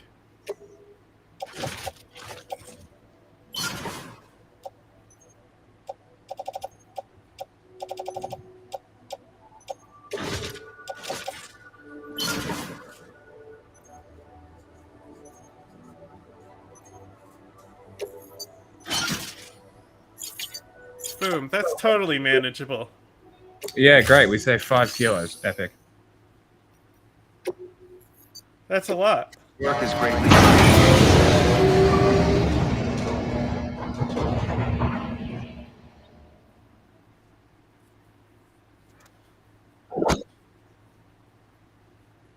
Because you'll deposit those metals wherever you want your first bridge anyway.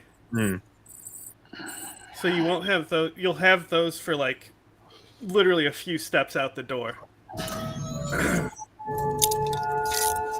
Good morning, Sam. Good morning, Sam.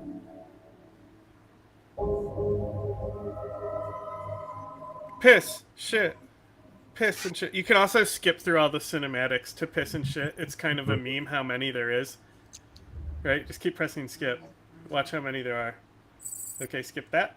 Oh, they fixed it. They fixed it for Definitive Edition where it skips the whole thing.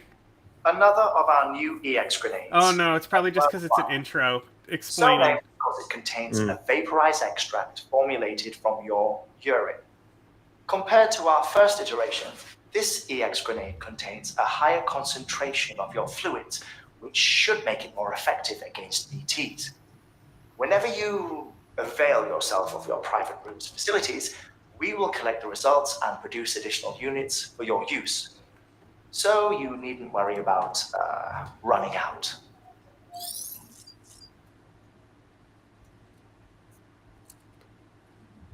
He wants a shower. You see that? How he was literally showing you that he's stinky. He's like a virtual pet. This is Kojima's intention. He wants you to become Sam Porter Bridges. As you may have know, you want to be one with him. Various extracts refined from your. You know his most intimate things. You know when he pisses. You know when he shits. You know when he smells. Certain compounds that may prove especially effective against BTs. If you would like us to produce more, you need only furnish us with the requisite raw materials via your private room's toilet. I look forward to your feedback. Why do they say it like that? Toilet. He's still stinky. He wants to shower. He says, "Please, Daddy, let me bathe." Bandit. No, Sam, you must be a stinky boy. You stinky boy. Show me that ass. Yep. Alright. Let's see if that breaks the sandbox. Skip that cutscene. Okay, skip this cutscene. Skip this cutscene. Did we get? Did we hear soundbite? Skip this cutscene. You're doing the meme wrong. There's 3 cutscenes I there. was You could have literally skipped. pressing the fucking button the whole time. No, because you didn't skip when it did the vial animation.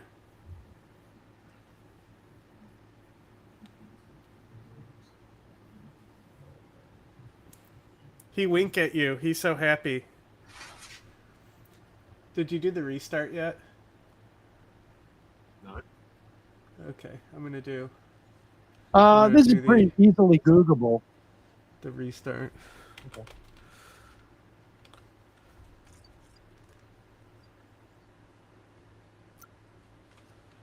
Okay, stay right here, people. We'll be right back.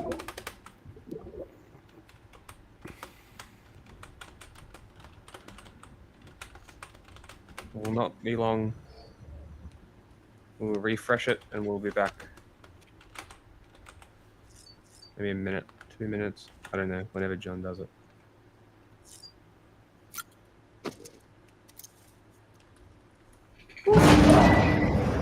Boop the doggo.